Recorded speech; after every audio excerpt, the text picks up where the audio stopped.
Kronos traverses into the Marvel universe, becoming a billionaire. He believed he had reached the pinnacle of life, only to unexpectedly bind himself to the ultimate lottery system.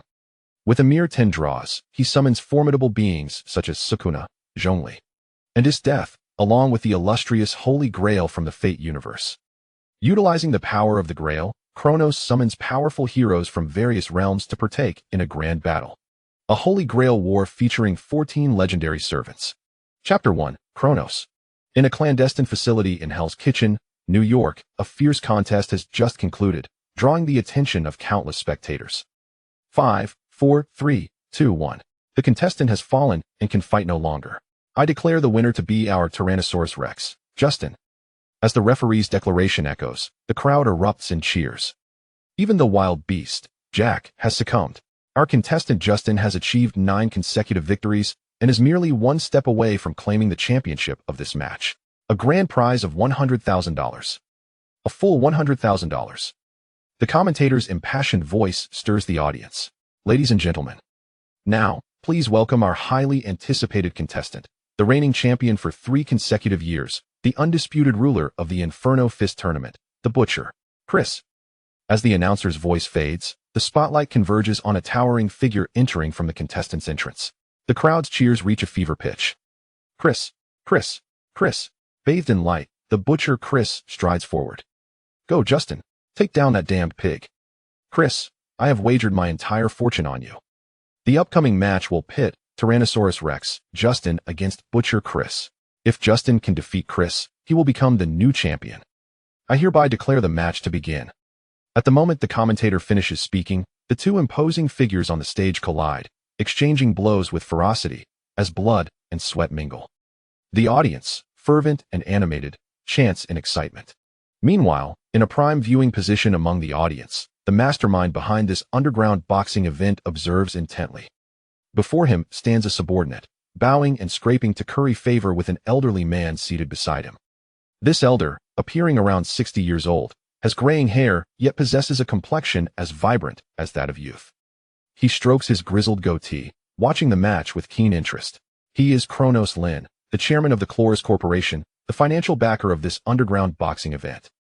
The Kronos Corporation operates across various high-tech industries, including pharmaceuticals, medical hardware, and defense products, boasting a market value exceeding $100 billion, a true titan in this capital-driven nation. At this moment, the previously dominant Butcher Chris suddenly falters, revealing an opening, which his opponent, Tyrannosaurus Rex, Justin, seizes, turning the tide of the match. Seeing this, Kronos raises an eyebrow, instantly discerning the underhanded tactics at play. Yet, instead of anger, a smile spreads across his face, as he finds amusement in the unfolding drama. His interest in boxing and wrestling is minimal. He sponsors this event not for profit, but purely for entertainment. Witnessing the frenzied struggles of the desperate souls below brings him a peculiar joy. With such thoughts, Kronos' smile broadens. Just then, a chilling voice unexpectedly resonates in his mind. Ding. Host detected. Binding the ultimate lottery system. Binding of the ultimate lottery system complete. A novice gift package has been issued. Will the host claim the novice gift package? The host will claim the novice gift package? The host will claim the novice gift package?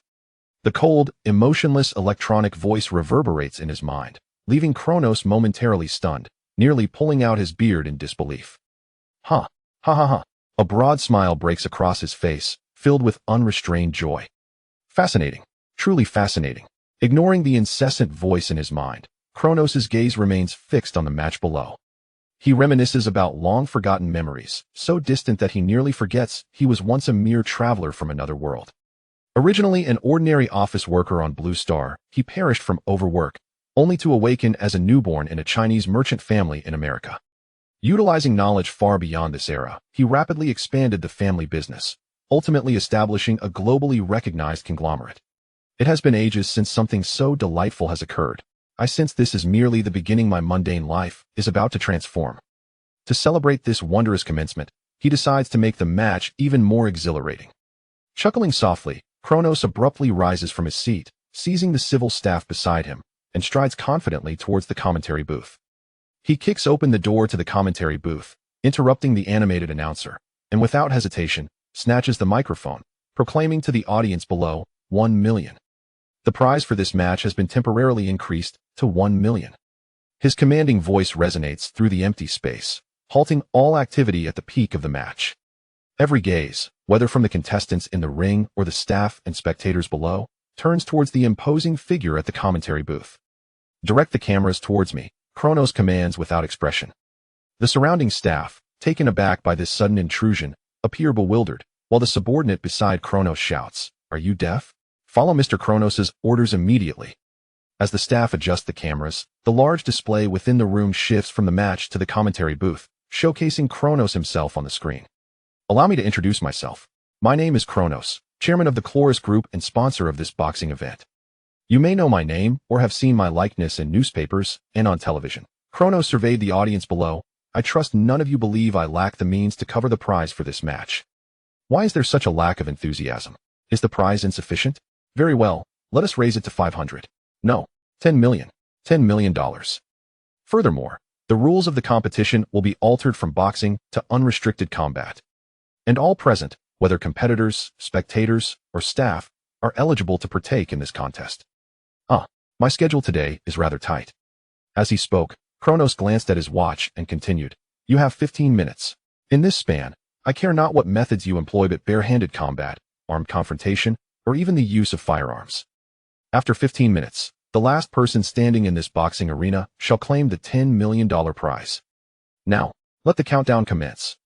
Silence enveloped the vast space, akin to a graveyard, where even the essential sound of breathing seemed to vanish. All present stared blankly at Kronos, not uttering a single word. But in the next instant, a deafening roar of cheers erupted like an avalanche. The crowd below, whether competitors, staff, or onlookers, was swept away by the astronomical prize, and in an instant, chaos ensued as everyone engaged in a fray. The owner of the underground fighting ring stared in disbelief at the tumultuous scene below. What have you done, Mr. Kronos?" Kronos leaned on his cane, looking down at the pandemonium he had incited, his smile growing ever more maniacal and delighted. "What have I done? I have simply made this tedious match far more entertaining." A man interjected, "Mr. Kronos, will the promised prize truly be awarded? I am a man of my word, and a mere 10 million is but a trifling sum to me." Kronos cast a sidelong glance at him, recognizing the yearning in his eyes, and chuckled softly, "Of course, you may also join this contest. Given your abilities, you could very well emerge as the victor, especially since you are a mutant." Listening to Kronos's devilish temptations, the man's gaze wavered in indecision, yet ultimately, his greed for wealth triumphed over his rationality. Chapter 2, The System.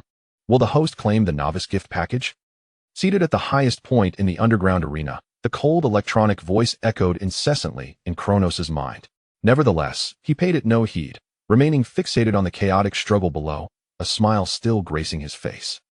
He observed their bloodthirsty expressions, relishing their savage brutality akin to wild beasts. Only when the spectacle grew tiresome did he finally respond to the long-awaited voice in his mind. "Claim the system gift package." At the moment his words fell, the monotonous voice of the system finally transformed. "Congratulations, host. You have received a 10-draw lottery ticket." Kronos was in no rush to utilize this lottery ticket. Instead, he began to inquire about the system's functionalities. "System, please elaborate on your capabilities." Through his dialogue with the system, Kronos comprehended its full potential. The system was named the Ultimate Lottery System, and its sole function was, as the name implied, to facilitate lotteries. Moreover, the system's lottery did not adhere to any hierarchy. It could yield anything from a trivial tissue box to a universe-altering artifact. However, the lottery required a form of fate points as its energy source, which could only be obtained by altering the destinies of individuals or events within the world. As for the 10-draw lottery ticket from the novice package, being a beginner's benefit, it was guaranteed to yield immensely powerful items. With this thought in mind, Kronos could hardly contain his anticipation to discover the treasures the 10 draws would bestow. "System, activate the 10-draw lottery ticket." As his words echoed, a colossal gift box materialized before him, and with a flash of golden light, its contents revealed themselves. "Congratulations, host. You have obtained the character card, former boss of the enthusiastic organization Diablo." "Congratulations, host. You have secured the complete set of knight cards from the world of Kamen Rider Ryuki." "Congratulations, host. You have acquired the character card, Alchemist of the Crimson Lotus Zolf J. Kimbley." "Congratulations, host. You have received the character card, the priest Enrique Pucci. Congratulations, host. You have obtained the item Holy Grail from the world of Type Moon. Congratulations, host. You have acquired the character card, Killer Whale Olga. Congratulations, host. You have received the character card, King of Curses Sukuna. Congratulations, host. You have obtained the character card, General of Ice Death. Congratulations, host. You have received the character card, God of War Kratos. Congratulations, host. You have acquired the character card, Geo Archon Zhongli. Kronos' gaze fell upon the numerous character cards that had emerged from the lottery. According to the system's explanation, character cards could be utilized in two ways. The first allowed for the direct summoning of the character into reality. The second method enabled the user to inherit the character's powers, including their memories and equipment, by adopting their template. Importantly, the character template did not require incremental unlocking once activated. The user could instantly access the character's peak abilities. This meant that by merely utilizing a character card, he could effortlessly obtain godlike powers capable of apocalyptic devastation. However, Kronos felt little excitement over this. His thirst for power was not particularly strong, and one might even say he held no interest at all. As he pondered, Kronos shifted his attention to the other two items. The first was the complete set of knight cards from the world of Kamen Rider Ryuki, which consisted of 13 sets representing 13 mirror world contract beasts. Each set of cards allowed the user to transform into a Kamen Rider capable of traversing the mirror worlds. Although the Kamen Riders from Ryuki ranked lower in overall strength compared to others in the series, they were still formidable in their own right. Even without utilizing contract cards, the physical capabilities of the Kamen Riders from the Ryuki universe could easily exceed several tons of strength, each boasting combat prowess comparable to 25 Captain Americas, making them akin to miniature Hulk-like beings. Moreover, each set contained various cards with unique functionalities, rendering them quite valuable items. Kronos picked up one of the card boxes adorned with an immortal bird motif, which was the transformation card for Kamen Rider Odin. Named after the chief deity of Norse mythology, this rider possessed powers rivaling those of gods. With the contract beast Golden Phoenix, the strongest creature of the mirror world, Odin could fly freely, teleport, unleash explosive feathers, traverse mirror worlds, and manipulate fierce flames and winds, boasting overwhelming strength capable of dispatching the other 12 riders with a single blow. Even the higher-tier forms of Knight Rider and Dragon Rider would struggle to endure against Odin for more than a few rounds. Furthermore, there was the extraordinary summoning card Time Descent that allowed for time manipulation, placing Odin and the other 12 card sets in entirely different realms of power. Lastly, the item of greatest concern to Kronos was the Holy Grail from the Type Moon world, about which the system offered only scant information. The omnipotent wishing machine, the very essence of the Holy Grail War ritual, bestows command spells and the qualifications to summon heroic spirits upon those who possess fervent desires, starting from the Holy Grail itself. As Kronos gazed upon the Holy Grail, a whimsical thought struck him. What if he were to host a Holy Grail War within this Marvel universe, allowing formidable heroic spirits to clash in fierce combat? Isn't that rather intriguing? Kronos harbored an eccentric hobby, or perhaps a peculiar disposition. From his previous life, he discerned his uniqueness even as a child. He found joy in observing the ants beneath his feet as they battled, relished watching the elderly in the park engage in cricket fights, and delighted in sitting before his home aquarium, captivated by the movements of the fish and shrimp within. He reveled in the lofty perspective of a deity, surveying the insignificant creatures as they fought and struggled before him. However, as he matured, mere observation no longer sufficed. He began to orchestrate and guide these contests himself. At times, he would deliberately entice two starving stray cats with just enough food for one, igniting a fierce competition for sustenance. Witnessing their pitiable states, wounded and desperate in their struggle for a mere morsel, filled him with genuine delight. In this life, having attained wealth and power beyond the reach of ordinary individuals, Kronos unabashedly indulged his desires. Underground fighting matches, real-life battle royales, and survival games became commonplace for him. On one occasion, he even funneled substantial weaponry to two rivaling nations in the Dark Continent, ultimately leaving them in ruins after their bloody conflict. In contrast to the allure of immense power, eternal life, and supreme authority, things that most would covet, Kronos found little appeal in such pursuits. What mattered most to him was the thrill of enjoyment. As long as he could experience joy, he would go to any lengths to achieve it. Though his objective was clear, the sole challenge lay in summoning the heroic spirits. After all, this was the Marvel Universe, devoid of a throne of heroes from which to call forth these spirits, necessitating alternative methods. As he contemplated the character cards before him, a captivating idea blossomed in his mind. Suppressing his excitement, he inquired of the system, "Is it possible for me to cast a character card into the Holy Grail, thereby summoning the character as a servant?" Upon uttering these words, Kronos received an affirmative response from the system. Indeed, by expending 2,000 fate points, the system can modify the Holy Grail. Host, you currently possess 180,423 fate points. At that moment, a smile of uncontainable joy spread across Kronos' face. Just as a seasoned director cannot single-handedly craft a remarkable film, the Holy Grail War could not be realized solely by him. He required collaborators, or, rather, an assistant. With this thought, Kronos randomly selected a character card from the pile before him. The elegantly designed card depicted a man with deep brown skin and white short hair, clad in a priestly robe, accompanied by an eerie, pale humanoid entity behind him. At the bottom of the card, the name Enrique Pucci was inscribed.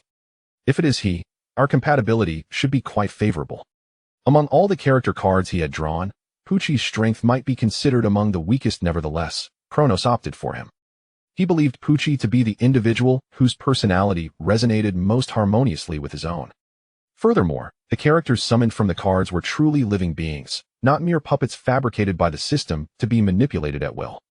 Although the system imposed certain limitations on the summoning process to prevent harm to the host, Kronos was well aware that absolutes were a rarity. In this world, anything was possible. Kronos possessed a keen self-awareness. He recognized himself as a creature devoid of morals, a being with no qualms. If someone like Olga or Zhongli were to emerge, they would surely eliminate him without hesitation. Therefore, for the sake of his own survival, he chose to ally with the equally ruthless Pucci. After making his selection, Kronos cast the card forth. The moment it struck the ground, it shattered into a cascade of luminous particles. In the next instant, a man with deep brown skin, clad in a priestly robe, emerged from the radiance. Enrique Pucci, the final antagonist of the sixth part of JoJo's bizarre adventure, hailing from a nearly wiped-out protagonist group. What is happening? Wasn't I just in the confessional room of Green Dolphin Prison? How did I suddenly arrive here? Is this some sort of stand attack? Pucci surveyed his unfamiliar surroundings with caution, particularly eyeing the elderly figure before him, who appeared to be a stand user. Kronos, stroking his chin, chuckled, "There's no need for hostility. The system has already transmitted the information to you." Furrowing his brow, Pucci absorbed the influx of information in his mind. "I see. So it was you who summoned me to this world." The entity known as the system had imparted not only information related to the Holy Grail, but also the details of his original fate. He discovered that he had fulfilled his dear friend Dio's dying wish and ascended to heaven, witnessing his stand evolve into Made in Heaven. Fate had led the Joestar lineage to embrace him in their ascent to paradise, yet ultimately, it was fate that caused him to fall just before achieving his dream. From beginning to end, fate had dictated the course of his life, and even in this new world, he found himself unable to escape its grasp. "The system must have conveyed my intentions to you. I plan to host a grand game in this world, but I cannot execute it flawlessly on my own. I require an assistant." Rising from his seat, Kronos tapped his staff against the floor. "Pucci, let us strike a bargain. Assist me in conducting this Holy Grail War, and I will summon your dear friend here. In this world, nothing will impede the destinies of you and Dio. You shall truly reach paradise." Kronos' gaze bore into Pucci, awaiting his response. "What say you, Pucci? Tell me your answer." Pucci did not reply immediately. He appeared deep in thought. At that moment, a bloodied man staggered through the doorway, none other than the mastermind behind the underground fighting ring. "Mr. Kronos, I have triumphed." The man's voice carried a hint of madness. Kronos raised an eyebrow in surprise. "Oh, you've eliminated them all so swiftly? Truly, you are worthy of being a beta-level mutant." "I took them all down, both spectators and competitors, even my own subordinates." The man's voice trembled, his eyes bloodshot. "I've killed so many. My identity as a mutant is exposed. The government will not spare me. 10 million, please. Grant me the prize money." The man extended his hand toward Kronos, pleading for his due reward. "The prize money?" A grin of amusement crept across Kronos' lips as he regarded the man with a mocking gaze. "I made it clear that I would defeat everyone within this underground boxing arena, and I am also a participant. Thus, you must eliminate me in order to seize the final prize." Upon hearing Kronos' words, the man realized that this old fool was merely toying with him, and his face flushed with rage. "You bastard! You old fool are mocking me. I will kill you." The man shouted furiously, and at that moment, his mutant abilities activated, grayish-white bone spines piercing through his skin to form a grotesque skeletal armor upon his body. With a face twisted in fury, he lunged at Kronos like a rabid wild dog. White Snake. Yet, just as his assault was about to strike Kronos, he froze as though a martial arts master had sealed his vital points. In a realm imperceptible to ordinary mortals, Pucci's stand, a humanoid figure enveloped in a grayish-white skin inscribed with letters and adorned with a philosophically inspired mask, the White Snake, manifested beside the man. The disc has been extracted. White Snake withdrew a disc from the man's head, leaving him vacant and soulless as he collapsed to the ground. Though not a stand user, through the system's modification via fate points, Kronos too had gained the ability to perceive stands. So this is what a stand is, quite an intriguing ability, Kronos remarked with interest, observing the White Snake behind Pucci. It appears you have made your choice thus. Let us enjoy our collaboration. Pucci slowly retracted his stand and gazed at Kronos, inquiring, "What would you have me do?" Kronos replied, "Your task is quite simple. To serve as the overseer of this Holy Grail War, ensuring its proper operation, providing shelter to the defeated masters, and elucidating the rules of the Holy Grail War to them." Pucci nodded in agreement. "I accept your proposal."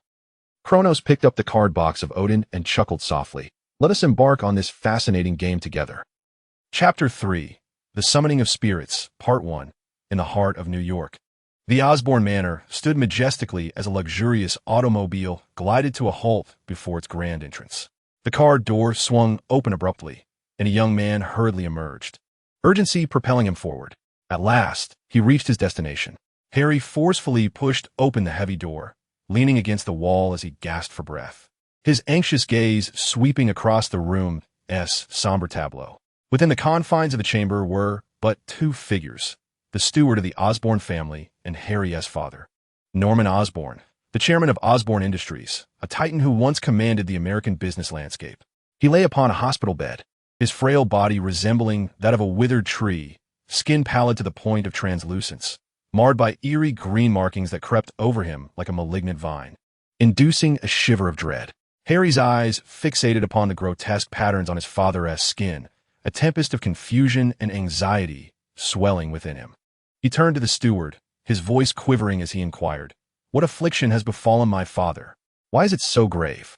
The steward paused momentarily in silence, then let out a deep sigh, responding in hushed tones, "It is the reversal revelation virus, a hereditary malady of the Osborne lineage, with an almost certain rate of manifestation." Hereditary disease.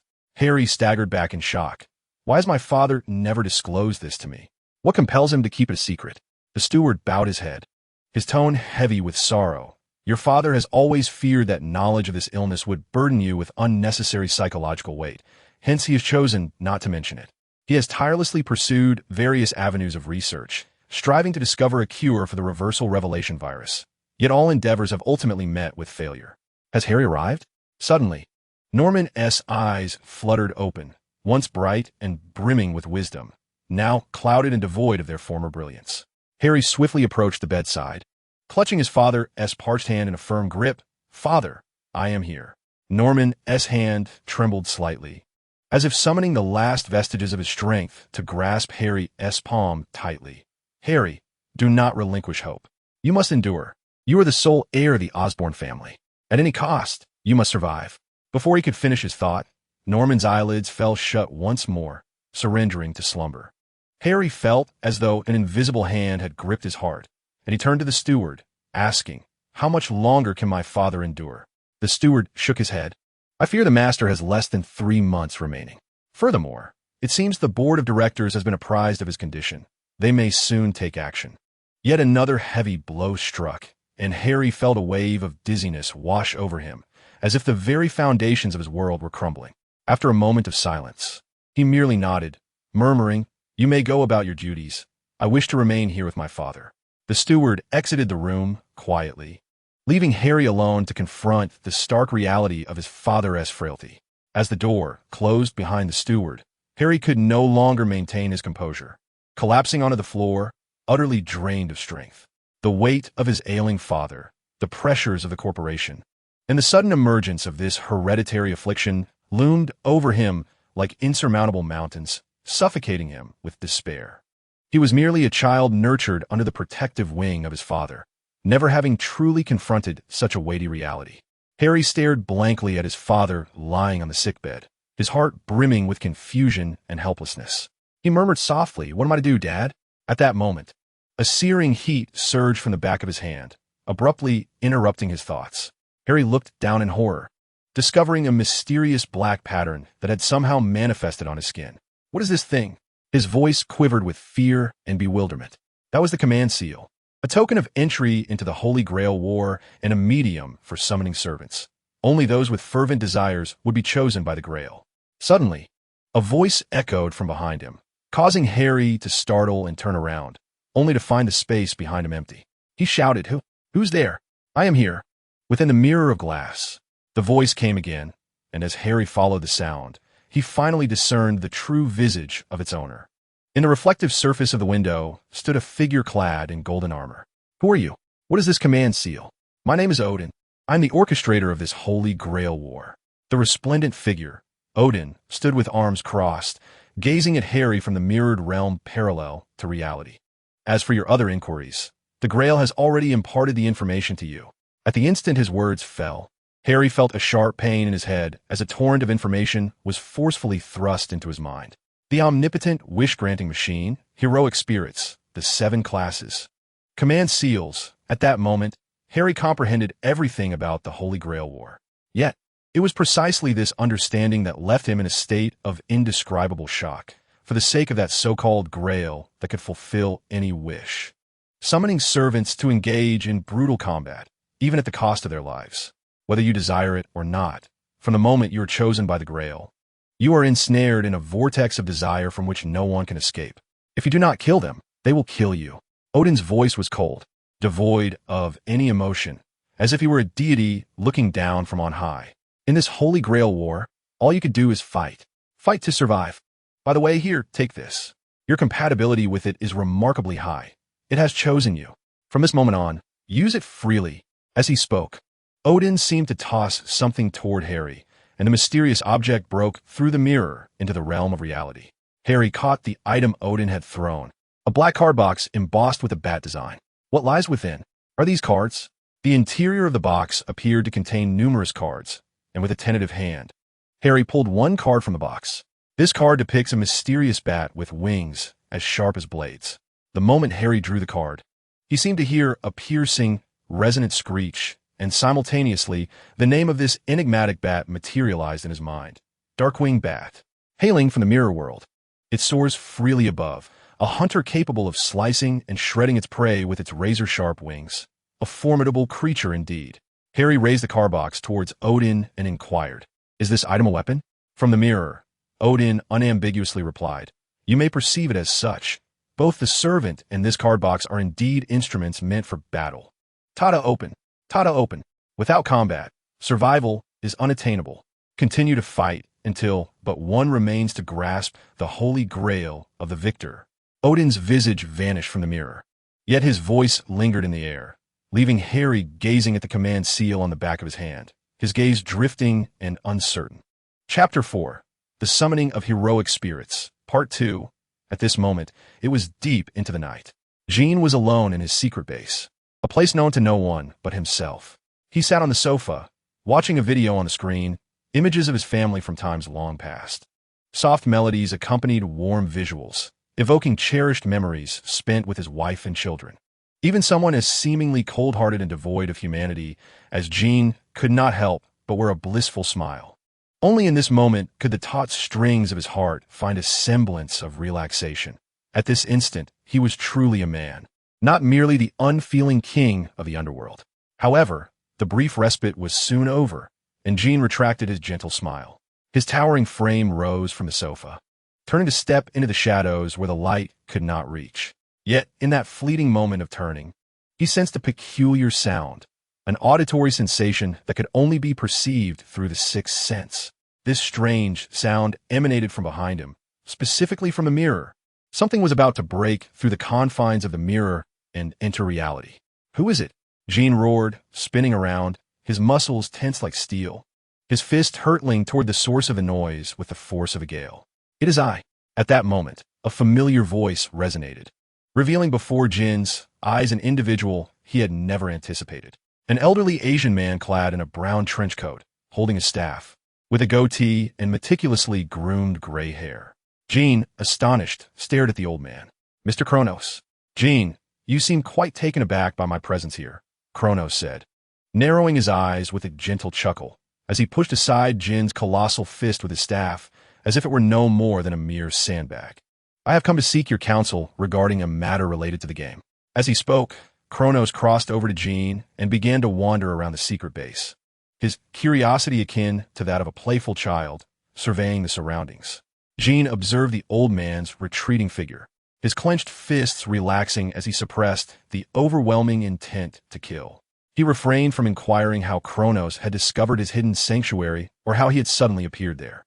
Instead, he addressed the latter with a tone of reverence, saying, "Mr. Kronos, the contestants are nearly assembled, and we can soon commence the next round of the Battle Royale." Although their relationship was merely one of collaboration, for reasons unbeknownst to him, Jean, the king of the underworld, found himself instinctively bowing his head in Kronos' presence.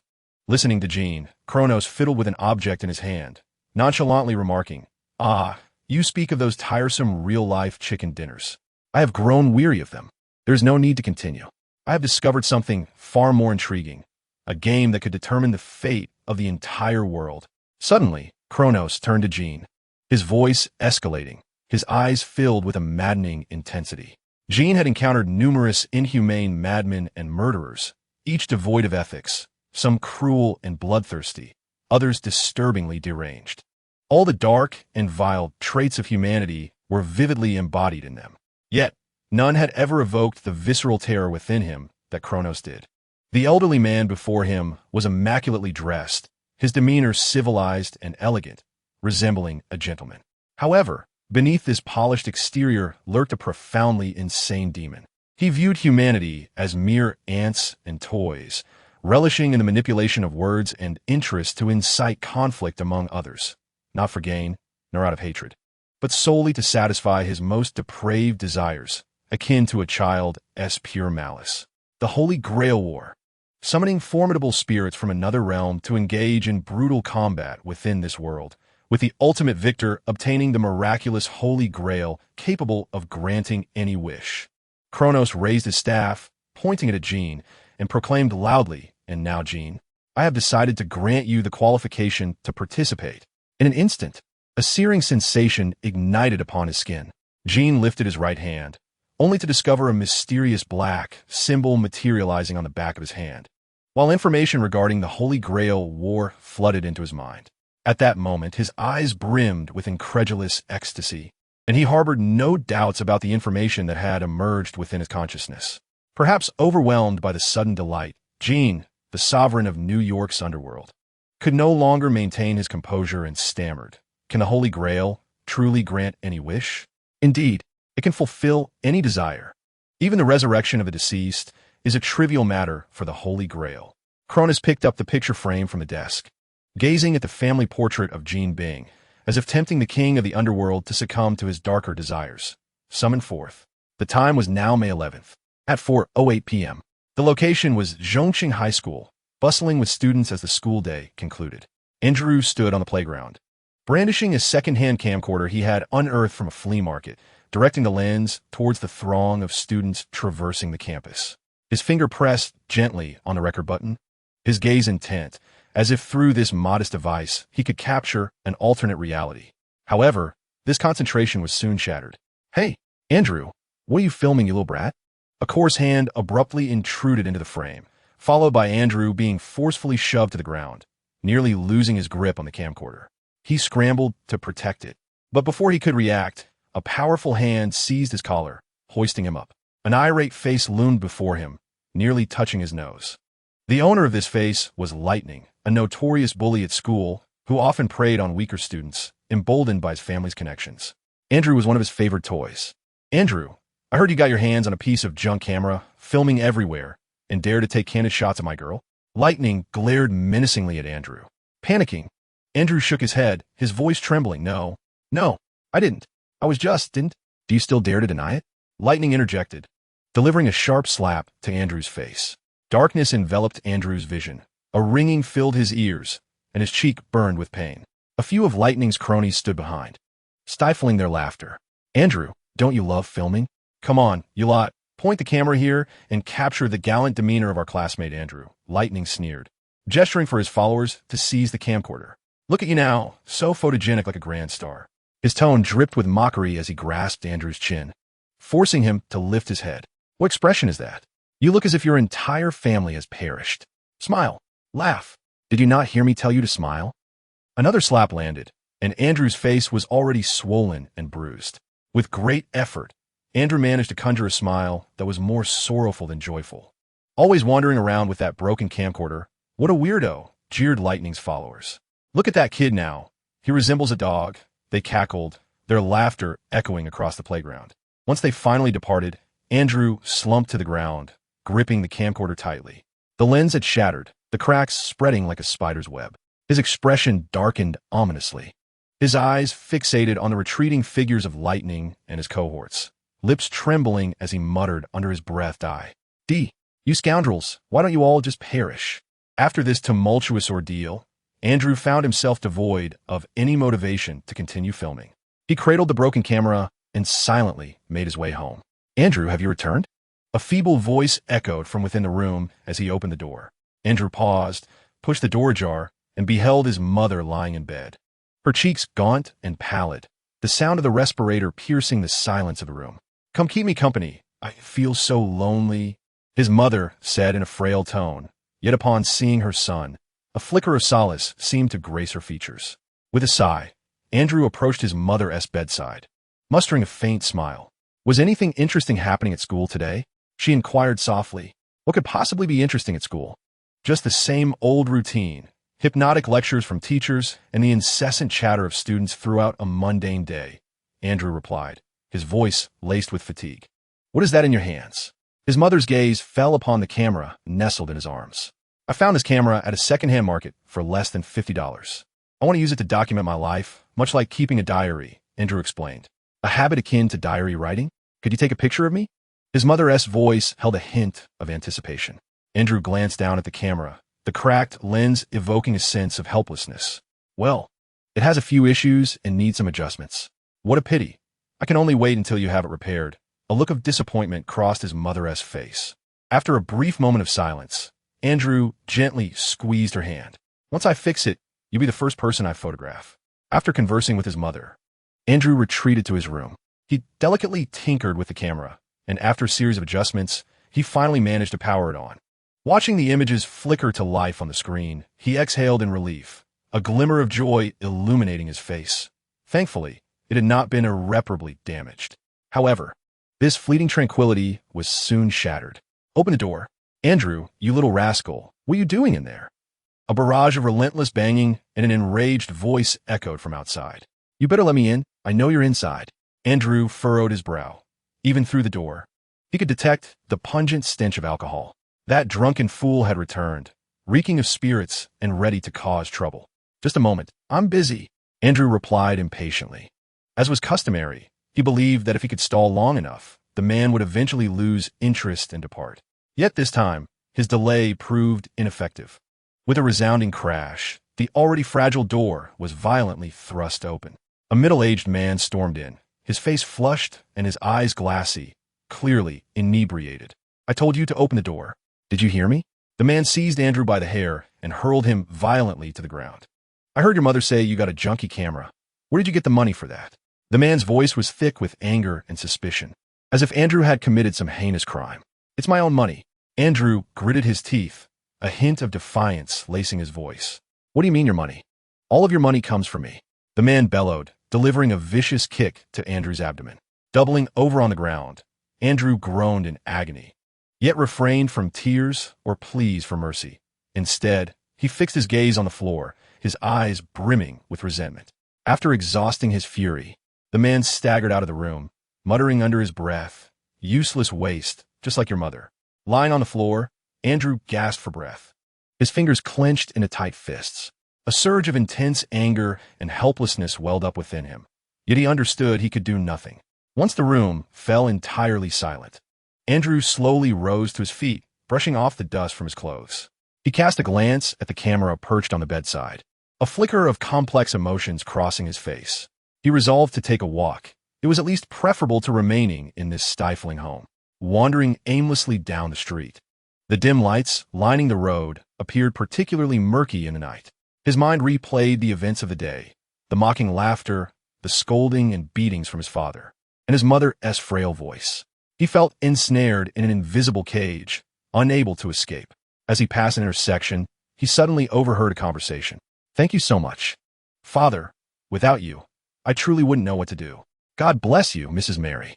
Andrew halted, turning to see a middle-aged woman bidding farewell to a priest. The priest, with white hair and deep brown skin, bore peculiar cross-like patterns in his eyes. His voice was uniquely deep and magnetic, instilling an inexplicable sense of comfort. Andrew frowned, a sense of confusion stirring within him. "When did a new church open here?" Just as he prepared to turn away, the priest called out to him, "Young man, you seem troubled." Andrew glanced around at the deserted surroundings, pointing to himself. "Are you calling me?" "Indeed, I am." The priest named Enrique Pucci smiled. "I am the priest of this church. Young man, I can see the sorrow etched on your face. Perhaps I can assist you." Andrew lowered his head, his tone somewhat cold. "I'm sorry, Father, but I have little interest in religion." Pucci fixed his gaze on Andrew's face and suddenly exclaimed, "Andrew, your name is indeed Andrew, right?" Startled, Andrew instinctively took a step back, suspicion flashing in his eyes. How could this priest know his name? "Andrew, you must be wondering how I know your name." The priest continued, "Your father once came here. He confessed before the Lord, praying for a miracle to heal your mother's illness. He spoke of the unbearable weight of life as pressures, how he turned to drink to dull the pain, yet unleashed his anger upon you. You bear a striking resemblance to your father, and your ages are quite similar, which led me to deduce your identity." Listening to the words of Father Pucci, Andrew fell into a contemplative silence. He had never envisioned that his father, who was perpetually inebriated and prone to inflicting violence upon him, would seek repentance within the sanctuary of church. A tumult of complex emotions surged within him, a blend of resentment towards his father and an indescribable tinge of pity. Andrew sighed. "Thank you for your concern, Father, but I regret to inform you that your assistance is futile." Father Pucci narrowed his eyes slightly, discerning Andrew's mundane and superfluous pride. "Andrew, I perceive the thoughts swirling in your mind. You believe I pity you, akin to a benevolent soul tossing a meager morsel of sausage to a filthy stray cat or dog found rummaging through refuse."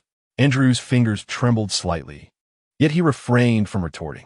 Indeed, he harbored such notions. He could not fathom the existence of altruism devoid of ulterior motives, particularly towards someone like him. "However, do not misconstrue my intentions." Father Pucci's voice suddenly took on a grave tone. "I wish to aid you, not out of some trivial sense of sympathy, but rather to fulfill the price of ascending to heaven." Andrew lifted his gaze, a flicker of confusion illuminating his eyes. "Heaven?" Father Pucci nodded fervently, his eyes alight with zeal. "Individuals are willing to sacrifice for others solely in expectation of reciprocation. Kindness towards others is merely a prelude to the kindness one hopes to receive in return. This world has never known unconditional love. What is termed unconditional love is simply a transaction made in pursuit of heavenly rewards." Andrew remained silent, although Father Pucci's words were starkly candid. An inexplicable stirring welled up within him. He had once yearned for the kindness of others, longed for someone to comprehend and assist him. Yet reality had repeatedly dashed his hopes. Once, Andrew had been part of a happy family. His father was a firefighter, and his mother held a stable job. However, following his mother's illness, his father lost his job and gradually succumbed to alcoholism and volatility. Andrew, inherently introverted like many reclusive individuals, struggled with communication and experienced a mild form of social anxiety. Coupled with the abuse from his father and his mother's grave condition, he developed a profound wariness of the world around him, ultimately transforming into a reclusive oddity who concealed himself behind a camera lens. He harbored a deep disdain for himself, for the version of himself that remained incapable of altering his circumstances. He had attempted countless times to change, but his personality thwarted his efforts, leading to repeated failures. He dreaded interactions, feared mockery, and was terrified of being hurt once more. Thus, he opted for escapism retreating into his own realm, documenting everything with his camera, as if that would grant him dominion over his life. Listening to Andrew's narrative, Father Pucci nodded in understanding.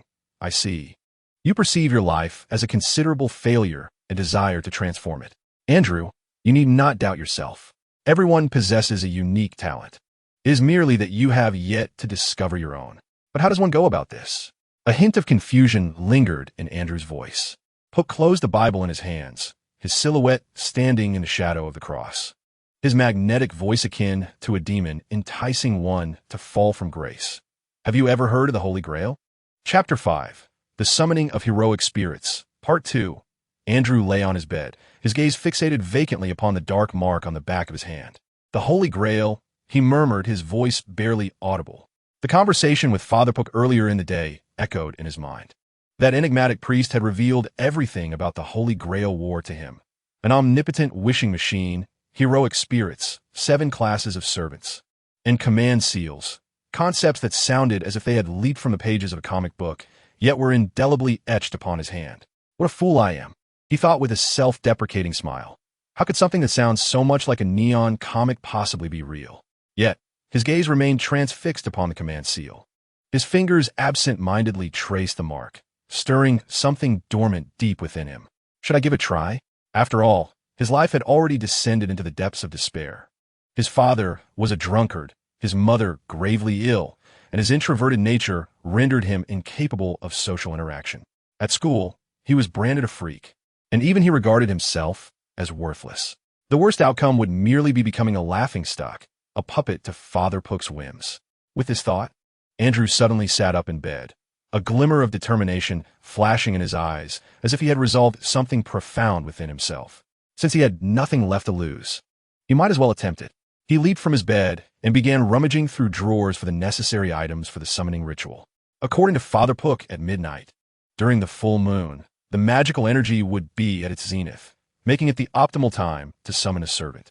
Initially, Andrew had intended to conduct the summoning in his room, but the thought of his drunken father stumbling in at any moment dissuaded him. The school classroom was an ideal choice. It was nearly deserted at night.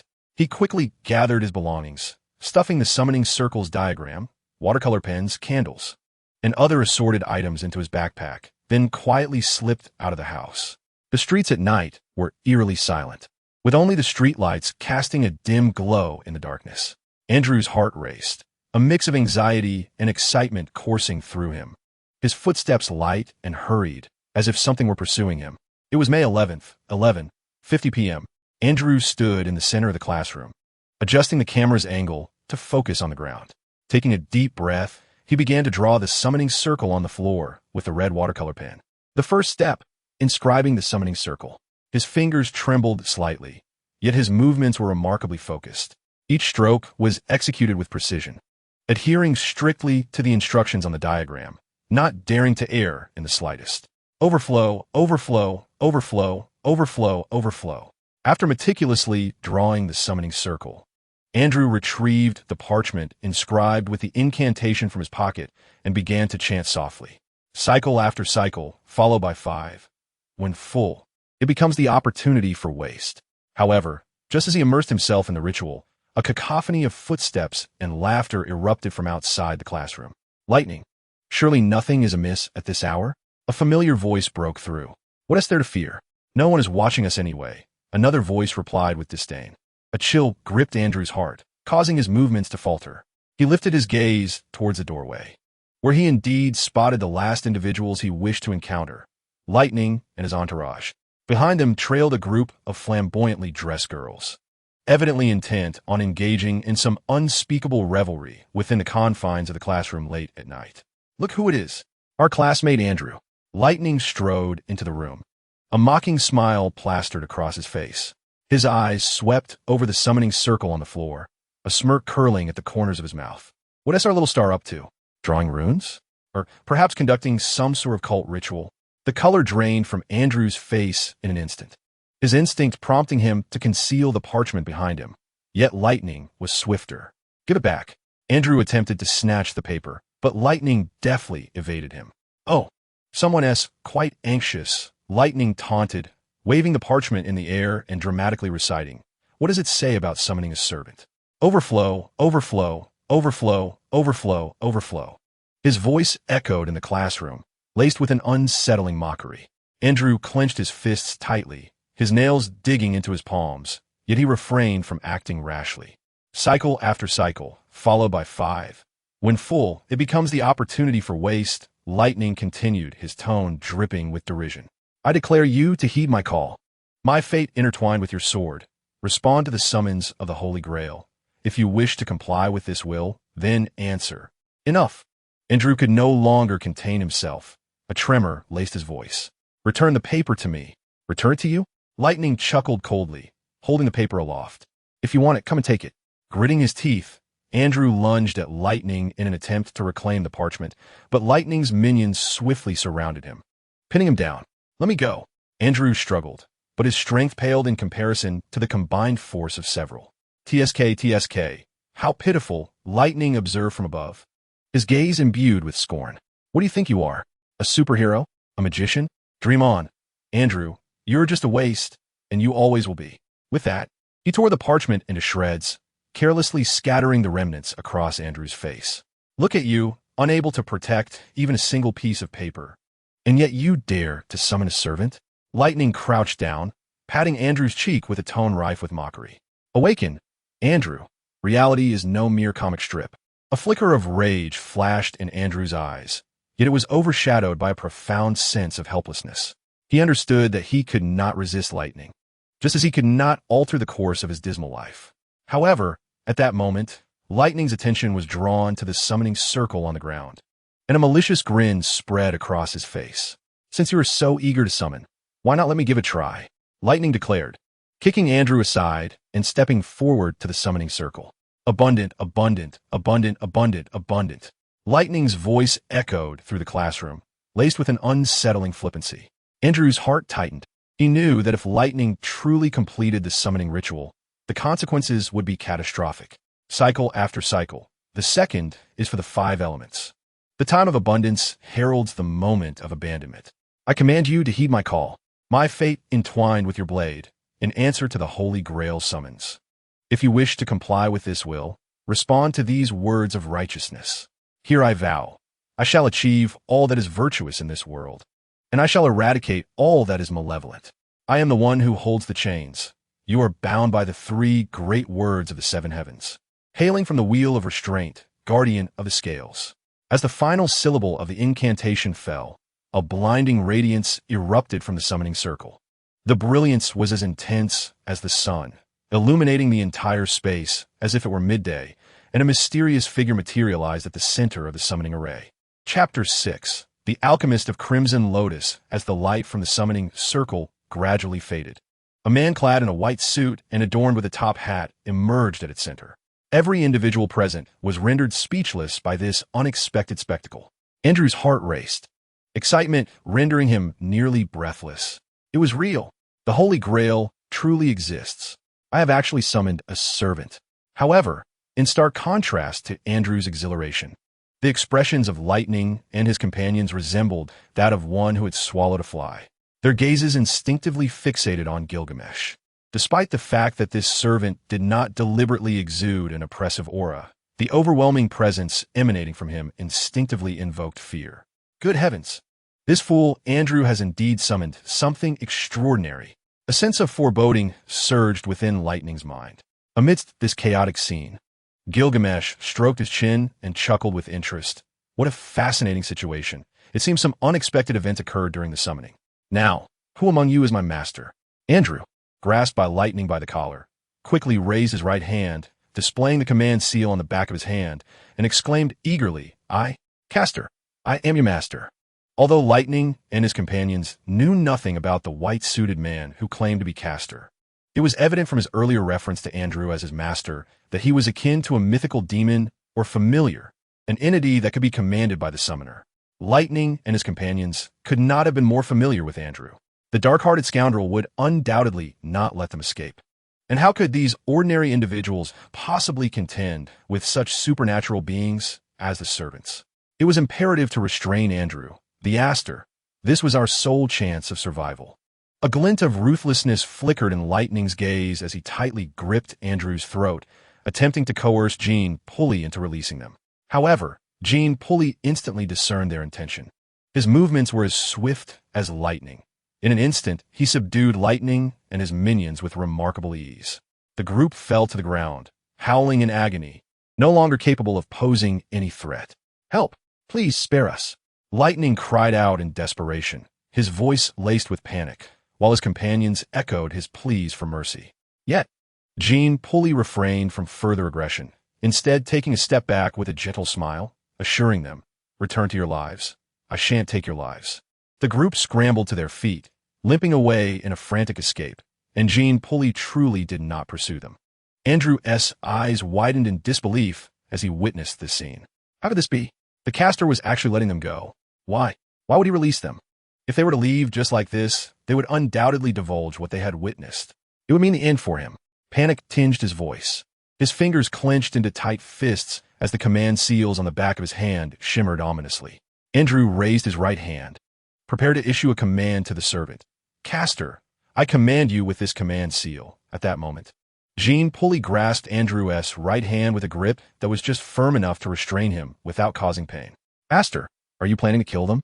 No need for such tension. What is more significant now is our interaction. Jean Pulley's voice seemed to possess a magical quality that calmed Andrew's frayed nerves. "Caster, may I inquire your name?" Andrew, momentarily taken aback, instinctively replied, "Andrew, my name is Andrew." Jean Pulley nodded in acknowledgement. "So, you are Andrew. I shall remember that. Let me share something intriguing with you, Andrew. In my realm, exceptionally talented alchemists are conscripted by the state and bestowed with the title of State Alchemist. Each State Alchemist's title corresponds to their specific area of expertise. Observing the retreating figures of Lightning and his companions, limping and disheveled, Jean Pulley lowered the brim of his hat, revealing an enigmatic smile upon his fair visage. "And I, too, am a State Alchemist. Andrew, do you know what my title is?" Taken aback by the caster's words, Andrew stammered, "What title?" Jean Pulley opened his palms, revealing mysterious sigils inscribed within the centers of his hands. These were the necessary transmutation circles essential for the practice of alchemy. "I am the Alchemist of the Crimson Lotus, and my area of expertise lies in the art of creation." At this point, Kimbley licked his parched lips, his face adorned with a slightly deranged smile. Creating explosions. In the palms of his hands, emblems symbolizing reciprocity and cycles were etched within a circle, depicting the sun and moon. As he extended his hands, the transmutation circles resonated with one another, and in an instant, the dazzling azure lightning born of the alchemical reaction illuminated the dimly lit space. Alchemy is a science that harnesses the energy generated from tectonic movements, utilizing transmutation circles as its foundation, and adhering to the fundamental law of equivalent exchange to decompose one substance and reconstruct it into another. Before Lightning and his companions could react, the floor beneath them, their garments, and even the dust suspended in the air transformed into deadly explosives under Kimbley's power. Boom! Flames soared to the heavens, and flesh rained down like droplets of rain. The piercing wails echoed throughout the classroom, resembling the most jarring movement of a symphony from hell. At that moment, Kimbley had completely shed his earlier gentlemanly elegance. Gazing upon this bloody scene, he exhibited no discomfort. Instead, he emitted a morbid laughter. "Ha ha ha! This is the sound of flesh torn by explosions, the heart-wrenching wails of agony. Truly, it is as melodious as ever. Such beauty. No matter how many times I hear it, I will never grow weary." He deliberately restrained the potency of the explosions, ensuring that Lightning and his cohorts did not perish immediately, but rather were left mangled and bloodied. This cruel mercy was exercised solely because he yearned to hear more explosions, more wails. Not enough. Still not enough. "Give me more," Kimbley shouted madly, as the flames of the explosions blossomed repeatedly upon Lightning and his companions, their cries rising and falling like a horrific symphony. Finally, let us conclude with a fireworks display. With a snap of his fingers, a stone pillar erupted from the ground, propelling the barely breathing Lightning and his companions to the ceiling. So, sayonara. Bang. The final explosion resounded. Blood fell like rain, as Kimbley stood amidst the crimson downpour, the bright red plasma staining his pristine white suit. "Ha ha ha ha ha ha! He tilted his head back, allowing the droplets of blood to cascade upon his face, releasing a satisfied sigh. The moment of explosion, the instant the flames burst forth, is as beautiful as a lotus blooming upon the surface of a lake. Coupled with these melodious wails, it feels like paradise to me. Andrew stared in disbelief at Kimberly's frenzied demeanor, a myriad of emotions surging within him. Was it fear? Perhaps a hint of it. But what truly dominated his heart was another sentiment. Andrew recalled the conversation with Father Pucci at the church earlier that day, a discussion about the Holy Grail and the summoning of servants. Do you believe in gravity? The priest's voice seemed to echo in his ears. The relationships between individuals are invariably accompanied by a wondrous gravitational pull. Each encounter is not mere coincidence, but rather an inevitable fate. Destiny always intertwines lives in ways one could scarcely anticipate. The summoning of servants follows suit. Traditionally, summoning a servant necessitates artifacts related to the heroic spirit's past. However, this Holy Grail War is distinct. All servants hail from alternate realms, rendering the summoning entirely serendipitous. In the absence of sacred relics, the Grail will summon the servant with whom you share the highest affinity, a being destined to cross your path and alter your fate. Andrew has now grasped the essence of this truth. Indeed, how could someone as dark-hearted as he be capable of summoning a servant of such gentlemanly grace and elegance? Surely, Gilgamesh is a kindred spirit, equally reviled and regarded as a freak by the world. As Andrew surveyed the classroom, ravaged by explosions and chaos, he murmured to himself, "Is this alchemy?" Gilgamesh turned, his blood-stained visage adorned with a gentle smile. "Indeed. Are you intrigued?" Chapter 7. S-H-I-E-L-D. The dawn of the second day has arrived. The very classroom where Andrew conducted the summoning ritual is now cordoned off, surrounded by police as they disperse curious students and faculty. Before long, a kindly-faced, middle-aged man in a suit with a receding hairline and a well-equipped man bearing a folding composite bow cross the barricade. They are not ordinary police officers or FBI agents, but rather members of a specialized organization known as S-H-I-E-L-D, which deals with supernatural occurrences. The unusual deaths of several students have drawn S-H-I-E-L-D's attention, prompting the dispatch of these two senior agents to investigate the incident. The middle-aged man, Carlson, with his high hairline, picked up a fragment of stone from the ground, its surface etched with strange patterns generated by the alchemical reaction. As he examined the peculiar stone, Carlson speculated whether it was a product of a newly awakened mutant or superpowered individual. Although the number of mutants has significantly dwindled for various reasons, and natural awakenings are nearly non-existent, the vast population still harbors a few fortunate individuals who may discover their innate talents. Carlson approached, eager to uncover new findings. At that moment, Hawkeye, searching nearby, seemed to have made a discovery. Carlson, drawn by Hawkeye's words, moved in his direction, where a chaotic pile of rubble lay before them, partially obscuring a mysterious pattern resembling a magical circle. The date is May 12th, 9:07 a.m.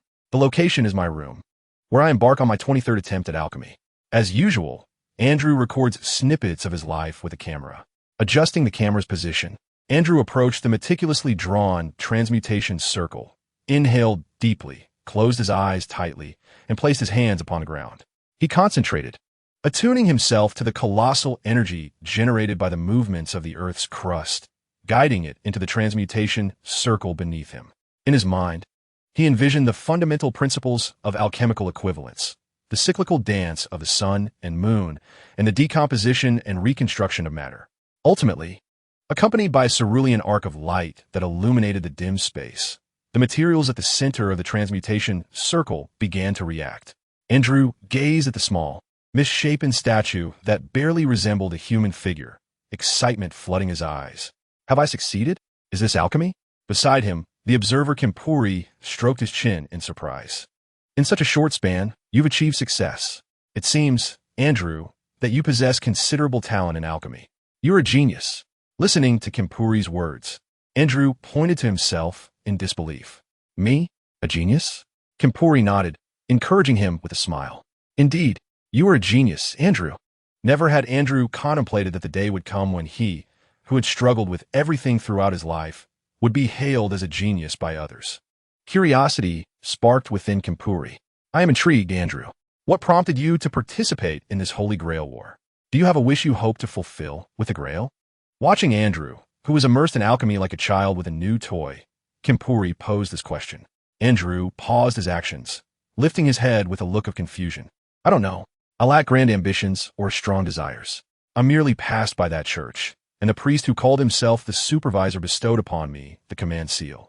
He hesitated, his voice growing somber. If I were to obtain the Grail in the end, I likely wouldn't use it to alter the world or dominate humanity. I simply wish to heal my mother's illness and to change myself to lead a more ordinary life. Do you think my wish is mundane, Mr. Kimpuri? Andrew's voice dwindled, as if he were speaking to himself. Kimpuri chuckled softly, his tone gentle. To wish for personal transformation and a life filled with happiness is a desire grounded in normalcy. Mr. Kimpuri, why did you respond to my summons? What is it that you seek from the Grail? Andrew inquired, gazing inquisitively at Kimpuri. To Andrew, the experiences he was undergoing felt akin to a fantastical narrative, enveloped in an unreal dreamlike quality. Thus, he yearned to learn more about the caster, to understand this enigmatic gentleman who appeared before him. Andrew had heard from Father Pucci that servants were the spirits of deceased heroes. Although he could not fathom the experiences that shaped Kimpuri's past life, he understood that no life is devoid of hardship. Even the most fortunate and fulfilling existence inevitably bears its share of regrets. It is reasonable to assume that the powerful King Priam harbors a wish that can only be fulfilled by the Holy Grail. However, he offers an unexpected response. Me? I possess no desires. Gently stroking his chin, King Priam continues, although I was slain by another, I have no thirst for vengeance. My ideals and goals were accomplished in life. There are no lingering regrets in my existence. Thus, I should not have been chosen by the Grail. Yet, before my soul dissipated entirely, a voice in my hazy consciousness whispered to me, do you wish to journey to another world? A world entirely different, known as the Holy Grail. A wondrous wishing machine where 7 factions of servants and masters fight for their beliefs. How intriguing. Thus, I responded to the call of the Grail and arrived in this realm. King Priam spoke with fervor, his voice brimming with anticipation, seemingly eager for the upcoming encounters with the other 6 competitors. But suddenly, the laughter froze. He furrowed his brow and glanced towards the door. Someone is coming, seeking you. As he spoke, King Priam's form transformed into countless specks of light, dissipating into the air. Moments later, a crisp knock echoed through the room. Andrew opened the door to find 2 unfamiliar men standing outside. One, a kindly middle-aged man, immediately produced a police badge. Are you Andrew from Mid-City High? We are police officers and need to ask you a few questions. The word police struck Andrew like a heavy blow, causing his heart to race and cold sweat to bead on his forehead, as the events of the previous night flashed through his mind. Damn. How could they find me so quickly? I thought I had covered my tracks. Do not panic. They have not discovered anything yet. Do as I say and remain calm. King Priam's voice whispered in Andrew's ear, gradually soothing his frantic heart. Maintaining a ghostly form, King Priam stood closely behind Andrew, intently observing the subtle changes in the facial expressions and body language of the 2 officers. Upon confirming that they showed no immediate signs of aggression, King Priam, like a specter, passed through the wall to survey the surroundings, finding no suspicious individuals lurking nearby. It seems they have not yet uncovered anything. Their visit to Andrew is merely a routine inquiry. Chapter 8. Awakening Andrew forced a stiff smile. Yes, I am Andrew. How can I assist you? Coulson's fingers lightly tapped against his notebook, his hawk-like gaze sweeping over Andrew's face, scrutinizing his reactions. Some incidents occurred at your school last night, and we need your cooperation in our investigation. Coulson's tone was calm, yet his eyes held a hint of scrutiny. Where were you between 11 p.m. and 1 a.m. last night? Last night? I was at home. Andrew's voice trembled, his fingers instinctively tightening around the hem of his shirt. Is that so? Coulson fixed his gaze upon Andrew's face, stating unequivocally, Eugene Thompson, nicknamed Lightning, is a student at your school. You are acquainted with him, are you not?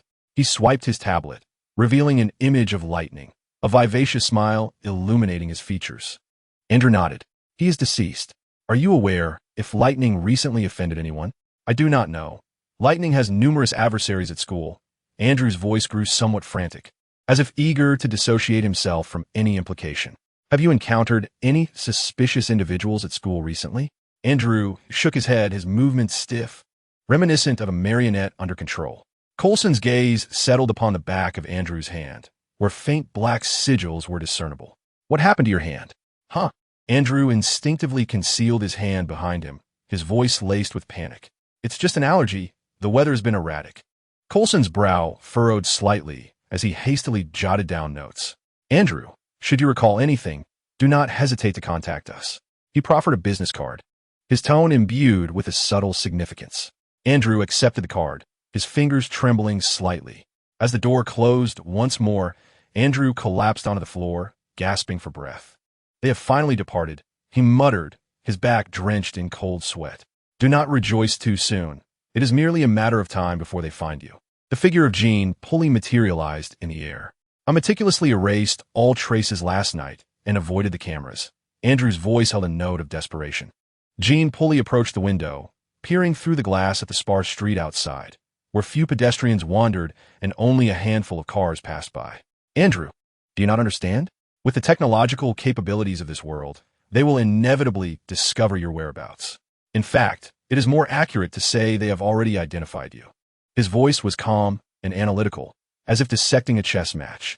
That seemingly affable officer's gaze lingered on the back of your hand. He has noticed the sigils. As for the individual beside him, his hand has been lingering over what must be a weapon concealed in his backpack. And the joints of his right hand's index and ring fingers bear the thick calluses of a seasoned archer. They are not ordinary police officers. They are likely operatives of the government. Andrew's complexion paled, his fingers trembling. What shall we do now? Eliminate them, Jean Pulley stated coolly, as if merely discussing dinner plans. His tone devoid of any fluctuation. Eliminate them?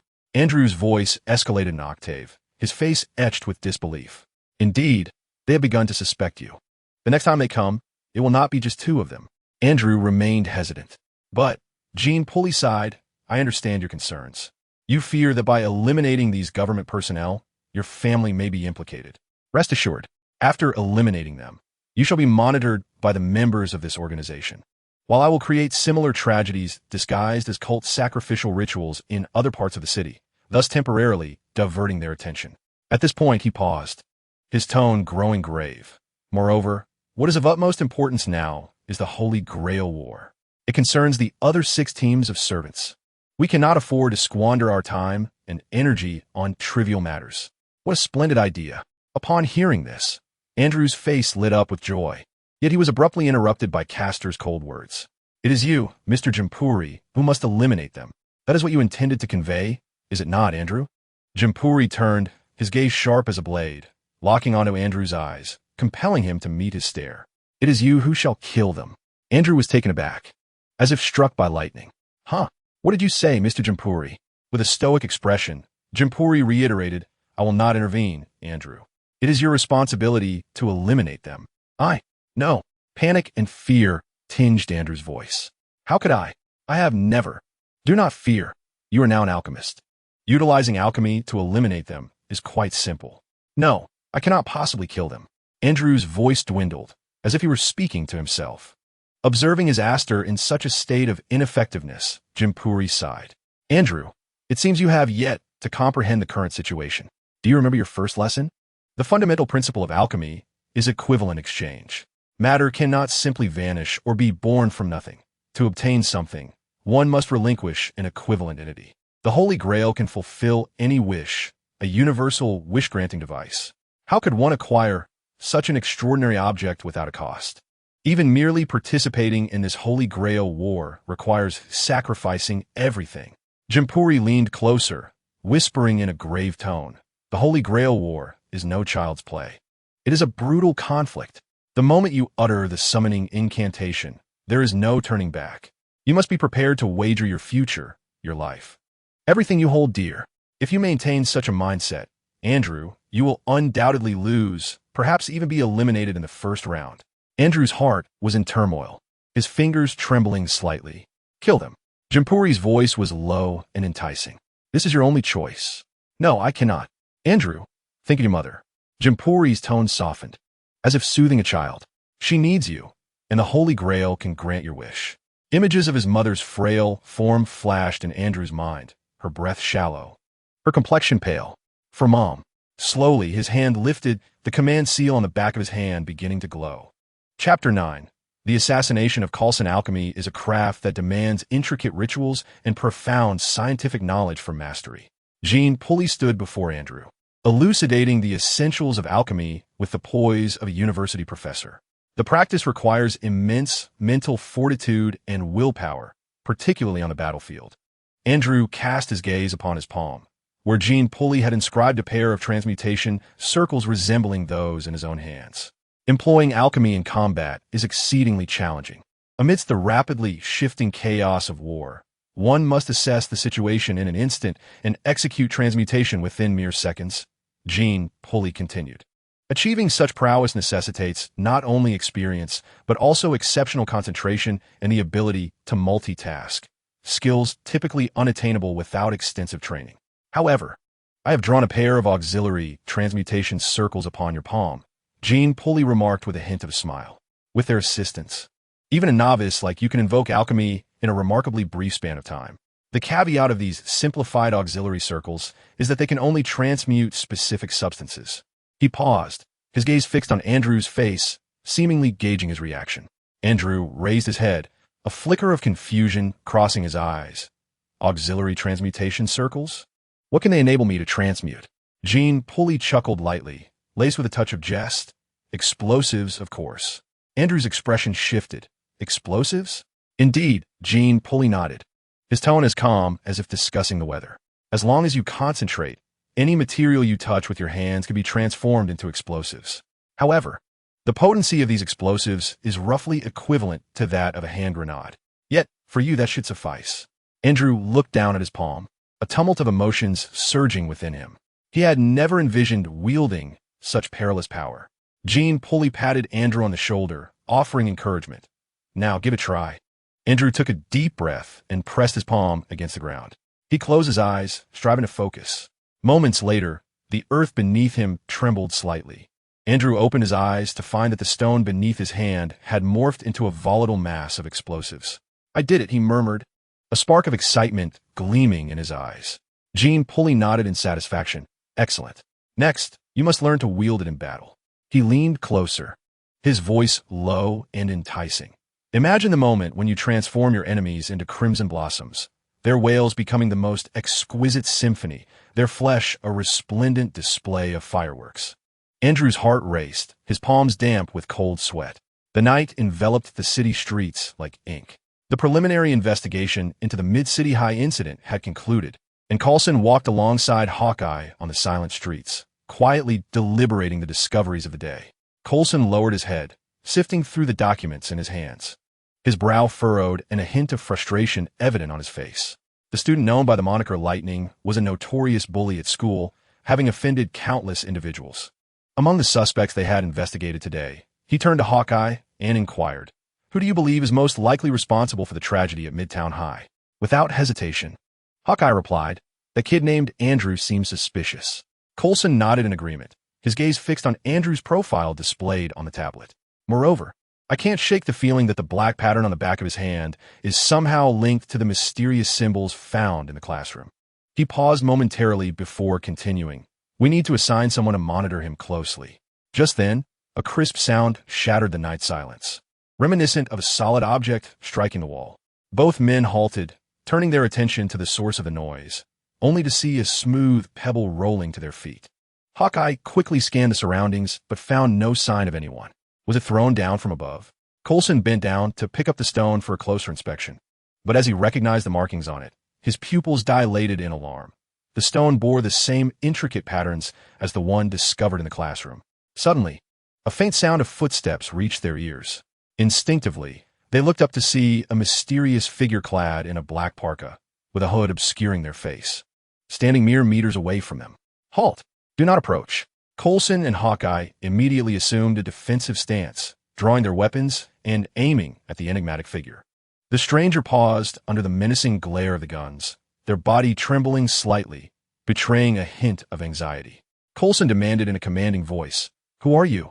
Were you involved in the tragedy at Midtown High last night?" The mysterious figure remained silent, slowly raising their hands. The symbols etched in their palms glimmered faintly in the dim light. In the next instant, a cerulean arc of light erupted, illuminating the darkness around them. The peculiar stone in Coulson's hand suddenly emitted a blinding red glow, the heat radiating from it becoming unbearable. Trouble. Coulson's expression shifted drastically as he attempted to hurl the explosive away, but it was too late. The stone erupted violently in his grasp, engulfing him in flames in an instant. Coulson. Hawkeye's heart raced with fear and rage as he helplessly witnessed his companion consumed by the explosion.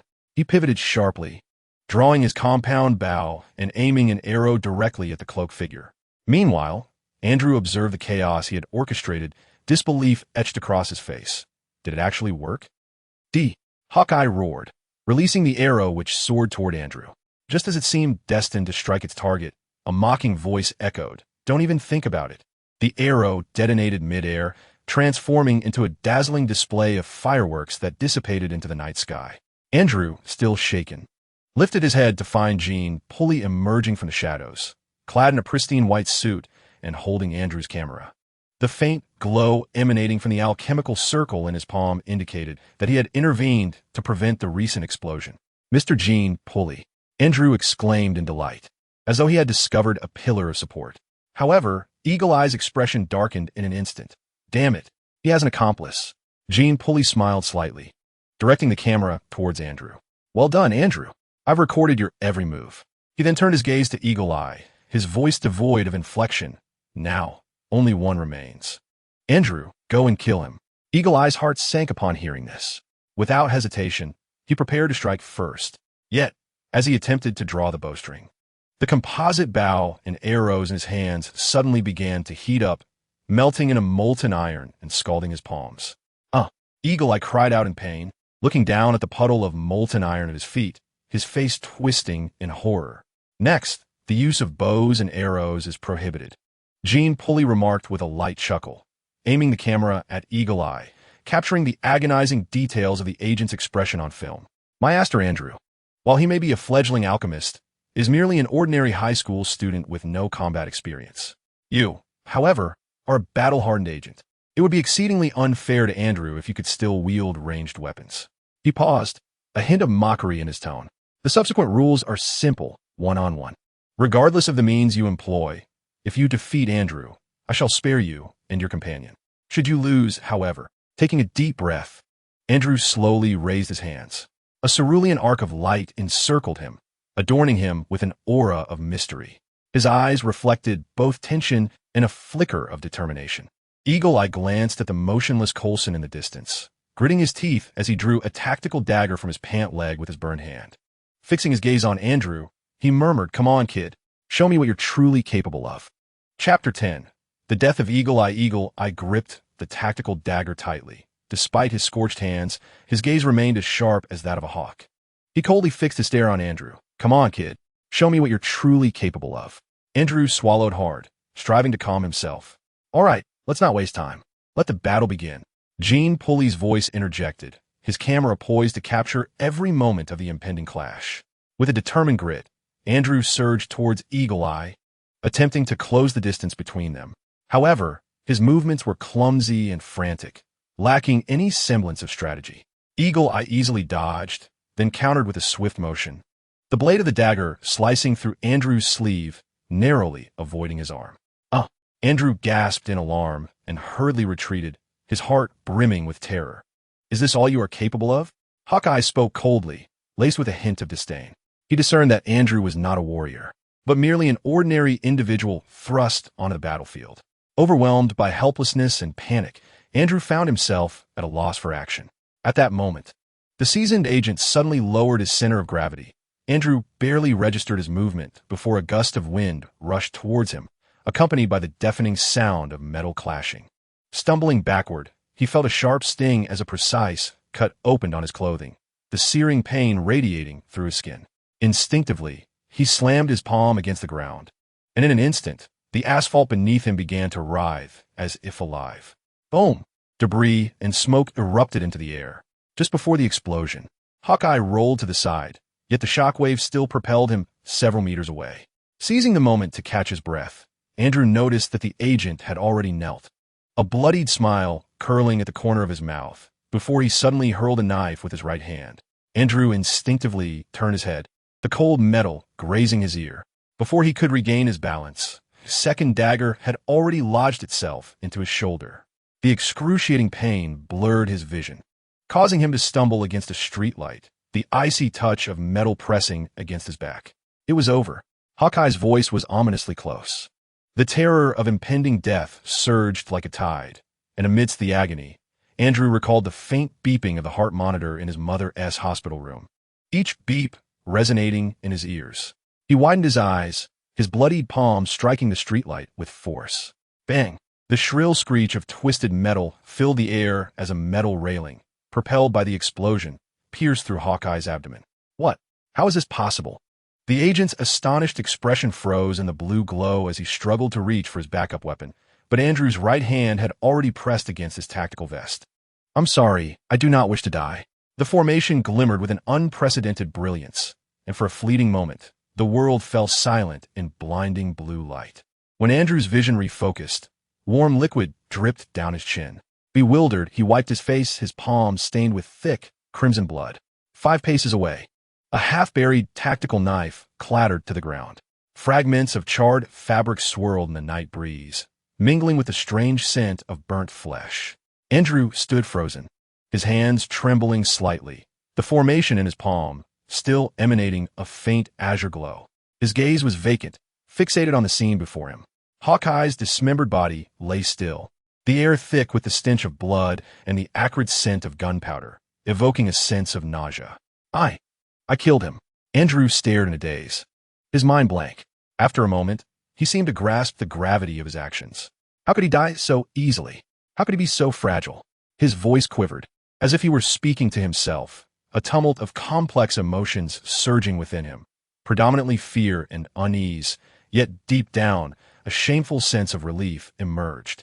Grateful that it was he who had survived, he lowered his gaze to his palm, as if for the first time truly comprehending the significance of the power he possessed, not merely the opportunity to alter the course of his own life, but also the capacity to extinguish the lives of others. Meanwhile, Kimberly directed the camera towards Andrew, capturing the blood smeared across his face and the chaotic emotions swirling in his eyes. Observing this unfamiliar, yet familiar scene, Kimberly could not help but reminisce about a poignant phenomenon he had encountered during his lengthy military career. When did those anxious, trembling recruits, who could scarcely steady their grips on their rifles upon first entering the battlefield, begin to acclimate to the brutality of war? At what moment did their mental state undergo a profound transformation? Perhaps it was the instant they first pierced an enemy's heart with a bullet, blood gushing forth as the adversary's body fell lifeless to the ground. Or perhaps it was when they first strangled an enemy with their bare hands, feeling the struggle gradually weaken until the last breath faded within their grasp. Alternatively, it could have occurred in that fleeting moment when they severed an enemy's head with a blade, the sensation of the steel gliding across the neck, and the warmth of blood splattering upon their face as the head rolled away. The fragility of life laid bare before them. Everything became strikingly real and cruel. When they personally dispatched those once feared as formidable, gazing down at the still warm corpses at their feet, an indescribable emotion quietly took root within them. The notion of the so-called strong was rendered trivial. Such thoughts would inevitably surface in their minds. In that instant, they recognized the undeniable truth of their own power, realizing they too were part of the strong. This reversal of understanding birthed an urge for dominance far more intense than mere carnal desire. A seed of confidence quietly took root in the depths of their hearts. This confidence was not born of hollow self-deception, but was established upon the visceral experience of taking lives. Confidence breeds power. This newfound assurance allowed the recruits to swiftly adapt to the harsh realities of the battlefield, yet it also led them to gradually lose themselves amidst the slaughter. They began to rely on this power, even becoming addicted to the thrill of wielding life and death, until one fateful day, they too became the fallen beneath another's blade. This shift in mentality was no mere coincidence. It was a distortion and reformation of humanity wrought by the battlefield. Each recruit's metamorphosis represented a redefinition of the value of life and a brutal affirmation of their own existence. And all of this was but an inconsequential cog in the vast meat grinder of war. Now, Andrew stood at this critical juncture. Andrew, what fate awaits you in this war? Will you achieve ultimate victory, or will you succumb to nameless defeat? As he gazed at Andrew, Kimberly revealed an enigmatic smile, seemingly filled with anticipation for Andrew's impending journey. I killed him. Andrew's trembling voice jolted Kimberly back to reality. A sudden, crisp sound of 3 claps resonated through the bloody air as Gene Pulley held the camera in one hand, while the other nervously tapped against his elbow, producing a rhythmic noise. He slowly approached Andrew, a pleased smile gracing his lips. Well done, Andrew. Your performance exceeds my expectations. Andrew lifted his gaze, confusion and fear evident in his eyes. Mr. Gene, I killed him. I took a life. Killed? Gene Pulley leaned in closer, the camera nearly pressed against Andrew's pale face. Indeed, you have taken a life. But is it truly such a grave matter? It is akin to squashing an ant or swatting a fly. The essence of human life bears no fundamental difference from theirs. I understand how you feel right now, breathless, cold in your limbs, your stomach churning. Such sensations must be utterly dreadful. As he circled around Andrew with the camera, Gene Pulley recorded every nuance of his demeanor. But fret not, Andrew. The first time is always daunting. This is not weakness, merely your body and soul struggling to acclimate to the shock of the outcome. At this juncture, Gene Pulley paused, glancing at the severed corpse of the eagle, not far away. You see, he could threaten you while alive, yet now he cannot. This is the most direct result. The process may be unsettling, but the outcome secures your survival. You have done what you must, and that suffices. As for the feelings you harbor now, you shall gradually grow accustomed to them. Gene Pulley's words, laden with seduction and consolation, acted as a tranquilizer for Andrew's troubled heart. While they did not immediately alleviate his guilt and fear, they did manage to steady his wildly racing heart. Deep within, he reassured himself that his actions were merely a means of survival. Gene Pulley nodded approvingly, patting Andrew on the shoulder. Excellent, Andrew. You have taken your first step. Remember, in this war, mercy will only lead to your demise. There is no turning back for you now. It is time to deal with that remaining agent. Gene Pulley turned, casting his gaze towards the direction where Coulson had fallen, only to find it devoid of life. The ground was stained with a dark crimson pool of blood, trailing off into the distance like a scarlet serpent, quietly vanishing around a shadowy corner. Ah, has he escaped while our attention waned? Gene Pulley mused, a hint of amusement lacing his tone. He crouched down, gently touching the bloodstain with his finger, the bright red hue appearing strikingly vivid under the dim light. Rising to his feet, he followed the trail, a cruel smile curling at the corners of his mouth. Yet, perhaps this is for the best. To deliver the final blow when the prey believes it has evaded capture, witnessing that fleeting expression of hope plunging into despair must be utterly exquisite. Let us proceed, Andrew, said Gene Pulley, preparing to embark on the pursuit of that elusive fish that had managed to escape. However, at the very moment he took his first step, an overwhelming aura surged from afar. This presence was akin to an invisible tempest, instantly enveloping the entire space. Imperceptible to ordinary individuals, yet for those with exceptional mental prowess. It struck like lightning in the night, clear and startling. Andrew, who had barely managed to become an alchemist, could distinctly sense this formidable momentum, akin to an unstoppable tide. His body trembled violently, cold sweat beaded on his forehead, and his complexion paled. With a quivering voice, he inquired, Mr. Gene Pulley, what is this? A thrilling chuckle resonated through the space, and Gene Pulley's lips curled into an involuntary smile. It cannot be mistaken. It is a servant, and to so audaciously reveal their presence. Are they anticipating a challenger? We cannot disappoint them.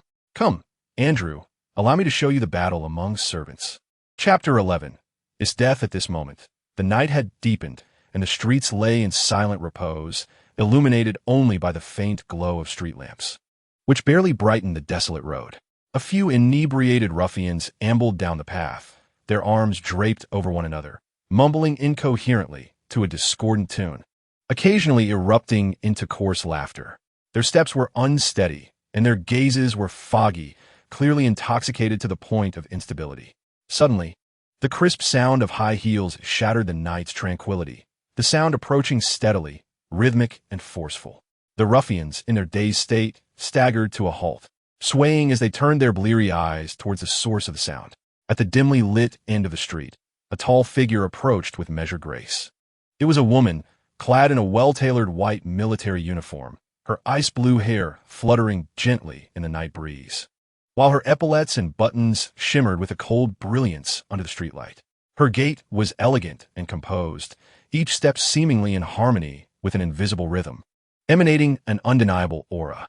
Though the dim lighting obscured her features, the exposed skin appeared as pure as snow, strikingly prominent against the night. Her figure was impeccable, curvaceous and alluring, as if every inch of her silhouette silently radiated a lethal allure. Am I seeing things? Is that a celestial being? One of the ruffians rubbed his eyes, his voice tinged with infatuation. Regardless of whether she is a fairy, we are fortunate tonight. Another ruffian licked his lips, a glimmer of greed flashing in his eyes. Under the influence of alcohol, their already scant rationality was swiftly cast aside. The singular thought that consumed their minds was an unrelenting desire to approach her, to possess her. They staggered toward the woman, lewd smiles plastered on their faces, uttering crude and unwelcome remarks. Yet the woman seemed oblivious to their presence, continuing her graceful stride with an air of elegance. Just as they were about to approach her, she abruptly halted, slightly tilting her head. Her icy blue strands cascaded over her cheek, revealing a pair of eyes as frigid as frost, devoid of warmth. They appeared capable of freezing one's very soul. I await the arrival of the strong. Her voice resonated, deep and chilling, akin to a whisper from the abyss. The ruffians momentarily paused, then erupted into laughter, dismissing her words as mere bravado, believing her indifference only fueled their desire to conquer. Strong? Are we not the strong ones? One of them sneered. Fear not, my dear, for we shall treat you well. He reached out, attempting to grasp her wrist. However, before his hand could touch her, a bone-chilling cold surged from his fingertips, spreading throughout his entire being. In the blink of an eye, a thin layer of frost began to form visibly upon his arm. What is this? He recoiled in terror, frantically shaking his arm in a futile attempt to rid himself of the eerie chill. The woman's lips curled into a mocking smile. Clearly, you are but mere scum. As her words lingered in the air, the temperature plummeted, and tiny ice crystals began to coalesce in the atmosphere. The ruffians, caught off guard, soon realized their feet were frozen to the ground, rendering them immobile. Wait, we were wrong. Spare us. They finally comprehended the gravity of their mistake. Their lewd grins replaced by sheer terror. The woman paid no heed to their pleas, gently raising her hand, a crystalline ice spear forming at her fingertips. Weaklings have no right to survive. No sooner had she spoken than the ice spear shot forth, piercing through the chests of several ruffians with unerring accuracy. Their expressions froze in a moment of terror, their bodies quickly enveloped in frost, transforming them into lifeless, icy statues. To audaciously emanate one's aura in the heart of the city, enticing others. Clearly, you possess absolute confidence in your strength. Jean Pulley, bearing Andrew, appeared at the end of the street like a specter. His silhouette, elongated under the dim street lights, exuded an air of elegance. The white suit billowing slightly in the night breeze, reminiscent of a refined gentleman. Andrew, held aloft by his servant, experienced the dizzying sensation of leaping between skyscrapers. Reminiscent of Spider-Man, his fear of heights rendering his complexion pale. At last you have arrived. I have awaited your presence for quite some time. Esdeath's voice was icy and filled with the fervor of battle, her gaze sharp as a blade, fixating intently on Jean Pulley. Without hesitation, she drew the military knife from her waist, its blade glinting with a chilling gleam in the moonlight. I am called Esdeath, the saber of this Holy Grail War. Unknown servant, proclaim your name. Jean Pulley offered a subtle smile, elegantly removing his top hat and addressing Esdeath with a gentlemanly bow. Castor, the Alchemist of Crimson Lotus. Zolf J. Jean Pulley. He then gently patted Andrew's shoulder, introducing him in a relaxed tone. And this is my Aster, Andrew. Andrew struggled to maintain his composure, striving to appear less disheveled. As he gazed up at Esdeath, he was struck by her commanding presence. She resembled an immovable iceberg, cold and unyielding. I eagerly await the arrival of a formidable opponent. Castor, will you quench my thirst? Esdeath's lips curled into a haughty smile as she pointed her military blade directly at Jean Pulley, issuing a direct challenge. Jean Pulley licked his dry lips, excitement glimmering in his eyes. Ah, no preamble at all. You intend to engage right away? How refreshingly straightforward. As his words echoed, the air around them seemed to crystallize. Tiny ice crystals began to form on Esdeath's blade, emanating an oppressive chill, while the alchemical circle in Jean Pulley's palm glowed faintly, casting a cerulean arc of light that illuminated the surrounding street. Andrew instinctively stepped back, a mixture of tension and exhilaration coursing through him. He realized that this battle would be an extraordinary duel unlike any he had ever witnessed, and he stood at the eye of the storm. Now, let me behold your prowess, Saber. Jean Pulley's voice dripped with provocation as his gaze locked with Esdeath's, akin to two bolts of lightning colliding in the sky. Esdeath, the General of Ice, struck first. Countless ice crystals rapidly coalesced in the air, transforming into sharp icicles that rained down upon Jean Pulley and Andrew like a torrential storm. The icicles sliced through the air, emitting a piercing whistle, as if seeking to freeze everything in their path. This place is perilous. Andrew, you must retreat to safety. Jean Pulley waved his hand, and the ground erupted into a stone pillar, swiftly lifting Andrew away from the impending battlefield. With Andrew safely removed, Jean Pulley faced no further distractions. The ice crystals once again gathered in the air, morphing into an array of sharp icicles that hurtled towards him. Let's commence with a grand display. Jean Pulley laughed maniacally as he slammed both hands onto the ground. Instantly, the tarred road beneath him bulged, and crimson flames burst forth from the fissures, resembling a volcano's fury, surging towards Esdeath with terrifying heat. Boom! The explosive flames rapidly expanded over 1,000 meters, engulfing the entire street. Thick smoke billowed, obscuring visibility, while the air became saturated with the scent of burning. Surrounding buildings trembled under the blast force, shattering glass windows that rained down like confetti. Vehicles on the street were overturned, alarms blaring amidst the cacophony of resident screams and cries of despair. Help! Someone, please save us. My child is still inside. Run. The building is collapsing. The sounds of cries and pleas for help echoed through the streets, resembling a veritable hell on earth. The residents, still in the throes of slumber, were reduced to ashes in an instant. What is happening? Just one more strike. Jean Pulley grinned menacingly, ready to capitalize on his advantage. However, from within the smoke emerged the cold and commanding voice of Esdeath. Freeze. Before her words could dissipate, a colossal ice spear, several meters in diameter, shattered the fog, racing towards Jean Pulley like a frosty dragon. What? Jean Pulley's eyes widened. Esdeath's attack was alarmingly swift, ferocious, and overwhelmingly powerful, far exceeding his expectations, leaving him with no opportunity to evade. The massive ice spear struck him without hesitation, hurling him into the ruins of a nearby building. Esdeath emerged unscathed from the explosion, her gaze piercingly cold as she surveyed the area where the ice spear had pierced through, her tone laced with a hint of disdain. Is your strength merely at this level? Yet, did Castor perish just like that? The answer is no. A faint cracking sound suddenly resonated as the enormous ice spear, standing resolutely in the center of the street, shattered in an instant, transforming into countless droplets of icy water that scattered across the pavement.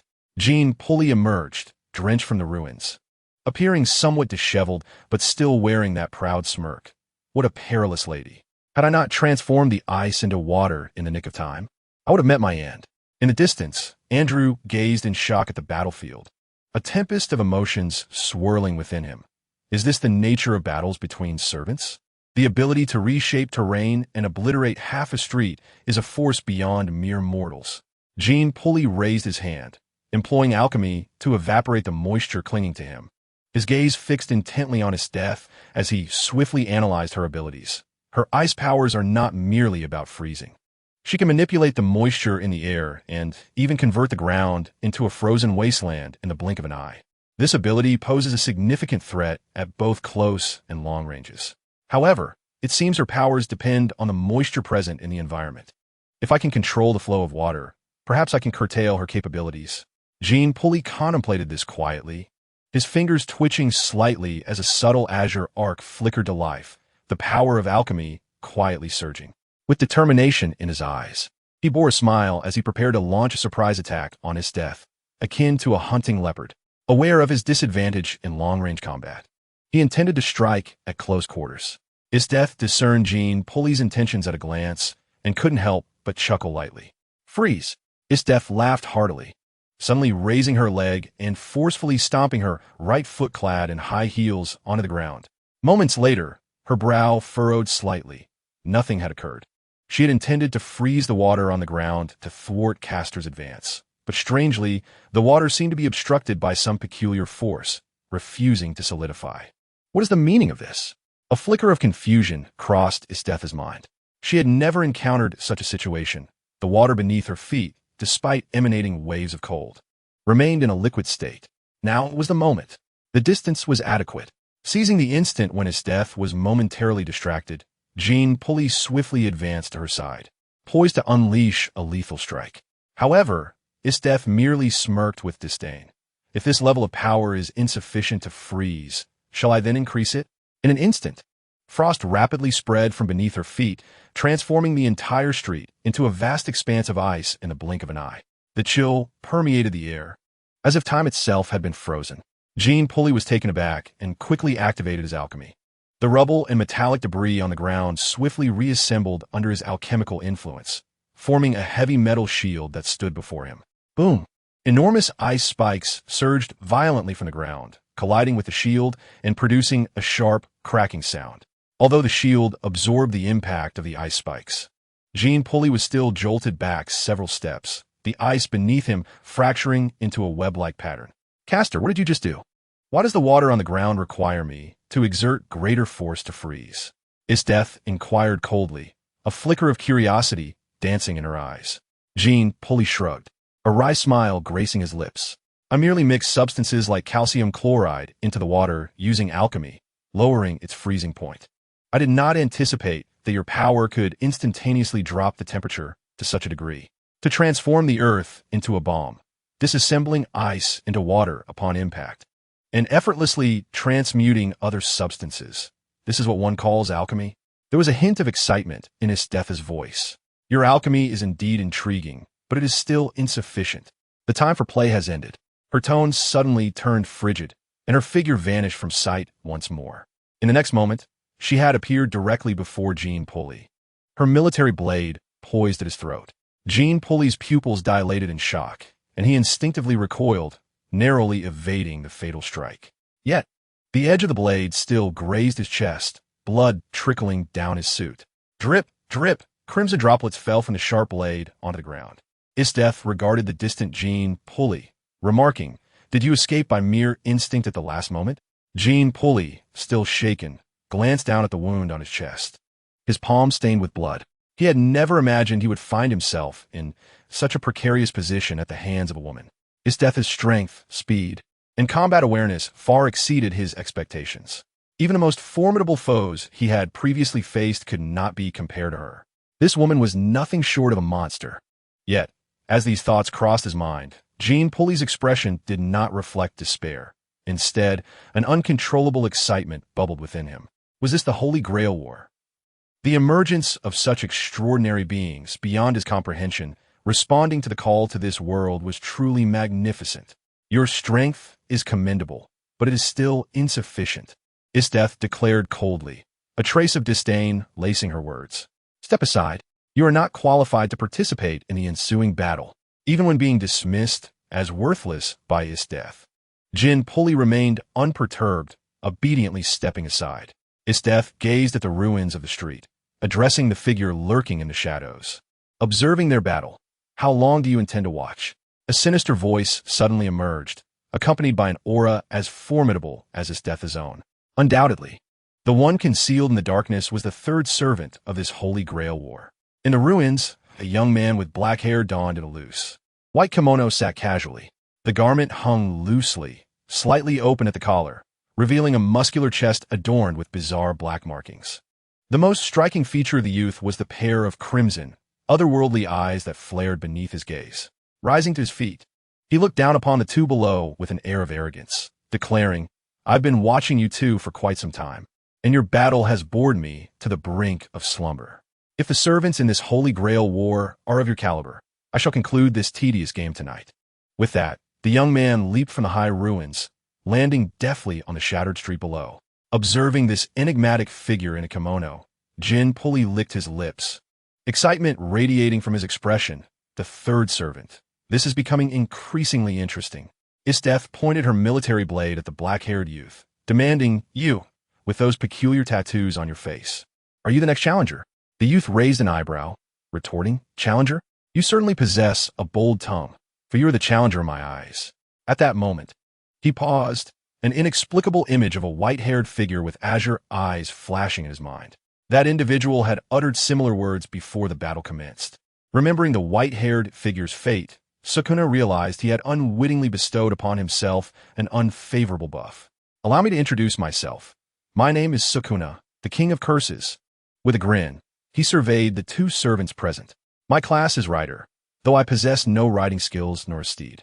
It seems the Holy Grail in its randomness. Assign me this class due to other classes being filled. The class that truly suits me would be Archer or Berserker, but it matters not. Even without any so-called class enhancements, I remain an absolute powerhouse." With a cold smirk, Esdeath brandished her military knife, slicing through the air with a glimmer of icy light. "Anyone can boast," she remarked, "but whether your strength matches your bravado remains to be seen." What an insufferable woman.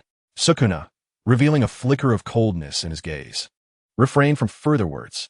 He raised his hand, and with a subtle motion of his fingertip, an invisible slash tore through the air, racing towards Esdeath with alarming speed.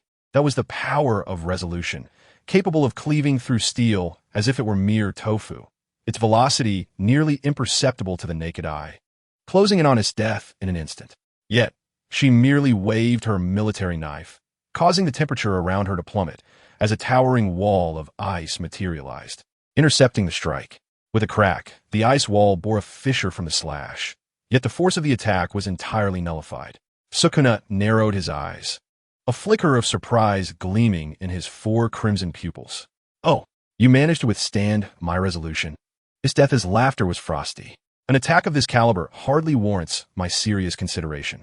Intriguingly, Sukuna's lips curled into a grin that nearly tore his visage asunder. "Then let us see how you fare against this." He spread his arms wide, the air around him contorting under an unseen force. In the next moment, countless invisible slashes descended upon Esdeath like a tempest. The dense onslaught of strikes ravaged the ground, sending shards of rock flying and dust billowing into the air. Yet, Esdeath remained steadfast, her military knife slicing through the air with a delicate motion, causing the temperature to drop to absolute zero. A colossal ice wall erupted from the ground, blocking every single strike. The wall was riddled with cracks, yet remained unbroken. Sukuna tilted his head, stroking his chin. "You're quite capable, aren't you? Perhaps I shall indulge you a bit." Despite his derisive words, Sukuna dared not underestimate Esdeath. Instead, he meticulously analyzed her strength. This woman, Esdeath, wielded powers akin to his subordinate and chef, Rhyme, whose art was the ice congealing technique, manifesting the ability to manipulate ice for offense and defense, while controlling the environment to induce extreme cold and hinder foe movements. It was a versatile and formidable technique. Moreover, Esdeath's prowess appeared to far surpass that of Rhyme. But what of it? Sukuna held absolute confidence in his own strength. Since the slashes proved ineffective, he would resort to fire. His technique, Demon Suppression Chef, was a composite art capable of wielding two entirely different abilities simultaneously. In addition to unleashing invisible slashes through resolution and 8, he could summon the flames of annihilation. The flames of open burned with such intensity that they could instantaneously melt steel and reduce flesh to ash. However, its limitations were glaring. The range of the flames was narrow, and their speed sluggish. Yet, it would suffice against this woman. "Open," Sukuna called out softly, flames igniting in his hands. As Esdeath beheld the scene before her, her eyes sparkled with excitement. "Fire? Let us determine whether my ice is superior or your flames more ferocious." Flames versus Frost. The most formidable sorcerer in history versus the Empire's mightiest general. Who, indeed, stands as the challenger? In an instant, Suk's figure vanished from sight, only to reappear before Esdeath, his fist ablaze with searing flames, aimed directly at her face. Esdeath reacted with remarkable speed, her military blade intercepting the attack as frost spread across its edge.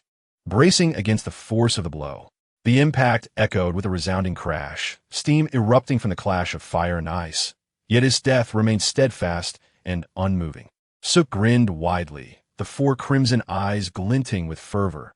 "Woman, your reflexes are commendable, but they are insufficient." Before his words could fully dissipate, he vanished once more, reappearing beside Esdeath, delivering a sweeping kick enveloped in blazing flames. Esdeath swiftly sidestepped, her blade slicing through the air with a glimmer of cold light, aimed at Suk's throat. Suk did not flinch. Instead, he raised his left hand and firmly grasped the blade, blood trickling down his palm, yet he remained undeterred. Yes, this is exhilarating. He cackled, his right fist igniting with intense flames, striking fiercely at Esdeath's abdomen. Esdeath emitted a cold snort, and the temperature around her plummeted. A layer of icy armor enveloping her form. Suk's fist collided with the ice, producing a muffled thud as the armor shattered, yet Esdeath remained unscathed. "Your fists lack the necessary strength," she remarked icily, twirling her blade, compelling Suk to release his grip.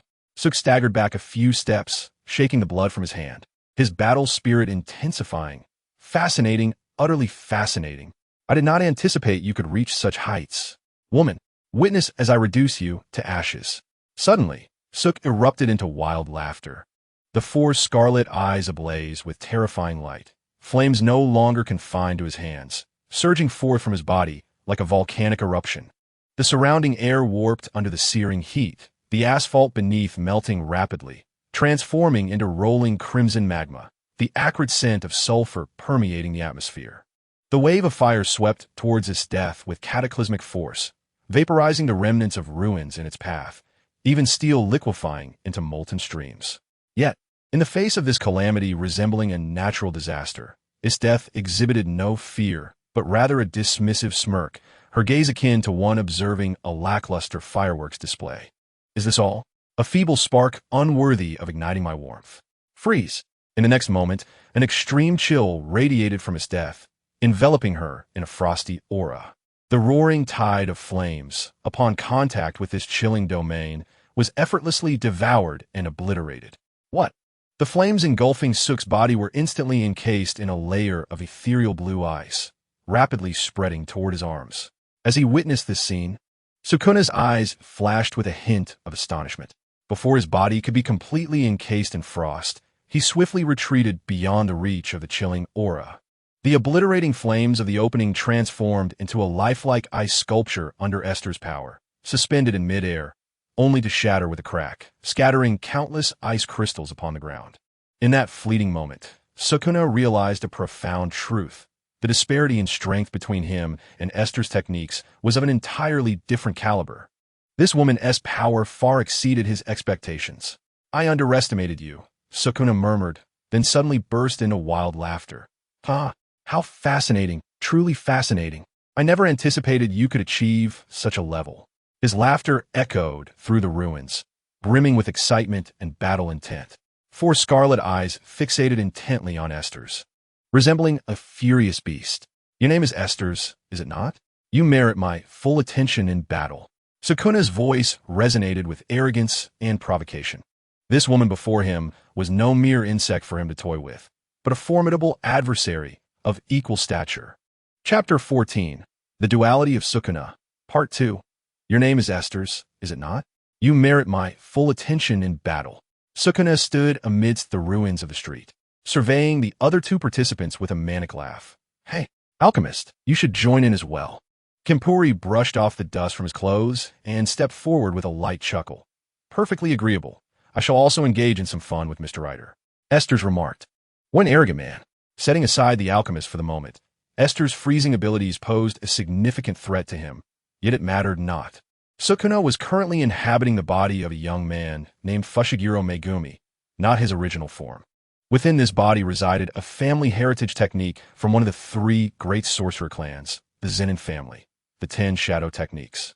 As the name suggests, the 10 Shadow Techniques allowed him to summon 10 familiars, each possessing distinct abilities.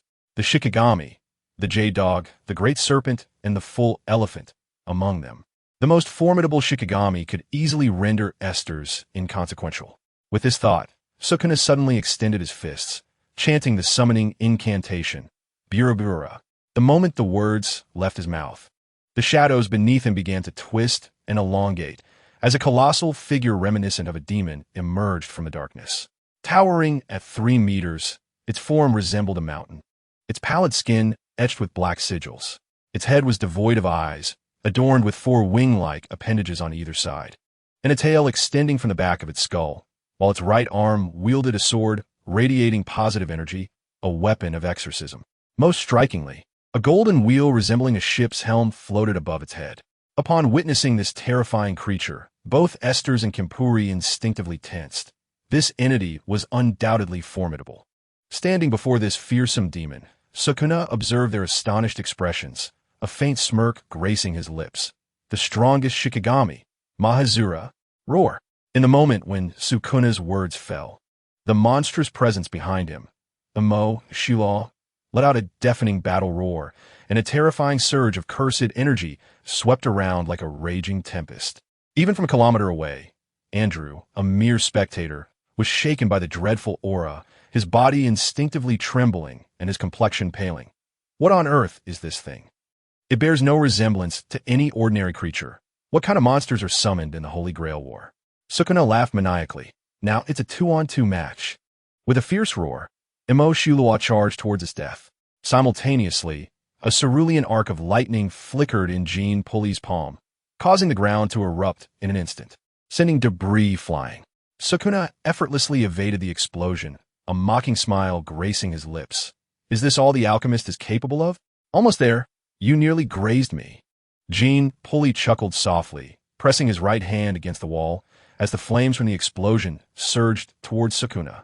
Sukuna's figure flickered, easily dodging the attack. And with a casual wave, an immense wave of cursed energy transformed into an invisible slash aimed at Jean Pulley. Jean Pulley swiftly retreated, but still felt a sharp pain as the slash grazed his chest. Meanwhile, the battle between Esdeath and Emo Shulaw escalated to a fever pitch. Freeze! Esdeath shouted coldly, and in an instant, Emo Shulaw's body was encased in ice. Yet, in that fleeting moment, the thing above Emo Shulaw's head whirled, and the frozen form abruptly broke free, continuing its charge towards Esdeath. What? Esdeath's pupils constricted as she quickly leaped, raising her right hand high. A massive ice meteor coalesced in the sky, hurtling down towards Emo Shulaw with fierce intent. The ice meteor carried with it a destructive force, as if intent on obliterating everything in its path. However, Emo Shulaw stood resolutely, swinging the anti-demon sword in its right arm, cleaving the ice meteor in midair, which then shattered into countless ice shards that scattered. As Esdeath and Emo Shulaw engaged in a fierce struggle, she began to sense something amiss. She noticed that every time the phone above Emo Shulaw spun, the effectiveness of her attacks diminished. Hey, that alchemist! Esdeath called out. That monster's ability is peculiar. It seems to adapt to my powers, rendering my attacks increasingly ineffective. On the other side, Jean Pulley found himself perilously cornered by Sukuna's ghostly speed and cunning slashes. Upon hearing Esdeath's warning, his gaze immediately locked on Emo Shulaw and the slowly rotating golden phone above its head. Adaptation ability? Jean Pulley's mind raced as he observed Esdeath's ice blades striking Emo Shulaw, the wounds visibly healing at an alarming rate, while Emo Shulaw's movements appear to increasingly counter the biting cold with ferocity. So it isn't merely strong defense. It evolves and adapts to the enemy's attack style in the midst of battle. Such a marvelous ability. Saber, switch positions. Jean Pulley, fully grasping Esdeath's intent, shouted without hesitation towards her, simultaneously ignoring Sukuna's impending strike as he slammed both hands onto the ground. Boom! Boom! Boom! This explosion was not aimed at the Suo, but rather erupted violently between Su and Shulaw. A tremendous shockwave, laden with debris and dust, swiftly severed the line of sight and attack routes for like a heavy curtain. The ferocious gust propelled Shulaw into a stumble, forcing Vu to retreat momentarily to evade the onslaught. in the fleeting moment obscured by smoke and dust. Jinku utilized the recoil from the explosion, launching himself sideways like a cannonball, his target fixed on the Bushivo, which had been momentarily hindered by the blast. Ha ha ha! Savor the taste of the explosion. Jinpu laughed maniacally as a cerulean arc of light blossomed in his palm. Under the influence of alchemy, the ground beneath the Ushila transformed instantaneously into a volatile explosive. Glanced down, sensing the imminent danger. It had no time to react before the flames of the explosion engulfed it. Meanwhile, almost simultaneously with Thinko's command to switch positions, a silhouette of icy blue had already emerged like a phantom from the other side of the smoke. Suno, momentarily distracted by Jin Pu's sudden shift in focus towards Mo Shilo, found Aisu Dusu closing in on him. An extreme chill enveloped Chuo, causing the very flow of his blood to stagnate. Your opponent is me. Suno, Oz's voice pierced like ice. With a swift motion of her right hand, her military knife whistled through the air, aimed directly at Th's head. Startled, Suno quickly grasped the intentions of both adversaries and grinned savagely. Have you already realized? I initially intended to toy with you, but never mind. This game is over. With the next strike, I shall end you. As he spoke, Suo raised his hands abruptly, forming a spell seal before him. In an instant, a colossal surge of overwhelming curse power erupted like a volcano, radiating wildly from his center. As Zunoa chanted in a deep voice, the very fabric of the battlefield twisted and undulated as if stones had been cast into still waters. Boom! A massive shrine, constructed of eerie white bones, rose from the ground, thundering into the heart of the battlefield. Chapter 15. The Exorcising Chef. Buzz. Without warning, and devoid of trajectory, Jinpu felt an array of invisible, intangible strikes, sharp enough to sever all, materializing out of thin air, converging upon him from all directions, up, down, and in a 360-degree assault. I must escape this place. Jinpu's pupils contracted. A tidal wave of deathly peril surged within him. He retreated swiftly, barely evading the radius of the domain. Yet his body was already riddled with wounds of varying depths, blood staining his garments. This power was beyond comprehension. Jinpu gasped for breath, utterly astounded by Suo's domain. This was the domain of the Cursed King, the Exorcising Chef, a slaughterhouse that drew all into its depths, governed by the relentless rules of endless slashing. In this realm ruled by divine altars, slashing strikes are no longer skills that the malevolent spirit must actively release. They have become an intrinsic part of the spatial laws. Jin Pulley found himself on the fringes of the demon-slaying domain and thus effortlessly escaped its grasp, while Esdeath, positioned at the heart of the domain, was far less fortunate. Freeze! Esdeath's reaction was instantaneous. Nearly at the moment the domain coalesced, the power of the imperial weapon, manifestation of the demon god, surged to its zenith. In an instant, layers of crystalline ice, several meters thick, materialized around her, forming an impregnable fortress of ice.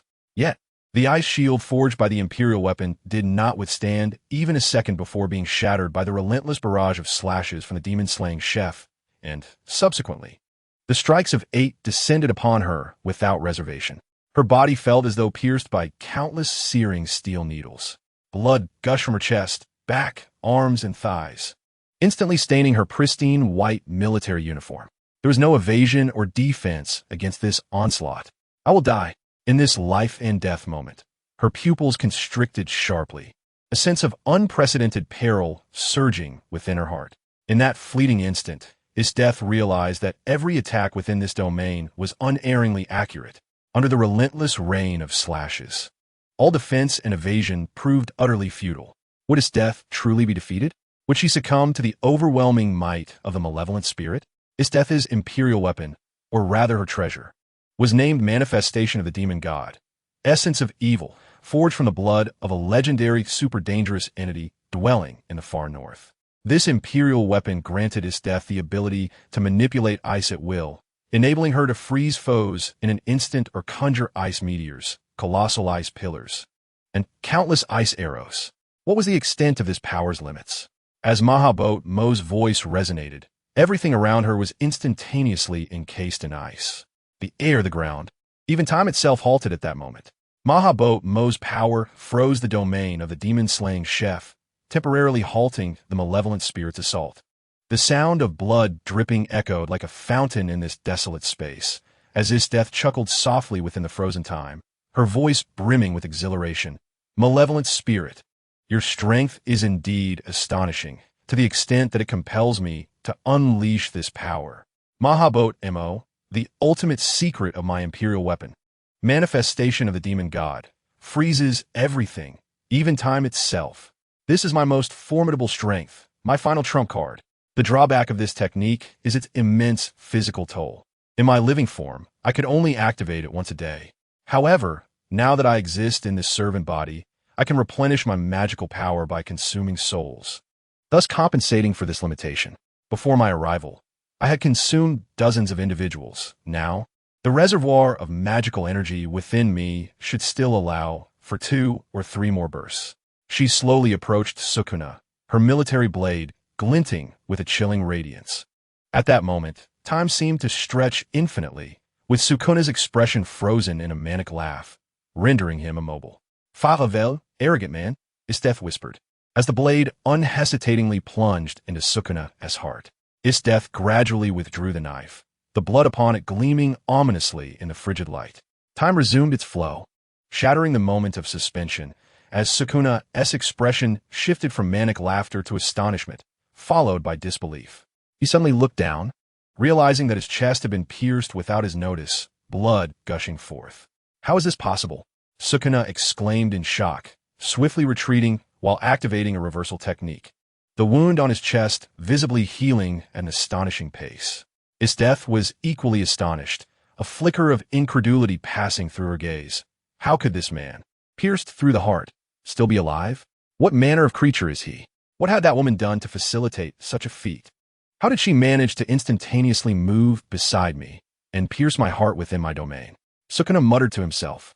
At that moment, a certain piece of information flooded his mind, leading his gaze to the Dharma wheel atop Magus. The wheel rotated half a turn, and Sukuna suddenly comprehended. So that is it. She activated some ability that triggered Magus's adaptability. Truly a formidable opponent. Sukuna scrutinized Esdeath, pondering what she had done in that fleeting instant. How could Ice manifest before me and trigger Magus's latent capabilities from afar? A terrifying hypothesis emerged in Sukuna's mind. Could her technique even encompass the unfathomable act of freezing time itself?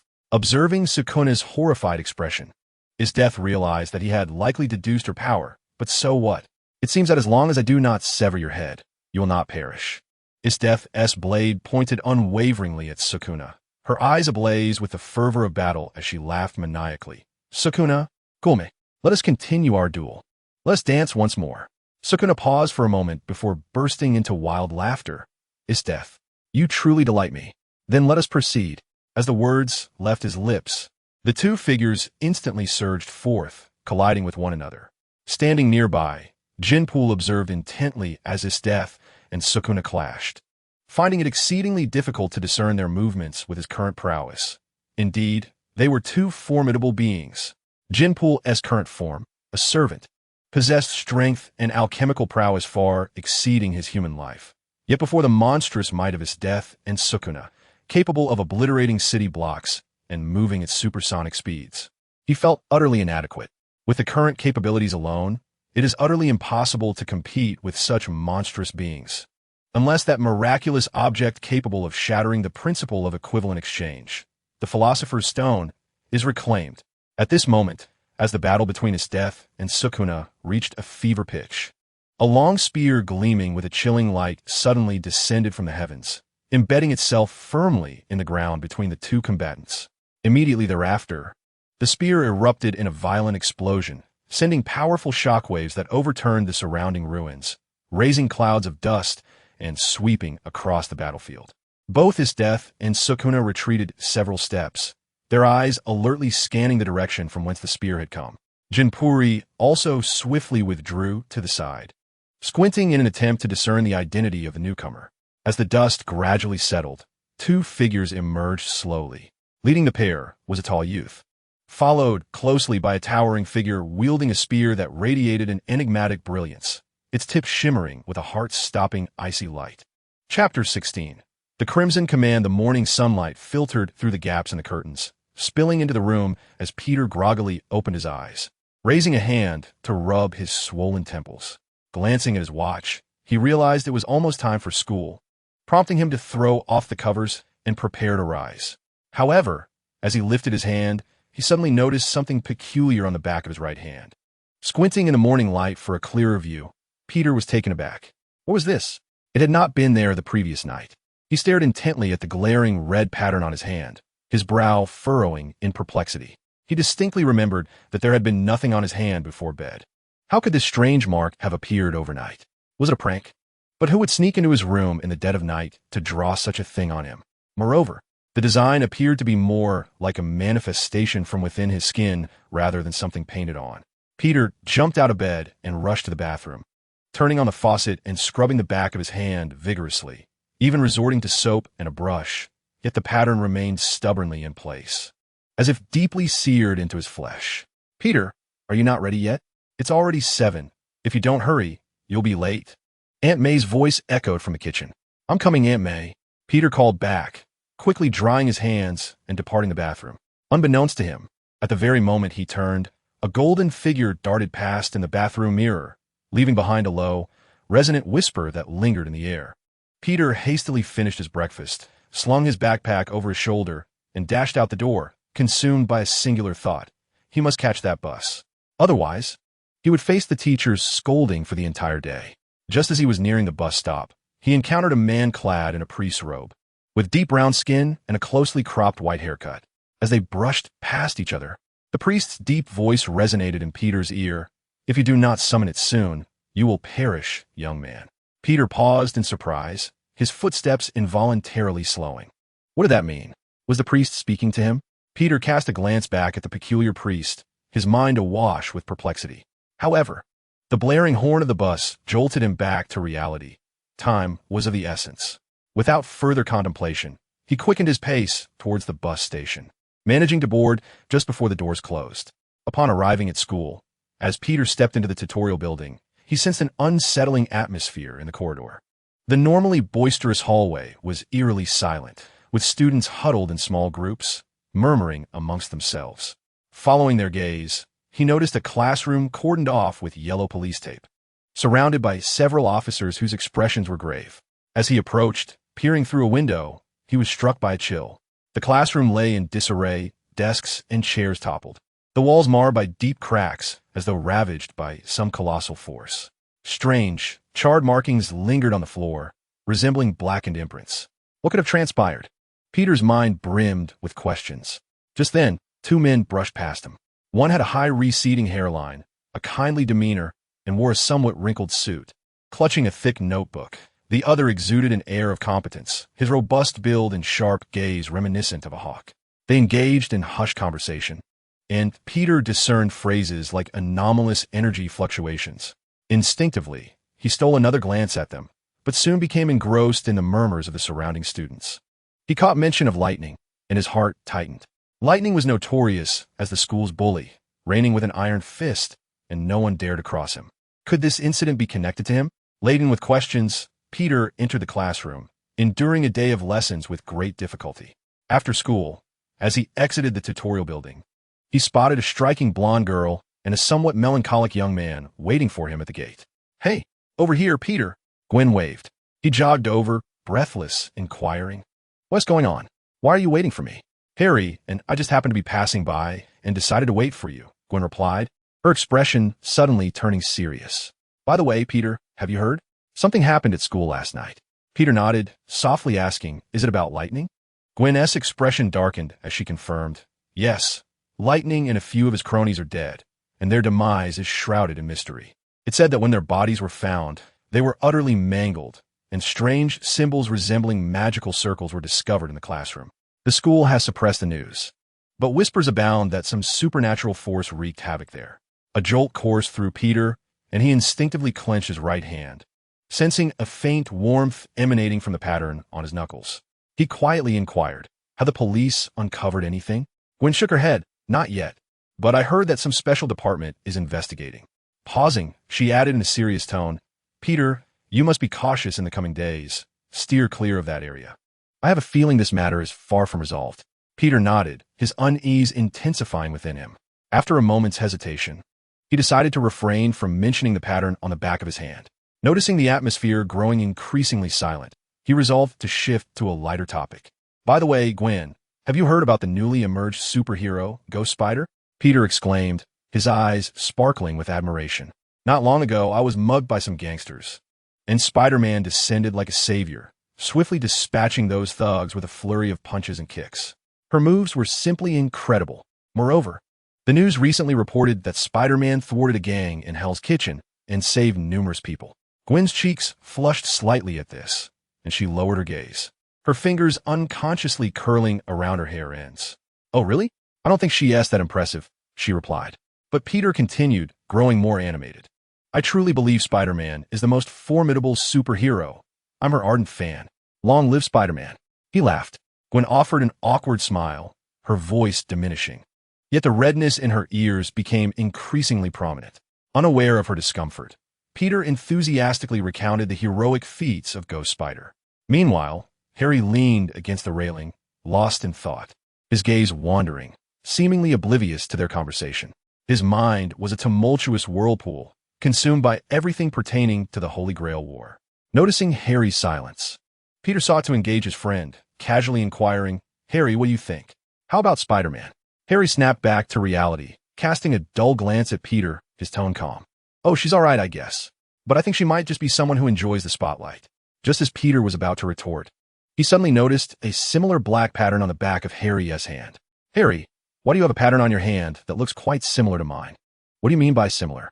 Harry asked, following Peter's gaze, only to discover that the sigil on his hand had unexpectedly become visible, its dark form stark against the sunlight. At that moment, Harry's eyes inadvertently flicked to Peter's hand, and his pupils dilated in shock. Peter, your hand. Harry's voice trembled as he pointed at the 3 red lines on Peter's hand. That's a sigil. How could you have a sigil? And a red sigil? How can this be? A sigil? What is that? Peter was taken aback by Harry's words and, following his friend's gaze, glanced down at his own hand, suddenly enlightened. Rubbing the back of his head, he remarked, Is this strange pattern called a sigil? I woke up with it this morning and thought I was just having an allergic reaction to something I ate last night. Harry's expression was filled with confusion. Do you know what this thing does? Without answering, Harry simply stared intently at Peter, a whirlwind of complex emotions swirling within him. Why Peter? Why him of all people? The red sigil indicated that at least 2 factions were participating in this Holy Grail War. Harry lowered his gaze to the dark sigil on the back of his hand, questioning himself internally as his fists clenched tighter. Could the Holy Grail War truly turn friends into foes? His complexion turned pallid in an instant. He and Peter had grown up together, sharing an unbreakable bond, yet he had never anticipated that his closest friend might become an adversary in this conflict. Gwen, sensing Harry's unease, gently placed her hand on his shoulder. Harry, are you all right? You look unwell. Peter, are you truly unaware of the information regarding the Holy Grail War? Who bestowed the sigil upon you? Harry's voice was low and urgent. Peter appeared bewildered. I don't know. It just appeared on my hand when I woke up this morning. Gwen squinted, shifting her gaze between the 2 childhood friends. What sigil? I don't understand. Are you 2 hiding something from me? Harry turned to her, his expression grave. Gwen, this does not concern you. It would be best if you refrain from involving yourself in this matter. He then addressed Peter. What of your servant? Have you summoned one? What servant? I have no idea. Peter scratched his head, utterly perplexed. Harry sighed, his heart heavy with conflicting emotions, uncertain of how to elucidate the situation. He looked at Peter and then at Gwen, finally stating with resignation, Peter, you should not be entangled in this Holy Grail War. Come with me to the church to seek the priest and have your sigil annulled. Chapter 17. The church. Harry led Peter and Gwen to a church nestled in Queens. Upon entering, they beheld the stained glass windows casting a sanguine glow under the moonlight. A figure stood with their back turned before the statue of the Virgin Mary. The time has come. Welcome to the table of the Holy Grail. Lambs. The priest suddenly turned to face them, his cross-patterned pupils glinting in the shadows. His deep, magnetic voice resonated within the church, as if he had anticipated their arrival and awaited them for an eternity. This is the Church of the Holy Grail. I am Enrique Pucci, the overseer of this Holy Grail War. The moment Peter glimpsed Father Pucci, he exclaimed in astonishment. "You are the priest I met this morning at the bus station." "Indeed. We meet again, young man," Pucci replied with a smile as he approached the trio. The metallic clinks from beneath his robes, accompanying his steps. The threads of fate invariably guide the lost back to their origins, do they not? Harry wasted no time, confronting Pucci directly with an aggressive tone. "Father Pucci, why does Peter know nothing of the Holy Grail War? Why have you bestowed upon him a sigil? What is the meaning of this?" Pucci's expression remained unchanged as he slowly turned his gaze to Peter. "Young man, are you truly oblivious to everything?" Peter scratched his head, looking innocent. I've never heard of it at all." Pucci sighed. "Indeed, this is certainly our oversight. As compensation, I shall bestow an additional command seal upon this young lad. The command seal serves not merely as a medium for summoning and contracting a servant, but rather symbolizes the master's absolute authority over the servant. Its functions encompass, but are not limited to, the ability to issue coercive commands, temporarily enhance the servant's capabilities, and instantaneously summon the servant to one's side. It can be said that the command seal is the very essence of the master's tactics, applicable for both strategic suppression and for turning the tide in dire circumstances. Furthermore, the number of command seals is limited, typically amounting to 3, and once utilized, they cannot be restored. Bestowing an extra command seal is akin to providing the master with an additional lifeline. Harry furrowed his brow, fixing his gaze on Father Pucci. "Father Pucci, we do not require an additional command seal. Please revoke Peter's command seal immediately and allow the Holy Grail to redistribute it. He should not be entangled in this war." Although an extra command seal is immensely valuable, he was unwilling to see his dear friend Peter embroiled in such a brutal conflict. This could be accomplished, but is it truly wise?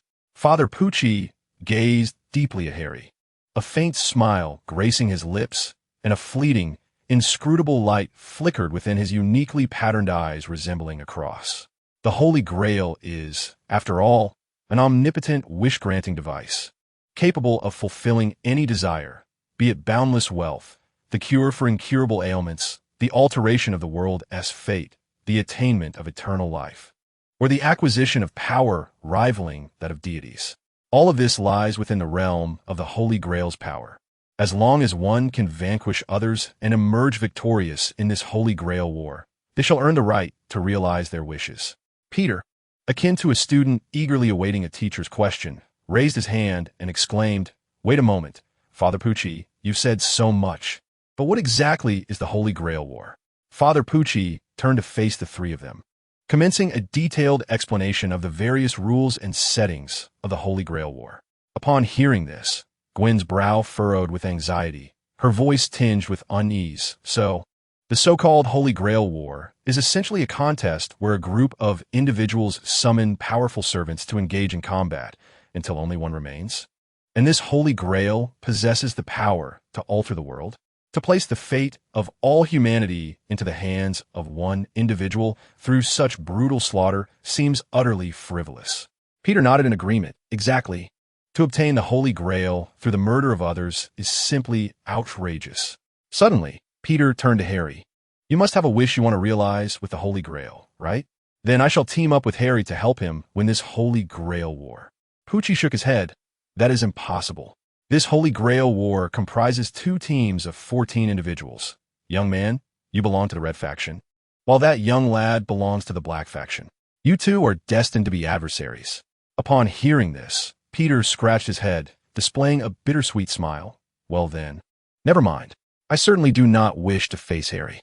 Since childhood, whether in games or sports, I have never once managed to win against him.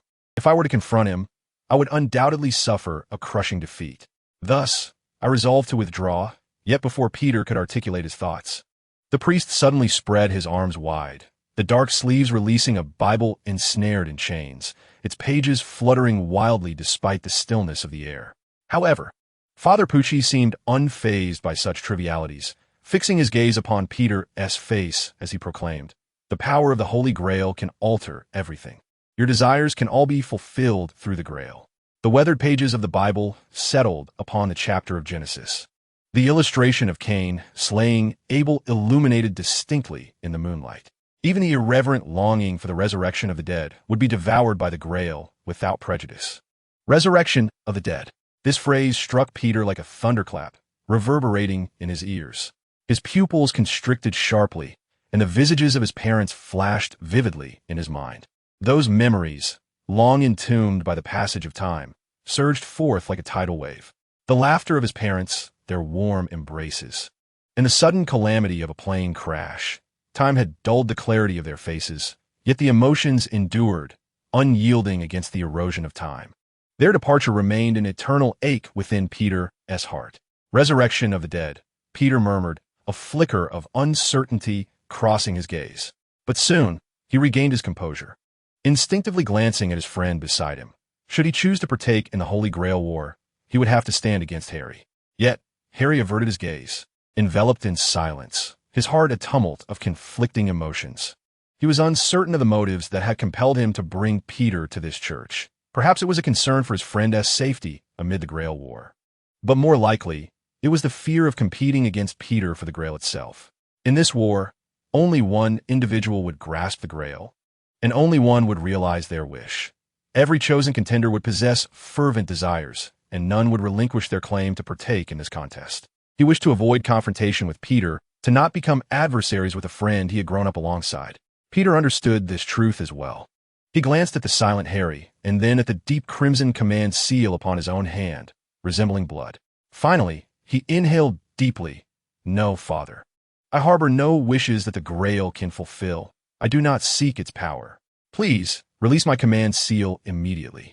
Father Pucci remained silent for a moment before nodding slowly. Very well. Since you are so resolute, I shall release your command seal. But remember, the opportunity is singular. Miss it, and it shall never return. At that instant, a formidable presence erupted from the heart of the city, sweeping in like an invisible tempest.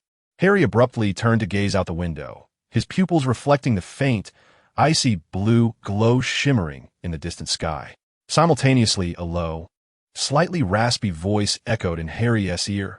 Boy, you sense it, do you not? In that place. This aura belongs to a servant. Harry nodded, whispering to himself, his fist clenching unconsciously.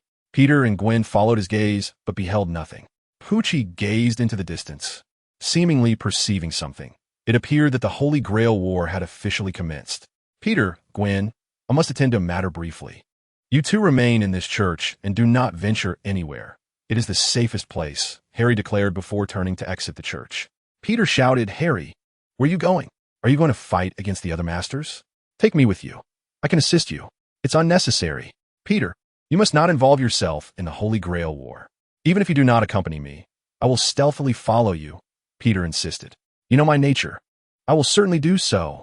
Hearing this, Harry fixated on Peter for a moment in silence before letting out a resigned sigh. Since you are so determined to accompany me, let's see if you can keep up. At that instant, a towering figure materialized behind Harry.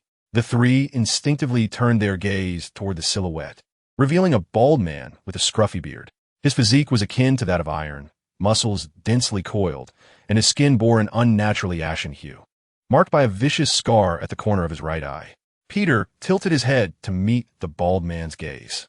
The man's eyes were calm and profound, yet laden with weariness, devoid of deliberate intimidation, yet exuding an invisible steadiness and reliability. Let's proceed, he commanded. In response, the man silently grasped Harry's form, bending his legs and leaping high into the air, their figures swiftly vanishing amidst the towering edifices. Peter and Gwen stood there dumbfounded, witnessing this spectacle. Chapter 18. The Battle of Servants. Peter lifted his gaze to the boundless sky, his eyes filled with confusion and perplexity. Why did it seem that Harry had seen something? As a master myself, why could I not sense anything? Father Pucci, standing nearby, slowly interjected, You have yet to summon your servant. You are not a true master.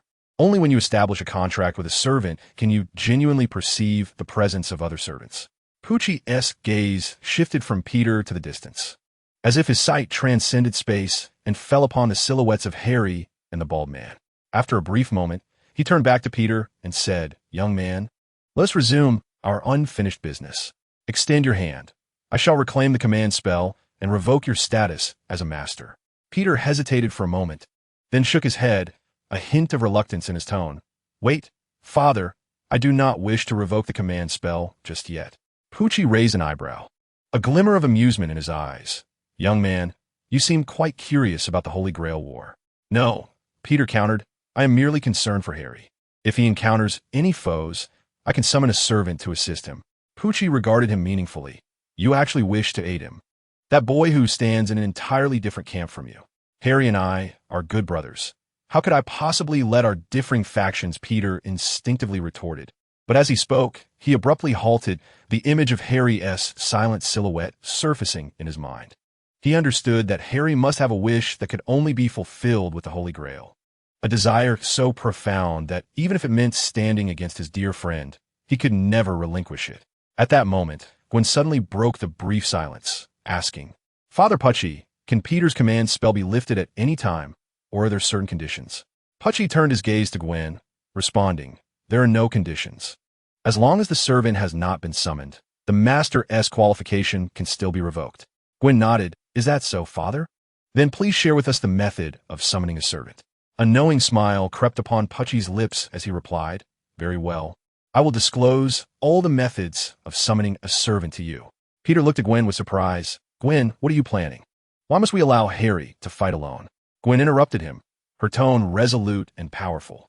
Pucci chose not to elaborate further. Instead, he imparted every condition and method for summoning a servant without reservation. After absorbing this information, Gwen turned to Peter and said, Let us go find Harry. Find him? How? We have no idea where he has gone, Peter replied, confusion evident on his face. Gwen scratched her cheek, a hint of guilt in her voice as she gestured hesitantly.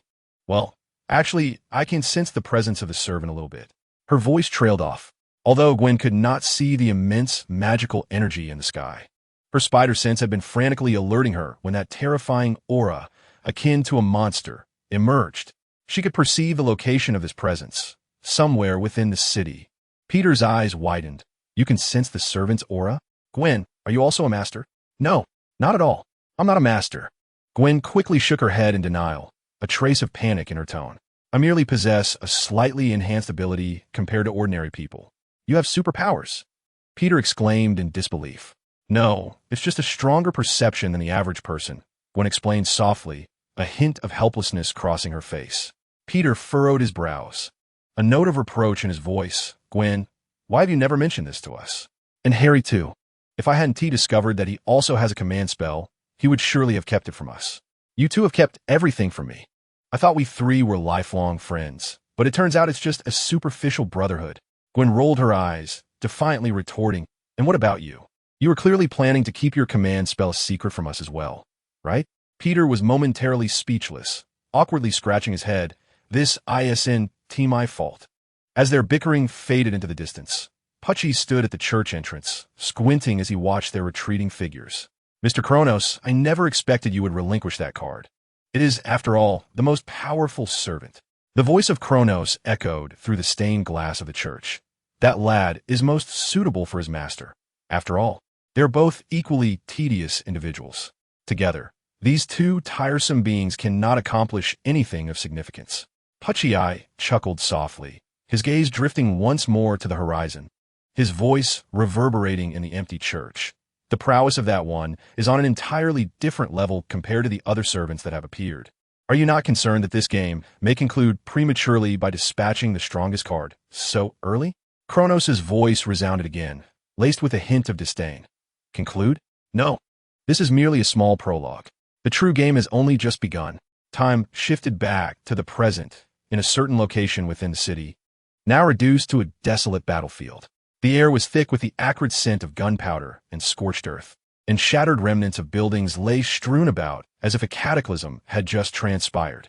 Esther slowly sheathed her blade, the icy blue military knife glinting with a cold radiance under the moonlight. More have arrived. It seems this battle is far from over. Sukuna retreated to the rubble nearby, hands tucked within the loose sleeves of his kimono, his four crimson eyes narrowing slightly. I hope this fellow does not disappoint me. Meanwhile, Jinpuri had inconspicuously returned to his master, Andrew's side, evidently no longer inclined to engage in the conflict among these monsters. The newly appeared servant was tall, wielding a golden spear. The red tattoos adorning his pallid skin glowed vividly under the moonlight. The weapon cast onto the battlefield was a spear. Is this one a lancer? Jinpuri murmured, then suddenly erupted into laughter, filled with excitement and anticipation. I am increasingly eager for this Holy Grail War. It becomes ever more intriguing. Andrew stood beside Jinpuri, his gaze fixed intently on the two figures in the distance, his expression one of astonishment. That person is Heliosbon.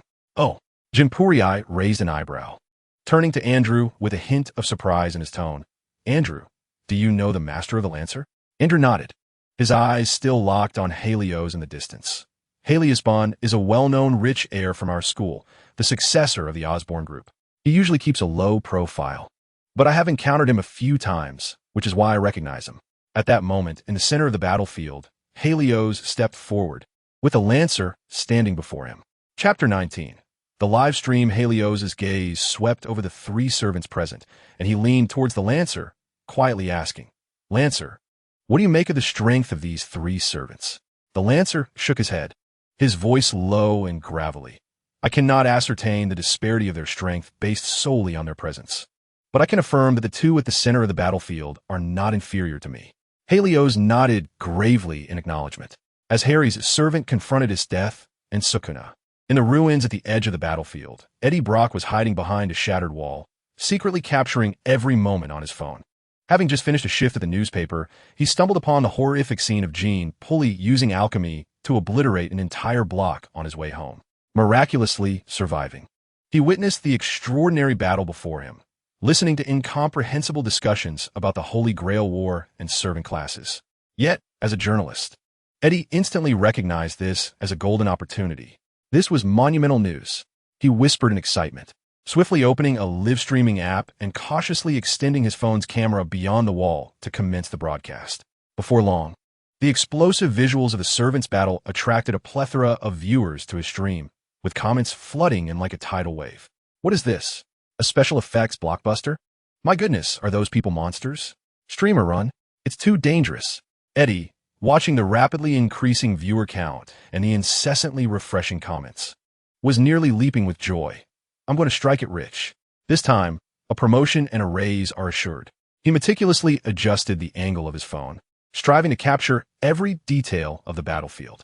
Initially, he filmed the combat between Esdeath and Sukuna before the sudden arrival of Nsur, who confronted the other three servants. These scenes were vividly displayed in the live stream, with comments frantically updating. That sword-wielding woman is so cool. That fellow named Sukuna must be the villain, right? He looks terrifying. Streamer, don't just film. Be careful not to get discovered. Eddie, while recording, quietly responded to the comments. Brothers, this is first-hand material. Once I finish this segment, I'll write an exclusive report. It's bound to explode in popularity. At that moment, the servants at the center of the battlefield could no longer contain themselves, and the fight erupted into chaos. Esdeath struck first, her military sword slicing through the air as countless ice blades rained down upon Sukuna and Harry's servant. Sukuna let out a maniacal laugh, the massive form of Meiho Shoujo shielding him from the onslaught. Harry's servant, Nsur, swiftly leaped into action, sweeping his spear in an attempt to ambush Esdeath from the side. Boom! Boom! Boom! The deafening explosions and shockwaves from the energy collisions engulfed the entire battlefield, shattering the ruins and sending dust swirling into the air. Eddie was nearly knocked off balance by the immense shockwave, almost losing his grip on the phone. He quickly steadied himself and continued filming, though the camera began to tremble. The audience in the live stream was equally stunned by the sudden conflict, with comments racing past at lightning speed. My goodness, is this real? It's outrageous. That ice woman is incredibly strong. She is like the Ice Queen. The creature summoned by Sukuna is utterly absurd. Can a human even withstand that? The ball man with the gun is so fast, it's impossible to see his movements. At that moment, a viewer noticed Andrew's presence. Wait, the person standing next to the Alchemist. I feel like I've seen him before. Do you recognize that master in front? Master? What does master mean? According to those who refer to themselves as servants in this battle, it seems that the master controls them to engage in deadly combat for the sake of the Holy Grail. I remember now. That kid appears to be a student from our school named Andrew. Upon discovering the true identity of one of the masters, the excitement in the live stream intensified as everyone eagerly sought to unveil the identity of the other master present. However, Eddie's position was directly behind Harry, making it impossible to capture Harry's true visage. Streamer, who is that master standing with him, sir? Why can't we see clearly? Indeed, the camera angle is too skewed. We can't see his face at all. Please adjust the angle so we can get a clearer view. Eddie responded with a wry smile. Brothers, I wish I could adjust the angle, but it's too perilous right now. Those monsters could obliterate me with a mere flick of their wrist. I can only do my best to capture what I can. Please bear with me. Despite this, the audience remained intensely curious about Harry, bombarding the chat with requests for Eddie to find a way to capture Harry's face, with some even promising substantial rewards for a clear shot. However, Eddie could only ignore them. He dared not risk his life for a moment of fame. Meanwhile, the ferocity of the battle escalated. The clash between Esdeath's ice and Sukuna's slashes erupted in the air, producing a blinding brilliance. Sir S. spear darted across the battlefield like lightning, searching for an opening. Each assault was accompanied by tremendous explosions and shockwaves, causing the entire district to tremble. Eddie felt his eardrums resonate with the force, yet he persisted in filming, driven by a singular thought. This could be the opportunity that alters my destiny. I refuse to return to the company and endure my boss's wrath. I aspire to become a prominent internet celebrity and reside in a grand mansion. I absolutely cannot give up. However, just as he was wholly engrossed in filming, Jean Pulley, who had been observing the battle, suddenly sensed something, a slight smile curling at the corners of his mouth. How increasingly intriguing. It seems I should take some action. Andrew, beside him, inquired, Mr. Jean Pulley, what is happening? Jean Pulley licked his dry lips, fixating on an inconspicuous ruin at the edge of the battlefield, and remarked with a grin, I sense a faint magical presence emerging around the battlefield. It must be a master. Andrew was taken aback. Are there other masters arriving? Jean Pulley then shouted into the fray, Hey, the one hiding in the corner, come out. No need to hide. Upon hearing Jean Pulley's words, Eddie's heart plummeted. This was it. They had been discovered by those monsters. The chat and the live stream erupted in chaos. The streamer is done for. Run. Forget the live stream. This is truly dangerous now. Eddie hurriedly held his breath, attempting to conceal himself more deeply. Yet, he could see through the live stream on his phone that a man clad in a white suit, who claimed to be an alchemist, was approaching him step by step. The broadcaster had truly been discovered. He was doomed. Why isn't he made a move yet? Allow me to assist you. Jean Pulley chuckled softly. He raised his hand, and a brilliant azure arc of lightning flickered from his palm, causing the ground to explode in an instant, scattering debris. However, his target was not any of those present, but the ruins in the distance. Boom! The ruins detonated, revealing two figures, Gwen and Peter. Gwen brushed off the dust from her attire, sighing in resignation. We had been discovered. Peter stood up, his gaze fixed intently on the figure in the arena, Harry. Chapter 20. Coulson, Gwen, and Peter hurried along the street. Gwen's spider sense taut like a tightly wound string, guiding them toward the direction Harry had departed. However, as they traversed a block, their keen senses detected a faint metallic scent of blood in the air. Gwen's nose twitched slightly, her brow furrowed. Peter, do you smell that? Gwen whispered, her eyes scanning the surroundings cautiously. Peter nodded, the gravity of the situation dawning upon him. There's a scent of blood. Something may have happened ahead. The duo turned down a narrow alley, following the trail of the sanguine odor. The alley was dim and damp, with the stench of decay emanating from garbage piled in the corners. Suddenly, Gwen's spider sense intensified, compelling her to halt, her gaze fixating on a heap of debris at the alley's depth. There's someone there, Gwen murmured, signaling Peter to follow closely. They approached with great caution, only to discover a bloodied man leaning against the wall, his suit soaked in crimson, his complexion as pale as parchment, evidently gravely injured. Good heavens! Gwen gasped, rushing forward to assess the situation. Sir, are you all right? Do you need assistance? The man struggled to lift his head, his eyes reflecting a flicker of wariness. But upon recognizing the two youths before him, his tense demeanor eased slightly. Yet Peter stood frozen, for he instantly recognized the man's identity. You're the officer who was investigating the lightning at school this morning. How'd you end up like this? The man in question was Coulson, who had been injured by Andrew earlier. While Andrew and Jean Pulley were preoccupied with Hawkeye, he had stealthily escaped, seeking refuge from their pursuit in this very spot. Furthermore, his communicator had been damaged in the explosion, and due to the severity of his injuries, He lacked the strength to move, left only to lie there and catch his breath.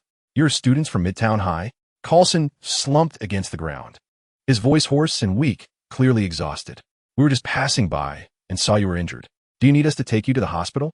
Gwen crouched down, her concern evident. Coulson shook his head, managing a faint smile.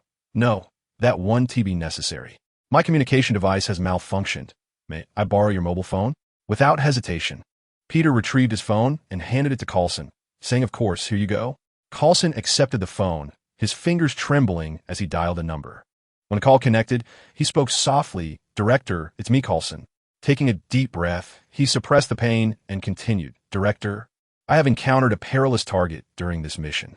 His name is Andrew, a high school student, and he possesses some extraordinary abilities." "Abilities?" Fury's voice carried a hint of skepticism. "What exactly do you mean?" Coulson's gaze fell on his wound as he explained, "It appears he can transform matter into explosives. A mere touch can trigger a violent explosion." Both Hawkeye and I fell into his ambush. After a brief silence, Coulson's voice turned grave. "Hawkeye may have sacrificed himself to protect me." A moment of silence ensued on the other end, before Nick Fury spoke again. "What is your current location?" "I will send someone to retrieve you immediately." Coulson shook his head. "I am at XX Street in Queens, Director. My injuries are too severe for me to move. Moreover, I have more pressing information to share with you." He paused, glancing at Peter and Gwen before continuing. "This Andrew bears a mysterious black symbol on the back of his hand. Additionally, we discovered a peculiar magical circle within his classroom." At this point, Coulson's tone grew serious. "Most importantly, there's a man in a white suit accompanying him, whom Andrew refers to as Kimbly. This man claims to be an alchemist, and it seems Andrew's powers derive from him. Though I have not witnessed him in action, my instincts tell me that Kimbly's abilities are undoubtedly far more terrifying." "Kimbly?" Fury's voice was tinged with curiosity. "Who is he?" Upon hearing Coulson's words, Peter and Gwen exchanged a shocked glance. Could the black symbol on his hand mean he is also a master? Peter murmured softly. Gwen nodded, concern flashing in her eyes. "Peter, we must quickly find Harry. It is too dangerous for him to confront those servants alone." After sharing a glance filled with uncertainty, Gwen finally spoke up, "Mr. Coulson, we might know a thing or two about Andrew and Kimbly." Coulson raised his head, his expression one of curiosity directed at the two young individuals before him. "What do you know?" Gwen took a deep breath and gradually articulated, "The black symbol on Andrew's hand is a command seal. The magical circle in the classroom is a summoning ritual for servants. He is participating in the Holy Grail War." "The Holy Grail War?" Coulson's expression shifted in surprise. "What is that?"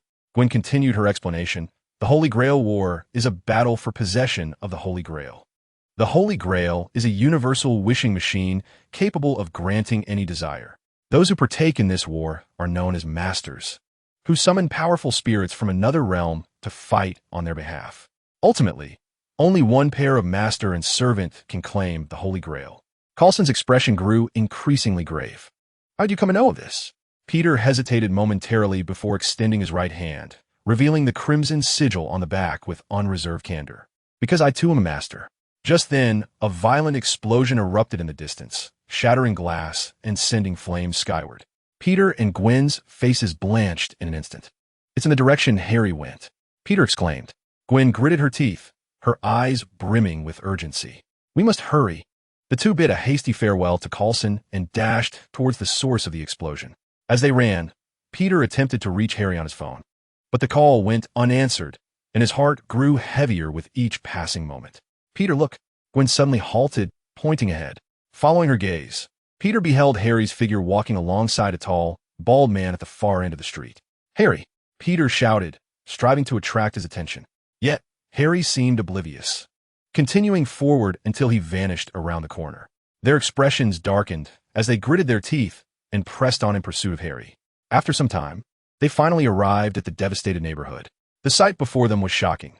Countless homes lay in ruins, the streets teemed with anguished civilians, and the air was thick with smoke and the acrid scent of charred debris. Why involve innocent lives? Peter's voice trembled with shock and indignation.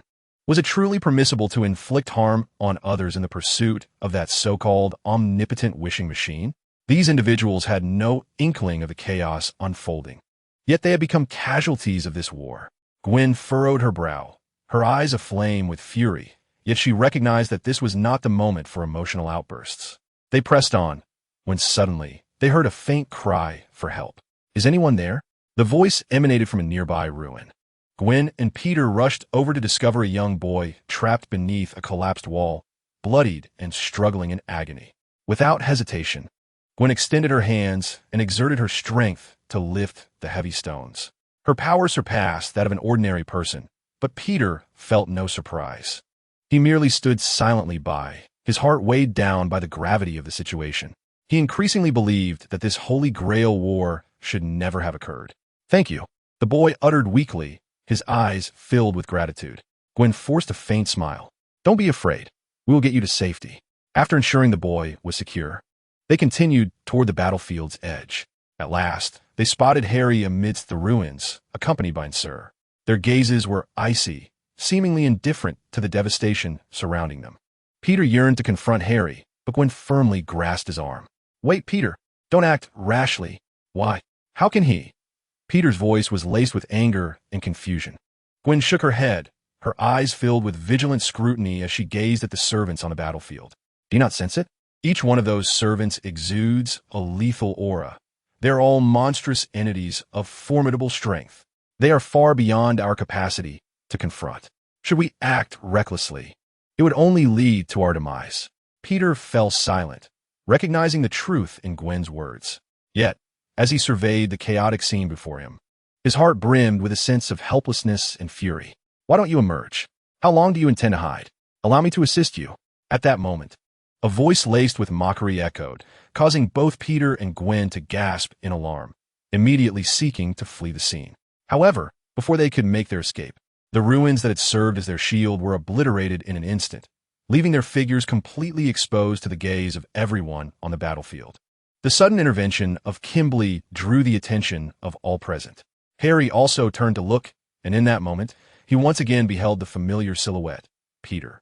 Simultaneously, within the command center of SHIELD, a one-eyed black man clad in an eye patch fixated on the screen, displaying Andrew's data.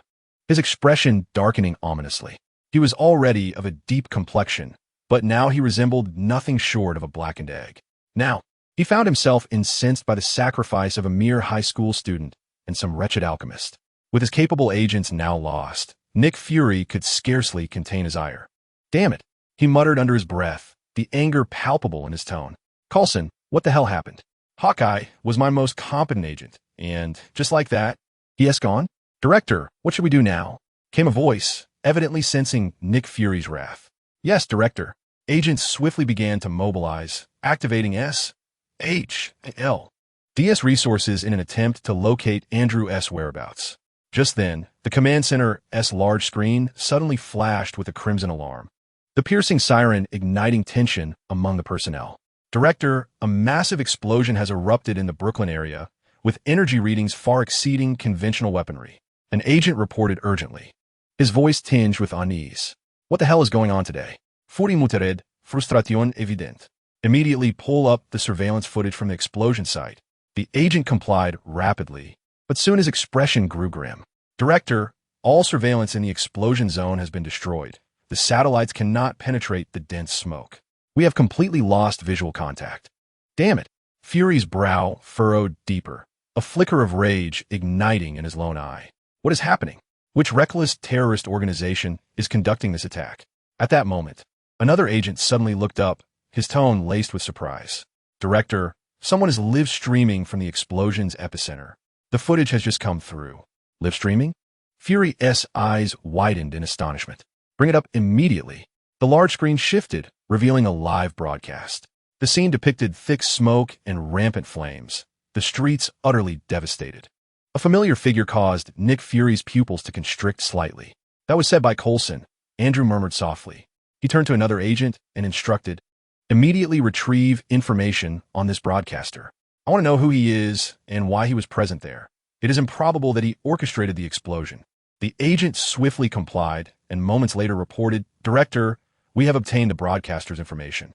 His name is Brock, a freelance journalist known for capturing breaking news events. It seems he is unaware of the peril he has encountered." "Damn it," Andrew cursed quietly, a flicker of helplessness crossing his singular eye. How can an ordinary person, in the face of such a massive explosion, remain there live streaming? Was he courting death? Director, should we terminate this live stream? If the general public witnesses these images, it could incite panic, one agent cautiously inquired. He then turned to his fellow operative, commanding, "Notify the Avengers immediately. We need their strength to confront this crisis." "Yes, Director." The agent quickly commenced the urgent notification to the Avengers. Chapter 21, Night Ride. To which servant do you belong as master? Is it Sukuna or Esther's? Kimpley's voice carried a hint of mockery as his gaze fixated on Peter. Peter remained silent, scrutinizing Kimpley with vigilance.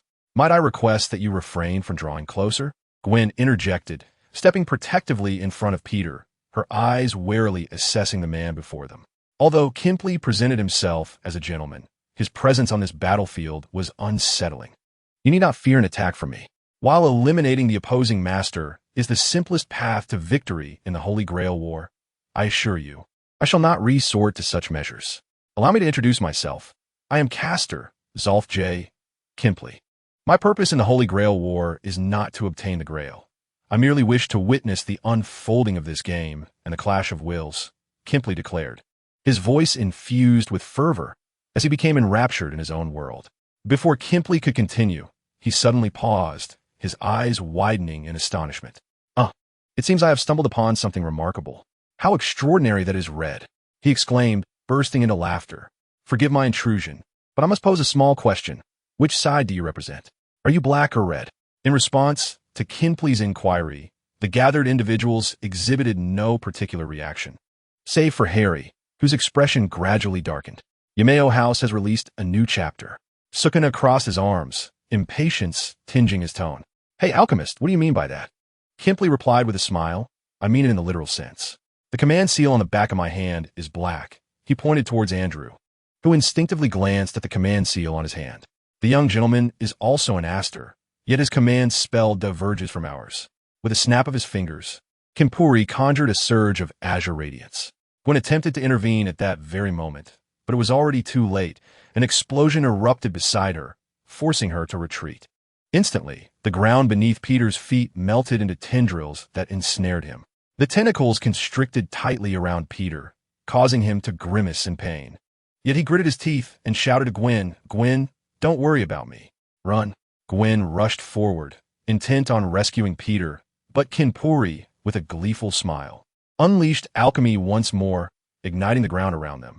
Evading the explosion with a roll, Gwen clenched her jaw, her eyes ablaze with fury as she glared at Kinpuri. "Caster, what do you truly intend to do?" "What do I intend?"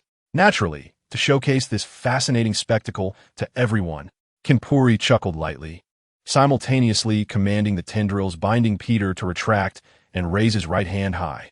At that moment, the command spell on the back of Peter's hand was revealed for all to see, its vivid crimson design akin to blood. In that instant, realization dawned upon everyone present. His command spell was red, opposed to black. This Holy Grail War was not merely a struggle between 7 servants. It was a chaotic clash between the red and black factions, a brutal melee of 14 combatants. Kimpuri exuberantly proclaimed, as if announcing some sacred event. At his words, the servants present displayed expressions of astonishment. Estes raised an eyebrow, her gaze tinged with intrigue. "Oh, how fascinating." Meanwhile, Sukuna narrowed his eyes, fixated on Peter, lost in thought. Suddenly, Harry's voice rang out as he strode toward Peter. "Enough.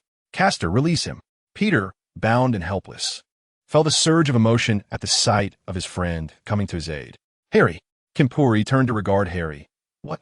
Do you intend to assist him?" "You are, after all, of the opposing faction." Harry uttered no further words, simply calling upon his servant.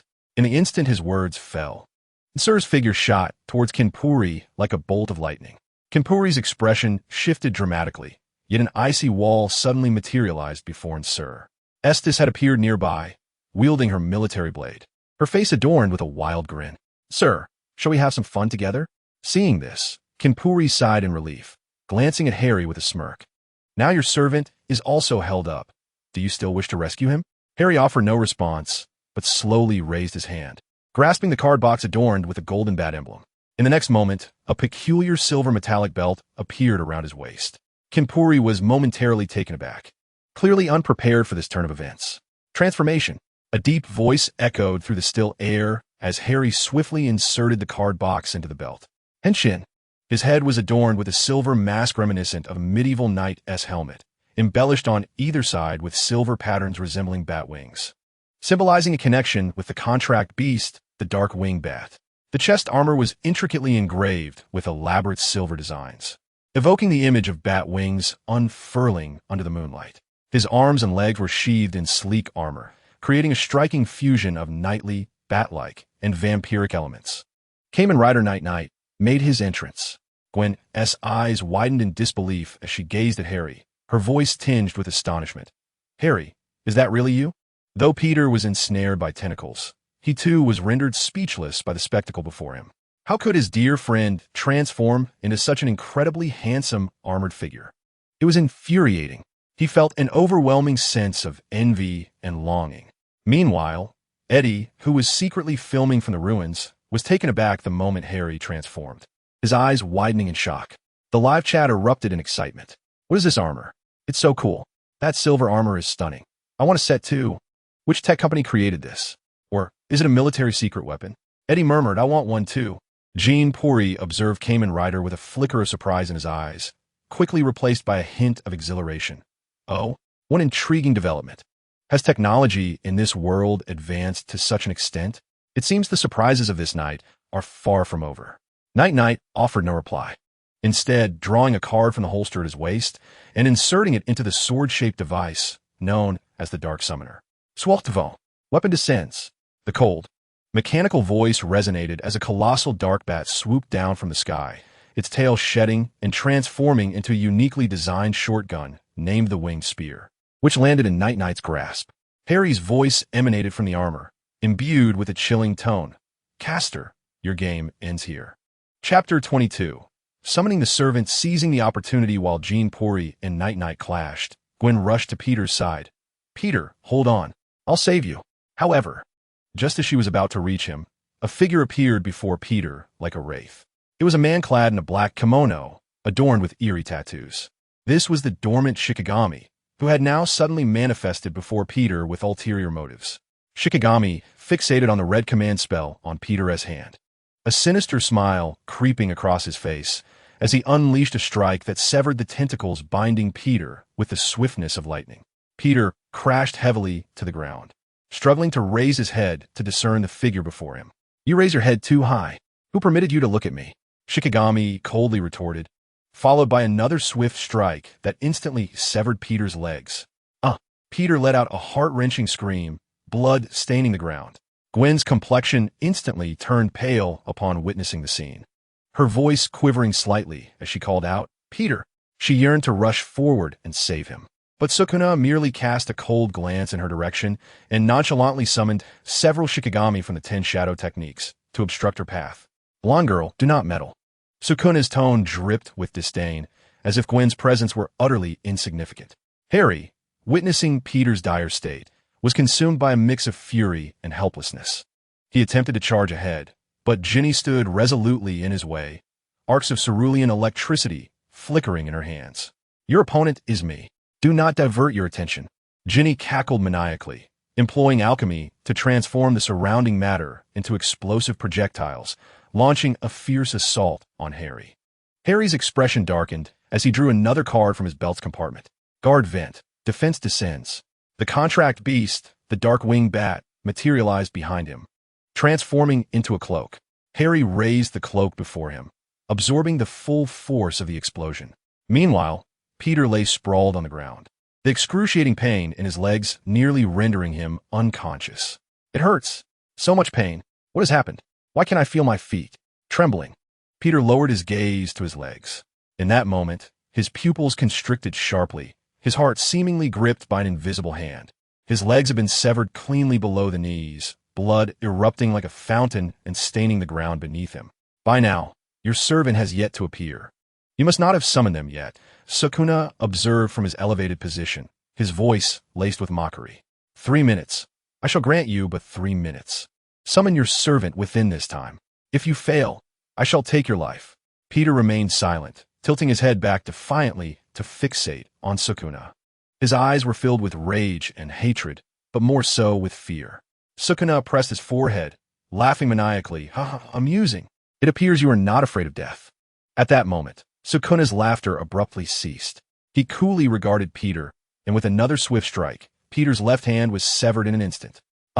Peter let out a heart-wrenching wail as blood gushed forth. Sukuna crouched down, grasping Peter's hair and yanking him off the ground. Peter's body trembled violently from the pain, blood trickling down his cheeks and staining the earth. Sukuna wore a grotesque grin, his gaze brimming with mockery and cruelty.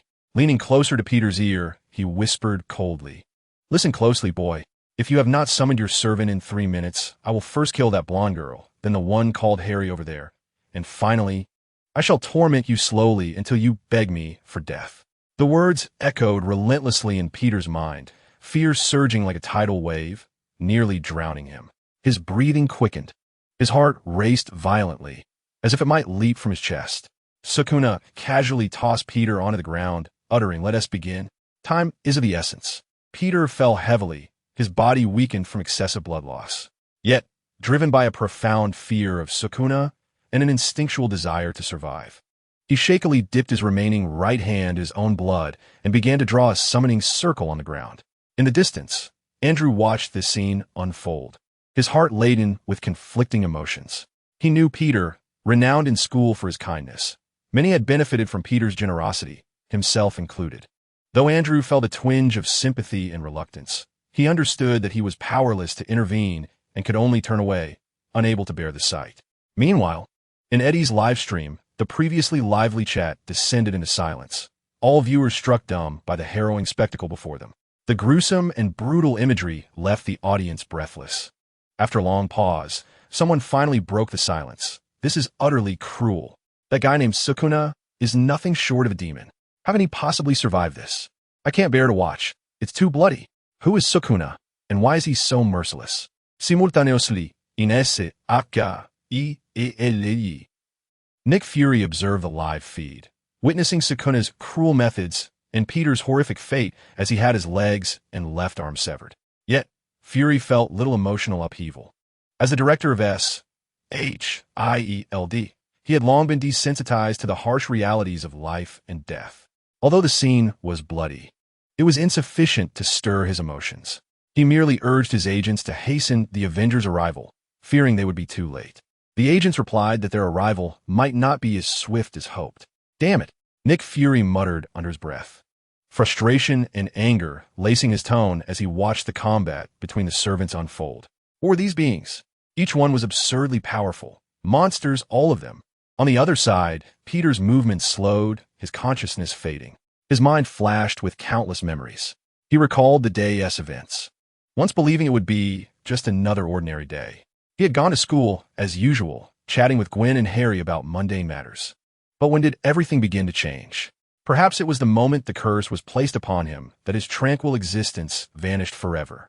Peter reminisced about his initial attitude towards the Holy Grail War, naively believing it to be merely a game, one he could exit at any moment. Yet reality proved merciless. The bloodshed, death, and suffering brought about by the Holy Grail War far exceeded his imagination. Innocent civilians caught in the crossfire of the servants' battles wailed amidst the ruins. Shattered buildings littered the streets, and the terrified expressions of children pierced Peter's heart like daggers. He then thought of Harry, who appeared indifferent to the suffering of others, as if none of it concerned him. However, Peter was acutely aware that Harry was not inherently this way. Although he appeared indifferent, he cared for others and assisted the weak in his own manner. It was this Holy Grail War that had twisted his will, compelling him to adopt a demeanor of coldness and ruthlessness. Countless thoughts flashed through Peter's mind, ultimately crystallizing into a singular notion. This Holy Grail War should not exist. This thought reverberated incessantly within Peter's consciousness, his eyes brimming with regret and anguish. Trembling, he continued to sketch the summoning array upon the ground, blood dripping from his arms and staining the earth below. His movements grew increasingly sluggish, his vision dimming, yet the resolve in his eyes solidified with unwavering determination. He would partake in the Holy Grail War, driven by a singular desire to eradicate the pain and distortion wrought by this conflict. This game, which only served to distort humanity and ensnare all in a tempest of desire, inflicting suffering and despair upon others, should never have existed. Chapter 23. Oga, the last flicker of flame, ignited within Peter's gaze as he summoned every ounce of strength to complete the final stroke of the summoning array. Blood and will intertwined, emanating a faint glow from the array. "Come forth, heed my call," Peter whispered, his voice imbued with the remnants of hope and resolve. "Fill to the brim, fill to the brim." Observing the spectacle, Sukuna erupted into maniacal laughter, exclaiming, "Indeed, hurry and summon. Let me witness the prowess of the entity you can conjure." His eyes sparkled with anticipation and frenzy. Guardian of the Scales. As Peter uttered the final incantation, the radiance of the summoning array erupted explosively, a suffocating power surging forth. In that instant, the entire space seemed to freeze, all eyes drawn inextricably towards the spectacle. "Gulme, delight me to your fullest. Should you disappoint me, I shall eliminate you," Sukuna bellowed with wild abandon. Yet once he truly sensed the aura of the enigmatic servant. His voice faltered, abruptly cut short as if grasped by an unseen hand. Sukuna stood frozen, his pupils constricting slightly, the manic grin on his face gradually solidifying into a mask of astonishment. Before the assembled crowd stood a man clad in a sleek black suit. He stood tall, hands clasped behind his back, his long, dark hair flowing gently in the breeze, his handsome yet rugged features imbued with an ineffable calm and composure. The long-haired servant, merely standing there, exuded an undeniable air of authority, akin to an imposing mountain that inspired awe. In that moment, an overwhelming thought surfaced in the minds of all present. This figure was undeniably formidable. The long-haired servant cast a glance downwards at Peter, his pitiful state causing a slight furrow in his brow, though he quickly regained his composure. His gaze swept across the assembly, ultimately settling on Sukuna. Magnetic field activated, 250. 000 units of power.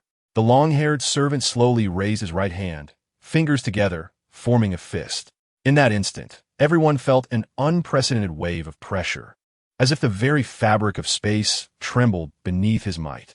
Killing whale fist. He unleashed a devastating punch. The air seemed to be torn asunder. A terrifying force materializing like a colossal killer whale, surging through the waves with the might of a tsunami, advancing with unstoppable momentum. That singular punch bore the weight of annihilation. All the summoned beings appeared diminutive in the face of such overwhelming power. Sukuna's visage paled instantaneously, fear reflecting in his eyes for the first time. Instinctively, he sought to evade, but the strength of that punch had him thoroughly ensnared, leaving him no avenue of escape.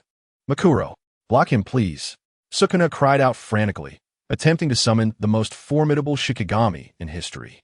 Yet, the form of Makuro barely materialized before being utterly crushed by the sheer terror of that force, offering no opportunity for resistance. However, Makuro's existence was not without merit. Its sacrifice slightly diverted the trajectory of the punch's power, transforming the lethal whale strike that was aimed directly at Sukuna into an eruption towards the heavens. Boom! The force surged into the clouds, seemingly tearing the sky apart. The dense layers of clouds were instantaneously pierced, revealing a vast void. As if the heavens themselves had been breached by that blow, intense waves of energy rippled through the air, creating visible concentric rings, even momentarily obscuring the moonlight with this overwhelming force. Meanwhile, Eddie, who had been filming from a corner, stood dumbfounded, his mouth agape, rendered speechless for an eternity. In his live stream, the barrage of comments erupted chaotically, viewers left in shock by the spectacle. My God, what kind of power is this? A single punch shattered the sky. Is this truly within the realm of human capability? No. Can a heroic spirit even achieve this? What kind of monster has that kid summoned? Beside him, an agent trembled as he reported, "Director, according to the energy detector, the power of that punch has exceeded that of a nuclear bomb." Sukuna's eyes widened as he gazed at the sky, never before having witnessed such a fearsome force. Although that strike did not directly strike him, the residual energy brushed against his body, instantly tearing apart half of him and causing blood to spurt forth. Impossible. How can this be? How could it be so overwhelmingly powerful? Sukuna's voice was laced with disbelief and terror. He had never imagined he would feel so powerless before this man.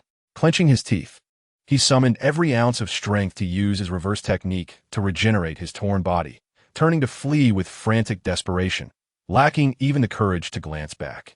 Yet, during his escape, Sukuna's heart raced with exhilaration. This power, it transcended the limits of humanity. Moreover, he sensed that the man had not even unleashed half of his strength. If only he could grasp this power, no, even comprehend a fraction of it, he could ascend to true divinity. The Holy Grail. I must obtain the Holy Grail. By harnessing its power, I can seize this strength.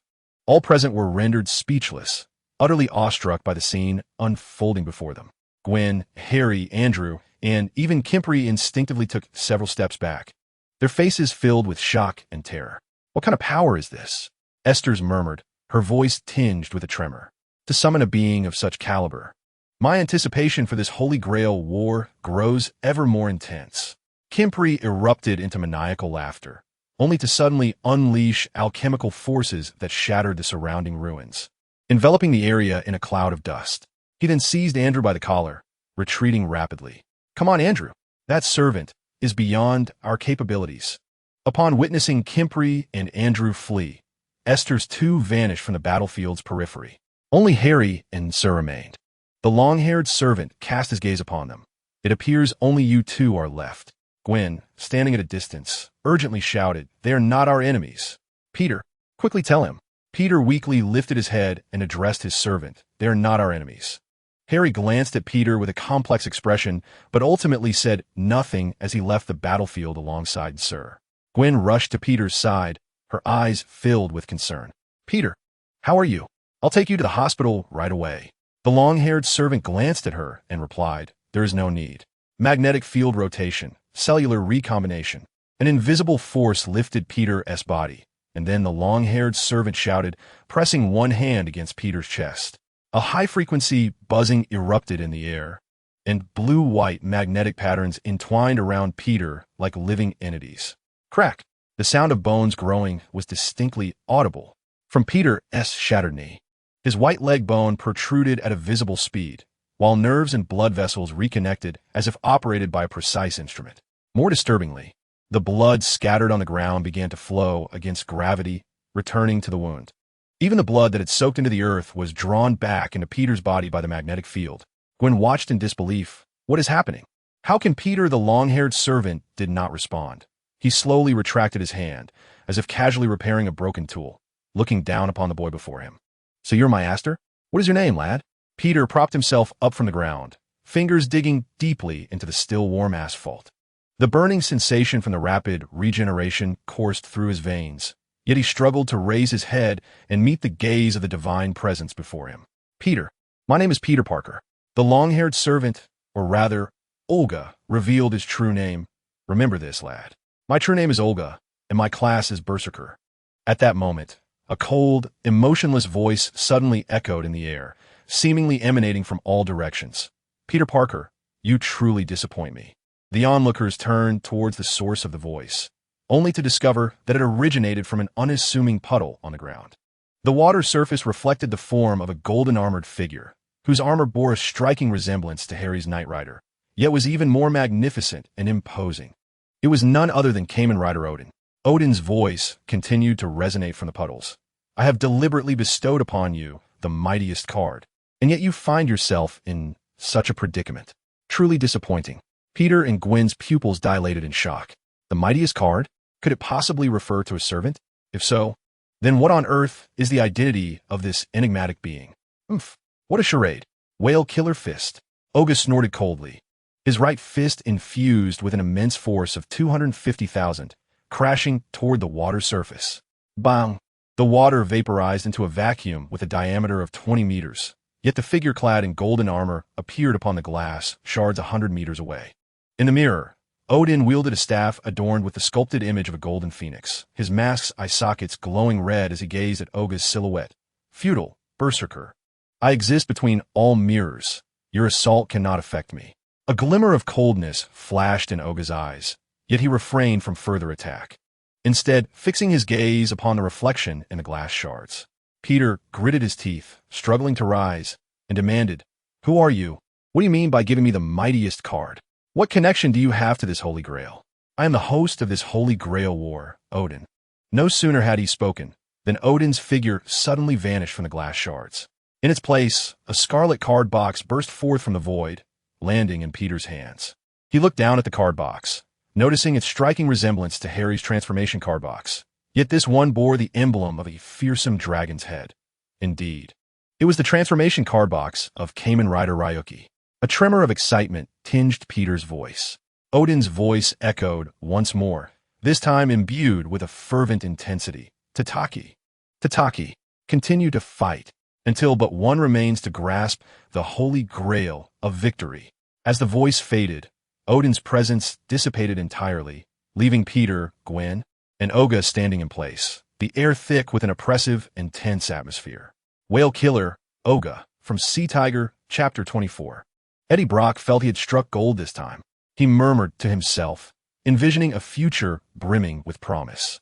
A lavish mansion, sports cars, throngs of adoring fans, and even scenes of major brands clamoring for him to livestream their products. The thought made him chuckle aloud. Just then a familiar voice called from behind. "Eddie, Eddie."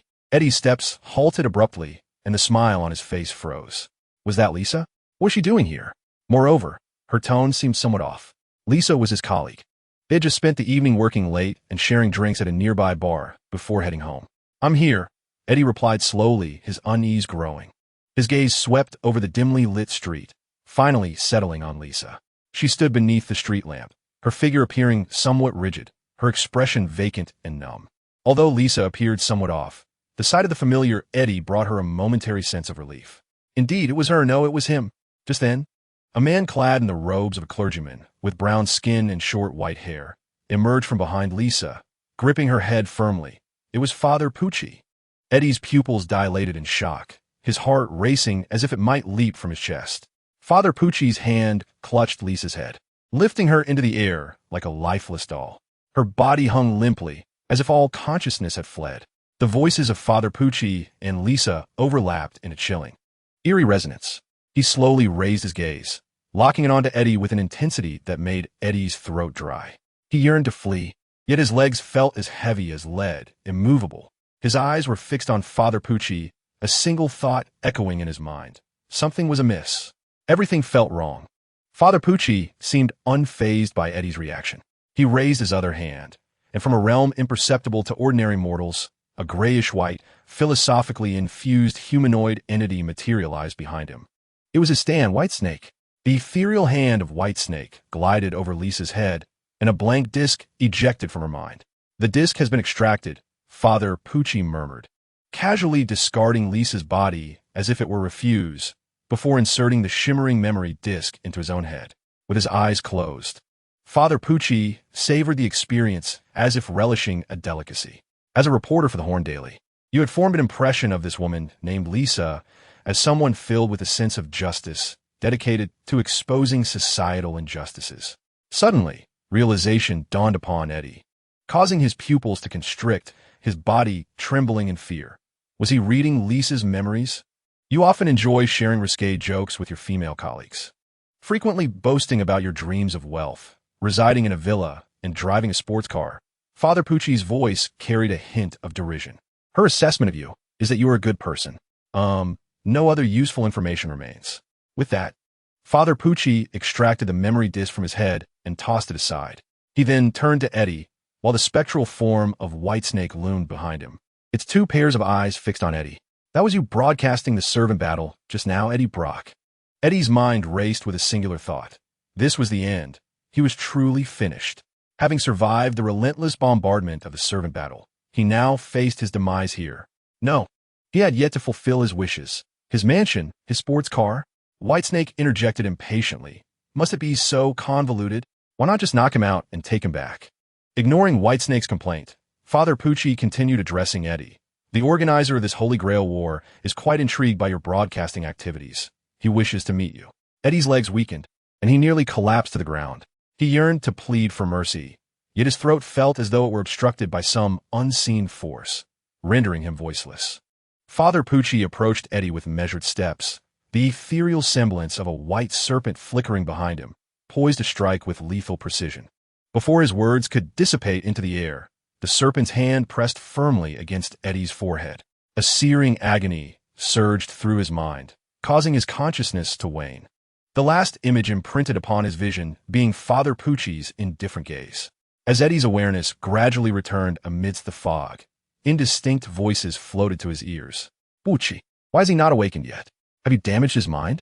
An aged yet authoritative voice inquired, tinged with impatience. Mr. Kronos, such a thing is not the case. Please be patient. The reimplantation of the memory disk requires some time.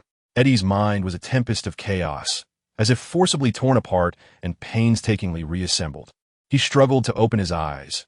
Clarity slowly returned, and his first sight was the unnerving figure of the priest. Ah, there, S.A. Ghost.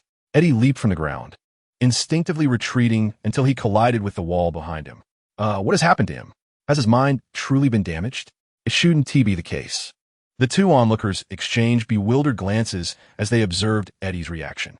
Gasping for breath, Eddie scanned the room, desperate for an escape. His gaze fell upon an opulent sofa at the center, where an elderly gentleman, appearing around 60, sat, dressed in a meticulously tailored suit and sporting a finely groomed goatee. He wielded a gem-encrusted cane, exuding an air of authority.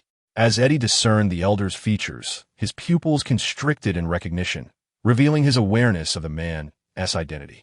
Chapter 25. The Sovereign of the Antelope. Kronos rested his chin upon his hand, scrutinizing Eddie's astonished expression, a knowing smile curling at the corners of his lips. Indeed, I'm the orchestrator of this Holy Grail War. Eddie's mind spiraled into confusion as he instinctively questioned, Why? Why would he do such a thing? Kronos chuckled, his laughter imbued with a chilling delight. Why? Quite simply for the sake of entertainment. Do you not perceive the Holy Grail War as a magnificent game? To have powerful heroes clash in this world, intertwining the fates of all humanity in this grand spectacle. What a delightful endeavor it is. Eddie's throat felt parched. He struggled to grasp the madness of the elder before him. You're toying with lives. Despite his previous nonchalance during the live broadcast, as if indifferent to the lives of others, he was a fundamentally moral individual. The carnage he had witnessed on the battlefield weighed heavily on his conscience. How many lives had been lost? How many families shattered? How many souls left adrift? No one can remain indifferent to these matters. Eddie merely comprehended his own impotence and thus feigned indifference. Kronos waved his hand dismissively, stating, Human lives? To me, they are merely pawns on a chessboard. He continued, I have heard from Pucci that you are a journalist devoted to exposing social injustices. You should possess a clearer understanding of this nation's dark underbelly than anyone else. Are those in the upper echelons of power nobler than I? They initiate wars at will, inflicting far greater suffering and death than I ever could. The only difference between us is that I have brought this game to the forefront while they lurk in the shadows. Eddie felt his throat dry. He could not refute Kronos' words. As a journalist, he was all too aware of the dark realities of his country, the truths that had been concealed, the ordinary lives sacrificed. Were they not precisely what he had always sought to unveil? Work for you? Eddie was taken aback, never having anticipated such a request from Kronos. At this juncture, Kronos gestured as if revealing some intangible wealth. As long as you work for me, I shall grant you a luxurious apartment in downtown New York, the latest supercar, and the fame and status you desire. Such things are exceedingly simple for me to provide. So what will it be? Tell me your choice. Eddie wrestled with his thoughts. He wished to refuse, yet the enticing offers gnawed at his reason like poison. He quietly inquired, What do you want me to do?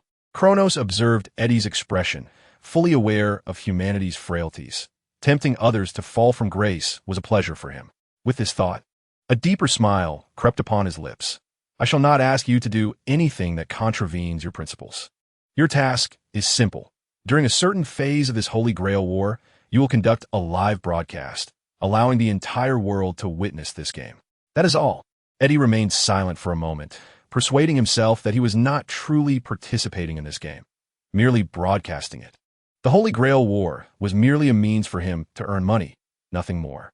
Concurrently, images of becoming a social media sensation filled his mind, the adoration of fans, invitations from brands, the life he had always yearned for. Ultimately, he gritted his teeth and nodded. All right, I agree. Kronos nodded in satisfaction Excellent. You have made a wise choice. Now, as an employee benefit, choose one. As he spoke, Kronos waved his hand, and a plethora of card boxes appeared on the table before him. Aside from the distributed Dragon Knight and Knight Rider card boxes, as well as Kronos' own Odin card box, there remained 9 sets. Iron Soldier, Haiyao, Flower Dream, King Snake, Sharp Blade, Great Tooth, Antelope King, Demon Green, and Abyss. Gazing at the 9 sets of card boxes on the table, Eddie recalled the mysterious armor he had seen on the battlefield when that NCR master transformed. Could these all be akin to that black armor? Those armors are called Kamen Rider. The Knight Rider card box was also sent by me. Kronos stroked his chin adorned with graying whiskers and chuckled. Your expression suggests you are quite fond of it. Gome, choose one that appeals to you from the 9 card boxes. Really? Boss, I can also become a Kamen Rider. Eddie exclaimed, unable to suppress his excitement at the thought of transforming into such a dashing Kamen Rider. Of course, Kronos nodded. Go ahead and select. Taking a deep breath, Eddie reached for the card box emblazoned with an antelope pattern, declaring, then I shall choose this one. Since you've chosen the Antelope King, it indeed suits your choice. Kronos remarked with a narrowing of his eyes and a smile. Eddie tightened his grip on the card box, his heart racing with exhilaration. Following the steps he had observed on the battlefield, he inserted the card box into the driver at his waist and shouted, transform. In an instant, his body was enveloped in a sleek suit of armor. The helmet's twin horns resembled sharp blades, while the shoulder and chest plates bore a texture akin to wild beast fur. The design of the arm and leg armor exuded dynamism, as if ready to unleash astonishing speed at any moment. The overall appearance was one of strength, imbued with a wild aesthetic. I am Kamen Rider Antelope King, Eddie proclaimed, gazing at his reflection in the grand floor-to-ceiling mirror, his voice brimming with excitement. Kronos turned to Pucci and inquired, what about you, Pucci? Would you like to choose one? Pucci shook his head. No, thank you. My role is that of a supervisor. I have no need for direct combat, and these do not suit me. The White Snake whispered incessantly in Pucci's ear, why not? Those armors look so impressive. Ignoring the complaints of the White Snake, Pucci directed his gaze back to Kronos, Mr. Kronos, what are the next steps? Kronos smiled. Rising from his seat, it is time for Eddie to undertake his first task. Eddie blinked in confusion. What task? With a wave of his hand, a deck of playing cards appeared on the table. Let us play a game. With 2 players, we were 1 short. But now that you are here, it makes 3. Let's enjoy a round of Do Di Ju together. Eddie was left bewildered. Chapter 25. The cessation of the Holy Grail War. Today, an uninvited guest arrived at Pucci's church, clad in a black trench coat, with one eye concealed by patch. He was none other than Nick Fury, the director of S.H.I.L.D. Pucci stood before the statue of the Lord, arms crossed over his chest, his countenance still adorned with a tranquil and devout expression. Fury met his gaze without a hint of trepidation. This world holds no record of your identity, Fury continued. Your birthplace, nationality, and all past details are blank. The only information on you is that you appeared here suddenly just a few days ago and established this church. With a sudden slap on the table, Fury's voice echoed throughout the vast church. Your actions pose a significant threat to this nation and indeed to all humanity. I demand that you cease this Holy Grail War immediately. In response to Fury's inquiry, Pucci's expression remained unchanged. Regrettably, I cannot comply with your request. I am merely a supervisor. I lack the authority to halt this Holy Grail War. Its inception and conclusion have long transcended human will. Even in the event of my demise or an unforeseen incident befalling the organizers, this Holy Grail War shall never cease. It will only culminate when the final victor emerges. Upon hearing this, Pucci turned around, facing away from the statue of the master, and with arms outstretched and a solemn expression, he proclaimed, indeed, when the souls of all the servants fill the Grail, the overwhelming power that overflows will alter everything, regardless of the past, present, or future. The Grail can manifest any wish of its holder. As the master stated, to all who seek shall be granted. Nick Fury, his face darkened, muttered a curse under his breath, lamenting the emergence of various bizarre entities. First, there was the cosmic cube, and now this ridiculous Grail. There was never a moment's peace. Fury coldly scrutinized Father Pucci, contemplating whether to resort to violence. But in an instant, he sensed a lethal threat emanating from the priest before him. The mirrors of the church seemed to whisper with subtle movements, as if something were lurking, observing him. Although the church was already swarmed with elite agents from S.H. I.L.D., and the Avengers were on standby, Fury hesitated, ultimately abandoning the notion of direct aggression. After all, each of the servants present was extraordinarily formidable. Who could say what other contingencies lay hidden within this church? Acting recklessly could potentially exacerbate the situation. With this in mind, Fury cast a cold glance at Pucci. Father Pucci, I hope you comprehend that this so-called war has already resulted in far too many unnecessary sacrifices. Should it persist, S.H.I.L.D. will not stand idly by. Director, the course of the Holy Grail War is beyond my control. But rest assured, I shall do everything in my power to ensure that this conflict does not spill over onto the innocent. Pucci replied earnestly, though it was mere rhetoric. He was acutely aware of Kronos' character. He had no regard for the lives of innocents and would relish escalating the Holy Grail War, even if it meant the world's destruction. Kronos toyed with the Odin card box in his hand, an enigmatic smile gracing his face. I thought he was going to make a move. What a pity. I was hoping to stretch these old bones. Pucci nodded slightly. He is more cautious than I anticipated, though this was to be expected. Kronos rose and approached Pucci, gazing through the church's stained glass windows at the night sky. Human desires, ambitions, and despair are the perfect fuel. Each person is driven by something deep within to continue fighting and pressing forward. This Holy Grail War will undoubtedly continue. Neither we nor the chosen masters shall ever concede. When the Grail is filled, the entire world will present the most magnificent finale to my game. He paused, a broader smile blooming at the corners of his mouth. It is time to usher this game into an entirely new phase. With that, a translucent system interface unfurled before Kronos.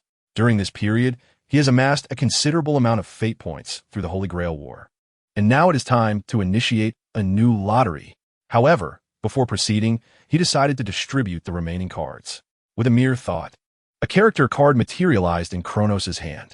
Observing this scene, Pucci remarked, Mr. Kronos, are you about to invest in new servants for the Holy Grail?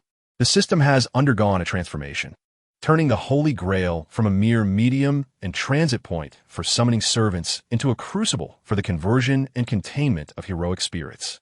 The character card must first be deposited into the Holy Grail, which will then transmute the character within into a physical form of a servant before distributing command seals and summoning qualifications to those with fervent desires. When the souls of all 14 servants return to the Holy Grail, the overwhelming surge of magical energy can indeed wield the power to alter reality itself, thus substantiating the claim that the Holy Grail can fulfill wishes is not mere advertising hyperbole. However, this card, despite being a mechanism card, possesses unacceptably low attributes. Even if converted into a servant, its strength would be inadequate, inferior even to the weakest servant, Gilgamesh. Kronos shook his head in resignation as he regarded the card. The image depicted a man with pink-spotted long hair clad in provocative lace lingerie. He is none other than Diablo, the secret monarch of Naples, the embodiment of the invincible Crimson King and the former leader of a passionate organization, possessing an immortal physique. I wonder if the character summoned from this card can become a master. Kronos mused, stroking his chin, and then decisively cast the character card away. In the next instant, the card shattered, and a pink-haired man materialized, collapsing onto the ground with a sharp thud as his knees struck the stone floor. Do not come any closer. Stay away from me, Diablo shouted in sheer terror upon his arrival, lacking any semblance of the grandeur expected from a formidable boss threatening to obliterate the protagonist group. He curled up, clutching his head, as the straps of his alluring lace lingerie slipped off his shoulders. Like a frightened rabbit, he suddenly toppled a nearby bench and darted behind a pillar, only peeking out once he realized there were no pursuers. After a moment, Diablo discovered he was still alive, thus breaking the previous record for survival time. He gradually calmed down and began to scrutinize his surroundings. 5 minutes passed, and as his pink hair fell with his trembling shoulders, he touched his bruised forehead, murmuring to himself, the interval for this death cycle has set a new record. Feeling calm now? Kronos inquired with a smile, resting his chin on his hand, while Pucci wiped the silver candlestick that had been knocked over with a white cloth. The white snake behind Pucci tilted its head, curiously observing Diablo. This is a stand user. Upon catching sight of the white snake, Diablo recoiled sharply, his head colliding forcefully with the edge of the bench. Explaining it to you would be too cumbersome. I shall simply grant you the command seals, and the Holy Grail will reveal everything to you. With a snap of his fingers, Kronos ignited an unsettling sensation in Diablo's right hand, as if something were ablaze. 3 crimson sigils emerged beneath his skin, writhing like living entities. As the vast torrent of information flooded into his mind from the summoning of the servants in the Holy Grail War's parallel world, Diablo gasped in disbelief. Have I truly arrived in a new realm? Does this mean I have completely liberated myself from the infinite cycle of death bestowed upon me by Golden Experience Requiem? Overwhelmed by exhilaration, he erupted into wild laughter. At that moment, Kronos doused Diablo's fervor with a splash of cold reality. Not necessarily. Should you perish, you would be returned to your original world, ensnared once more within that cycle of death, or perhaps meet your true demise. Even I cannot ascertain which fate awaits you. Death. I, Diablo, am the emperor chosen by destiny. Such a fate shall never again befall me. Kronos' words struck a nerve, distorting Diablo's expression into one of rage. As the spectral figure of the Crimson King materialized behind him, he was resolute in his determination to avoid returning to that endless cycle of death, the memories of countless deaths and rebirths blurring in his mind. No matter the cost, he vowed to shatter the chains imposed upon him by Golden Experience Requiem. Diablo, alongside the Crimson King, fixed a piercing gaze upon the elder before him, demanding Holy Grail. I seek the power of the Grail to attain eternal life. Is it true that, as you indicated, it can grant any wish? With a gleeful smile, Kronos replied, Indeed, as long as you emerge victorious in the end. However, you cannot summon a servant just yet. The Grail is still empty, and no servants are available for you. You must wait a while. Diablo furrowed his brow, clearly dissatisfied with this answer. Yet he refrained from voicing further complaints, merely nodding in silence. Observing him, Kronos' smile deepened. And take these arrows as well. He then produced a delicately crafted wooden box from his robe, gently opening it. Inside lay 6 arrows, each adorned with intricate engravings and emanating a faint glow. Diablo's gaze was instantly drawn to one particular arrow. What is that? The arrow bore a strikingly peculiar depiction of a bug resembling a ladybug. The instant he beheld the insect arrow, his pupils constricted and his breath quickened. The insect arrow. It represented the power he had long coveted, capable of evolving his stand into an even mightier requiem form. Whispering the name of the insect arrow, a glimmer of greed flashed in his eyes. His heart raced as countless possibilities flooded his mind. If he could obtain the insect arrow, to what extraordinary heights would his stand, the Crimson King, evolve? Would the abilities of the Crimson King, Requiem, finally liberate him from the cycle of death, rendering him an invincible being? Kronos seemed to perceive his thoughts, letting out a light chuckle as he retrieved the insect arrow from the wooden box, playing with it in his hands for a moment before setting it aside. He then produced 2 ordinary arrows, casually tossing them to Diablo. Take these 2 arrows. One possesses a certain consciousness and can autonomously seek out individuals with the potential to become stand users. As for the insect arrow, well, it does not yet belong to you. However, should you desire it, opportunities may yet arise. Diablo tightened his grip on the arrows, a flicker of reluctance flashing in his eyes before he quickly regained his composure.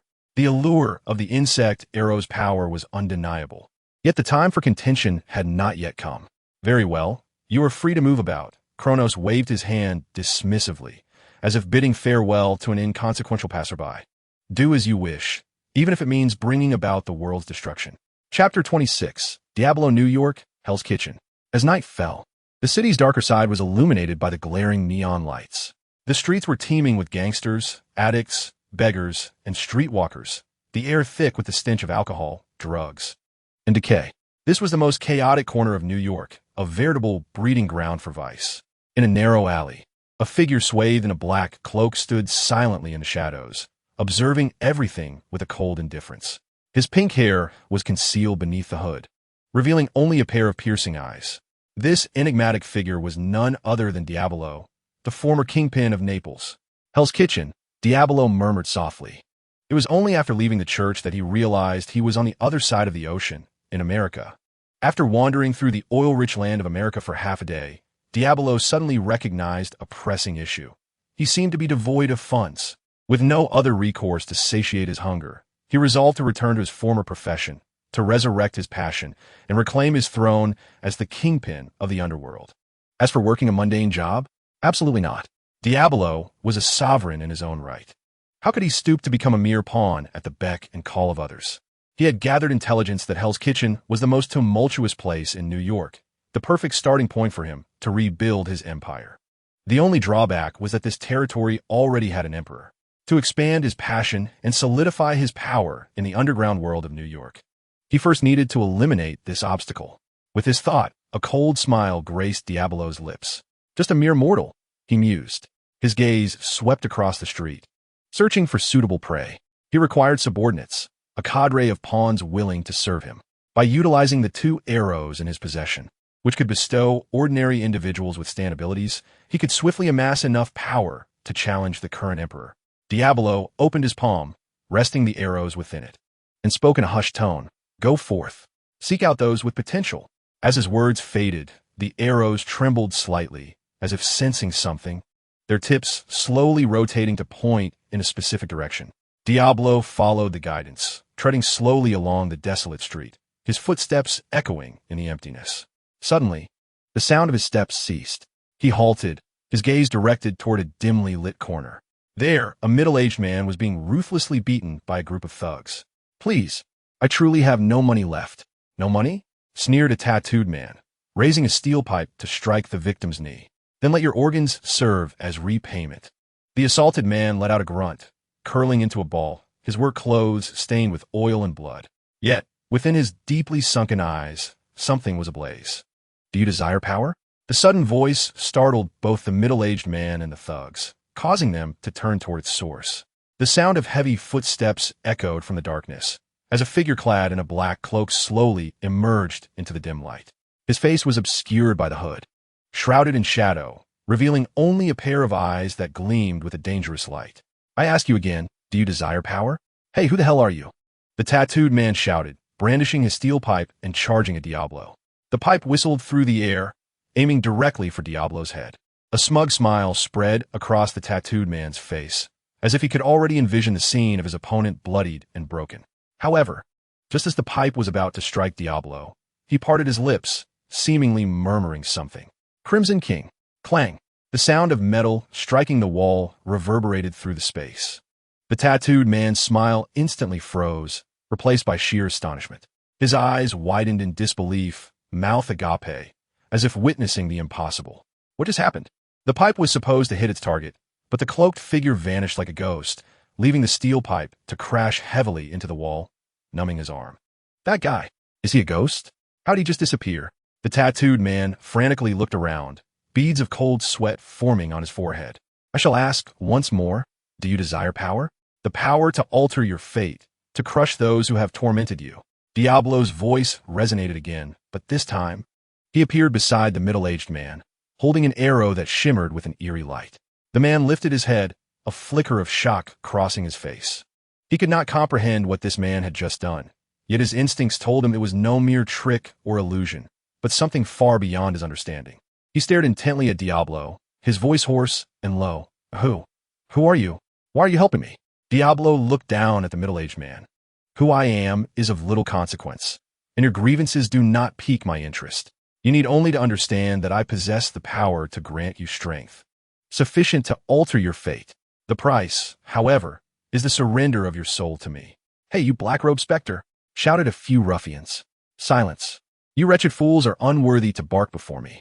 Diablo suddenly turned to glare at them, and at that moment, the phantom of the Crimson King manifested, gazing intensely at these oblivious beings, poised to eliminate them at any moment. Though the ruffians could not see the stand, they felt as though they were being scrutinized by some fearsome beast, rendering them as silent as quails. Diablo turned back to the middle-aged man. Tell me your answer. Will you accept or perish here like wild dogs? A flicker of struggle crossed the man's eyes, soon replaced by a fiery vengeance. Morris, bearing the pure redneck lineage of America, had not received much formal education.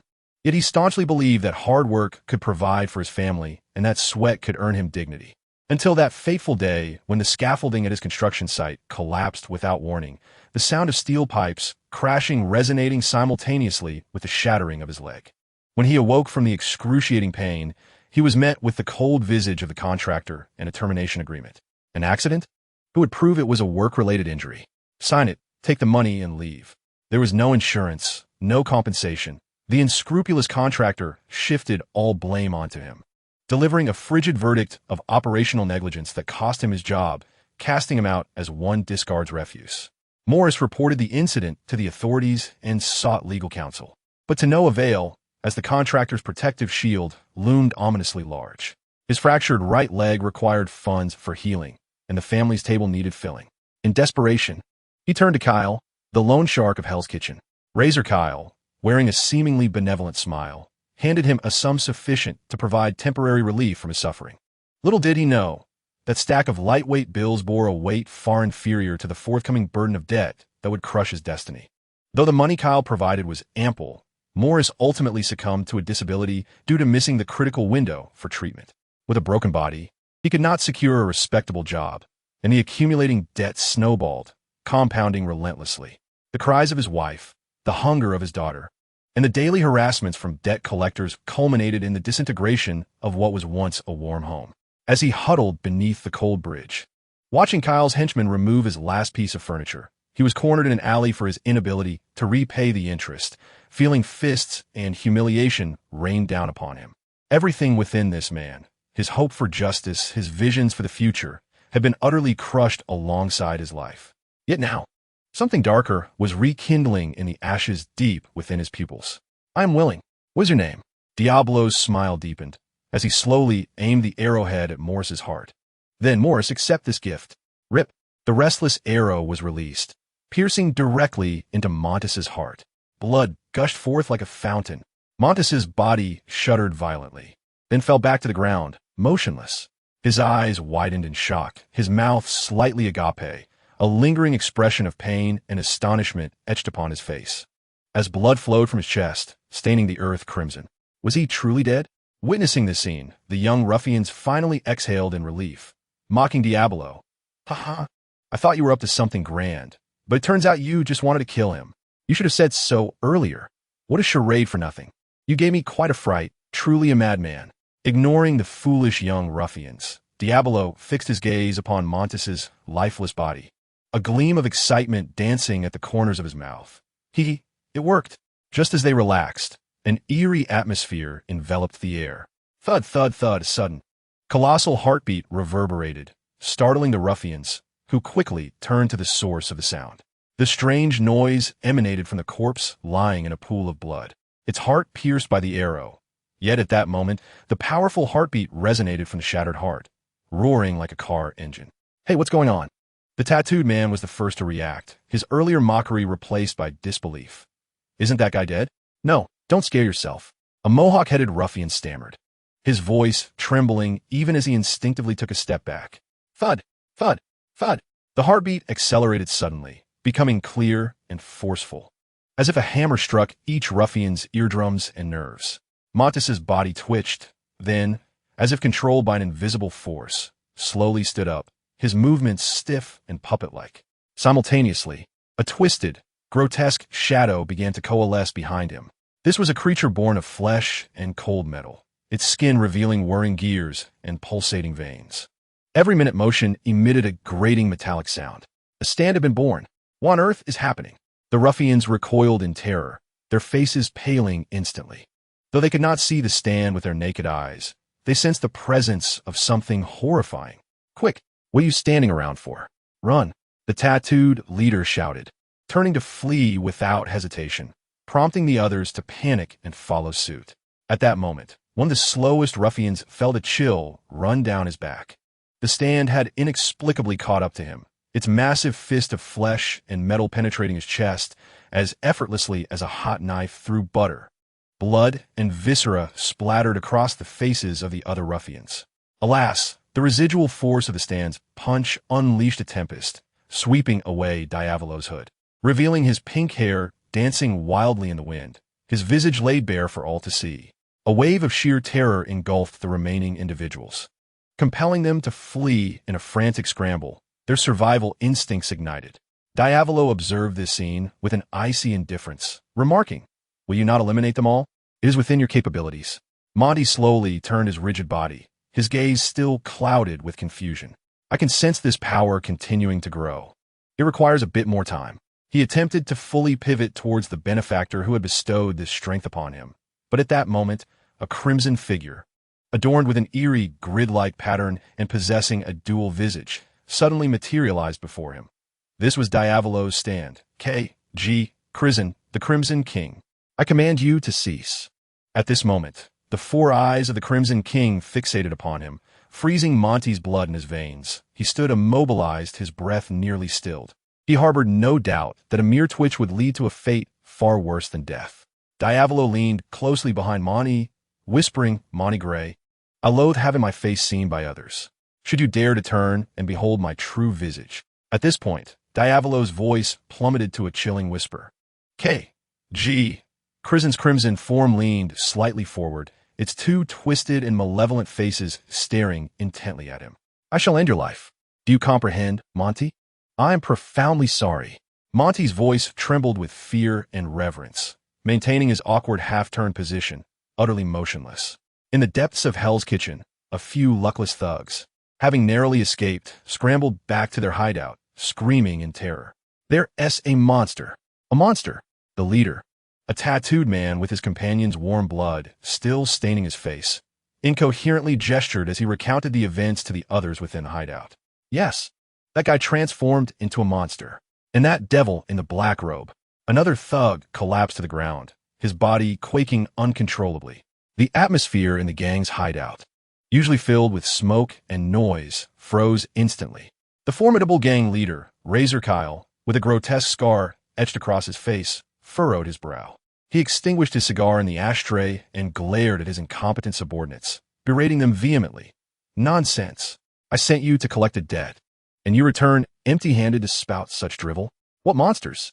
What black-robed figure? Have you all lost your mind from some drug-induced hallucination? Have you been mocked by some fool again? It's true, Boss Kyle." The tattooed man was on the verge of tears. We witnessed that man's heart being pierced. Yet he rose again, as if from thin air. Kyle scoffed. "What a fabrication. Continue with your tale." Just then, an exceedingly faint yet distinct heartbeat echoed in the ear of one of the more fragile thugs. "Did you all hear that?" the weak thug exclaimed, his eyes wide with terror. "That sound. It's like a heartbeat." "What sound?" "You must be imagining things," replied the others, bewildered. Thud. The sound resonated again, seemingly closer. The frail thug's complexion turned ashen, and he frantically covered his ears. No, it's right here. It's beating. It's in me." He tore at his clothing in a frenzy, desperately searching his body for the source of the sound. Yet he found nothing. Thud. Another heartbeat sounded. Buzz, buzz, buzz. A green fly drifted aimlessly, only to suddenly veer off course as if pulled by an invisible thread, hurtling directly toward the weak thug's face. "What is that?" He instinctively swatted at it. However, the fly's aim was disturbingly precise. Rather than colliding with his skin, it shot into his eye like a miniature bullet at an odd angle. "Ah, my eye, my eye." His anguished screams reverberated throughout the warehouse. The frail thug rolled on the ground, clutching his eye, blood mingling with an unidentified fluid seeping through his fingers. The others were paralyzed by this sudden horror, while Kyle, seated at the head of the table, frowned and gestured for his men to investigate. A mohawk-haired thug, suppressing his fear, approached cautiously. "Hey, what the hell is wrong with you?" He attempted to pry the weak thug's hands away to assess his injury. In that moment, he froze in disbelief. What is that?" The mohawk thug pointed in terror at the weak thug's temple. "When did that grow there?" Another thug beside him trembled in shock, stammering. "It looks like a heart, but why would a heart be growing there?" "A heart? What on earth are you talking about?" The weak thug, enduring the pain, began to explore his face with trembling hands. Suddenly, his expression froze as he seemed to touch something grotesque and entirely out of place on his skin. The other thugs gasped, for they could all see a flesh lump, the size of a peanut, dark red and pulsating as if alive, on the weak thug's temple. Witnessing this, Kyle stood up in shock, his eyes fixed on the minuscule tumor, a sense of dread rising within him. At that moment, the frail thug frantically dashed to the nearby glass window, gazing at his own reflection, with a pulsating heart at his temple instilled a sense of dread within him. This must be the doing of that cloaked figure, he muttered in terror. Yet, before he could fully grasp this horrifying truth, a more dreadful scene unfolded before his eyes. The hand that had touched his heart was visibly withering, becoming parched and wrinkled, as if the very essence of life was being hastily siphoned away. Those around him stood frozen, a chill racing up their spines, instinctively retreating as if he were a source of contagion. It's consuming me. This abominable thing is feasting upon me. The frail thug reached a breaking point, screaming in sheer panic. No, it must not beat any longer. I shall extricate it. Driven by overwhelming fear, he seized a shard of broken glass from the table and, disregarding all reason, plunged it towards the throbbing heart at his temple. Stop, you fool, Kyle shouted, sensing the impending doom, but it was far too late. Thud! A heartbeat, clearer and more thunderous than before, erupted near the frail thug's temple, resonating like thunder. Even the surrounding punks could hear it distinctly. The minuscule heart suddenly swelled to twice its size, and an invisible gravitational force erupted from its center. Scattered empty cans, scraps of paper, even minute particles of dust around the frail thug were violently drawn towards this unexpected gravitational pull. It hurts. It hurts so much. The shard embedded itself deep within his flesh, transforming him into a gory spectacle in an instant. The frail thug emitted a wretched scream, collapsing to the ground, writhing in agony. Help me. Save me, he pleaded, extending a trembling hand towards Kyle, who instinctively recoiled a few steps back. Thud! The heart throbbed once more, the force of gravity intensifying. No, let go of me. The Mohawk punk, standing closest, was helplessly yanked by the terrifying gravitational force. He flailed his arms, desperately trying to grasp something to anchor himself, but it was futile. An unseen force violently pressed his face against the repulsive, pulsating heart of the frail thug. Both screamed in harrowing anguish as their brains splattered, resulting in instant demise. Warm blood and brain matter splattered across Kyle's face. Silence. A deathly stillness enveloped the surroundings. Kyle stood frozen, his face smeared with a grotesque mixture of blood and brain matter. He gazed at the heart, still defiantly pulsating in the pool of blood, then surveyed the scene around him, resembling the aftermath of a tempest. In that moment, he was utterly convinced. They had, or perhaps he had, provoked a terrifying entity far beyond their imagination. Indeed, a commendable ability. What name do you intend to bestow upon your doppelganger? At that moment, a voice suddenly resonated, causing Kyle to whirl around abruptly. Who is it? He beheld two figures standing at the entrance of the stronghold. One a mysterious individual cloaked in a black robe, and the other an unremarkable middle-aged man. Kyle instantly recognized the identity of the latter, Morlise Gray. The enigmatic Morlise coldly gazed at the ragtag group before him, declaring, "Behold the machine that devours your souls and lives." A cryptic chuckle emanated from the dark-robed figure, Diablo, as he slowly raised his hand, pointing towards the astonished Kyle and the trembling miscreants behind him. Go forth and seek vengeance. With the power I bestow upon you, return fear and despair in full measure. Thereafter, fervor shall be reborn in this place. Alias, the Eptis Ake destructive power, B speed, B precision, D sustainability, C range, C growth potential, E ability. It can form a heart the size of a mung bean on the enemy's body, which absorbs the host's vitality and strength to grow. If the host attempts to remove or attack the heart, its growth accelerates. During the growth process, the heart will intermittently pulsate, generating a gravitational pull that attracts surrounding matter. The larger the heart grows, the more frequent its pulsations become, thereby amplifying the gravitational force it exerts. Chapter 28. The Magnet King within an entirely transparent cage devoid of any metallic substance. A white-haired elderly man leisurely sipped coffee while perusing a newspaper. Tata open. Tata open. A golden figure flashed momentarily in the mirrored wall, yet the old man remained oblivious, continuing to flip through the pages of his newspaper. The elderly gentleman was named Eric Lanchel, a name that seemed rather ordinary. However, he bore another moniker, one that once instilled dread in the upper echelons of the military. Magneto. In the natural world, evolution often arises from mutation. When a species produces superior individuals, these remarkable beings tend to possess greater competitiveness and adaptability than their predecessors. Consequently, the number of such exceptional individuals is expected to increase, while less competitive original species gradually diminish, ultimately facing complete extinction at the hands of the new species. In this world, there have also emerged individuals among humanity who exemplify evolution, the mutants. Unlike ordinary humans, mutants possess a unique X gene that bestows upon them extraordinary abilities. They are born as superhumans, inherently more intelligent, stronger, and superior to their normal counterparts. Among them stands Magneto, one of the most powerful mutants, a leader of the mutant Hawks, wielding the awe-inspiring strength to challenge nations single-handedly. However, those days are now but a distant memory. The present Eric is merely an ordinary elder devoid of any remarkable abilities. Yet, even after the administration of the antidote that has stripped him of his powers, the military dares not permit him to roam freely. They are even more hesitant to take his life. For Eric is the leader of one of the two major factions of mutants, an emblem of hope for countless oppressed beings who harbor deep resentment towards human society. The news of Eric's demise would undoubtedly incite chaos among the hawkish mutants scattered across the globe who still idolize him. So, a terror attack in Brooklyn, New York.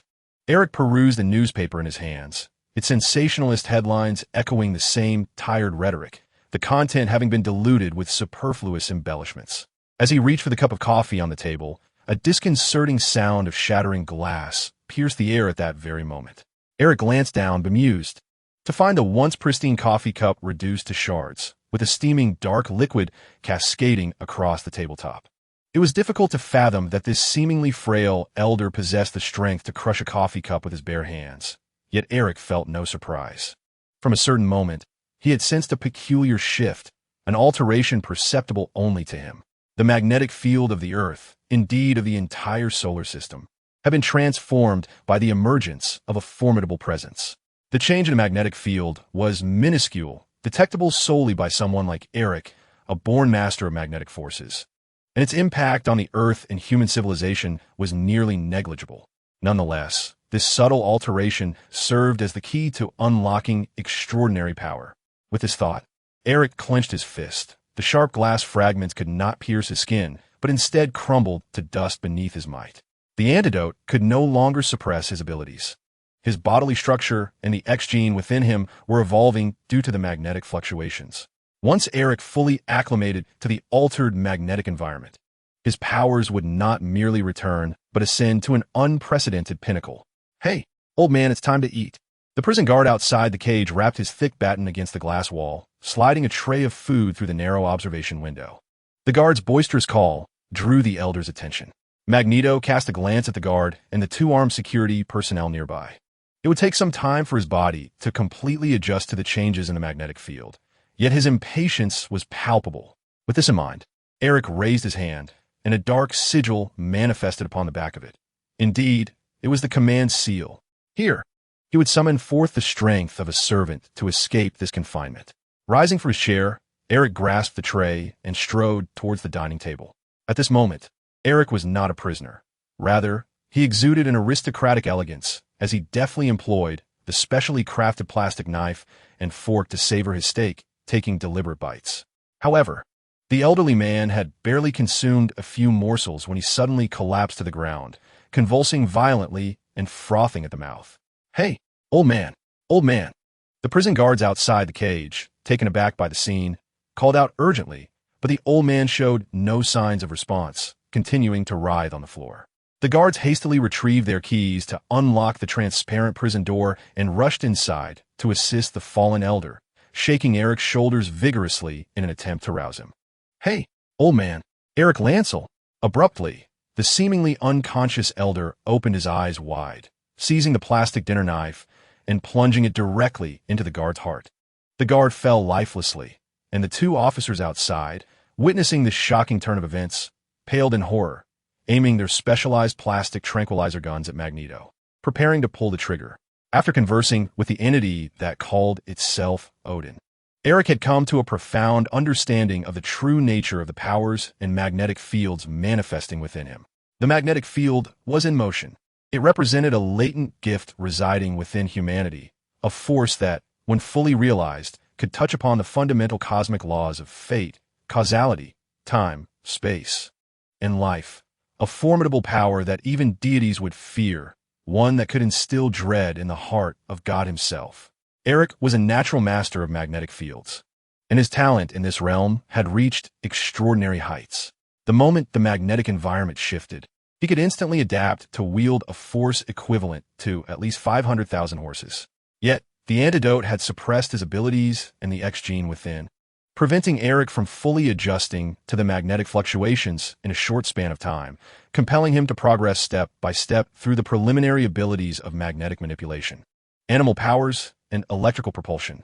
As the term suggests, the animal power stage entails a complete excavation of human potential, where the advantages of various creatures, such as the eagle's keen eyesight, the bat's acute hearing, the spider's vibration sensitivity, and the rattlesnake's thermal vision, can all be discovered within humanity. Eric found himself in this very phase, but could he contend with the advanced weaponry developed by humankind using mere animalistic abilities? The answer was a resounding yes. With ease. In the deserts of North America exists a creature known as the horned lizard, which has evolved a peculiar ability in the harsh competition of its environment. When threatened, the horned lizard can rupture capillaries around its eyes, increasing the internal pressure of its eyeballs and expelling a toxic, highly acidic fluid from its eyes to deter predators. While the potency of this toxic fluid is relatively weak, with a range of less than 2 meters, it is sufficient to cause discomfort to animals such as wild dogs. However, the animal abilities mimicked through magnetic force would prove to be even more potent and ferocious than their original counterparts. The elderly man's right eye was surrounded by prominent blood vessels, and in an instant, his blue eye became engorged with blood, turning a vivid crimson. At that moment, the internal pressure within Eric's eyeball reached a terrifying level. In the next heartbeat, blood surged forth like a brilliant aurora from Eric's eye. The scarlet, high-pressure stream of blood instantaneously sliced through the bulletproof glass, obliterating the 2 security personnel in its wake. The piercing alarm blared suddenly, and the exit door was sealed at that instant, becoming impassable from within, plunging the entire base into a state of high alert. Clutching his bleeding right eye, Eric lifted his gaze with his remaining eye towards the surveillance camera in the corner. He had only a few minutes before the armed forces of the underground base would arrive. Time was of the essence. He needed to summon his servant swiftly. Dipping his finger in the blood of the prison guard, he traced a mysterious summoning sigil on the ground, standing solemnly before the summoning circle. He began to chant loudly, "Overflow, overflow, overflow, guardian of the balance." As the final words of the incantation fell, a dazzling light erupted. A youth with shoulder-length hair, garbed in humble clothing, appeared at the center of the summoning circle, his brow furrowed with a melancholic expression. "Are you my servant?" Eric inquired. The long-haired youth met Eric's gaze, introducing himself. "My name is Aaron Yeager. My class is Assassin." Chapter 29. The President. A flawless yellow essence spiral. Act 4, Toothy 4. Chirp, chirp. Ah, President. President. Please wake up. Time is running out. The president jolted awake from his nightmare, and a blonde woman in professional attire sighed in relief upon seeing him conscious. "Thank God, Mr. President, you have finally awakened." The president surveyed the opulent surroundings in confusion. "Where am I? Who is that woman? And wasn't I dead? Did Jostad's claw bullets lead to my endless demise?" Suddenly, a sharp pain pierced his mind, and the once bewildered president began to recollect the memories that had momentarily slipped from his grasp. "Ah, I remember now. I was napping in my private mansion in Washington, valued at over $10 billion, and the blonde woman before me is my assistant." Shaking his still-dazed head, the president asked his assistant, "What time is it?" Just days prior, an alien memory had invaded his mind, one belonging to a man named Fonny Valentine, who lived in the 19th century. From birth to death, from a mere commoner to the pinnacle of power as president, Fonny Valentine's tumultuous and legendary life unfolded before him without reservation. He felt every decision and every joy and sorrow of Fonny Valentine as if he had lived it himself. The clash of these two distinctly different memories and emotions surged within the president's consciousness, plunging him into a state of perplexity. Am I truly the 47th President of the United States, the one known as the King of Understanding? Or perhaps I am the 23rd President of the century, Fanny Valentine? It is currently 1:25 p.m., and there remains but half an hour until the inauguration ceremony. The motorcade to the White House shall arrive in 10 minutes. The voice of my assistant jolted me from my reverie as I observed the stunning blonde with cascading waves and an impressive figure strutting before me. In previous times, such a sight would have undoubtedly lifted my spirits. After all, despite my physical decline, the presence of an enchanting beauty in my vicinity would have surely brought me joy. Yet now, my heart remained unperturbed. Strangely, I found myself favoring the gentle, vibrant hills over the towering peaks. Maris, has the outfit I requested been delivered? It has. But the busy assistant froze at my words. I regarded her impassively as she nervously tapped her fingers on the desk. Is there a problem? Cold sweat beaded on her brow. Unlike the playful rogue I once was, I now emanated an invisible pressure that was palpable even in her presence. She quickly gestured toward a nearby wardrobe. There's no issue. That outfit is right there in the wardrobe. Is that so? How splendid. I rose from my chair and strode towards the wardrobe with purpose. Upon opening the door, I beheld a delightful ensemble in shades of pink and lavender. My fingers glided over the fabric, reveling in its smoothness akin to youthful skin. A satisfied smile crept across my face. It is precisely as I envisioned. Even the details are exquisitely executed, simply perfect. This tailor is undoubtedly a master. I shall bestow upon him the title of the greatest master of America. Wait a moment, Mr. President. My assistant, watching me fawn over the dress like a child enamored with a beloved ballet costume, could no longer contain herself. You are about to participate in the inauguration ceremony for the highest office in the United States. This is not only a solemn occasion for the nation, but a ceremony of utmost significance that impacts all of humanity. Are you truly going to ascend that dignified platform wearing an outfit reminiscent of a 7- or 8-year-old girl's whimsical attire, as if she were still enamored with Barbie dolls? Hearing my assistant's words, I paused my playful handling of the pink ensemble. Maris, what do you suggest I wear for the inauguration ceremony? The assistant let out a sigh of relief, believing that the president was finally willing to heed her advice. As the highest leader of the nation, it was imperative for him to present himself formally, much like this suit meticulously crafted by Master Lind. However, before the diligent assistant could finish her thought, the president interrupted her. Maris, what do you believe is the most essential quality for someone standing on a stage before a captivated audience? The assistant, momentarily taken aback, could only stare in confusion. Some might argue that exceptional eloquence and oratory skills are paramount. Others might contend that an enchanting appearance and profound gaze are vital. In a surprising gesture, the president removed his suit jacket and gazed at his reflection in the mirror. A frown creased his brow as he regarded his aging and corpulent physique. Yet, I assert that none of these attributes hold true significance. The most fundamental requirement for anyone on stage is confidence. As the supreme leader of the United States of America, I must possess an extraordinary level of self-assurance.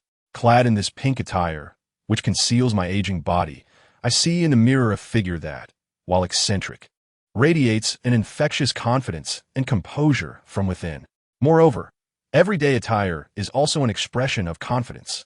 Defying conventions and unabashedly showcasing one's unique aesthetic is a definitive manifestation of confidence. As the president, at that moment upon the grand stage, the confidence I exhibit speaks volumes without uttering a word. Like a potent tonic, it instills faith within the hearts of all citizens, affirming that this nation, the United States of America, remains a beacon of hope in the world. I shall restore America to its former greatness. Beholding the transformed image in the mirror, the president smiled genuinely. Though the youthful handsomeness had faded, he still presented himself as a distinguished elder, the only lament being the absence of flowing golden locks. Meanwhile, the assistant, who had witnessed this metamorphosis, stood in astonishment, unable to comprehend how this nearly 80-year-old man could still exude such captivating charm. Suddenly, the urgent beeping of the assistant's phone broke the silence. The president addressed her. It seems the time has come. Let us prepare to depart. Maris, you may go ahead. I shall join you shortly. Obediently, the assistant followed the president's command and exited, leaving him alone in the spacious study, deep in contemplation.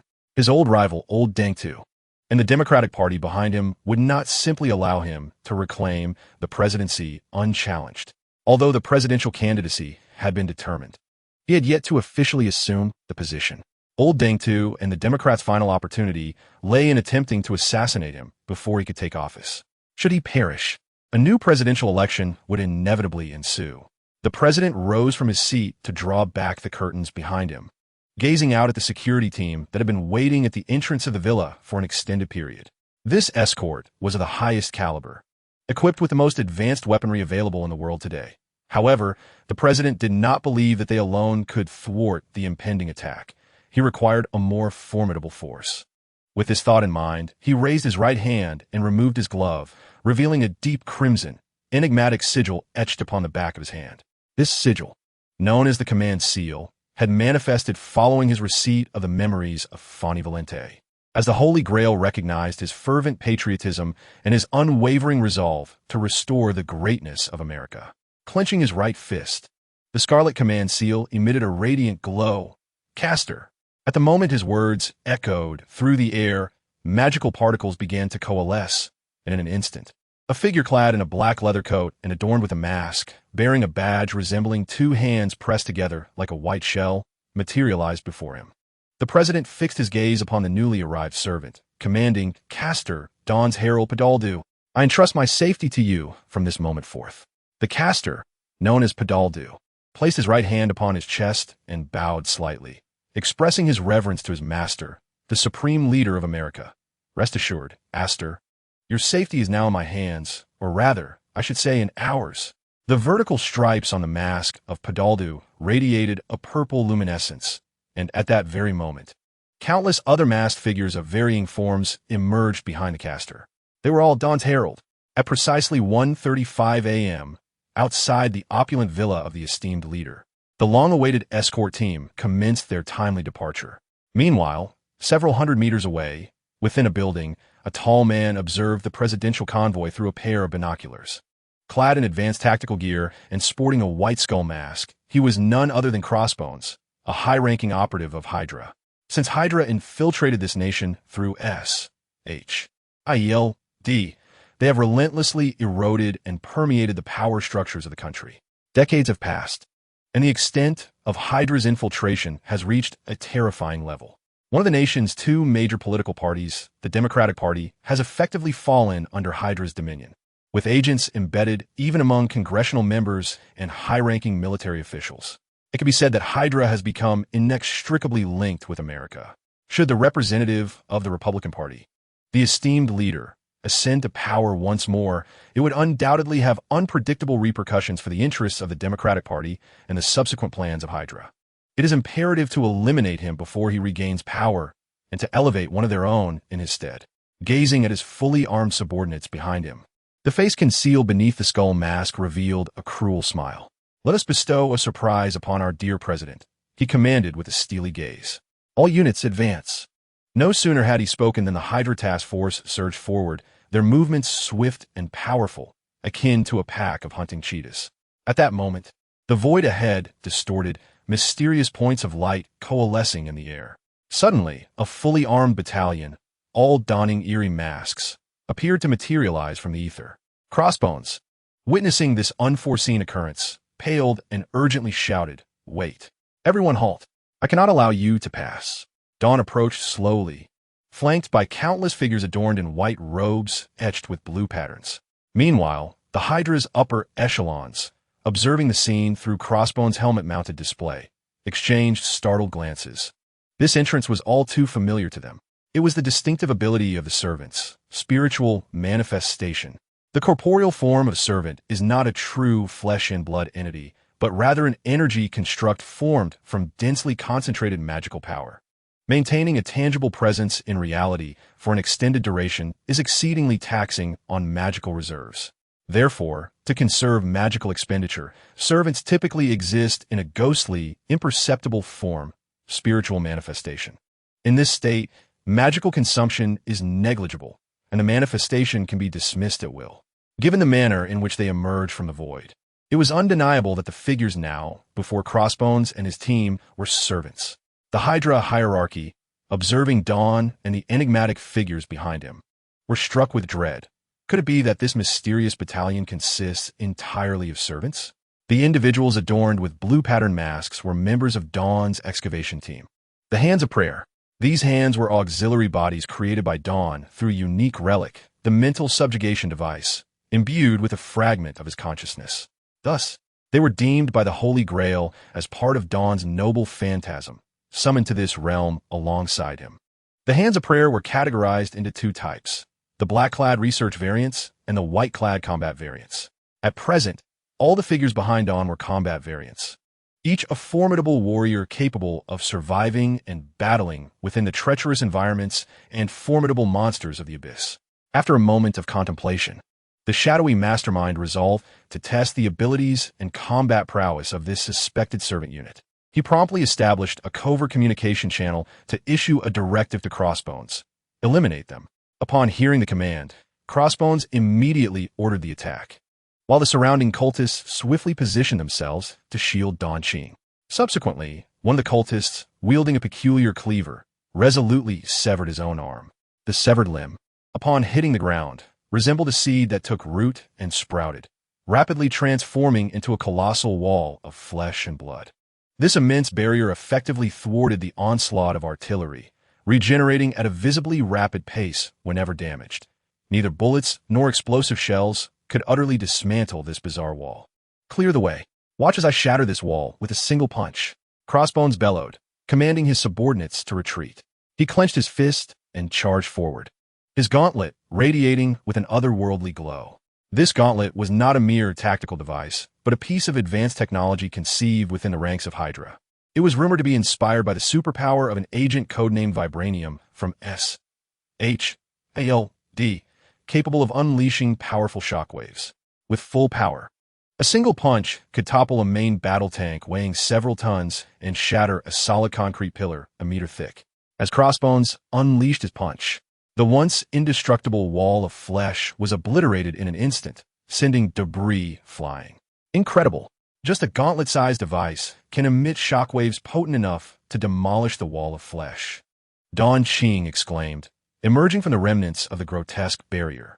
The Blade of Self-Sacrifice, a Tier 2 relic, had the ability to rapidly proliferate flesh into a massive wall upon being severed. These walls possessed strength rivaling that of steel, and it was evident that the gauntlet had reached the level of a relic. I am exceedingly curious about the construction of that gauntlet. What kind of technology could create such a formidable weapon? As she spoke, Dawn Qing abruptly turned her gaze, fixating intently on Crossbones, or rather, the shock gauntlet he wore. Even behind a mask, his piercing gaze could not be concealed. Give it to me. At that moment, the air beside Crossbones distorted, and a cultist suddenly materialized, swiftly severing Crossbones' right hand. Ignoring Crossbones' agonizing cries, the cultist retreated to Dawn Qing's side. Is this the pinnacle of technology in this world? To create such powerful weapons without relying on relics, solely through scientific advancement, truly astonishing. Receiving the shock gauntlet from the cultist, Dawn Qing cradled the weapon as if it were a precious treasure. Though her expression was hidden by the mask, her excited voice revealed her joy. Chapter 31, Dawn Qing, Part 2. In the world where Dawn Qing resided, the development of technology was heavily skewed. The majority of regions languished in poverty and backwardness, with disease, hunger, and death ever present among its inhabitants.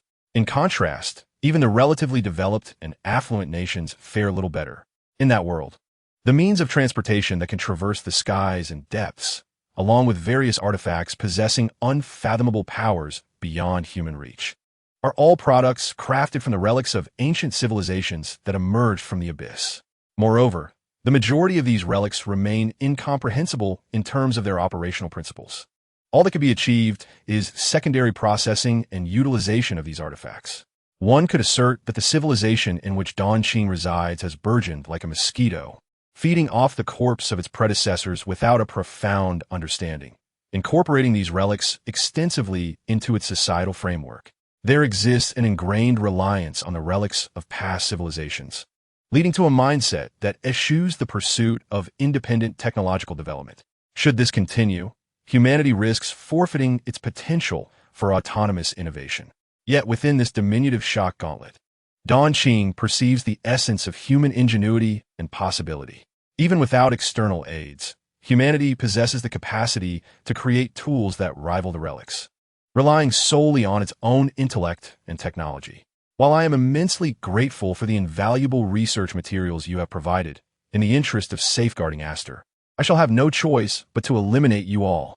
Handing the Zhendong Qintal to a nearby supplicant, Dan Qing turned her gaze towards the looming hydras before her. As a form of recompense, however, I shall grant you a glimpse of technology from another realm. Once the president settled into the official vehicle, with 20 minutes remaining to their destination, the driver, adhering to his customary practice, activated the car's audio system to play music. Young, and there's no need to feel down, the president observed through the window, his fingers rhythmically tapping the armrest. Guardian, change the song. I'm tired of this one. The driver, slightly taken aback, recognized it as one of the president's favorite tracks.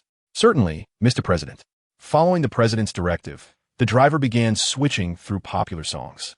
It struggled to find one that matched the president's taste. It wasn't until a vigorous tune erupted, reminiscent of a rather explicit song from the 1980s by a band known as AC/DC, that the president's demeanor shifted. Stop. Yes, this one. The president finally revealed a look of satisfaction. You want a graduate, but not his bed. Pick up the phone, call anytime, just dial 362-4360. I'll lead a life of crime. Dirty deeds done dirt cheap. The president, seated within the car, became enraptured by the music, unconsciously singing along. Dirty deeds done dirt cheap.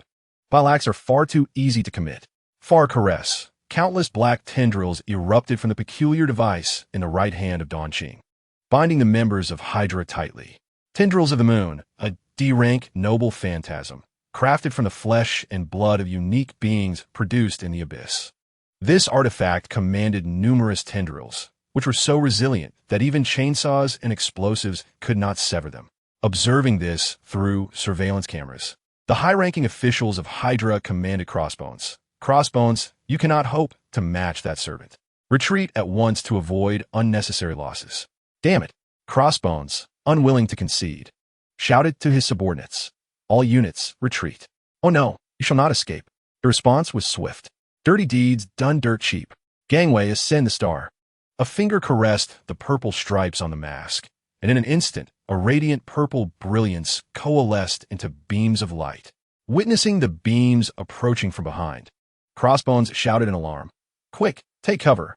The members of Hydra scrambled to evade, yet the purple beams, through constant refraction, altered their trajectory and struck true, severing their limbs in an instant. Ascend the star, a C-rank noble phantasm, emitting special rays through the seams of Dan Qing's mask, capable of reaching its target via continuous refraction, capable of locking onto multiple targets even when barriers obstructed the light. However, the beams seemed only to harm those whom Dan Qing wished to damage. Thus, even if they refracted widely, they would not inflict harm on unintended targets. Dirty deeds done dirt cheap. Sparagos, the light of restoration. Dan Qing raised his right hand high, the special mechanism on his arm morphing, akin to a cannon's barrel extending from within. A colossal energy began to coalesce, ultimately transforming into a radiant sword of light that shot forth. The mysterious light sword swept across, effortlessly annihilating the Hydra members along with their equipment, reducing them to ashes without resistance. When employed, it conjured a spectral sword. Anything touched by this sword would be disintegrated, vanishing without a trace, its power unfathomable enough to rewrite the very rules of existence. The corpses, under the influence of the light of restoration, decomposed into ashes, carried away by a gentle breeze, disappearing entirely from this world without leaving a single mark. Observing all of this, Li Mingqing spoke with neither sorrow nor joy. It is over. May you reunite in the abyss. No, in this world. It should be said, may you find peace in heaven. With a crackle, the monitor was destroyed and the images on the player abruptly halted. In the dimly lit room, figures of Hydra's higher-ups were ensconced in shadows, silently gazing at the flickering display with grave expressions.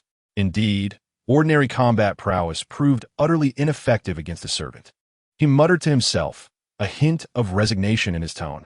Turning to the other side of the room, he inquired, Esdeath, what class do you believe this servant belongs to? Sitting elegantly on the sofa was the Black Faction's servant, the General of Ice, Esdeath. She tilted her head slightly and, after a moment of contemplation, replied, based on his combat style, he could be an archer or a caster. However, my instincts tell me he is likely a caster. Caster? The shadow in the darkness continued. Our caster has already made an appearance. Could he be the Red Faction's servant? And who is his master? To intervene while we attack the king. Could he be someone from the Republican side? Or perhaps he is the president himself. At this juncture, he fixated intently on the photograph in his hand, which depicted the drastically transformed president. Esdeath, crossing her legs, asked with keen interest the president, is he the emperor of this nation? You could interpret it that way, the Hydra higher-up responded. The fact that even an emperor would personally engage makes this Holy Grail War increasingly fascinating. Esdeath chuckled softly, a glint of danger in her eyes. I wonder if the cries of anguish from the president, standing at the pinnacle of a nation, will be any different? Her smile was both enchanting and perilous, as though she could already envision the president writhing in agony in her grasp. Interrogation? What a delightfully morbid hobby. The Hydra higher-up scoffed, my compatibility with you is undoubtedly low. Why would the Grail summon a madwoman like you? However, interrogating the president is not out of the question, provided he survives today. Chapter 32, Part 4, Standing atop a platform. Amidst the gaze of thousands, the president once again beheld this scene. Whether it was the king or Fani Valente, both were acutely familiar with this sensation, the feeling of being exalted to the heavens by the adoration of the masses. At this moment, he had reached the pinnacle of his power, a high tide that was distinctly his own. Our primary adversary is dismantled. At the conclusion of his speech, gazing down at the American populace, the president proclaimed, I, King Fani Valente, vow here and now, I shall make our homeland great again. The fervent cheers of the crowd surged like a tidal wave, the atmosphere reaching a crescendo. At this critical juncture, a figure with blue skin, wielding a gun, materialized on the podium. A mutant, an assassin. Quickly, protect the president. The cacophony of frantic screams from the crowd seized the president's attention. He turned to behold a figure with blue skin, reminiscent of a demon from the Bible. The gaping muzzle of a gun was aimed directly at his forehead, an overwhelming sense of impending death electrifying his nerves. The bodyguards surrounding him, driven by valiant instinct, rushed forward to intercept the assassin, while the president raised his arms, attempting to summon his servant, Caster. Alas, it was already too late. Bang! Accompanied by a flash of fire, a bullet erupted from the cavernous barrel. Crimson blood splattered across the panicked faces of the bodyguards as the bullet predictably pierced the president's skull, causing his body to slump backward in a lifeless manner. A chorus of terrified screams from the women escalated the chaos to its zenith, plunging everyone into disarray. Meanwhile, the president, the epicenter of this turmoil, remained with his eyes wide open, the light in his pupils gradually fading, blood gushing from his head and staining the ground a deep red. Was this how he met his end? Just before his consciousness slipped away entirely, the bodyguards lunged forward, desperate to assess the president's condition. His body became wedged between the bodyguards and the floor, and in that fleeting moment, some wondrous force was unleashed. In a haze of disorientation, the president seemed to glimpse a man adorned with scars resembling the American flag, standing before the stars and stripes and gazing at him. I can sense your unwavering patriotism. Your mission remains unfulfilled. You cannot succumb here. The sordid deeds done at a trifling cost. My stand's ability allows me to traverse parallel worlds freely. Go forth. To the other side. Simultaneously, in another parallel world, at the exact same moment, the president, who had only sustained a minor injury to his right ear, rose from the ground, murmuring, so this is the Holy Grail War's caster. I've comprehended it fully. Just before the president's demise in the Holy Grail world, the ability of D4C transported him to a parallel world existing at the same time, transferring the memories, stand abilities, and most importantly, the command seals of the president from the Holy Grail world to his counterpart in this realm, thus achieving a complete resurrection through the inheritance of his former self's will. You are fortunate indeed. Such a close-range gunshot resulted merely in a graze. The audacious words reached the president's ears as a figure donning a white skull mask emerged into his view. None other than Crossbones, the high-ranking Hydra operative who had been swiftly dispatched by Dawn in the Holy Grail world. Unlike in the Holy Grail world, this president, devoid of Dawn's assistance, found himself confronted by Crossbones, who, having evaded certain death, was now perilously close to completing the assassination of the president. Crossbones pressed his gun against the president's forehead, a sinister grin spreading across his face. However, your good fortune ends here. The president gingerly touched the wound on his left ear, still oozing blood. Despite being once again threatened at gunpoint, his demeanor remained remarkably calm, devoid of any hint of panic. Farewell, do extend my greetings to God, came Crossbones' low, chilling laugh from beneath his mask. Though his face remained obscured, one could easily envision the mockery and arrogance etched upon it at that moment. Yet in the next heartbeat, his laughter was abruptly silenced. Just as he was about to pull the trigger, Crossbones' right hand, clutching the gun, was severed without warning, blood gushing forth like a fountain. What's happening? My hand! He cried out in agony, clutching the stump. The president, undeterred by Crossbones' plight, turned his gaze to the side. A peculiar entity materialized within his line of sight. It was a blue head adorned with long, pointed decorations resembling rabbit ears, its limbs structured like a marionette. The president's lips barely moved as he slowly uttered the name of this stand. Dirty deeds done dirt cheap. D4C. Crossbones, drenched in sweat and contorted in rage, believed he was under attack from some advanced technological weapon, exclaiming, "Damn it, what in the world is happening? Is this some secret weapon developed by the U.S. government?" The president replied, his expression impassive, "I am under no obligation to provide you with the answers." Despite his excruciating pain, Crossbones attempted to struggle for the gun that lay on the ground, hoping to launch another assault. However, against D4C, a stand that transcended humanity, his resistance was as futile as an insect trying to shake a tree. Within mere moments, D4C extinguished his life. The president's gaze shifted to the corner, where lay another version of himself, identical in appearance and name, yet now a cold corpse. Looking upon the lifeless body, the president solemnly declared, "We are, after all, one and the same. Your resolve, your will, I, too, can feel your fervent desire to restore our nation to greatness. Allow me to fulfill the mission you could not complete." He seized the American flag hanging on the wall, draping it over himself like a cape. "Now, it is time to return, back to the world of the baseline, where the Holy Grail exists." Meanwhile, in the realm of the Holy Grail, chaos erupted. Where did he go? Did any of you see what transpired? The question loomed over the president's confidence. Why has the president's body vanished? Cold sweat trickled down their foreheads as they recounted the harrowing scene they had just witnessed. The moment the body was touched by the bodyguard, it had inexplicably disappeared before their very eyes. Completely vanished. I don't know. Just moments ago, his body was right there, a bodyguard murmured, sweat beading on his brow. "It's impossible. We saw him fall." Another bodyguard clenched his fists, his voice tinged with trepidation. Suddenly, a slight commotion arose from beneath the podium, drawing the attention of all present. Beneath the podium lay a blood-stained American flag, which had been torn from the wall during the recent chaos. The blue and white stripes were now tainted red by the blood of the president, and something appeared to be writhing beneath the flag. What could be concealed beneath? The confidants fixated intently on the stars and stripes. One bodyguard cautiously approached, extending his hand in an attempt to lift the flag. "Be careful," another bodyguard whispered in warning. Just as the fingertips of the bodyguard were about to graze the fabric, a pale hand suddenly emerged from beneath the flag, gripping his wrist tightly. The bodyguard yelped, stumbling backward, nearly losing his balance. "It's me," came the president's voice from beneath the flag, followed by his figure rising slowly, draped in the stars and stripes. His gaze piercing. "Mr. President." The confidants and bodyguards recoiled in shock, retreating a step. "Escort the president away." The confidant quickly commanded the bodyguards, regaining composure.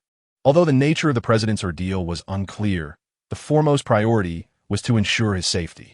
Several bodyguards swiftly surrounded the president, scanning the surroundings with vigilance. "Allow me to adjust my attire. As president, I cannot present myself in such a disheveled manner before the nation," the president stated, releasing the bodyguard's wrist and calmly straightening his collar. as if the earlier disappearance and reappearance were mere trifles. Supported by the bodyguards. Amidst the cheers of the crowd and illuminated by the American flag, the president raised his right hand high and proclaimed with fervor, "I am the will of destiny. I am the will of destiny." Ding. The host has significantly altered the fate of the world, earning 20,000 fate points. The president's voice resonated worldwide through live broadcasts. While far away, Kronos could no longer suppress the smile that spread across his face as he watched the scene unfold on television. This game was becoming increasingly intriguing. System. I wish to conduct another tenfold draw. Ding. Congratulations to the host for obtaining. The system's voice echoed in his mind, but Kronos interrupted with impatience. No need to inform me of the results. All summoned character cards should be cast into the Holy Grail. I wish to participate in this game personally. I am eager to see what kind of servants can be summoned. Kronos initially intended to follow the standard procedure of crafting the summoning array and reciting incantations for the servant summoning. However, halfway through, he found the summoning ritual to be exceedingly cumbersome. Thus, he opted to spend some fate points to delegate the entire process to the system, returning instead to the joy of playing cards. Call the landlord. Observing the cards in his hand, Kronos couldn't help but let a smile creep across his lips. Hearty laughter echoed as Eddie beheld the jovial demeanor of his boss, prompting him to inquire, "Boss, what brings you such joy?" In response, Kronos flipped a card in his hand, revealing the vibrant visage of a jester, the illustrious Joker, the most formidable card in the deck. Simultaneously, a formidable aura emanated from the summoning circle behind Kronos, akin to a tempest wreaking havoc upon its surroundings. Furniture and curtains were sent flying, and the ground beneath them trembled, cracking under the immense pressure. Eddie, bewildered, exclaimed, "What on earth is happening?" Meanwhile, Pucci, gazing at the figure within the summoning circle, remarked, "It appears we have summoned an extraordinary entity this time. I need more power." Resonated a deep, magnetic voice from the luminous glow. As a man transcending the bounds of time and space materialized in this realm. Chapter 33. The Philosopher's Stone Fatal Error. Uncaught type error in Chapter Host Argument 15. Expected type array, string given.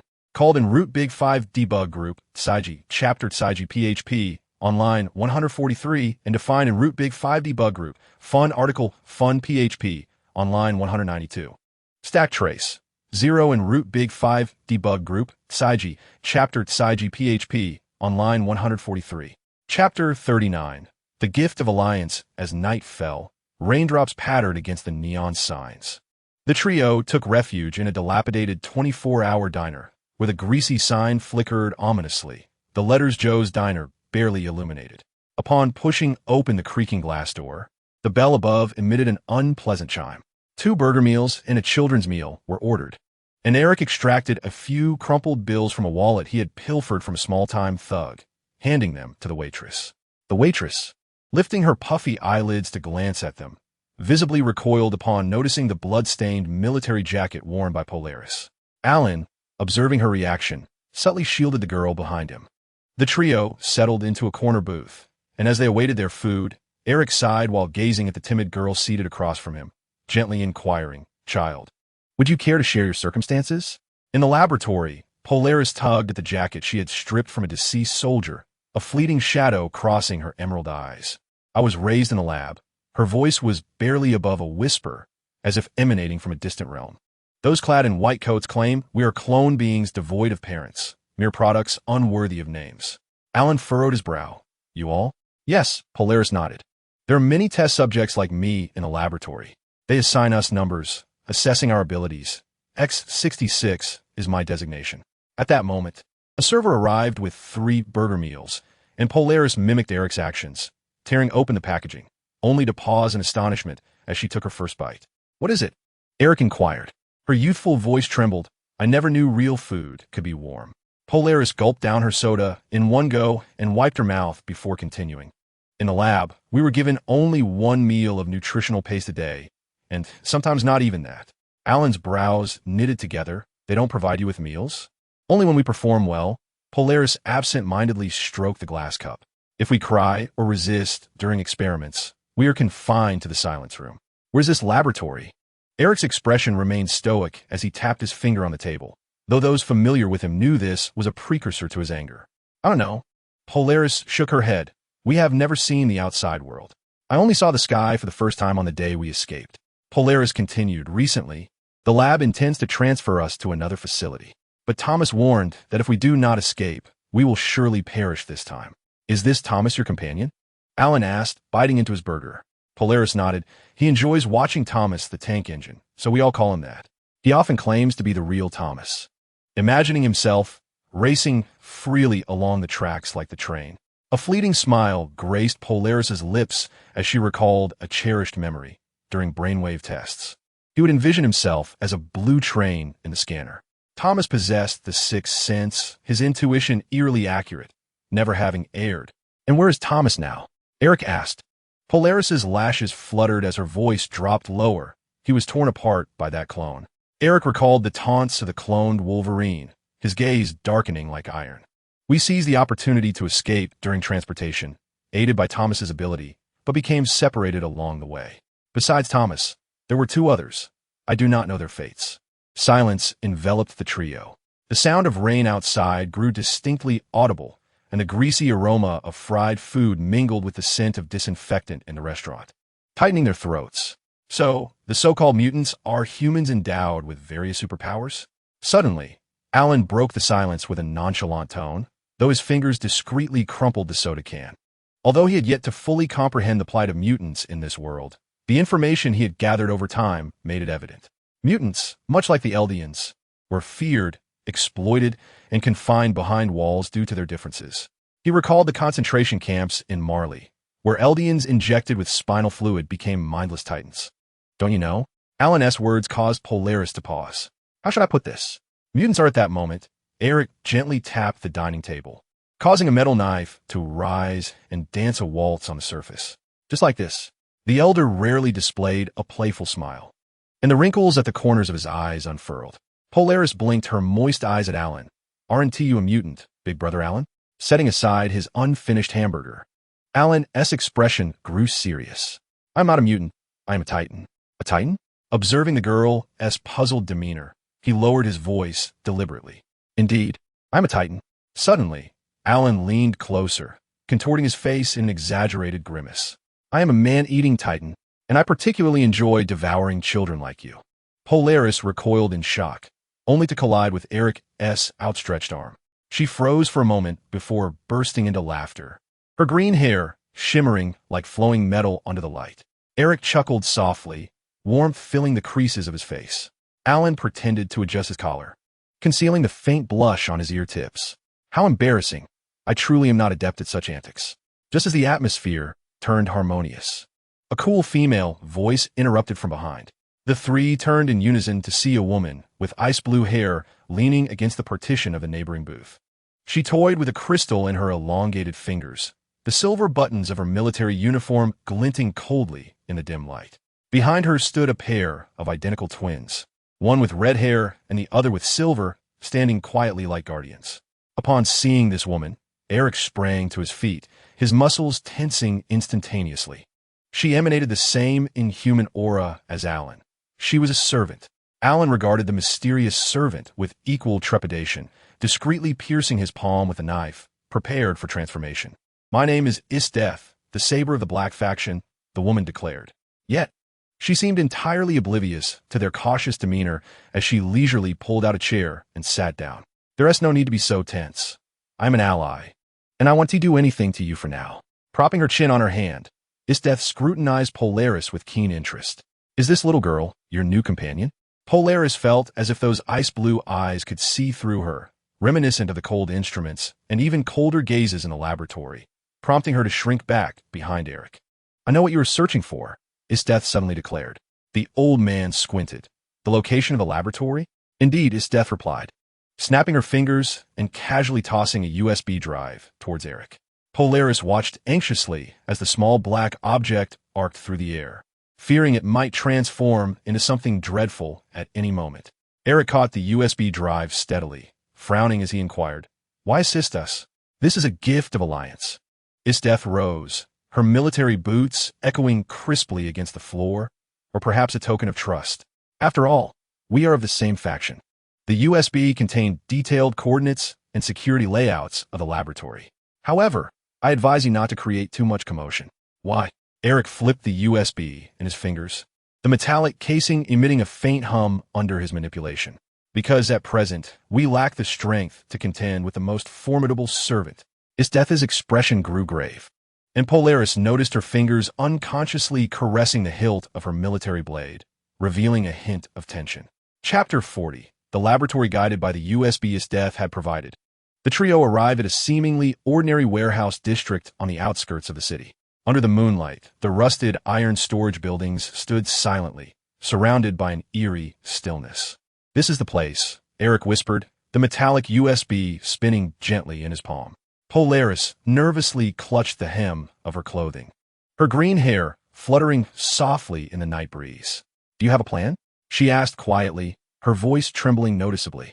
Eric's lips curled slightly. "A plan? Just leave it to Alan." Polaris blinked in confusion.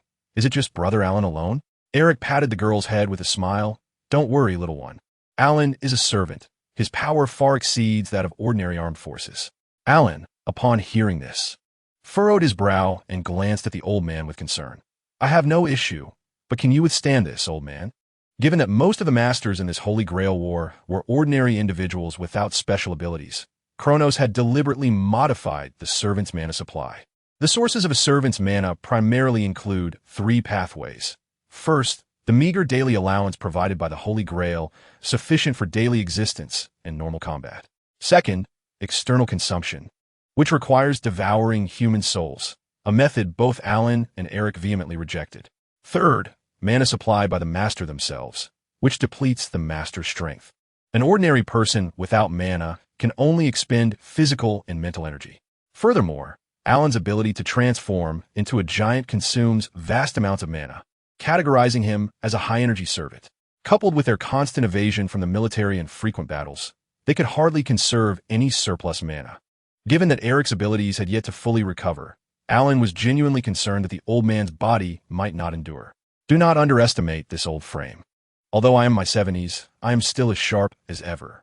As Eric chuckled at the words, he deliberately shifted his shoulders, causing a subtle crack to emanate from his joints. "As long as you refrain from utilizing that artifact, it will be more than sufficient."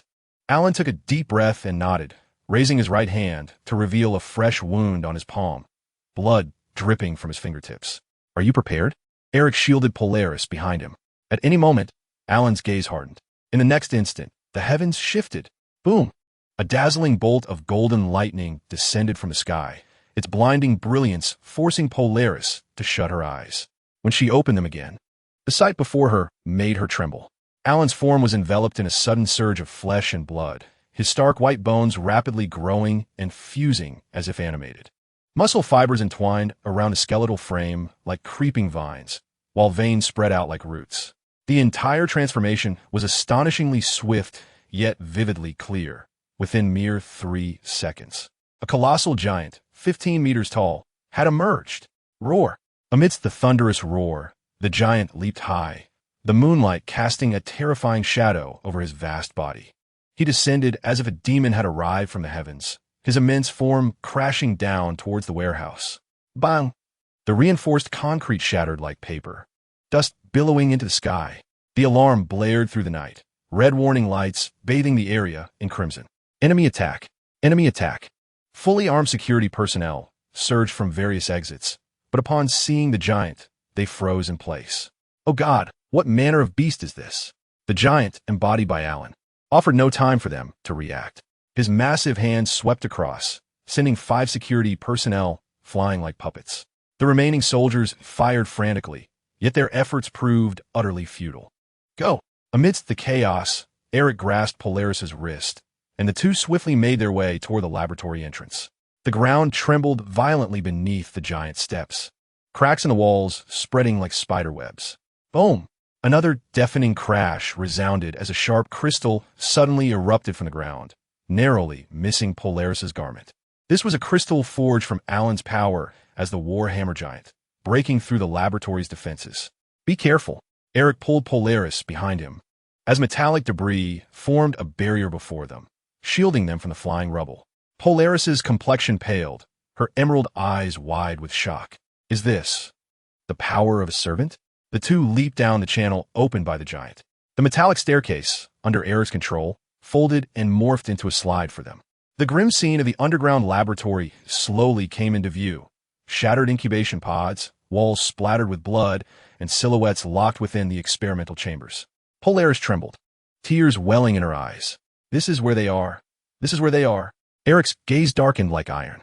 He raised his hand, and all metallic equipment in the laboratory began to twist and deform, surveillance cameras exploding one after another. Who was there?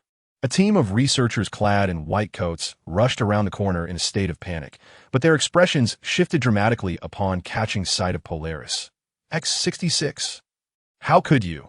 Their words were left unfinished as Eric flicked his finger, causing a scalpel to soar from the tray and puncture their throats with precision. This way. Polaris suddenly broke free from Eric's grasp and dashed towards an iron door at the end of the corridor. I sense it. There are still living companions. Trembling, Polaris pushed open the iron door, and the sight before her brought tears to her eyes. Dozens of children huddled in cramped cells, the youngest appearing no older than 5 or 6. Their bodies were marred by the scars of experimentation, and numbered wristbands adorned their arms. X-66? A frail boy timidly spoke up. You've returned? Kneeling on the floor, Polaris enveloped the rushing children in a tight embrace. I have returned. I am here to rescue you. Eric stood at the door, the metal frame contorting in his grasp. He gazed at the hollow eyes and scarred bodies of the children, as though a boulder weighed heavily upon his chest. What about the others? Polaris inquired anxiously. X-40 and X-88, have they returned? The children exchanged glances, and finally, the frail boy shook his head.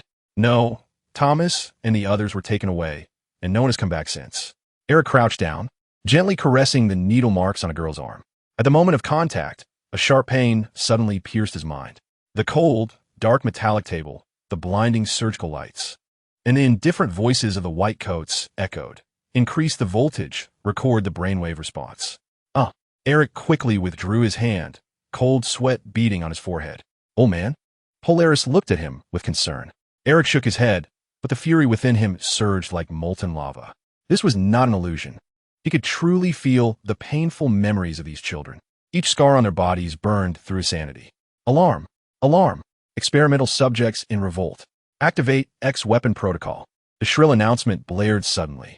Following this, synchronized footsteps echoed from the end of the corridor.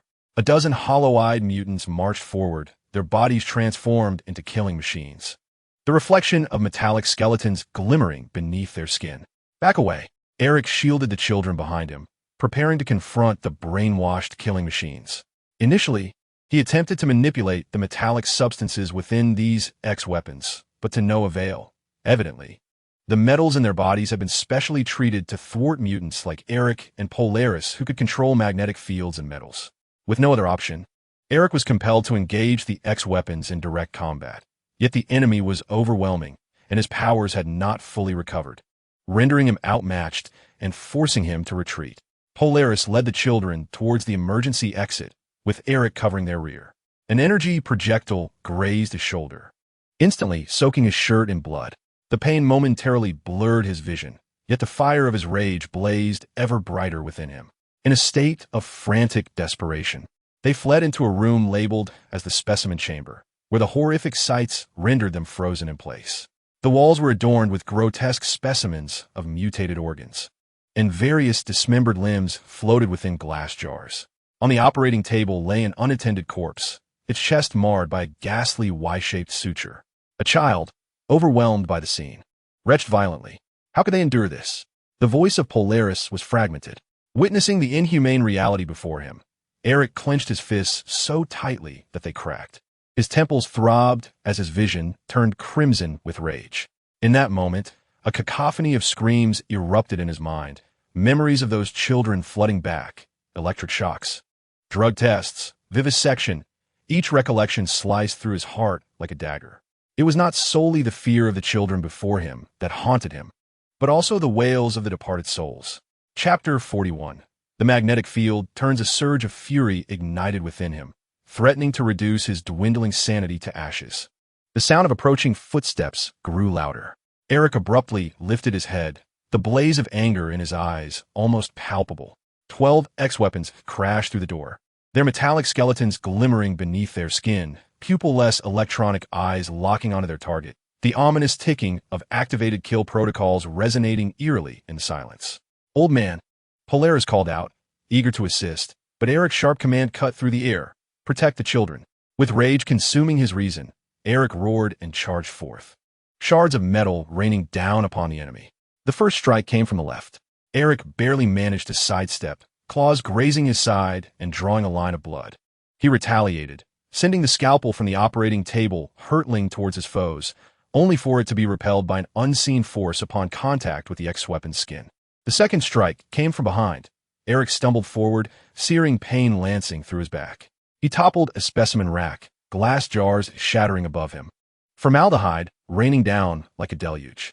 The eyes of the submerged mutants tumbled to the ground, their hollow pupils reflecting his bloodied visage. As the third strike approached, the first flash of a blade slashed towards him, and Eric's reflexes were a fraction slower than at the onset of battle. A gash erupted from his shoulder, a jolt of agony coursing through his nerves, yet paradoxically sharpening his awareness. Behind him, Polaris's muffled sobs intermingled with the chattering teeth of the children, their sounds piercing his heart more deeply than any blade could. The fourth strike arrived. The air beside him began to warp as an ex-weapon-S ability activated. Eric sensed the anomaly and strained to turn his head, but a patch of skin was still scraped away from his cheekbone. Blood blurred his left eye, and with a staggered motion, he abruptly waved his hand, shattering 3 killing machines as though they were mere projectiles. Yet, a greater number of metallic glimmers swiftly encircled him. Eric let out a furious roar, and countless twisted forms of metal morphed into barriers before him. Bang! Suddenly, a powerful fist penetrated his defenses and struck mercilessly at the back of Eric's heart. This time, he could no longer maintain his footing. He fell to one knee, coughing up a mouthful of blood. His vision began to fade, and the muffled sobs of children echoed in his ears. Blood.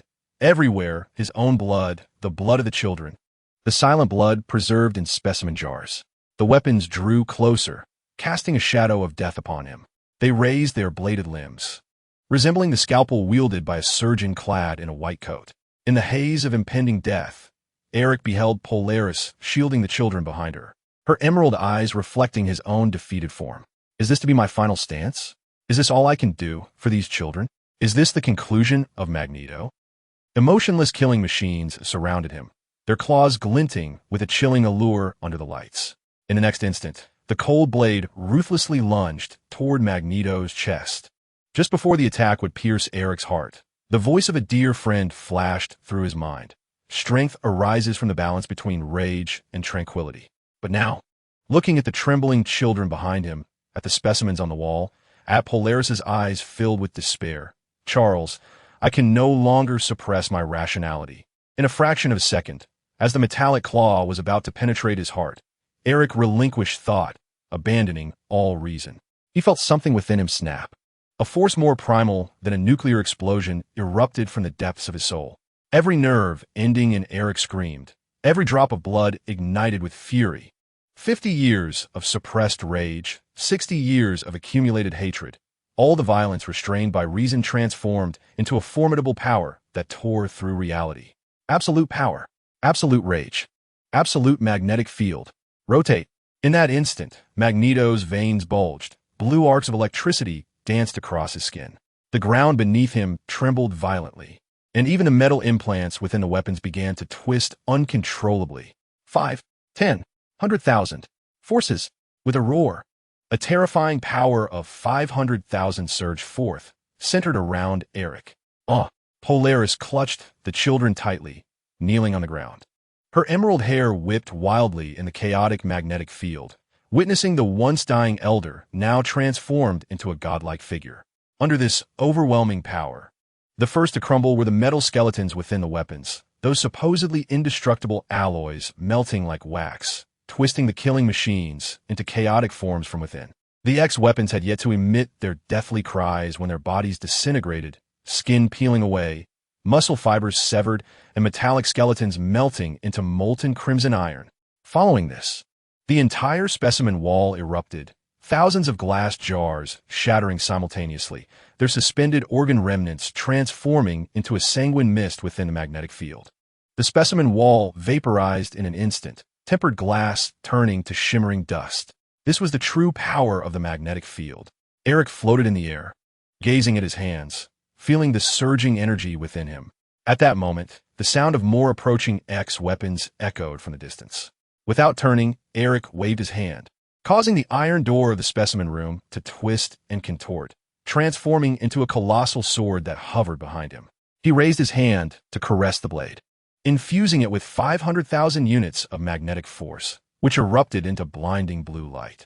With a gentle push, the sword sliced through the air, carrying the destructive energy of 500,000 units, piercing through the entire corridor along with the encroaching enemies. A towering seismic wave, equivalent to a magnitude 50 earthquake, radiated from the corridor's center, causing the ground and walls of the underground laboratory to undulate like ocean waves. The ceiling collapsed with a thunderous roar, revealing the colossal figure of Alan wreaking havoc above. Polaris and the young mutants stared in awe at the scene unfolding before them. "Old man," Polaris stammered, gazing at the elder before them, who resembled a deity. Eric took a deep breath, gradually calming himself, and descended slowly to the ground, his wounds visibly healing at an astonishing rate, his aged form straightening like a pine tree. He approached Polaris and the children, the bloodstains he walked through crystallizing into deep red gems.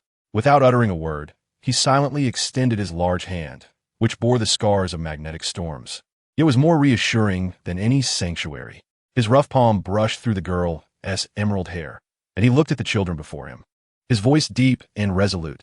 "Children, follow me. From this day forth, no one shall harm us again." Chapter 42. The dawn at the very same moment when Magneto and his companions were demolishing the laboratory hundreds of kilometers away within the confines of a pristine white laboratory. Two youths, comparable in size to Polaris, awaited their fate.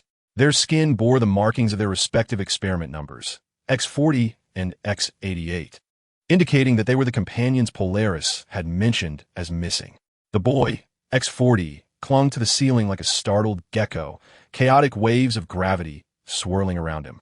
His fingers dug deeply into the seams of the metal plates, blood droplets seeping from under his nails and defying the laws of physics as they floated upward. "I can't break free. I simply can't." Meanwhile, X88 knelt in a corner, her snow-white hair cascading like a waterfall. The pale beam emanating from her palm was dissolving the titanium alloy wall, yet her energy was waning, like a candle flickering in the wind. Liquid metal pooled in a basketball-sized pit, dripping slowly like tears. At that moment, the monitoring rings on their wrists suddenly illuminated with a red light. They descended from the ceiling in a flurry, their bodies twisting through the gravitational field, shattering the ground with spiderweb-like cracks. Thomas's prophecy was about to be fulfilled.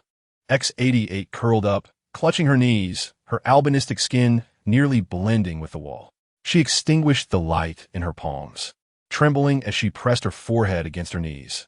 Would this time be like X34, with disassembly awaiting her? The airlock door emitted the ominous hum of activated hydraulic machinery, freezing both children in place as a figure entered.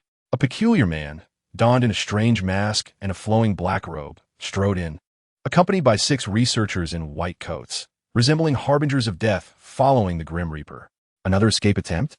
The lead female researcher, upon spotting the traces on the ground, immediately grasped the intentions of the two youths, her fury rising as she raised the remote control, recalling the shocking lesson from their previous encounter. "Wait a moment." A gloved hand restrained the researcher's wrist. "Allow me to speak with the children." The voice of Don Qing resonated through the mask, imbued with an oddly soothing yet ethereal quality. The researcher hesitated, then reluctantly nodded. "Very well, but please exercise caution. These subjects have a record of attacking researchers." Don Qing approached them, causing both youths to hold their breath in anticipation. However, the masked figure halted 3 meters away, kneeling on one knee, perfectly aligning his gaze with the petite X88. Gradually, he removed his mask, revealing an unremarkable face devoid of any distinctive features. "Do not be afraid. My name is Podoldo," he said, meeting the eyes of the two youths with a gentle smile, his voice as comforting as a lullaby to a crying child. "I am here to assist you." X40's pupils constricted dramatically. He had seen a similar expression on the faces of those at the dissection table. Those in white coats always bore a duplicitous smile before wielding their scalpels. Suddenly, the boy propelled himself toward the door, only to be halted midair by an unseen force as he soared past Don Qing. "Let him go," X-88 shouted threateningly, her palms aglow with white light. But the radiance flickered like a candle in the wind, posing no real threat. What a marvelous ability, gravity manipulation. Such an extraordinary power. Don Qing disregarded the girl's threats. Gently caressing X-40's cheek, his touch as tender as one would use on fragile porcelain. "But this is too rough. It could harm your delicate skin." His gloved fingertips glided down the boy's trembling neck to the metal collar, and with a soft click, the collar fell away. X-40 collapsed to the ground, incredulously feeling his suddenly liberated neck for the first time in years, devoid of the stinging sensation of electricity. "What have you done?" The boy's voice was as dry as rusted gears. Don Qing turned to X-88, retrieving a small metallic box from the pocket of his robe. As he lifted the lid, a sweet fragrance suddenly filled the confines of the cell. Before them lay strawberries enveloped in chocolate, each one glistening like a ruby. "Have you not eaten in 3 days?" He pushed the box toward the girl. "It would be wise to replenish your sugars. Your abilities require substantial ADP to sustain them." Watching the enticing array of food, X-88's throat involuntarily constricted, yet she instinctively recoiled. Poison? If it were poison, Li Mingqing casually plucked one and savored it, his eyes narrowing in pleasure. "I would taste it first." As he extended the box once more, X-88 could no longer resist and seized a strawberry, popping it in her mouth. The moment the sweetness burst on her tongue, tears streamed uncontrollably down her cheeks. Li Mingqing gently wiped away the girl's tears with his fingertip. "Pain is necessary, but needless torment is not." As he spoke, he turned his gaze toward the still vigilant X-40. "Did that boy, named Thomas, predict your demise here?" The two youths froze simultaneously. "Do you know?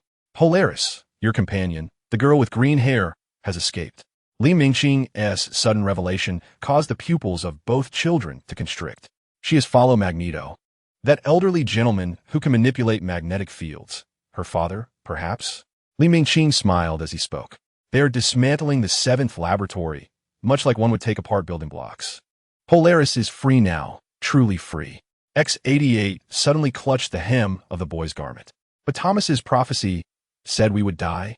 Li Mingqing chuckled softly. "Yet the prophecy did not specify that it would be today, did it? Prophets always perceive the most immediate causal lines. But if one alters the interlocking of gears..." He produced a pocket watch from his breast, the lid flipping open to reveal its intricate mechanics. Gently, he adjusted a particular component, and the ticking of the watch transformed into a crisp, melodious sound. The entire operation of the timepiece would differ entirely. In the stillness, the watch emitted a clear, resonant click. X-40 stared intently at the precisely interlocking gears, suddenly noticing an inscription on the back of the dial, dedicated to the dawn of the abyss. Following this, Li Mingqing gently placed the watch into X-88's palm, his gaze fixed on the two children, his voice soothingly hypnotic. "Do you know of a butterfly called the dawn butterfly? When they emerge from their cocoons, their wings are damp, and they must endure a painful struggle to take flight." As he spoke, he delicately brushed X-88's snowy hair with his long fingers. If a kind soul were to cut the cocoon for them, the butterfly would perish. X-40, fixated on the broken collar fragments on the ground, spoke hoarsely. "Are you suggesting that those experiments were meant to assist us?" "No." Li Mingqing suddenly seized the boy's wrist with a grip so strong it was painful. "Those individuals are executioners. They possess the body but never touch the true gift." Releasing his hold, he left a glowing blue mark on X-40's skin. "But I know how to awaken the power slumbering in your DNA." The mark spread like a living entity across the boy's arm, forming intricate patterns. X-40 was astonished to discover that the gravitational field around him began to ripple and fluctuate with his breath. "Behold, how marvelous!" Li Mingqing was enraptured as he observed the scene before him, akin to the trembling before a butterfly emerges from its chrysalis. X-88 suddenly grasped Li Mingqing's sleeve. "If we follow you, shall we behold the North Star?" "Indeed," he replied, his eyes curving like a crescent moon. With a flourish, he conjured 2 silver brooches from his sleeve, each adorned with an intricately carved butterfly. "First, you must undergo your metamorphosis." As the brooches were pinned to the collars of the two children, the entire cell was bathed in a gentle blue glow. X-88 was astonished to find that the white light in his palm no longer pierced painfully. Instead, it flowed like a gentle stream. "Choose," Li Mingqing said, stepping back and extending his arms. "You may remain here and await the fulfillment of Thomas's prophecy," he continued, extending his right hand. "Or take my hand and render the prophecy a mere jest." X-40 gazed at Li Mingqing's outstretched hand, then glanced toward the corner where the wall had melted away. He recalled the last time the North Star had been taken, the green-haired figure shimmering in the blinding light. For freedom? The youth trembled as he reached out. For the future, Li Mingqing corrected, simultaneously extending his left hand toward X-88. The girl, observing the now-tamed white light in her palm, suddenly recalled a midnight whisper from the North Star. "One day, we shall be as free as the auroras." The two small hands grasped Li Mingqing's simultaneously. Welcome to the dawn of a new world. Chapter 38. Hydra. The training grounds of Hydra's base were vast and frigid, with metallic walls reflecting a stark, pallid light. Wanda furrowed her brow and admonished her brother. "Cease this, Pietro. You are making me dizzy." In an instant, Pietro appeared before her, his silver hair slightly erect from the velocity of his movement. "Apologies, sister. I am merely anxious. They say the new captain is quite extraordinary." "Extraordinary?" Wanda scoffed. "Baron Strucker claims she is a work of art in warfare. I am eager to see what manner of woman could incite such admiration from Hydra's elite." Just then, the metallic doors of the training ground slid open silently. Wanda and Pietro turned simultaneously to see a tall figure silhouetted against the light. The woman stepped into the illumination, her ice-blue hair cascading down to her waist like a waterfall, while her white military uniform accentuated her flawless form, every inch radiating a fusion of strength and elegance. Her eyes were the most unsettling shade of blue Wanda had ever encountered, reminiscent of the unmelting ice at the depths of a polar glacier. Esdeath scanned the two siblings with a penetrating gaze. "You two are my new subordinates? I've heard you possess some unique abilities." She received a dossier from an attendant, but merely cast a fleeting glance at it before dismissively tossing it aside. "Words are meaningless. Show me your true capabilities." Pietro blinked in surprise. "Just like that? No need for introductions? Combat is the finest introduction." Esdeath interrupted, a dangerous smile curling at the corners of her lips. "Come forth and unleash your full power upon me." Wanda exchanged a glance with her brother. She harbored a disdain for the woman's arrogance, yet found the feeling of being belittled far more intolerable. A scarlet energy coalesced between her hands, forming a swirling vortex. "As you wish." The chaotic magic surged forth toward Esdeath, while Wanda simultaneously sought to penetrate her mind. This was her forte, simultaneously wielding physical energy and mental disruption. However, upon her consciousness encountering Esdeath's mental barrier, Wanda was taken aback to discover that it was no ordinary defense. It was an endless expanse of frozen wasteland, where blizzards raged without relent, devoid of any weaknesses, fears, or hesitations, only an unadulterated desire for battle and a thirst for power. The moment Wanda's mental tendrils made contact, they were ensnared in ice, the biting cold reverberating through the mental link, compelling her to involuntarily step back. Mental attack? Intriguing, yet your resolve is insufficiently steadfast. Esdeath remained motionless, the chaotic energy dispersing before her, as if confronted by an invisible wall. Pietro, witnessing his sister's plight, transformed into a streak of silver lightning, hurtling toward Esdeath. His ability for rapid movement surpassed the speed of sound, rendering his trajectory imperceptible to the naked eye. In a mere 1/10 of a second, Pietro traversed dozens of meters, yet just as he was about to make contact with Esdeath, a layer of ice crystals surged up from beneath his feet. What? He was astonished to find his legs completely encased in ice, the inertia propelling his upper body forward. Esdeath merely sidestepped, and his face struck the ground with a heavy thud. "Not bad for speed," Esdeath remarked, looking down upon him, "but a straight-line dash is too conspicuous, lacking tactical thought." Again, with a snap of her fingers, the ice imprisoning Pietro shattered, yet before he could regain his footing, Esdeath delivered a swift kick, sending him flying. Pietro, witnessing her brother being hurled away, Wanda gritted her teeth, crossing her arms before her chest as the energy of chaotic magic swirled into a tempest. The crimson waves of energy surged through the training ground like a tsunami, warping the metallic walls and causing the lights to flicker erratically. Esdeath finally displayed a look of intrigue. Now this is more like it.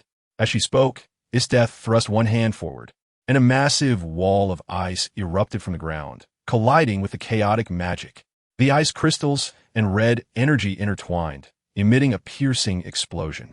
When the energy dissipated, Esdeath stood unscathed amidst the transformed training ground. With each step she took forward, the ground crystallized with new frost. Your power is quite unique, yet it lacks control. Esdeath continued her assessment. Allow me to teach you what true power entails. Dozens of ice spikes abruptly formed around Esdeath, hurtling toward Wanda with astonishing velocity. In a moment of urgency, Wanda erected a shield of red energy, but the moment the ice spikes struck the shield, they erupted, unleashing a frigid gale. Her movements began to slow, breath exhaling wisps of white mist. Sister, Pietro charged once more, this time altering his approach, weaving in a zigzag pattern to disrupt Esdeath's judgment. Unfortunately, it bore no fruit. Esdeath did not even turn around. She merely raised her hand, and a ring of ice erupted around her. Pietro was hurled backward by the shockwave, crashing against a distant wall. Meanwhile, Esdeath had already appeared before Wanda, a sharp ice spear pressing against the Scarlet Witch's throat. You have lost, Esdeath declared, her voice tinged with triumphant delight. Wanda's chest heaved violently. She could feel the tip of the spear piercing her skin, a droplet of blood sliding down the crystalline surface. With great effort, she raised her gaze to Esdeath, seeing only pure, fervent excitement in the woman's eyes. She reveled in the battle, in the conquest of the strong. I concede, Wanda managed to utter. Esdeath, satisfied, withdrew the ice spear and released Pietro from his bindings. The silver-haired youth immediately dashed to his sister's side, eyeing Esdeath warily. Indeed, you have qualified, she remarked, a satisfied smile gracing her lips, excitement shimmering in her ice-blue eyes. Though still somewhat immature, they could be considered formidable warriors. Wanda rubbed her neck where the ice spear had pierced, furrowing her brow as she asked, So, may we be formally introduced now? Esdeath chuckled lightly, striking an elegant pose with one hand on her hip, exuding an air of arrogance. My name is Esdeath, your commanding officer from now on. I relish battle, savor the thrill of conquering the strong, and detest the tediousness of the weak. Pietro smirked slightly, muttering under his breath. No wonder Baron Strucker called you a work of war art. Oh, is that how he regards me? Esdeath raised an eyebrow, her gaze sweeping over him, a smile curling her lips, seemingly pleased by the title. Quite apt, she replied. Taking a deep breath to steady herself, Wanda introduced, I am Wanda Maximoff, codenamed Scarlet Witch, wielding chaos magic and mental manipulation. Esdeath nodded, her eyes flitting back and forth between the two. Well, now that introductions are complete, it is time to depart. As she turned and strode toward the exit of the training ground, Wanda and Pietro exchanged glances and hastened to follow. Wait, what exactly is our mission? Wanda couldn't help but inquire. Without looking back, Esdeath's voice brimmed with fervent anticipation to upheave this world. Chapter 39. Colonel, the metallic gates of the training ground slowly closed behind the trio as Esdeath led the way, Wanda and Pietro trailing in her wake through the cold corridors of the Hydra base. Commander Esdeath, do we need to prepare any equipment? Wanda asked, glancing at the armory signs lining the corridor. Esdeath, without turning, spoke dismissively. A true warrior requires little encumbrance. Bring only yourselves. Pietro pursed his lips and whispered to his sister. She certainly exudes confidence. Wanda gently shook her head, signaling her brother to remain silent. At that moment, a steady sound of footsteps echoed from around the corridor's corner. A portly man clad in a white suit approached, his eyes squinting behind round glasses, a benign smile adorning his face. Beside him, a tall figure followed silently, his hood obscuring most of his face, revealing only a sharply defined chin. The black coat he wore seemed to undulate slightly, as if something beneath the fabric writhed, imparting an unnatural sense of dissonance. Ah, General Esdeath, what a fortuitous encounter! The portly man greeted enthusiastically, his voice booming as though he were reuniting with an old friend. Wanda furrowed her brow slightly and inquired softly, Who is this person? I do not recognize him. Pietro replied in a hushed tone. I've heard he is a recently appointed high-ranking official, codenamed Colonel. His background remains unclear, but Baron Strucker holds him in high regard.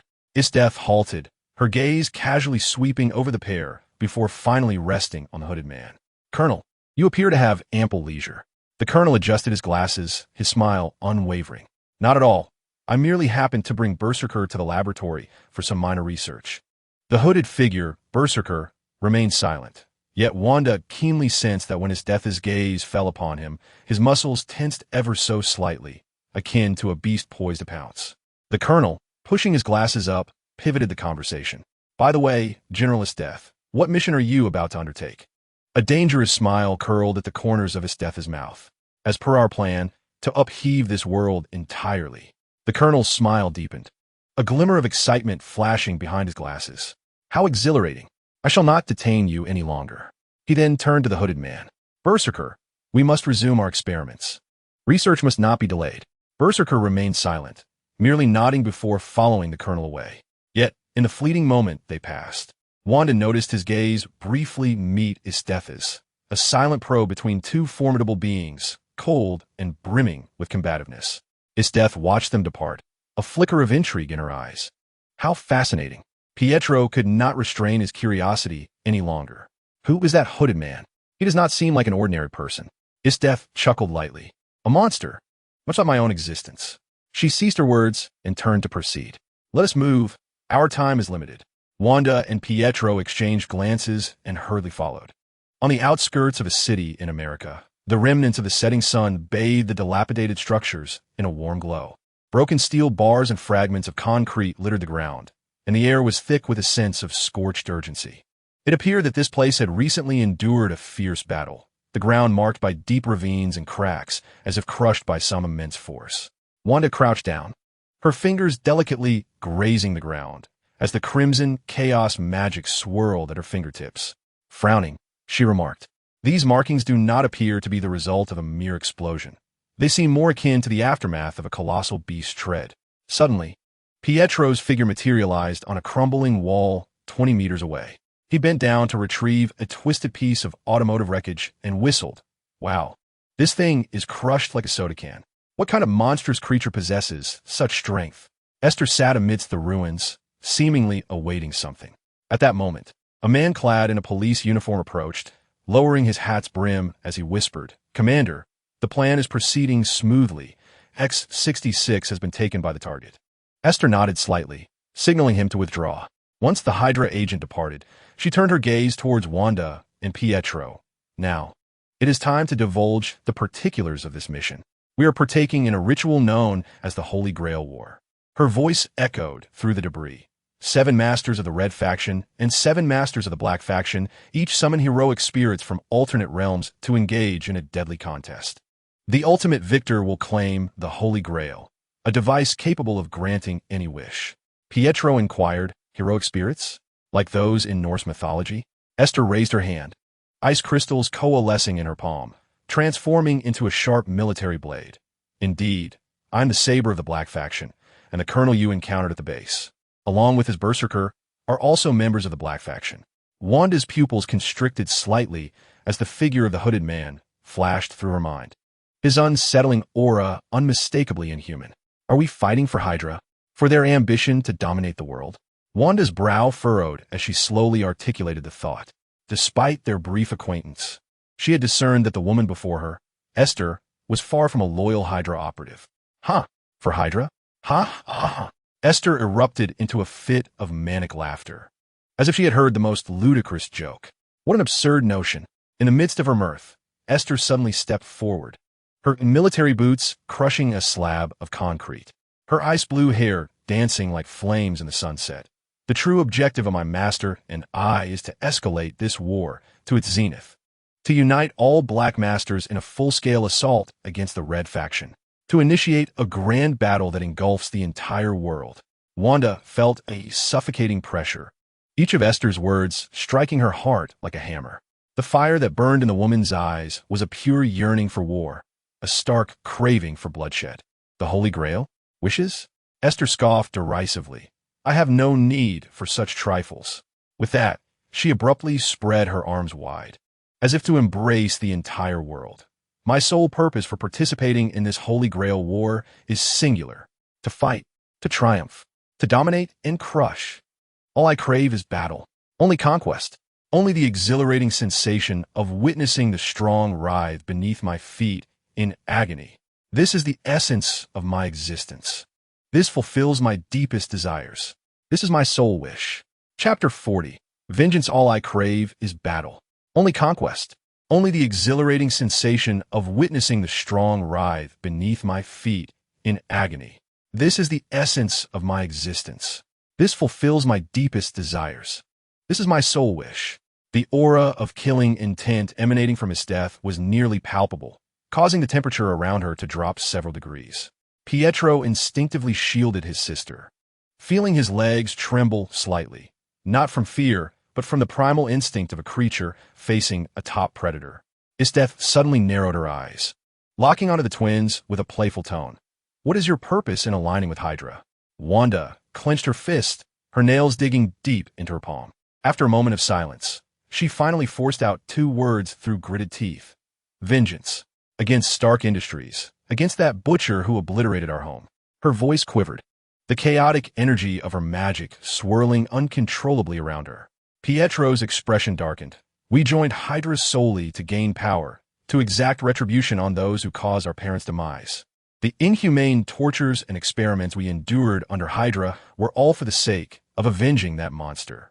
Esdeath nodded thoughtfully, a profound smile curling at the corners of her lips. Indeed, you two are not of the same ilk as Hydra's fools. In that case, let us make the most of this Holy Grail War. Whether for vengeance or power, both can be found within this conflict. As she spoke, Esdeath retrieved a photograph from her pocket and casually tossed it to Wanda. This is our first target, one of the masters of the Black Faction, Magneto, Eric Lensher. Have I seen this person before? Wanda pondered, examining the photo depicting an elderly man wearing a wide-brimmed hat, his gaze sharp as an eagle-s. She stared intently at the photograph, suddenly gripped by an inexplicable sense of familiarity, as if she had encountered him before, yet could not recall where. Pietro leaned in for a closer look, equally puzzled. Strange, I feel a vague recollection as well. That is of little consequence. What matters is that we must locate them. Esdeath disregarded their confusion and addressed Wanda. Your ability allows you to sense the mental fluctuations of others, even track specific targets, does it not? Wanda hesitated for a moment before nodding. In theory, yes, but it requires sufficient mental imprints as a medium. Esdeath gestured towards the remnants of battle scattered among the ruins. Their essence lingers here, particularly that giant servant. His power is sufficiently unique, and you should be able to capture it. Wanda took a deep breath, closed her eyes, and slowly raised her hands, the scarlet chaotic magic swirling at her fingertips. Her consciousness spread like ripples, attuning to the residual mental waves left in this desolate place. Suddenly, her brow furrowed, and a vivid image emerged in her mind. A green-haired girl being taken away by an elderly man and a young man with black hair, somewhere within the confines of the city. Moments later, Wanda abruptly opened her eyes, pointing towards the distance, exclaiming, "Found it." They headed north. Estevez turned on her heel, the sound of her military boots echoing crisply against the ruins, declaring, "Let us proceed. It is time to meet our allies." The neon lights blurred into indistinct spots within the curtain of rain, as Wanda's chaotic magic coalesced into a crimson pointer at her fingertips, guiding the trio through a labyrinth of alleyways. In a hushed tone, Wanda indicated the trio's location. "It is them." Upon confirming the target, Estevez boldly pushed open the door, the bell above the entrance ringing sharply. What a harmonious atmosphere.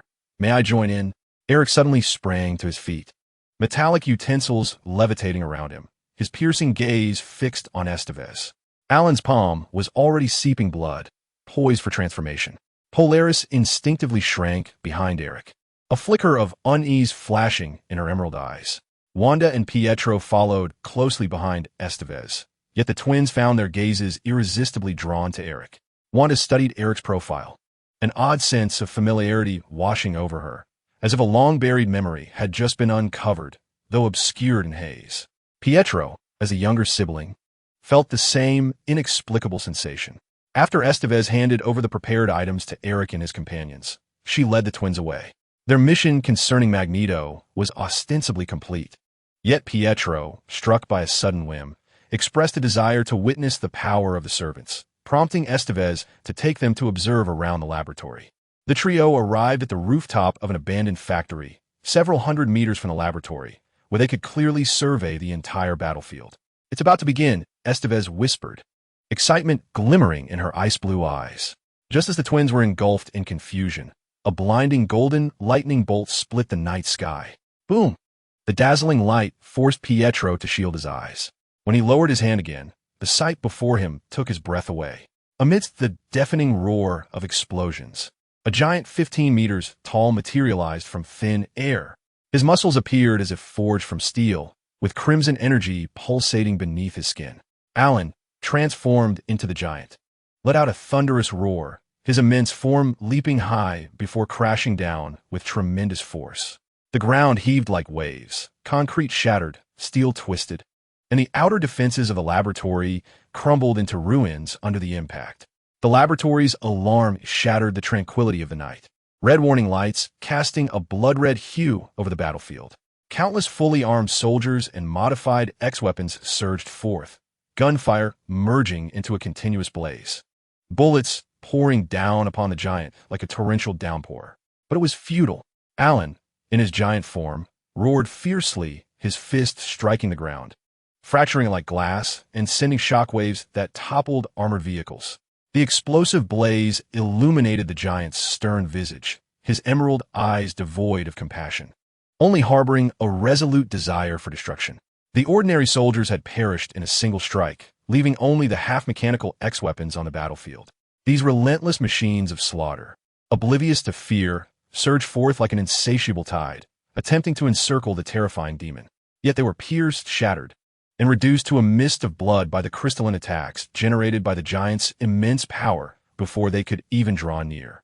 Suddenly, a sharp crystal erupted from the ground, skewering 3 X-weapons like candied hawthorn.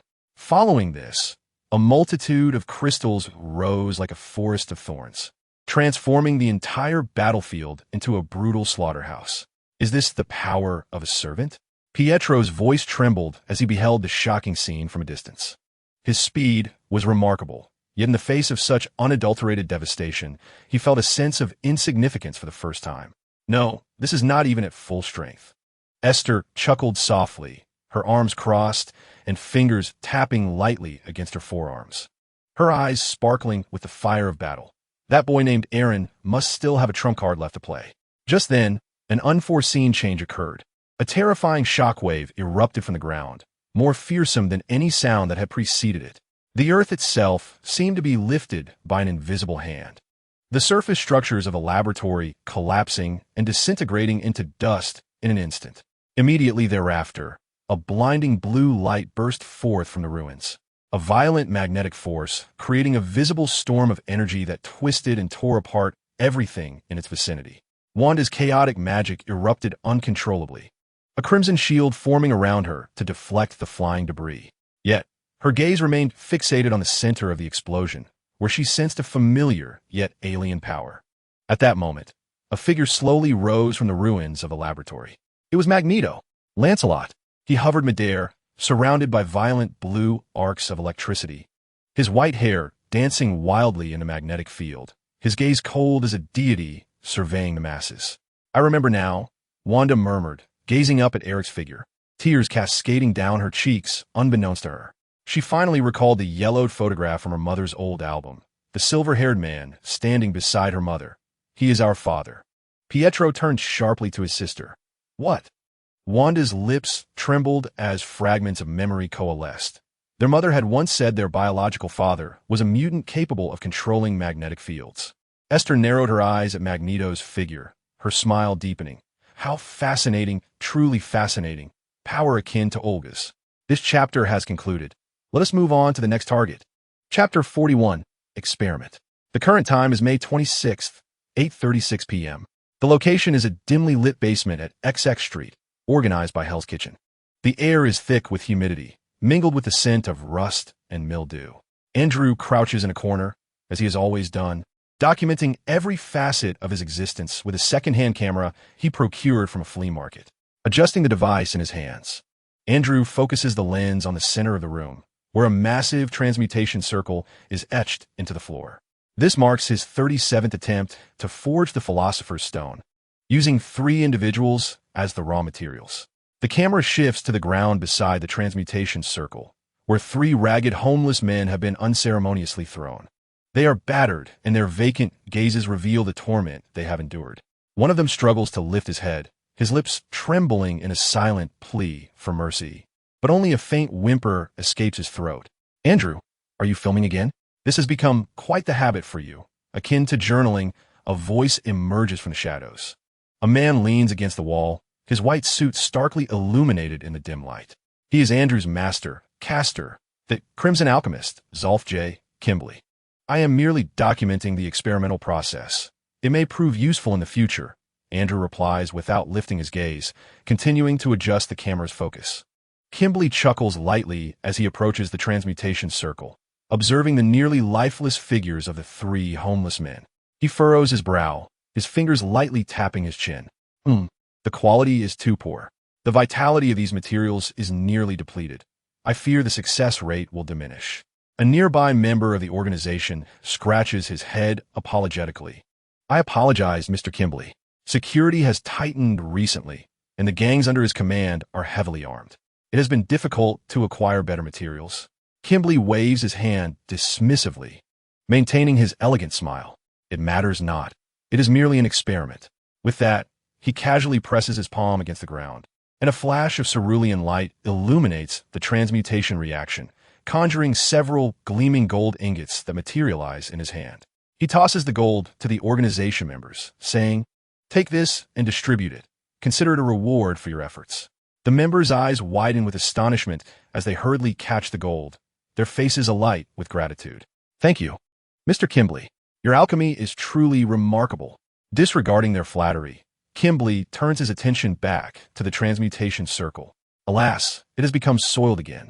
He gazes down at the blurred patterns of the circle, its intricate symbols and geometric lines obscured by the bloodstains of numerous experiments. Some crucial nodes even blocked by congealed black clots. To redraw it each time is quite the nuisance, he murmurs to himself. He then crouches down, placing both hands on the ground. Blood, fragments of flesh, and even embedded bone debris dissolve and reconstitute under the influence of alchemy, transforming into a fine dust that disperses into the air. Subsequently, Kimbley extracted a piece of chalk from his pocket, deftly drawing fluid lines upon the ground. Each stroke executed with precision akin to a mechanical engraving. Andrew meticulously documented this scene with his camera, capturing every detail without omission. Shortly after the enthusiastic members of the organization departed, Kimbley finally completed the intricate transmutation circle. "It is done. Let us commence," he proclaimed. The transmutation circle emanated a blinding blue light, and the bodies of 3 vagrants were ensnared by an invisible force drawn into the circle. Their skin began to contort, bones producing a nauseating cracking sound, blood seeping from their orifices yet failing to flow to the ground, instead swirling within the circle as if guided by some unseen power. "Please, please," one vagrant managed to utter, his voice hoarse to the point of being nearly inaudible. Andrew's fingers tightened around the camera, his throat constricting as he remained silent. Kimbley observed his reaction. "Andrew, have you still not acclimated after all this time?" Andrew shook his head. "No, I'm merely." "How about you take the lead this time?" He was taken aback, gazing up at Kimbley. "Me?" Kimbley nodded. "Yes, you shall control the final element of the transmutation. After all, the advancement of alchemy demands practical experience." Andrew fell silent for a few seconds before gradually lowering the camera and approaching the transmutation circle. He inhaled deeply, placing his hand upon the ground to feel the tumultuous flow of energy within the circle. However, just as he attempted to channel the energy, the brilliance of the transmutation circle abruptly became chaotic, culminating in a resounding explosion. The bodies of the 3 vagrants were dismembered in the blast, blood and flesh splattering across the entire basement, leaving only a pool of dark red viscous liquid at the center of the transmutation circle, exuding a nauseating stench. Another failure. Kimbley sighed, crouching to inspect the liquid, his brow furrowed in contemplation. What step went awry? Suddenly, His thoughts drifted back to a past life. Amestris, the nation that revered alchemy as its state religion. He seemed to envision the secret laboratories of the Central Command, countless imprisoned Ishvalans, and the raw materials submerged in incubation chambers. At that time, even with the assistance of his father, the nation had devoted decades of effort to barely stabilize the mass production of the Philosopher's Stone. And now, he stood alone, even with the enhancement of the caster class. Attempting to recreate such miracles proved to be a formidable challenge. Meanwhile, Andrew stood in place, gazing down at his hands. The sticky sensation of blood coating his palms, causing his stomach to churn. His hands had become tainted with the blood of countless lives, and he could scarcely recall how many he had taken. In the distance, Kimberly noticed Andrew's expression and inquired, "What occupies your thoughts, Andrew? Do you pity them?" Andrew's fingers trembled slightly as he replied in a low voice, "Each time I see the eyes of those people, I am overcome with a sense of guilt. They bear no grudge against me, yet I am compelled to ruthlessly take their lives. It is a path I have consciously chosen. Is it a sense of guilt?" Such a response is entirely natural. Confronted with the weight of existence, feeling burdened is an inherent reaction. Jean Pulley did not lift his gaze. Instead, he pressed his hands against the ground, articulating his thoughts while employing alchemy to decompose the blood and flesh upon the earth. What we are engaged in, seizing the lives of the innocent, constitutes an intrinsic wrongness. This realization alone attests to the fact that you have not completely succumbed. Your humanity still wrestles within you. You remain a normal human being. At this moment, Jean Pulley raised his head to meet the wavering gaze of his master. "Andrew, do you feel regret now?" Chapter 42. Andrew's Alchemy. Andrew, do you feel regret now? Andrew's body stiffened suddenly as he lowered his gaze to the dark crimson stains marring his palms and sleeves. The foul odor of blood and flesh mingled with the mustiness of the basement, assaulting his nostrils. Memories of his mother's pale, gentle visage, the cold instruments of the hospital, and the terror etched on the faces of those blown to pieces flashed through his mind. Pain, yearning, fear, and a twisted exhilaration churned within his chest. He remained silent for over a dozen seconds, the basement echoing only with the weighty sound of his own breath. At last, Andrew abruptly lifted his head to meet Jean Pulley's gaze. No longer was there a mere haze of confusion and anguish in his eyes. Instead, they were imbued with a desperate resolve. Regret? Perhaps a little. Witnessing their plight, hearing their pleas for mercy, felt dreadful, as if he were sinking deeper into a quagmire. Yet, pausing for a moment, Andrew inhaled deeply, as if to draw that guilt into his very being, and then, forcefully and clearly, articulated each word. "I will not stop. My mother is still in the hospital. My life, everything I hold dear, has been utterly ruined by this Holy Grail War. I require power, the Philosopher's Stone. If I cease now, what will become of the lives already lost, of myself, and all I have done? I chose this path, regardless of the cost. I must see it through." "Ha ha ha. Splendid, truly splendid, Andrew." Upon hearing this, Jean Pulley chuckled softly, his laughter devoid of madness, instead resonating with a profound sincerity. He rose and approached Andrew, extending his hand, not casually resting on his shoulder, but firmly pressing down, a gesture laden with palpable strength and a sense of kinship. "I, Andrew, sincerely respect those who can genuinely embody their will, regardless of whether that will is deemed noble or vile by society. Having made your choice and set your soul upon the scales, do not allow futile regret to hinder your progress. Dispel all distractions, all weaknesses, as one would decompose matter through alchemy. Walk unwaveringly along the path you have chosen. Moreover, Andrew, why are you entangled in such trivial matters at this moment? Reflect upon joyful thoughts." Jean Pulley leaned slightly forward to meet Andrew's gaze. "Look at you now, mature, composed, wielding formidable power. Those who once bullied you now lack the courage to even meet your eyes." Andrew's breath momentarily faltered. "Wasn't your initial desire to transform your life?" Jean Pulley's voice dripped with a devilish whisper. "You have achieved that. Furthermore, you shall utilize your strength to rescue your mother. You will become a hero." Andrew's pupils dilated slightly, an unusual gleam emerging in his eyes. Indeed, was this not his original aspiration?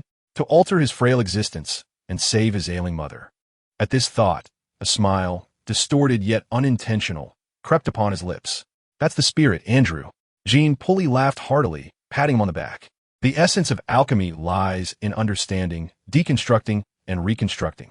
Just as your life unfolds now, the old Andrew has been dismantled. From here on, it is up to you to determine the form you wish to take. From this day forth, you shall partake in every experiment. Adapt to it, master it, just as you did in your initial studies of alchemy. Andrew nodded in agreement, not rejecting the notion. Suddenly, as if recalling something, he began to cleanse the blood from his hands using alchemy, casting a curious glance at Jean Pulley. By the way, Mr. Jean Pulley, what exactly is your wish? Is it merely to engage in combat, or to become acquainted with other servants? Upon hearing this, Jean Pulley's cerulean eyes narrowed slightly, a curious smirk gracing his lips. Why do you ask? It's just a feeling, Andrew pondered carefully. You seem less obsessed with the wish that the Holy Grail can fulfill, unlike others, and more intrigued by the process and outcome of the Holy Grail War itself. Jean Pulley stroked his chin, chuckling lightly. A wish? Well, if I must articulate it, my desire is to witness the conclusion of this Holy Grail War. Just a witness? Andrew was somewhat taken aback.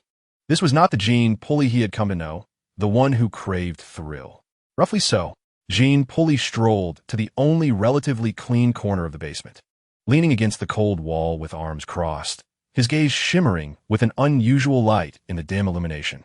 I wish to survive until the end and witness where this grand spectacle leads. What choices will the masters and servants, each bearing their own dreams and ideals, make amidst the whirlpool of fate?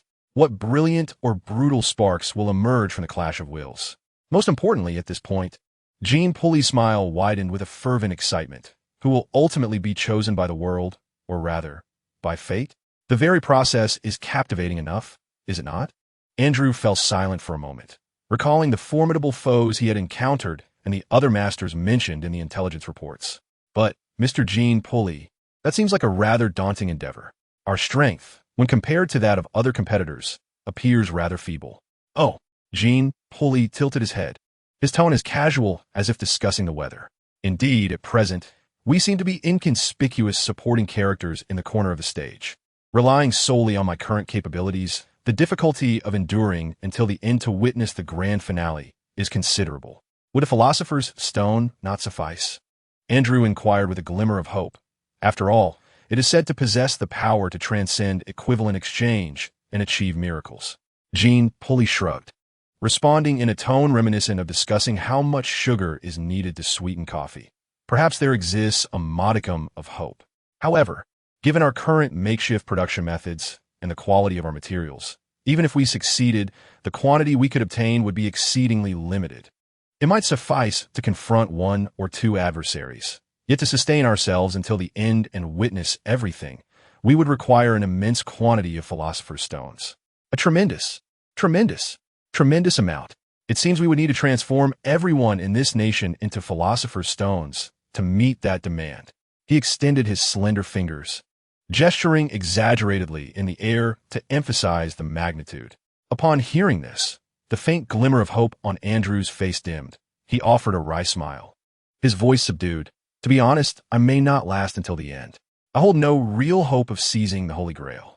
My goal is quite pragmatic, to cure my mother's illness. He paused, his tone laced with confusion. As for what to do after curing her, plans and objectives? I have never contemplated that. It feels as though I am taking one step at a time. Jean Pulley let out a brief, light laugh, seamlessly interjecting. Ah, I see. Then, Andrew, I must inform you in advance that if at any moment I discover you can no longer assist me in achieving my goal of witnessing the conclusion, or if your very existence becomes a hindrance, I will not hesitate to abandon you. This brutally candid declaration was softened by Jean Pulley's nonchalant, even slightly mocking expression, alleviating its weight. Andrew was taken aback, then managed a resigned smile. How realistic. Mr. Jean Pulley, you truly spare no sentiment. He was not overly surprised. This was entirely in keeping with Jean Pulley's character. Jean Pulley chuckled merrily, as if he had merely shared a harmless jest, such as reality. A different manifestation of equivalent exchange, perhaps. Now, cease that forsaken puppy expression. He snapped his fingers, shifting the topic, rather than pondering so far ahead. Why not let me see the new direction you mentioned earlier? You spoke of new ideas regarding alchemy, which seemed to concern you greatly. Andrew nodded and stepped aside, extracting a spider from his pocket, one he had captured in a corner of the basement earlier. He placed the spider in the palm of his hand and gently pressed the other hand against the ground. The alchemical array glowed once more, yet this time, Andrew did not attempt to create an explosion. Mr. Gene Pulley, I have observed that while explosions possess great power, they are exceedingly difficult to control with precision. Thus, I have been contemplating alternative avenues. As Andrew spoke, he raised his hand, and a faint glow of the alchemical array materialized in his palm. I consider the air. It is omnipresent, and variations in its density can yield buoyancy or pressure. If one could master it with precision, it might even rupture an enemy's lungs from within. As he manipulated the array, the air density within began to rise dramatically. The 8 legs of a spider were suddenly tugged by an invisible force, its body levitating in midair, limbs gradually twisting and tearing apart. With a sudden snap, the spider's body was violently torn asunder, green ichor splattering onto Andrew's hands. Gene Pulley gazed at this scene in astonishment, his smile widening. Indeed, I was not mistaken. Andrew, you truly are a genius. Chapter 43. Tobio in the Hell's Kitchen. The stronghold of the enthusiastic organization, several henchmen clad in black suits traversed the dimly lit corridor. They had just returned from Gene Pulley, clutching alchemical gold bricks, their faces betraying a hint of greed. They halted before a door and gently rapped 3 times. Come in, a youthful voice called from within. Upon opening the door, the light in the room was dim, illuminated only by a desk lamp casting a glow over one corner. Inside stood a slender youth, appearing no older than 17 or 18, with tousled pink hair and a smattering of freckles adorning his youthful face. The pink-haired boy was turned away from them, organizing documents, his thin shoulders appearing especially frail beneath his suit jacket. He resembled an ordinary assistant, yet none within the organization dared to underestimate him. This youth was named Tobio, regarded among the members of the enthusiastic organization as the true authority. The elusive boss seldom made an appearance, always masked or shrouded in shadows, with orders conveyed solely through Tobio.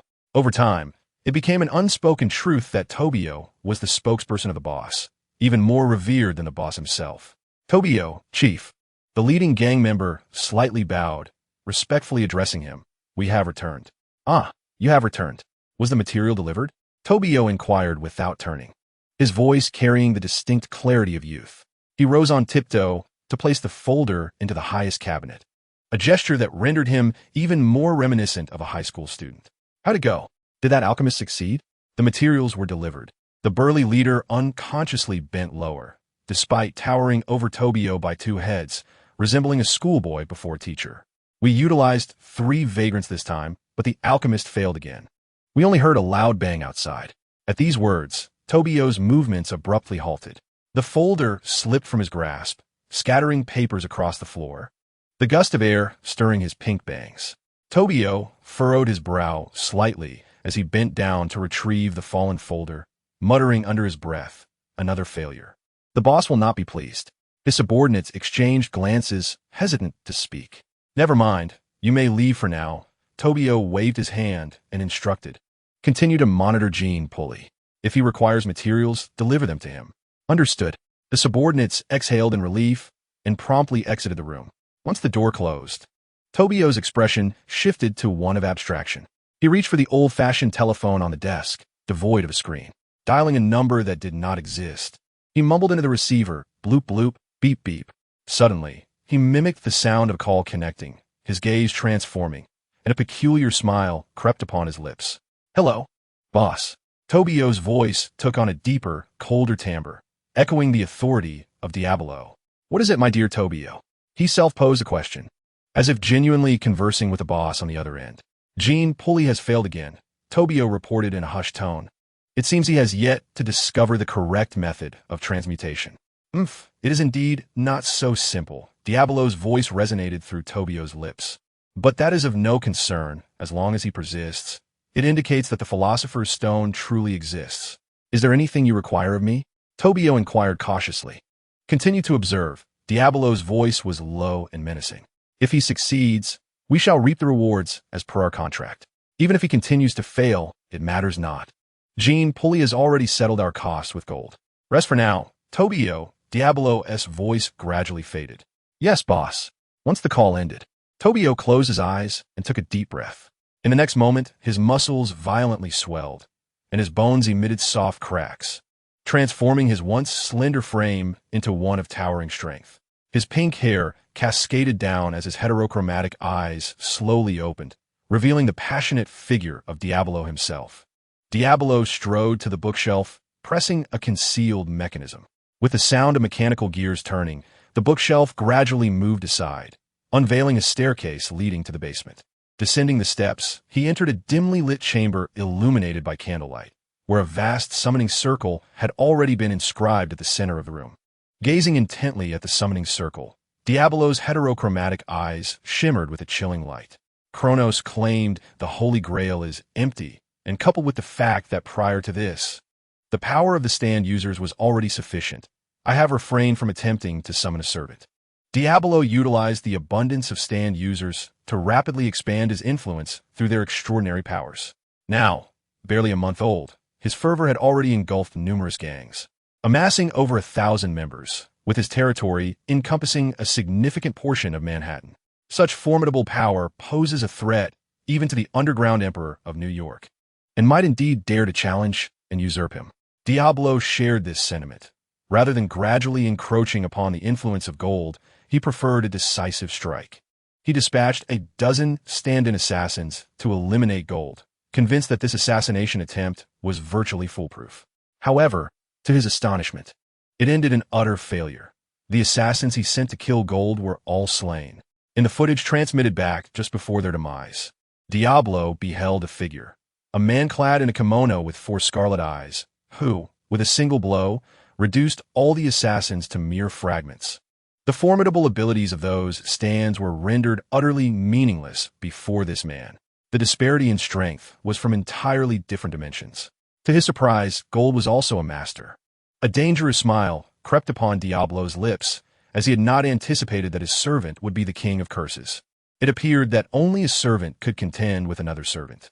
Thus, the summoning must commence. As he spoke, Diablo stood before the summoning circle, slowly raising his right hand, the red command seal on the back of his hand shimmering with an eerie glow in the candlelight. I declare, your being is entrusted to my command. My fate resides upon your blade. In response to the call of the Holy Grail, if you are willing to heed this will, then respond. Here, I vow to achieve all that is good in this world, and to eradicate all that is evil. You, bound by the 3 great words of power, 7 heavens. From the wheel of restraint, guardian of the scales. Boom! The summoning circle erupted in a dazzling golden light, engulfing the entire basement in blinding radiance. A tempest howled, magic surged, and Diablo's pink hair danced wildly in the storm. As the brilliance faded, a man stood at the center of the summoning circle. Cloaked in golden armor, with crimson pupils like burning flames, he gazed down upon Diablo with a haughty and indifferent demeanor. Chapter 44. Gilgamesh as the golden light gradually dissipated. The residual magical energy caused the candle flames to flicker violently. Diablo narrowed his heterochromatic eyes, scrutinizing the figure at the center of the summoning circle. The man, adorned in golden armor, slowly opened his eyes, his serpentine crimson gaze surveying him from a lofty height, as if appraising a trivial ant. Is it you? Who dares to summon this king? His deep and arrogant voice resonated within the chamber. Emerging at the center of the summoning circle was none other than the one true servant in this counterfeit Holy Grail War, the ancient king of humanity from the Type Moon world. Gilgamesh. Diablo stared at the servant before him and commanded, Are you truly my servant? State your class, true name, and noble phantasm at once. Gilgamesh crossed his arms, the golden armor producing a faint metallic sound with his movements, his gaze sweeping over Diablo with a hint of disdain. A mere mortal dares to claim the title of my master? Whether one is worthy or not is not for you to decide. Diablo's remained unfazed, his green eyes fixated on Gilgamesh. In his perspective, this mere servant was nothing more than a tool to seize the Holy Grail. Even if this tool possessed thoughts and could articulate them, what significance did that hold? How absurd, this insignificant mortal daring to command a king. Gilgamesh let out a cold laugh, resolutely refusing to heed the commands of his master. Oh, Diablo's narrowed his eyes, seemingly unaware of the situation at hand. Unaware of the situation? A smirk curled at the corner of Gilgamesh's mouth. "It is you who should comprehend the circumstances, you mongrel." As his words faded, dozens of golden ripples emerged behind him, with countless weapon tips protruding, their sharp glint aimed directly at Diabolos. "Kneel, then beseech my forgiveness. Perhaps I shall consider granting you a few more seconds of life." Diabolos's expression remained unchanged. He merely sighed softly. "What a nuisance. I never anticipated summoning such a disobedient servant." The next moment, Scarlet King. Time was erased. Gilgamesh's pupils constricted as he watched Diabolos's figure abruptly vanish, leaving his weapons striking nothing but air. What? Before he could gather his wits, Diabolos had already appeared behind him, a hand resting on his shoulder. "Now, do you understand?" Gilgamesh turned sharply, the sound of his golden armor clashing resonating in the air. A flicker of astonishment crossed his eyes, quickly replaced by fury. "How dare you flaunt your paltry time manipulation ability before me?" In an instant, Gilgamesh's noble phantasm, the all-knowing star, discerned what Diabolos had just accomplished, erasing time to alter a predetermined future. Such power was indeed astonishing, but did this moldy, pink-haired octopus truly believe that such abilities could affront the majesty of a king? Mongrel.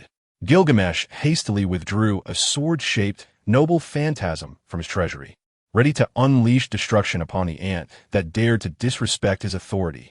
"It seems you still refuse to comply." Diabolos shook his head, raising his right hand where a command seal shimmered with an otherworldly light. "In the name of the command seal, obey my command." The first command seal illuminated, a crimson radiance enveloping Gilgamesh in an instant. "What?" Gilgamesh's body stiffened abruptly, an invisible force forcibly restraining his movements, even halting his thoughts for a fleeting moment. "You mongrel." Gilgamesh gritted his teeth, glaring furiously at Diabolos, his golden armor trembling with rage.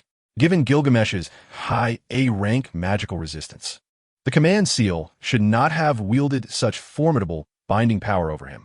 However, when Kronos allocated the card of Gilgamesh to Diabolo, he was aware that these two self-proclaimed sovereigns, both exceedingly arrogant in nature, would inevitably clash, resulting in chaos. Hence, Kronos augmented the potency of Diabolo's command spell. Moreover, Gilgamesh sensed that his current form was flawed. This body was not the genuine vessel of the servant, but rather a counterfeit concocted by certain entities. Most troubling was the fact that he could not perceive the presence of the restraining force or the throne of heroes. This body, this Holy Grail War, this master, all were shrouded in peculiarities. "Ah, it seems the command spell is indeed effective against you," Diabolo remarked with a satisfied smile. "Now, once more, in the name of the command spell, you shall not defy my will." The second command spell erupted. Gilgamesh's pupils contracted sharply, and against his will, his body fell to one knee, the sound of his golden armor clanging against the ground resonating dully. "How dare you?" His voice trembled with fury, his crimson gaze fixed upon Diabolo as if he wished to rend him asunder. "Excellent." Diabolo nodded in approval. "Now, reveal to me your class and true name." Despite his fierce resistance, Gilgamesh's lips parted involuntarily, the power of the command spell compelling him to speak. "Archer, Gilgamesh." Indeed, a tool must embody the essence of a tool. Diabolo's smile deepened. "Thus, from this day forth, you shall be my servant." "Never!" Gilgamesh roared. Yet the might of the command spell rendered him powerless to resist. "By the way, I believe I have heard of the name Gilgamesh before. It appears in the myths of Mesopotamia. The sovereign of Uruk, a demigod endowed with extraordinary powers, known as the oldest king of humanity." Observing Gilgamesh's wrathful demeanor, Diabolo found it amusing and tilted his head slightly, his tone laced with mockery. "It seems that even the oldest king of humanity must obediently comply." "Foul wretch." Gilgamesh's eyes blazed with murderous intent. "One day, I shall make you pay dearly." "Ha, I'll look forward to it." Diabolo chuckled lightly, but suddenly his expression grew vacant. His muscles began to contract, and his bones emitted faint sounds. His once towering stature gradually diminished, and his pink hair shortened slightly. Tobio blinked, gazing in bewilderment at the kneeling Gilgamesh. Gilgamesh, too, was taken aback. How had this man suddenly transformed into a seemingly harmless youth? "Who are you?" Tobio inquired with a curious tilt of his head. Gilgamesh responded with confusion. "Ah, you are a servant?" Tobio's face lit up with delight, his excitement bubbling over. Wonderful. The boss is finally summoned successfully. Gilgamesh, the oldest king of humanity, stared at Tobio for several seconds, a smirk suddenly curving his lips before he sprang to his feet. The sound of his golden armor ringing out crisply. Ah, I see. A dual personality, you intriguing hybrid. Just as Gilgamesh spoke, a sudden transformation overcame him. The golden armor gradually faded away, his towering form diminished, and his crimson pupils became clear. Ultimately, a youth with golden hair and red eyes stood before Tobio. Clad in a white robe reminiscent of Uruk style, appearing no older than 12 or 13. Gilgamesh glared up at the still taller Tobio, indignantly demanding, "What is happening? What have you done to this king's body?" I didn't do anything," Tobio stammered, waving his hands in panic, only to notice that Gilgamesh seemed significantly younger than before. "Wait, why have you shrunk?" "What?" Gilgamesh glanced down at his hands, discovering that the armor had vanished, replaced by a simple white robe, and his stature had reverted to that of a youth. "Is this my childhood form?" Tobio blinked, then broke into a friendly smile. "Ah, so you're just a child. Sorry if I startled you earlier." "A child?" Young Gilgamesh's face flushed crimson. "I'm not a child." As he spoke, he abruptly halted, realizing that his tone had indeed softened considerably. He glanced at his hands, then back at Tobio, his expression one of confusion. Young Gilgamesh remained silent for a moment before sighing and revealing a resigned smile. "Though I do not fully comprehend what has transpired, my noble phantasm, the all-knowing, all-powerful star, informs me that whenever you switch personalities, I am also compelled to alter my form, transforming from my adult self into my current youthful self." Me?" Tobio tilted his head, puzzled, gazing at the handsome youth before him. "Yes." Young Gilgamesh nodded, looking up at Tobio. "The one you just saw was my adult self. He must be rather difficult to deal with." Tobio scratched his head, still utterly bewildered by the events unfolding. "That adult version of you did seem to have a rather unpleasant demeanor, but you appear much more endearing now." "Endearing?" Upon hearing this, young Gilgamesh stomped his foot in frustration, only to soon deflate and lower his head. That arrogant fellow is indeed vexing. How could one refer to a boy as endearing? It ought to be handsome instead. Haha. Tobio chuckled awkwardly, increasingly convinced that young Gilgamesh was simply an innocent boy. Young Gilgamesh looked at Tobio and suddenly displayed a gentle smile. "I apologize if I startled you earlier." No, not at all." Tobio quickly waved his hands. "I was merely a bit surprised." Young Gilgamesh smiled again, then extended his hand. "Allow me to reintroduce myself. I am Gilgamesh, though I appear in my youthful form.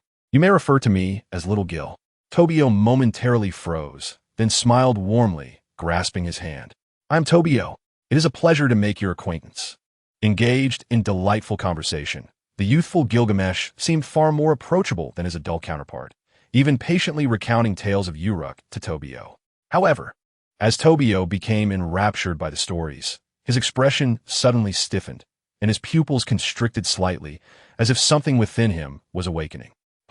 Little Gil keenly sensed the anomaly, furrowing his brow. "Tobio, what is the matter?" "This feeling. The boss is about to emerge." Tobio's muscles tensed instantaneously, bones cracking softly as his pink hair grew rapidly, his once gentle gaze replaced by a chilling coldness. Diablo, reappearing once more. Simultaneously, Little Gil's body went rigid, golden light erupting from within him, as his Uruk-style white robe was swiftly enveloped by golden armor, his youthful visage transforming back into one of regal authority and arrogance. Gilgamesh, returning. The two completed their transformations almost in unison, their gazes locking, the atmosphere thickening with tension. "You wretched imposter!" Gilgamesh's roar reverberated through the entire basement, his crimson, serpent-like eyes ablaze with fury. "How dare you mock me?" In the face of Gilgamesh's wrath, Diablo exhibited no fear. After all, the hero king bound by a command seal was akin to a vicious dog tethered by a leash. Diablo squinted slightly, a sinister smirk curling at the corners of his mouth. "It seems our synchronization is even higher than anticipated." He instantly grasped the situation. His transformation and Gilgamesh's were synchronized. When Tobio appeared, Gilgamesh would revert to his youthful form. Conversely, when Diablo, seized control of the body, Gilgamesh would revert to his adult stature. Perhaps this was a form of enforced equilibrium. "Synchronization rate?" Gilgamesh scoffed, golden ripples unfurling behind him. dozens of weapons aimed menacingly at Diablo. I shall obliterate you into dust this very moment, and then uncover the mastermind behind this farce. Ha! Feel free to try, Diablo retorted unperturbed, the command seal on the back of his hand shimmering with an eerie glow. But do not forget, you remain bound by the command seal. A mere command seal? Gilgamesh's voice faltered abruptly, his body freezing as the power of the seal once more forcibly restrained his movements. It appears that old Kronos has indeed meddled, Diablo murmured softly, a glimmer of contemplation flashing in his eyes. Kronos. Upon hearing that name, Gilgamesh's pupils dilated sharply. Are you referring to the puppet master of this Holy Grail War? Indeed, Diablo affirmed. The orchestrator of this Holy Grail War, a malicious old fool who revels in inciting conflict and slaughter among others. Diablo scoffed coldly. It seems he anticipated our inability to coexist harmoniously, hence he deliberately adjusted your state to synchronize our personality switches. Absurd. Gilgamesh, seething with rage, retorted with a twisted smile. A mere hybrid dares to compare himself with this king. Relevance is not the issue. Diablo slowly raised his hand, his fingertips gently tapping against his temple. What matters is that you are now bound to me. Bound? A sardonic curve graced the corners of Gilgamesh's mouth. You overestimate yourself, hybrid. Overestimate?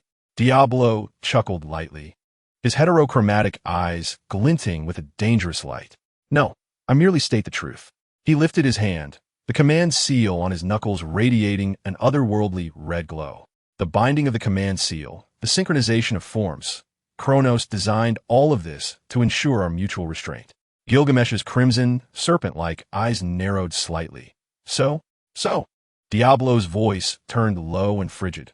Rather than depleting each other, it would be prudent to cooperate temporarily. Cooperate? Gilgamesh erupted in laughter. With a lowly insect like you? It is merely a matter of mutual benefit. Diablo remained unfazed.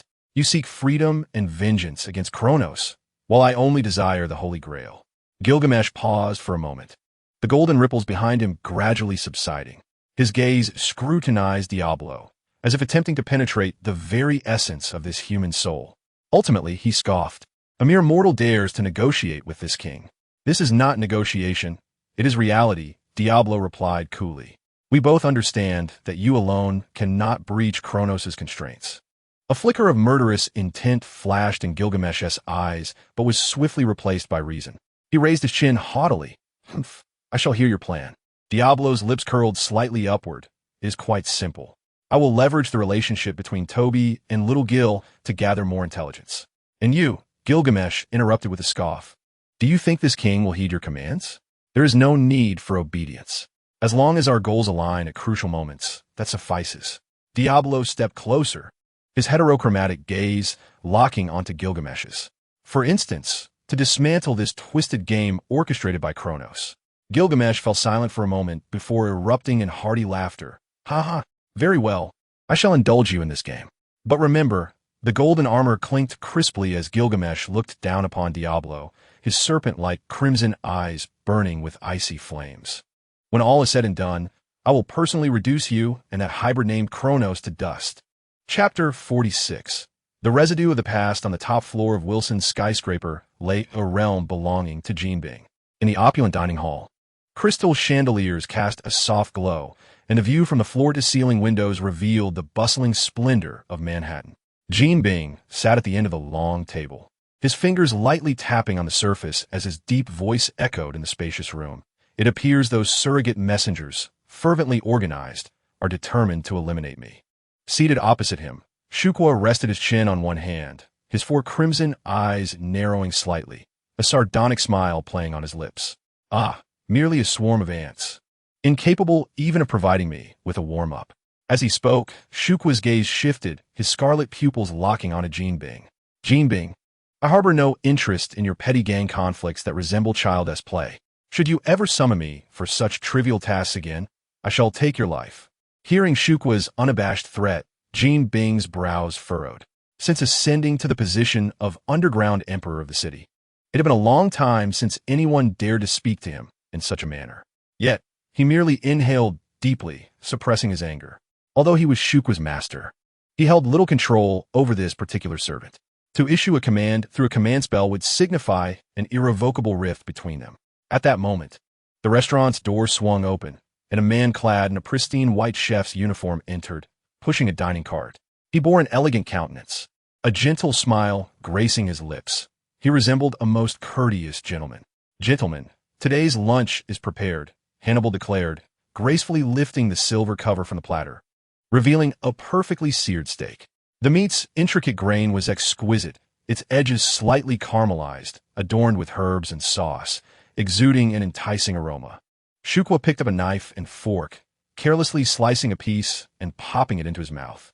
After a couple of chews, he raised an eyebrow. "Oh, this meat is quite delightful." Hannibal smiled slightly. "It is my honor to receive your praise." Jean Bing frowned, leaving his plate untouched. While he was no virtuous man, he considered himself a reasonable one, steering clear of such unusual ingredients. Observing Jean Bing's reaction, Shukwa scoffed. "The only benefit of this era is that women and children swarm like insects." Just as Shukwa prepared to take another bite, the temperature in the restaurant plummeted, tiny ice crystals forming in the air. Shukwa raised an eyebrow, a smile of intrigue gracing his face. "Ah, it seems an interesting guest has arrived." Suddenly, the restaurant door was forcefully flung open, and 3 silhouettes entered with measured steps. Esdeath led the way, her ice-blue hair flowing behind her, clad in immaculate white military attire. Wanda and Pietro flanked her, scanning the surroundings with vigilance. "I hope I'm not interrupting," Esdeath remarked, a dangerous smile curling her lips as she regarded Shukwa seated at the table center. "You don't mind if I add a few more seats, do you?" Shukwa let out a derisive laugh, his 4 eyes appraising Esdeath with interest. "So it is you, Esdeath. Quite bold of you to intrude here." Unfazed, Esdeath pulled out a chair opposite Shukwa and seated herself, while Wanda and Pietro positioned themselves behind her, their gazes flitting between Shukwa and Jean Bing. At that moment, Esdeath's eyes fell upon the platter before Shukwa, and she raised an eyebrow slightly. "Is this meat of human origin?" At this moment, Hannibal, smiling, elucidated indeed. "We have chosen only the finest ingredients. This delicacy comes from a young idol, merely 18 years of age, with tender meat and evenly distributed fat, particularly in the thigh." Upon hearing this, Wanda's stomach churned, and Pietro's countenance darkened. Esdeath, however, remained unperturbed, finding even the most grotesque acts less repugnant compared to the aristocracy of the empire. The Ice General cast a sidelong glance at Sukuna, a hint of derision flashing in her ice-blue eyes. "Sukuna, I had thought your disposition would incline you towards defeating and consuming the strong, rather than preying upon such feeble quarry." Sukuna paused momentarily, her eyes turning towards Esdeath, his crimson pupils glinting with a dangerous light. "Woman, it seems you harbor a strong opinion regarding my dietary preferences?" Esdeath rested her chin on her hand, a provocative smile curving her lips. "No, do not misunderstand. I have no interest in your culinary choices. I merely find it surprising. The history of humanity is a chronicle of hunting, where the strong prey upon the weak, and victors dominate the vanquished. Even in times of scarcity, members of rival tribes may serve as sustenance. Yet, humans often aspire to conquer formidable prey, such as lions or tigers. For is not the primal glory of mankind rooted in hunting that which is stronger than oneself? Yet you, Sukuna, have opted for the most vulnerable of lambs." Sukuna hesitated slightly, excitement flickering in his crimson gaze. "Oh, you are quite perceptive. However, the flesh of men is too foul and unpalatable. The meat of women and children is far more delectable. Would you care to sample it?" "I have no interest in feed," Esdeath retorted, her words laced with scorn. Remarkably, the King of Curses did not react with anger. "If you do not feast, then why are you here, Esdeath? Merely to provoke me?" "I am here to ascertain a matter," Esdeath declared, rising abruptly and leaning over the table. After witnessing the power of Oga, even the King of Curses has learned to tread lightly. "Sukuna, your existence as a pet within this cage is even more pitiful than I had imagined." The atmosphere in the restaurant instantly thickened. Wanda and Pietro instinctively recoiled, while Gold's fingers trembled slightly, cold sweat beading on his forehead. Should these 2 monsters engage in combat, his establishment would surely be reduced to rubble. Sukuna's smile vanished, his voice dropping to a menacing tone. "Have you come here to meet your demise?" The reason Sukuna remained docile within these confines, refraining from stirring up trouble, was solely due to Oga's presence. Such strength compelled even Sukuna to temper his nature. I'm merely curious as to why an entity like you would willingly shrink away in this place. Have you perhaps, Esdeath, unfazed, deliberately elongated her words, given up? The four eyes of Suli narrowed simultaneously, a terrifying cursed power swirling around him. Surprisingly, he did not act immediately, but instead slowly settled back into his chair. Surrender? Suli let out a cold laugh. No, I'm merely biding my time. Esdeath raised an eyebrow, seemingly taken aback by Suli's words. Oh? Suli's fingers gently tapped the table. The puppet master of this game, in the interest of maintaining balance, would never allow one side to possess absolute overpowering strength. There must be limitations imposed on the strongest, or an equal force must emerge from the opposing side. The fact that Oga did not conclude this Holy Grail War the following day indicates that he is constrained, perhaps by magical energy, perhaps by rules, or, as Suli recalled the young man whose hands and feet he had severed, by the Master's tiresome moral code. Recently, to pass the time, I watched something called The Television, which aired a documentary about war, and I found a particular statement quite profound. When war can no longer be resolved solely through brute force, intellect and judgment become paramount. I await the emergence of a being on our side capable of rivaling Oga. At this point, a sinister grin spread across Suli's face. The moment when the two strongest engage in their deadly clash will be our opportunity to seize victory. Esdeath also began to laugh, finally seeing the man known as the King of Curses before her. Beneath Suli's seemingly reckless demeanor, the depths of his four crimson eyes shimmered with a chilling calmness. He was far from a mere brute. He was a top predator, adept at lurking and waiting for the perfect moment to strike. But just then, the crystal chandelier's light flickered ominously. The sound of a ceramic plate clattering onto the serving cart echoed sharply. Hannibal looked down and suddenly noticed the silver lid on the cart had returned to its place, though he was certain he had not tidied up the utensils. The serene smile that had remained on Hannibal's face stiffened, cold sweat trickling down his temple. At that moment, Suli and Esdeath both turned to gaze toward a corner of the dining room, where two figures stood before the reflected nightscape of Manhattan, as if they had always been there, forgotten by everyone until now. A figure cloaked in black pointed at Esdeath and Suli, quietly commanding, "Go forth and display your power, King of Heroes." Beside him, a golden-armored servant scoffed disdainfully. "Do not speak to me in such a commanding tone, you mongrel." Suli's four eyes gleamed with excitement, his mouth curling into a sinister smile. At last, an interesting adversary has arrived. Chapter 47. The heroic king, utilizing the Crimson King's ability to manipulate time, Diablo stealthily infiltrated the lair of the Golden King alongside his servant. However, upon reaching his destination, he was taken aback to find not only his target, but also other servants, including the formidable saber Esters from the opposing side. Diablo had initially intended to eliminate both the Golden King and show you along with Gilgamesh, aiming to completely engulf the underground world of New York in fervor, while simultaneously eliminating a competitor from the Black faction. Yet, why was Esters present?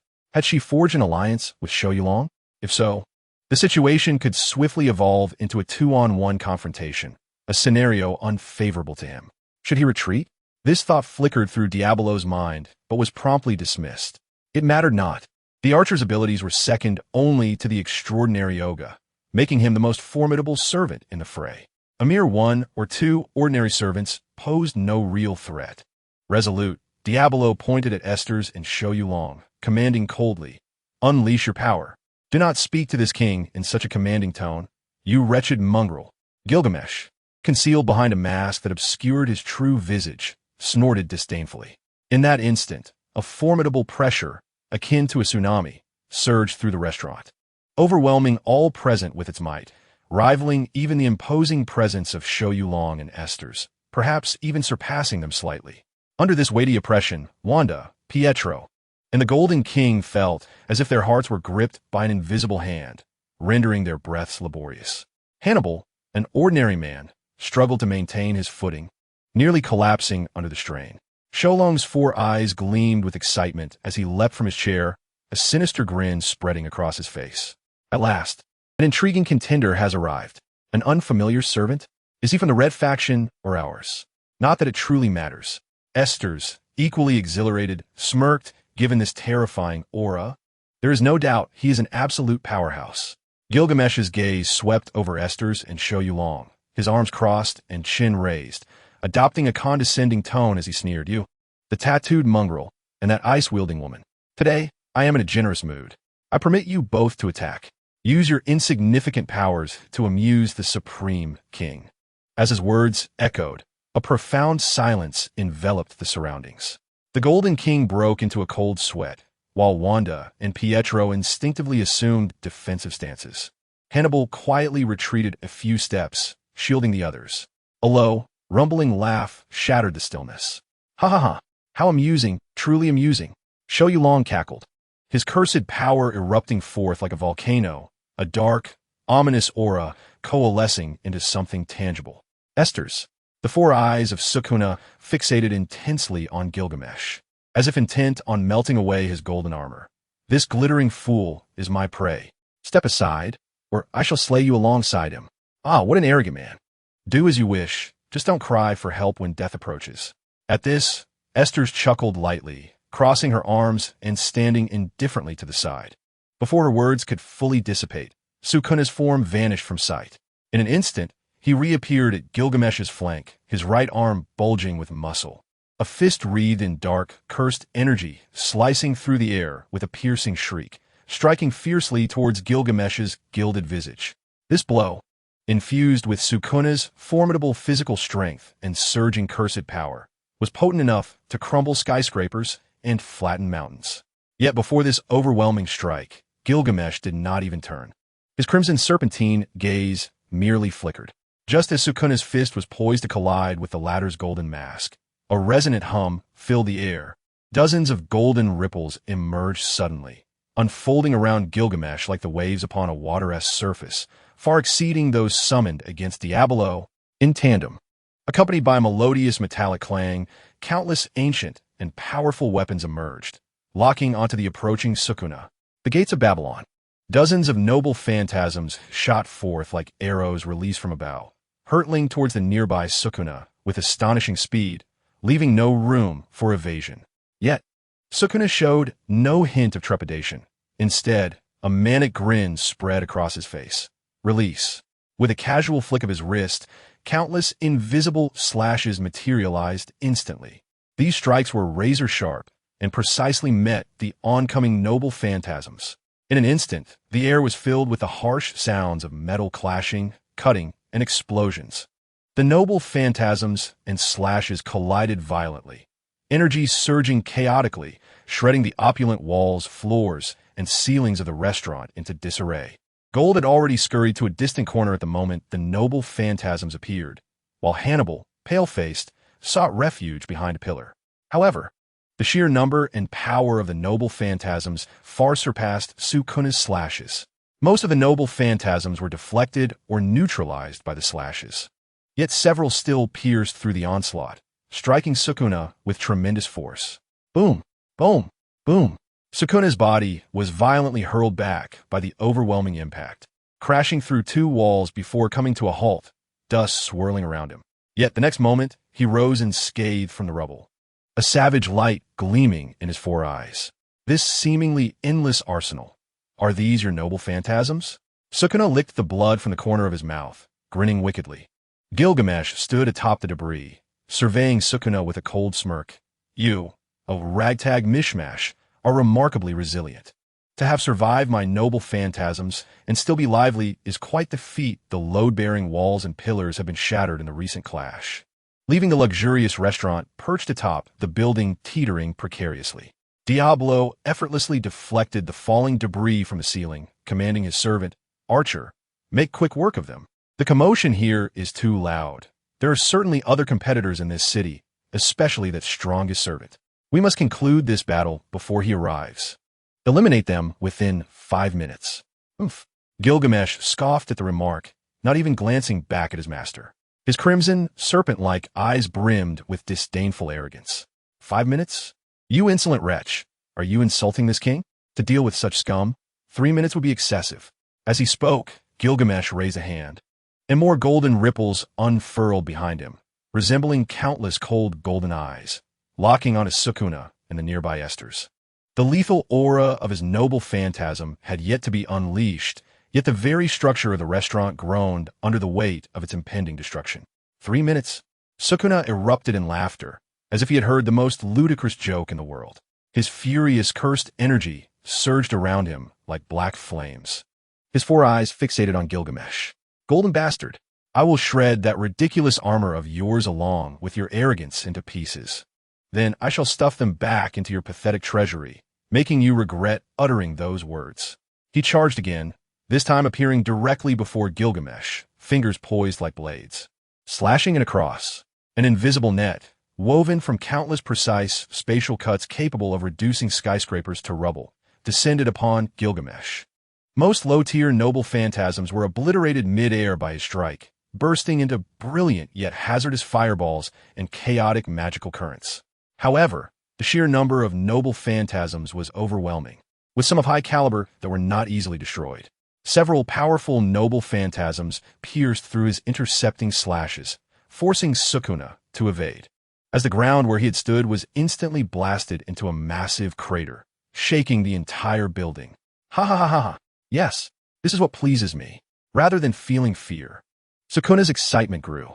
He abruptly leaped back to gain distance, rapidly forming a hand seal before him, and then a tremendous surge of cursed energy erupted from his center, spreading wildly in all directions. The domain unfolds. Chapter 48, The Resplendent Celestial Sevenfold Ring. Seeing this familiar initiation, Jin's expression changed drastically. As Sukuna's master, he understood the terror of that domain better than anyone. Sukuna, stop! You madman! I'm still inside. Jin's massive form trembled slightly in fear, his voice tinged with a hint of panicked hoarseness. He did not wish to be caught within and transformed into an unrecognizable mass of flesh. Esters could not help but chuckle upon witnessing the scene. Is it this technique again? Within that domain, endless slashes will surge from all directions, and every strike is guaranteed to hit. Evasion becomes utterly meaningless. Even defenses, how long could they possibly hold against this infinite barrage of slashes? She reacted with remarkable swiftness, her hands darting forth in an instant, one grasping Wanda and the other seizing Pietro. Almost immediately, Esdeath cast a glance at the terrified Jinbing, who was attempting to command Sukuna to halt using a command spell. Although Sukuna appeared to disregard his master, he could be considered a provisional ally, so he might as well be included. We shall depart. Do not obstruct us. No sooner had she spoken than a pillar of ice erupted from beneath Jinbing, forcefully propelling him and Esdeath's group out of the encroaching domain, shattering the dilapidated wall and landing them on a relatively safe platform outside the building. Meanwhile, on the other side, Diavolo felt a spine-chilling sense of danger the moment Sukuna unleashed his cursed energy. That madman, Diavolo cursed under his breath and without hesitation, activated his stand ability, Kage Kvizen. Time was once again erased. Utilizing the power of the Crimson King, Diavolo deleted 2 seconds of time, during which he commanded his stand to hurl him beyond the reach of the domain. In the real world, Diavolo's figure vanished before the eyes of others, as if he had teleported, narrowly escaping the imminent transformation into an absolute dead zone just before the domain fully materialized. Now in the safety zone outside the domain, Diavolo, still shaken, gazed at the area enveloped in distorted space. Exorcist Chef. Sukuna's domain had ultimately been completed, instantly surrounding him with a terrifying aura of cursed energy that engulfed the entire upper-level restaurant and vast surrounding space. Following this, an ominous shrine, constructed from countless bones, rose from the ground beneath Sukuna. Esdeath, positioned outside the domain, could clearly see that the space within had been thoroughly filled with an abundance of intricate slashes. Those invisible cuts surged forth like a living blizzard, indiscriminate and unyielding, relentlessly bursting forth, sweeping through, and slicing everything within the domain. Walls, pillars, chandeliers, and furniture, all were instantly reduced to the finest dust. This was no mere attack. It had transformed into the very rules governing the space itself. To be within it was to be subject to infinite dismemberment. This was the power of Sukuna's domain, Exorcist Chef. Within this radius of 200 meters, all living beings and objects would endure the judgment of slashing. It was an inexorable prison of ceaseless cuts.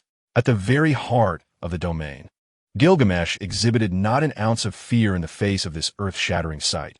Instead, a glimmer of interest flickered across his features. Is this akin to a bounded field? Eroding reality with one's own mental landscape, transforming the concept of slashing itself into the domain's rules, forcibly imbuing it with a guaranteed attribute? Quite intriguing.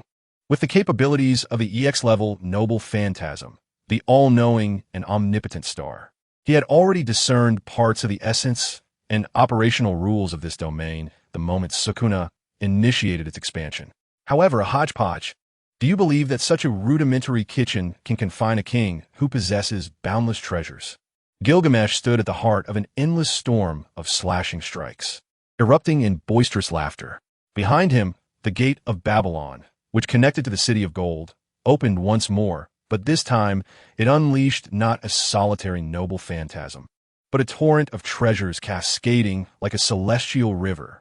Countless artifacts danced around him with a life of their own, soaring swiftly to precisely intercept the invisible onslaught of strikes from all directions. The sound echoed throughout the domain, reminiscent of a torrential downpour against bamboo. Sparks flew as the collision of noble phantasms and intangible slashes erupted in a continuous series of explosions and shockwaves. The treasures from the king's treasury were consumed at an astonishing rate, yet new ones emerged instantaneously, as if inexhaustible. The king of heroes, through the sheer magnitude of his wealth, had forged an impenetrable sanctuary within this realm of certain demise. However, the attacks from the Demon Slayer chef were not limited to those omnipresent, fine slashes. The slashes of the Cursed Blade manifested in two forms.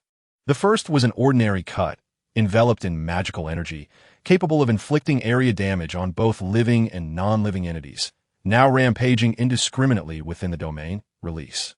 The second was a lethal strike, 8, whose power adjusted automatically based on the target's magical intensity. The greater the disparity in magical strength, the more devastating the slash became, capable of dismembering foes of equal caliber in an instant.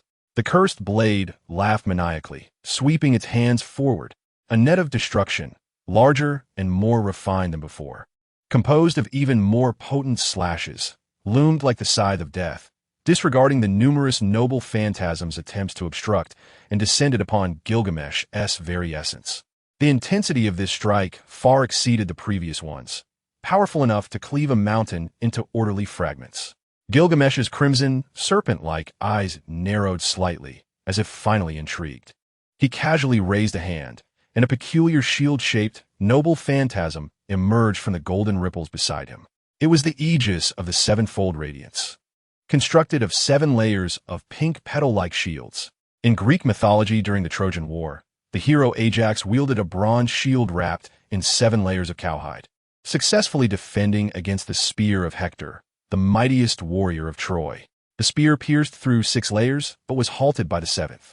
Ajax's deeds became legendary, and after his demise, the bronze shield that once withstood Hector's spear was exalted into a conceptual armament possessing absolute defense against thrown weapons.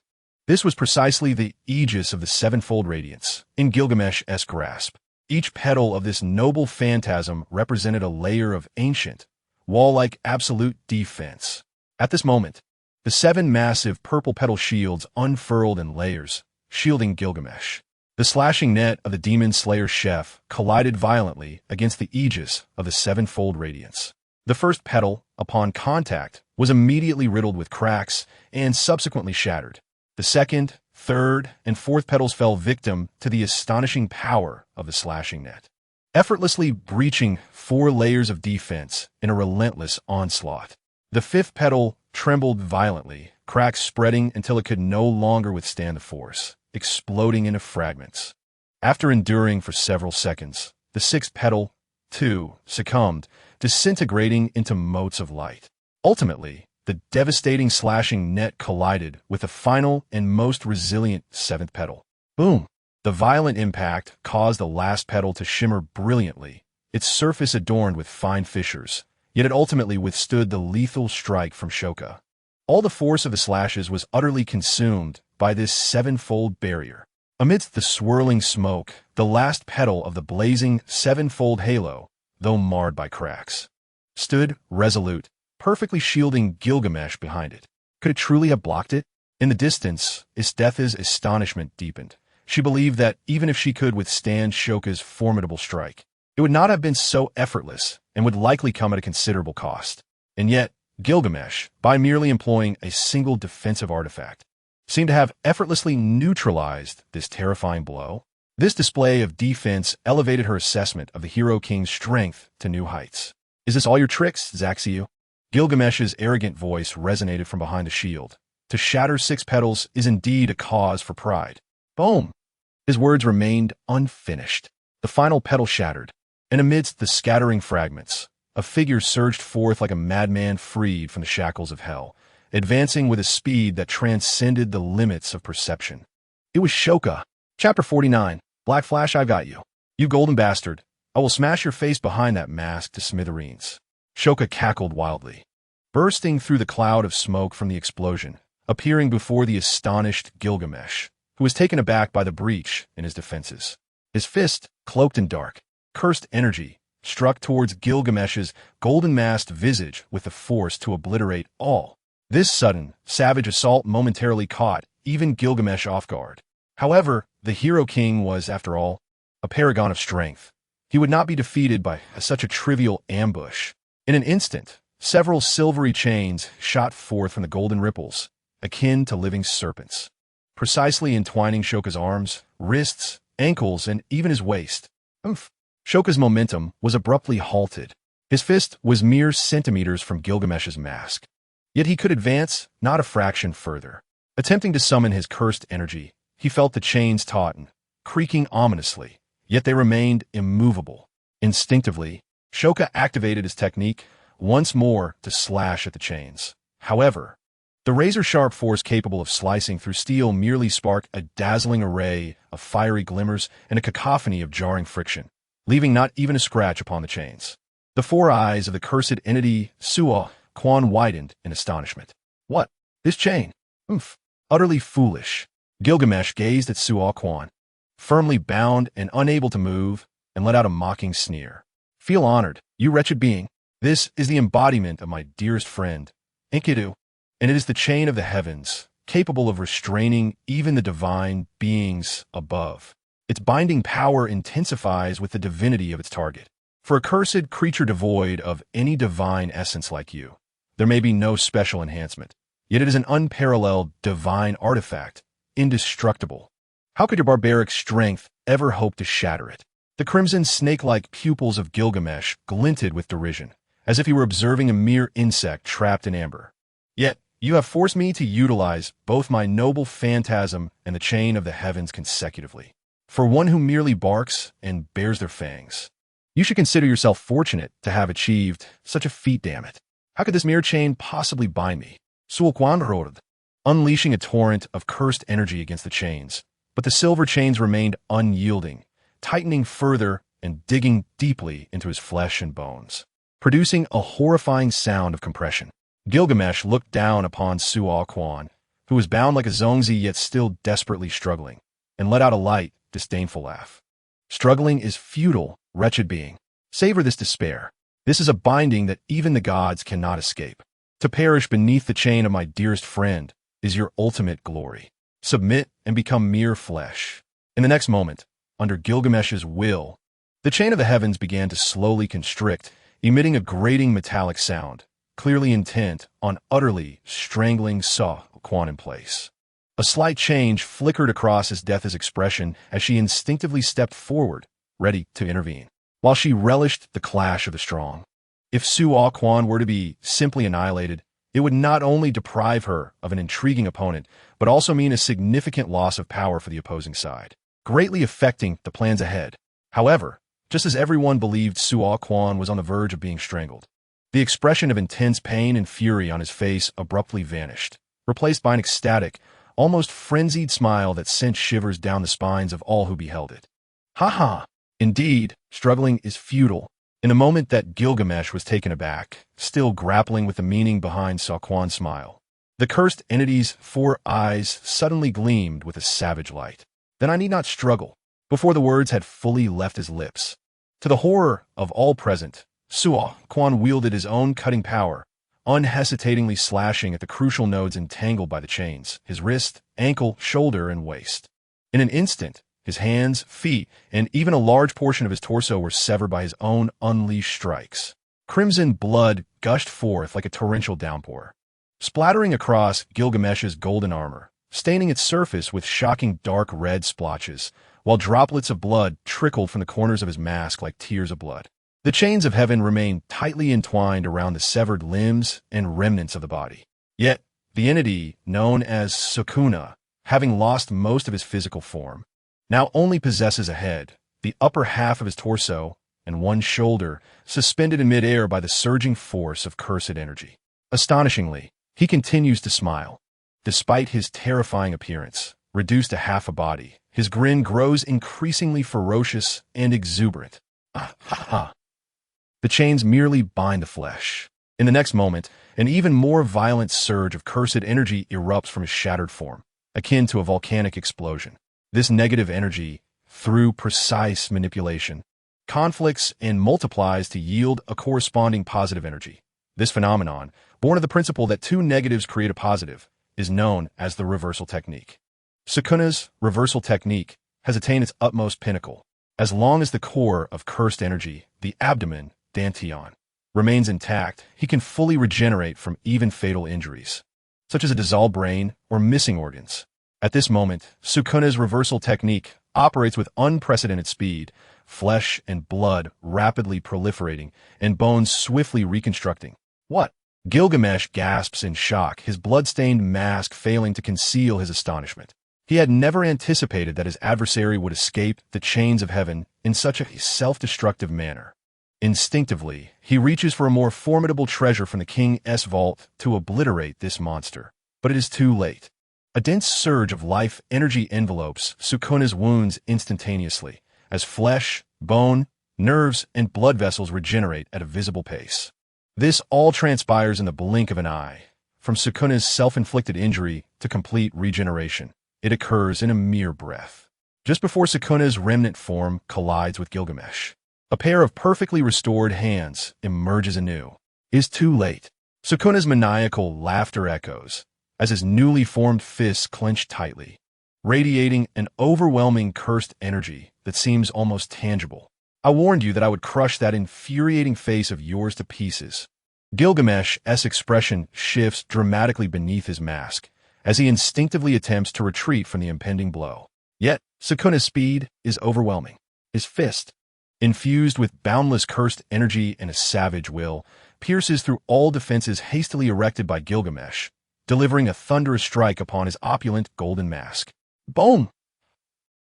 This impact is not merely a collision, but rather a cataclysmic explosion that seems to shatter the very fabric of space itself.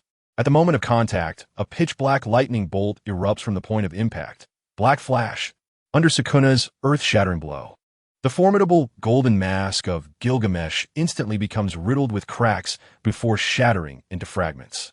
His handsome visage, now marked by shock and disbelief, is laid bare, as though struck directly by a falling star, sending him hurtling through the air like a comet of gold. Boom, boom, boom, boom. He relentlessly breached several walls of the golden building, his momentum unabated, akin to a cannonball piercing through several adjacent skyscrapers in the distance, ultimately vanishing amidst the swirling smoke and shattered glass facades, leaving one to wonder where he came to a halt. The entire battlefield fell into a profound silence. Esther's pupils constricted, while Wanda and Pietro gaped in disbelief. Jin's face was one of horror, and even the hooded Diablo, concealing his visage, felt a tremor of agitation beneath his hood. Suo Kwa gradually lowered his fist, gazing toward the direction where Gilgamesh had disappeared, his four crimson pupils ignited with an insatiable flame of madness. He licked his lips and grinned menacingly. Don't let that golden bastard die just yet. My warm-up has only just begun. Chapter 50. Fury at the very moment when Suo Kwa clashed with Gilgamesh, within the confines of Zhongqing High School in Queens, several dozen kilometers from Manhattan. The voice of the history teacher resonated like a lullaby, the rhythmic sound of chalk against the blackboard rendering the atmosphere drowsy. Peter rested his chin on one hand, his gaze vacantly fixed on the cerulean sky outside, while his other hand instinctively rubbed over the 3 vivid red command seals on the back of his hand.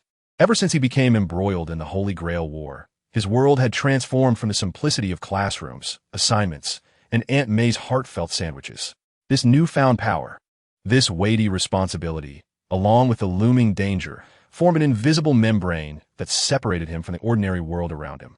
Suddenly, an intangible tremor surged through his being, the air around him thickening instantaneously, and the light in the classroom warped peculiarly for a fleeting moment.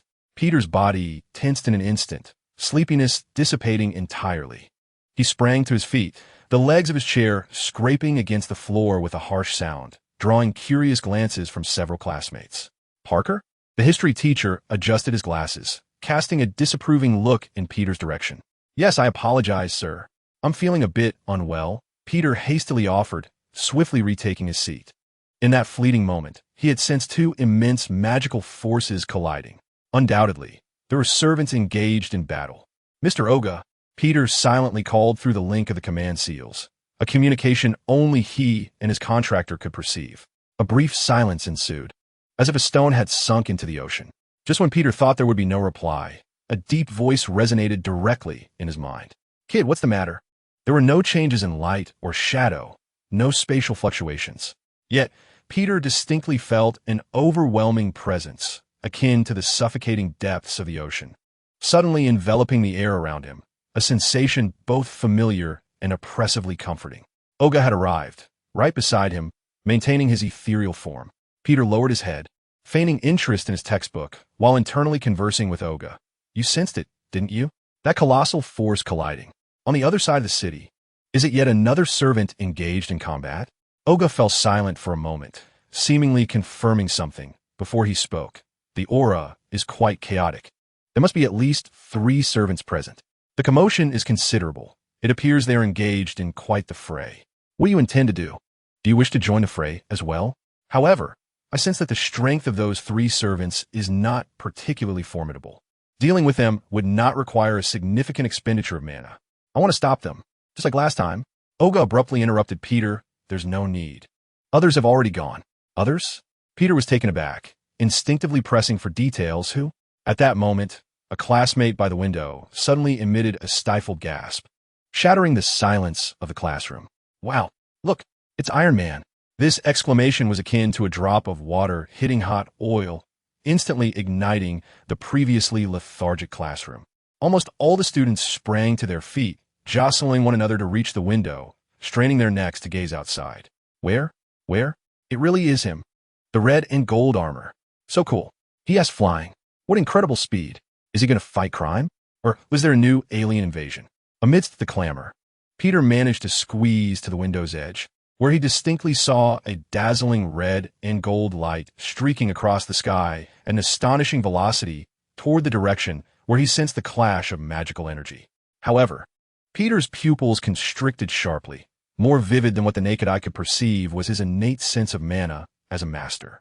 He could clearly feel an immense and steady flow of magic accompanying that iconic iron armor, heavy and powerful like a mountain, soaring through the sky without concealing its existence. Undoubtedly, that was a servant belonging to Iron Man. The illustrious Tony Stark was, in fact, a master. On the streets of Manhattan, beside an outdoor cafe, a young man suddenly knelt on one knee, pulling a red box containing a diamond ring from his pocket. The man gazed lovingly at his girlfriend, who covered her mouth in astonishment. Sarah, will you marry me? Surrounding passers-by halted in their tracks, encouraging him with shouts. Say yes. Say yes. Tears of joy welled in Sarah's eyes, her face radiating with overwhelming emotion and delight as she vigorously nodded, extending her hand to receive the ring that symbolized his promise. I do. Her voice was abruptly silenced. Boom! Suddenly, a golden meteor, moving at unimaginable speed, struck her from the side without any warning. With a sickening crunch, there was no time to react, not even a scream. The vibrant life that had been immersed in happiness just a moment ago was, in the blink of an eye, shattered before her fiancé and all onlookers, bursting apart like a tomato crushed by immense force. Blood, minced flesh, bone fragments, and bits of entrails erupted with tremendous force, splattering outward in a violent display. The warm liquid poured over the kneeling man, drenching his head and face, where he could even feel the soft texture of some organic matter adhering to his skin. The diamond ring, stained crimson, slipped from his stiff fingers, bouncing a few times before rolling into a pool of thick blood. The joy and anticipation that had once illuminated his face instantly froze, replaced by sheer terror and bewilderment. He knelt there, dazed, his face and suit smeared with sticky dark red, instinctively raising a hand to touch his face, only to see it covered in blood and what might have been pieces of skin. His pupils dilated to their utmost limit, and his body began to tremble uncontrollably. The cacophony of the world around him faded away, leaving only the sound of blood dripping and the thunderous beating of his own heart. The raucous laughter and jeers transformed into piercing screams of pure fear. People scattered in terror, overturning tables and chairs, creating chaos. The source of this calamity, the golden meteor, was none other than Gilgamesh, hurled away by the strike of Shoka. He was now struggling to rise from the wreckage of a shop reduced to ruins across the street. His resplendent golden armor was caked with dust and debris, its once brilliant radiance dimmed. The mask on his face had cracked down the center, with one half precariously hanging on while the other was lost, revealing a visage etched with profound rage. Shoka's punch, imbued with dark lightning, not only sent him flying but shattered the calm and arrogance that defined him as the king of heroes. What has happened? Oh God, what is that? A monster! A monster! The remaining onlookers gazed in horror at the golden figure rising from the debris, recoiling in fright and screaming incessantly. Just then, a figure descended like a meteor, crashing heavily into the center of the street, landing squarely between Gilgamesh and the terrified civilians, creating a shallow crater in the asphalt. It was Shoka.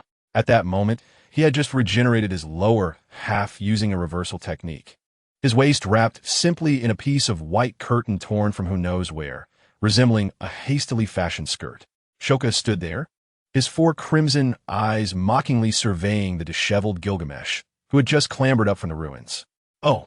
Shoka tilted his head, a malicious smirk spreading across his face. Isn't this the great king? How utterly pathetic, like a stone casually tossed aside, rolling onto this filthy street and inadvertently crushing a trivial little insect. His gaze pointedly swept across the glaring pool of blood and the man kneeling in a state of mental collapse. You wretched mongrel. At these words, Gilgamesh's handsome face twisted in fury beneath his mask, his body trembling with extreme rage. How dare you? How dare you? Forcing this king to display such a wretched and grotesque appearance. Unforgivable. Absolutely unforgivable.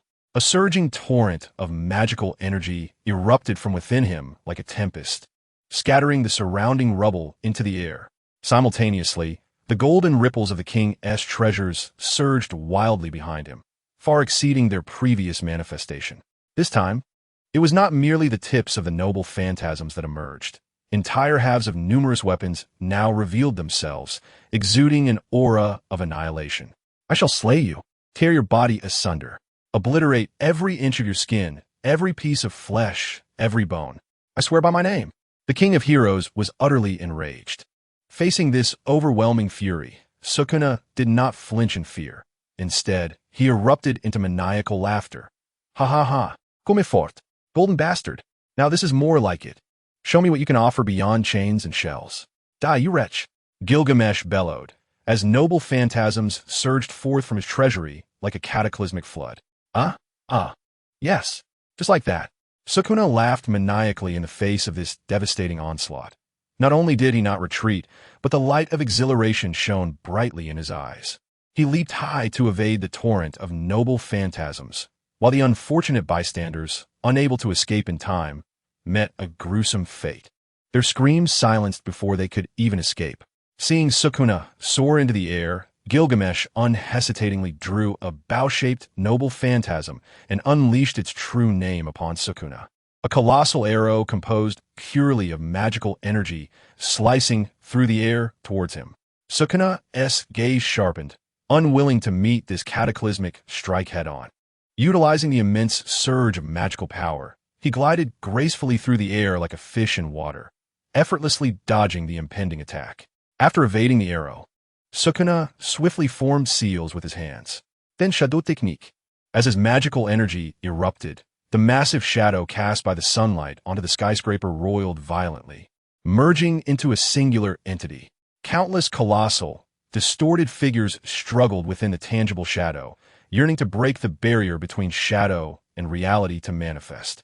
The Jade-hound, toad, serpent, hare, elephant, bull, deer, and yokai, except for the already destroyed Magatsu, emerged as the remaining 9 Shikigami. The 10 Shadows Technique.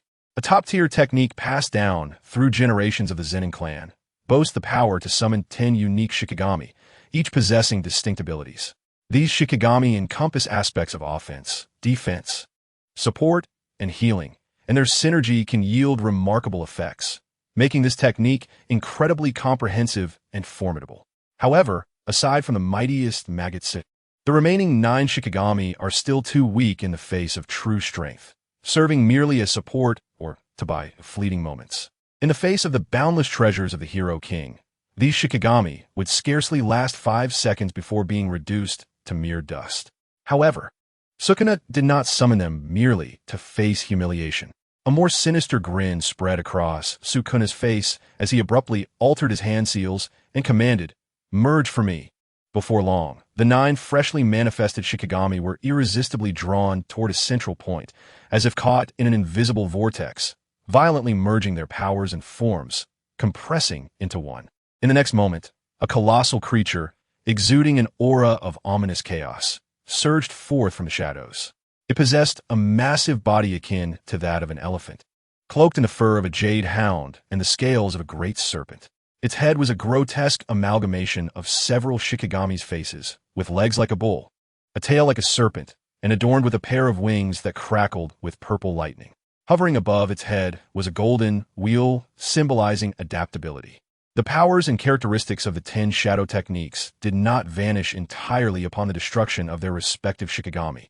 Rather, they were inherited by the surviving ones. Although the mightiest Shikigami, Moxuluo, had been utterly obliterated by Oga, the seed of its core ability, adaptability, along with a portion of its strength, had seamlessly integrated into this new amalgamation.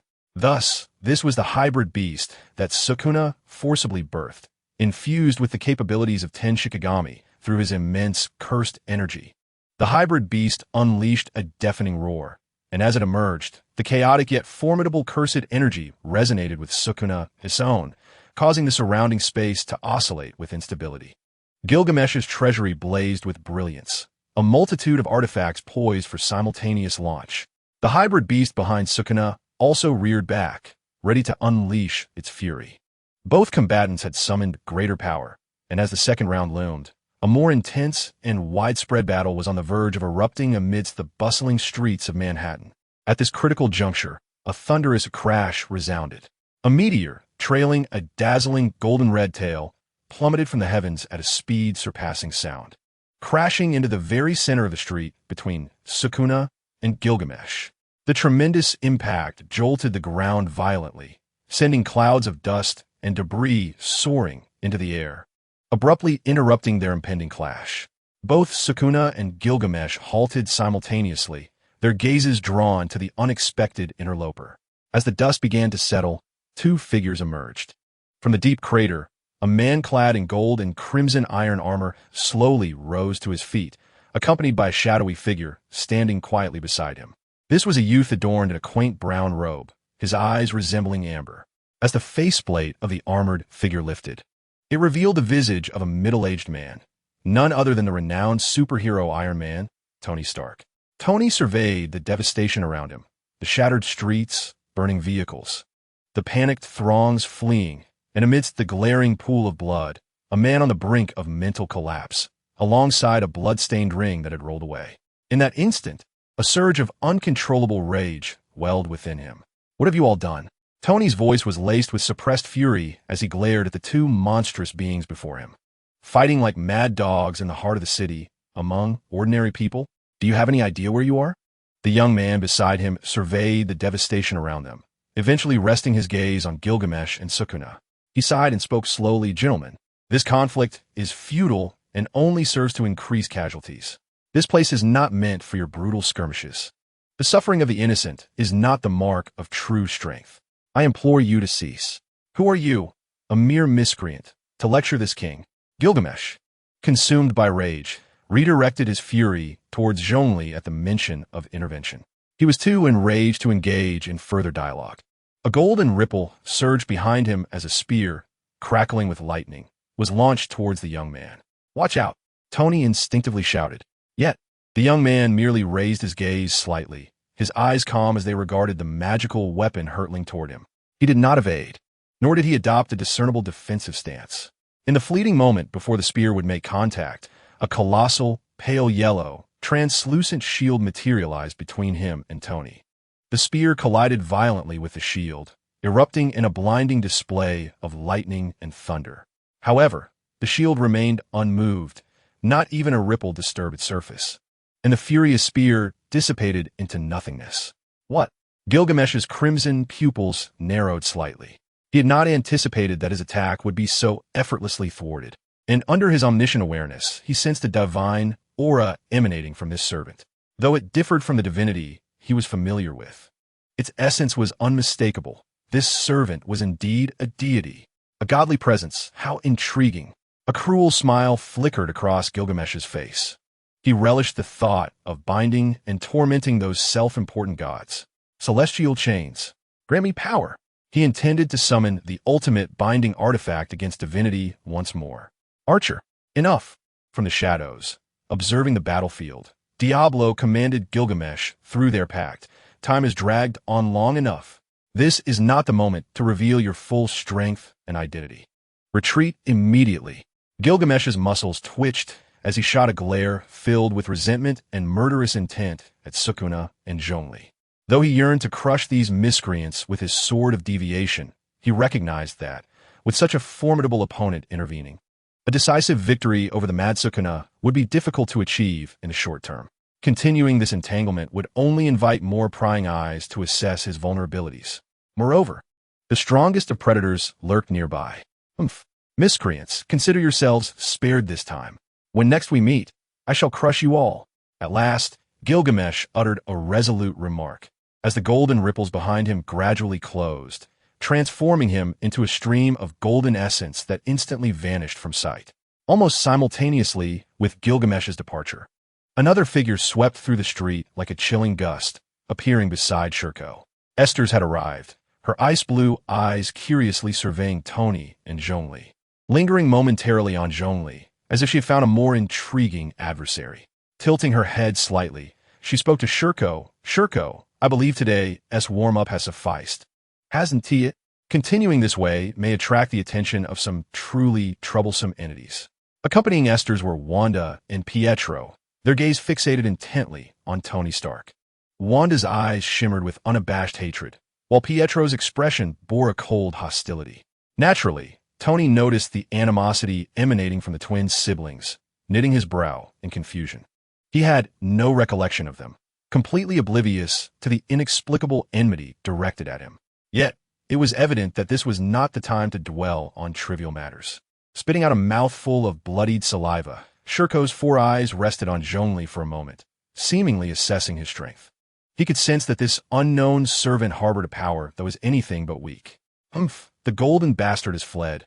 What a disappointment, he remarked, ultimately dispersing the chimera and loosening his neck. Nevertheless, today was indeed entertaining. Hey, that guy, and the Iron Man, I'll remember you. With that, he made no further delay and, along with Esther's and the twins, vanished in a flash at the end of the street. In an instant, the street that had been on the brink of a cataclysmic clash was left only with Tony, the youth, in a scene of devastation, with frightened onlookers still in shock. Tony gazed in the direction of their departure, exhaling a sigh of relief. Well, the trouble has temporarily departed. Notify the city authorities and emergency services. This place requires extensive cleanup and psychological intervention. Damn it. As he spoke, Tony clenched his fists and turned to the ever-composed youth beside him, inquiring, "Zhong, had a confrontation ensued, would you have been confident in overcoming them? Should I engage with all my strength? The outcome remains uncertain. Though they are formidable, I possess confidence in my ability to confront them." However, the youth, Zhongli, shifted his tone, his gaze sweeping across the ruins devastated by Gilgamesh's noble phantasm, his voice tinged with gravity. "Should I exert my full power at the center of this place, it is likely that the entire city would not escape unscathed. Upon hearing this, Tony fell silent for a moment. Images of the horrific destruction wrought during the earlier skirmish in Brooklyn and the seemingly sky-piercing punch from Oga flashing through his mind. He had no doubt about the veracity of Zhongli's words. These servants were akin to walking calamities.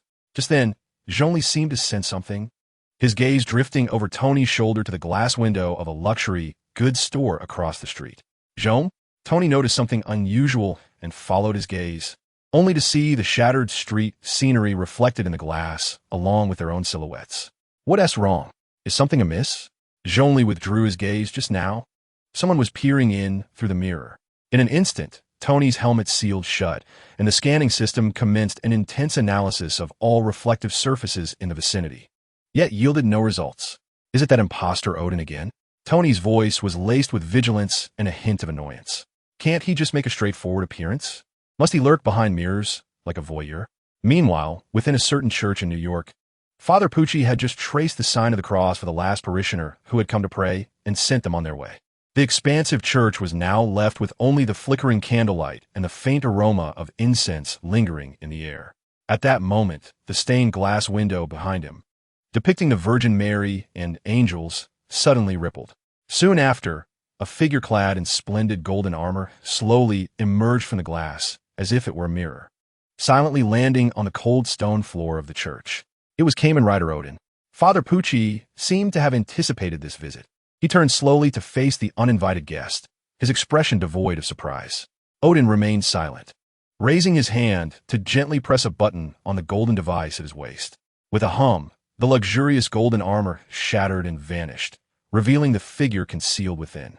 Mr. Kronos adjusted his somewhat stiff neck and strode directly to the front row of church pews, taking a seat. Mr. Kronos, Father Pucci approached, inquiring in a calm tone. What is the situation over there? I sensed a powerful clash of magical forces, but it seemed to be resolved swiftly. Kronos stroked his chin thoughtfully. There was no decisive victor, for it was interrupted. However, what concerns me is that the forces of darkness appear to be beginning to unite. This cannot continue, Pucci. As he spoke, Kronos leaned slightly forward, his fingers gently tapping against the wooden chair back, producing a rhythmic sound. If one faction fully unites to form a solid alliance, it would create an overwhelming advantage for the isolated or unallied masters and servants. This would significantly diminish the intrigue and unpredictability of the game. The game must be adjusted. Let us utilize this card for the occasion, Kronos proclaimed, reaching into his robe as if performing a magic trick, and extracted a shimmering character card radiating an extraordinary light. Chapter 52. Akato Eddie handed his coffee cup to a lady with long red hair and golden, cyclical eyes. Her fingers were long and pale. When she took the cup, her fingertips briefly brushed against Eddie's skin, sending an inexplicable chill racing up his spine. Thank you, Mr. Brock. Michima's voice was soft and serene, yet carried an ineffable quality, akin to a machine, devoid of any warmth or emotion. Mikima lifted the coffee cup to her lips, her golden, cyclical eyes narrowing slightly as she scrutinized the deep brown liquid within. This does not appear to be black tea, she remarked.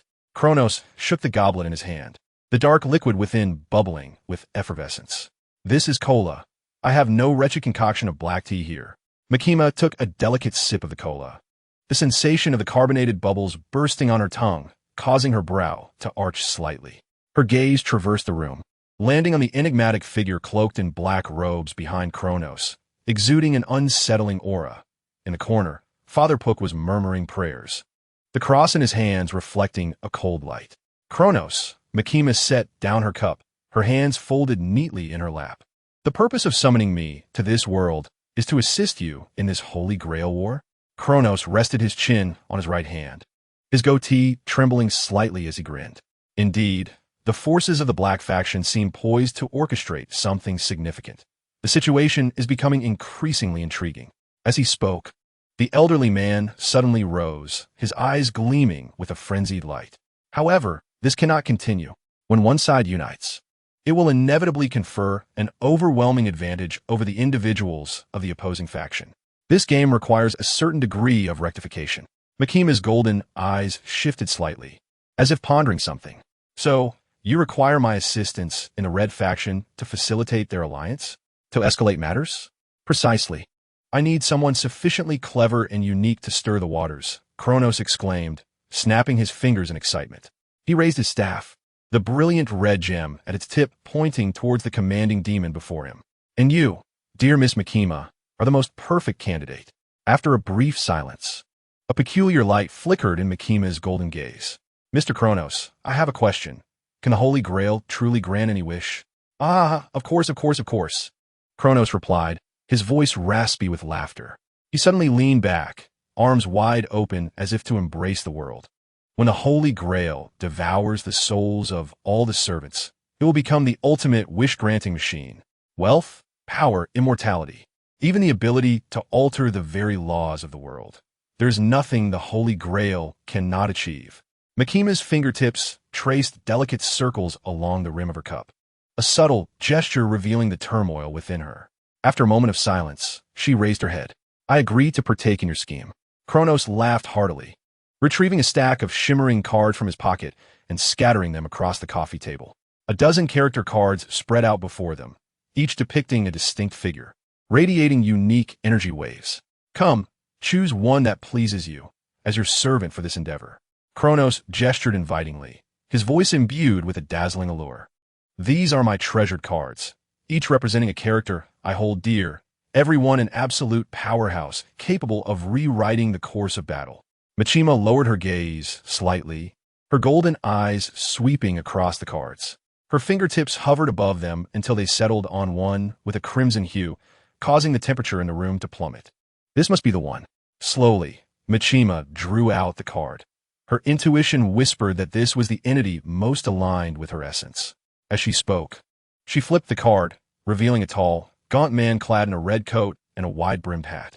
Behind him loomed a sea of blood, where countless grotesque faces writhed amidst the crimson tide, and at the bottom of the card, embossed in gold, his name was inscribed. The undead King Akado. Witnessing this scene, Kronos' smile widened as he raised his glass and downed its contents, the carbonation hissing in his throat. Perfect. The elder wiped his mouth and laughed heartily. Let the festivities commence. This feast is finally poised to unveil its most thrilling chapter. The date was May 27th. At 8:05 p.m., the location, the capital of America, Washington, D.C., the White House. On the lawn before the White House, two figures had appeared without notice. Leading the pair was a woman with flowing red hair, dressed in a perfectly tailored suit, followed closely by an exceptionally tall man. He donned a coat as red as blood, with a wide-brimmed hat obscuring much of his face, rendering his features indistinguishable. Halt! This is a restricted area. Une autorise de personnel. Please vacate the premises. An agent on duty immediately drew his weapon, aiming it at the newcomers. Makima paused, her golden eyes reflecting the agent's tense expression. She tilted her head slightly, a gentle smile gracing her lips. Please inform the esteemed president that the master of assassins, Makima, has come to pay a visit. No entry without an appointment. Please leave immediately. The agent's finger was poised on the trigger as he warned the two. At that moment, the tall man behind Makima slowly raised his head, revealing a pair of crimson eyes that locked onto the agent's gaze. In that instant, the agent felt as though he was staring into a boundless sea of blood, where countless faces screamed in anguish. He sensed an invisible force gripping his heart, each beat inflicting a tearing pain. These are not the eyes of a human. The agent stumbled back, knocking over a flower pot, soil scattering everywhere. But he could not afford to dwell on it. Guards! Guards! Someone quickly! We have intruder! He shouted into his radio. The alarm echoed throughout the White House. Within 30 seconds, 40 fully armed special agents surrounded the lawn, their rifles trained on Makima, red dots from numerous snipers converging on her chest. At that moment, the man in the red coat suddenly stepped forward, his garment unfurling like bat wings, completely shielding Makima from view. His movement was so swift it defied human capability, and from beneath the brim of his hat, a pale chin and blood-red lips emerged, the corners of his mouth stretching into an impossible arc. Shall we cleanse them? The vampire slightly turned his head, inquiring of his master. Makima clasped her hands behind her back, tilting her head as she gazed at the nearest agent. In a soft voice, she uttered, Akado, refrain from taking lives. We are here as guests. not as troublemakers. As you wish, my master, Akato replied, a sinister grin spreading across his face as he slowly drew two oddly shaped handguns from the inner folds of his coat. The silver pistol in his left hand glimmered with an eerie golden sheen under the moonlight. Gasel, 454. A formidable behemoth measuring 335 millimeters in length and weighing a staggering 4 kilograms. Its barrel, coated in titanium nitride, emitted a foreboding glow. The 13-millimeter muzzle wide enough to accommodate a finger. The black monstrosity in his right hand, the jackal, was even more terrifying. Its 390-millimeter frame resembled a knight's sword from the medieval era, weighing 16 kilograms, comparable to a light machine gun. Inscribed upon its body were the words, "Jesus Christ is heaven now," barely discernible in the moonlight. Suddenly, the lead agent noticed the weapons in the hands of the man in the crimson coat, his pupils dilating in shock. Good heavens, what manner of monstrous weaponry is this? He heard a teammate gasp beside him. The agents present, all seasoned veterans tasked with guarding the White House, were weapon experts in their own right.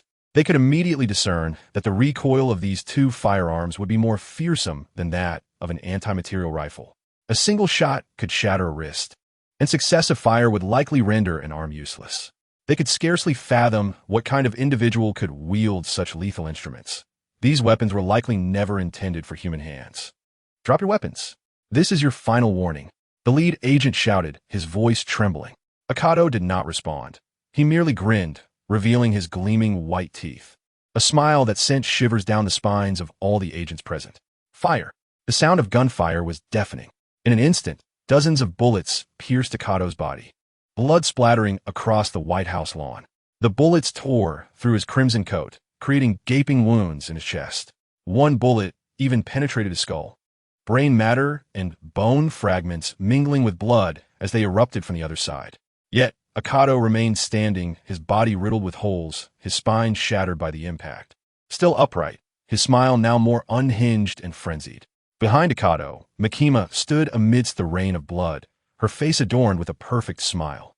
A drop of blood splashed on her cheek. She did not wipe it away, allowing the crimson streak to slowly trickle down her pale skin. How noisy, she murmured softly. Is this your welcoming ceremony? Well, now it is my turn. Akato, laughing maniacally, raised the gilded Gasel handgun in his right hand. The muzzle erupted with blinding flames. The 13-millimeter explosive round slicing through the air with a piercing shriek. Brass casings spun out, clattering to the ground with a crisp metallic sound. Bang! The bullet struck the lead agent's rifle with precision. It was not merely a penetration. Rather, the weapon erupted in a violent explosion under immense force, scattering metal shards like shrapnel. Ag! The agent's right hand was obliterated, flesh and bone grotesquely exposed, as he collapsed to the ground, emitting a wretched scream akin to that of a slaughtered pig. Bang! Another shot rang out, this time from Akato's Black Panther gun in his right hand. The second bullet found its mark, tearing through the trigger guard of the agent's shotgun and splitting the weapon in two, with the barrel twisting violently before embedding itself into the White House wall. Bang! The third shot zipped past a female agent's ear, reducing the rifle strap to her back to a twisted heap of metal. Bang! Bang! Bang! Each shot was accompanied by Akato's maniacal laughter, each bullet precisely dismantling a weapon. The agents, paralyzed by terror, watched helplessly as their firearms morphed into scrap metal, with no opportunity to evade. One agent attempted to draw a backup gun, but Akato swiftly redirected his aim. Bang! The bullet penetrated the holster, nailing the unholstered pistol directly to the floor. Makima stood quietly amidst the pool of blood, observing Akato as he toyed with these humans like a cat with a mouse, her face still adorned with that perfect smile. Enough, Akato. The game has come to an end. Upon hearing this, Akato immediately ceased his antics, obediently stowing away his weapon. Yet as he turned, the agents could clearly see the manic grin lingering at the corners of his mouth, the bloodlust in his crimson eyes undiminished.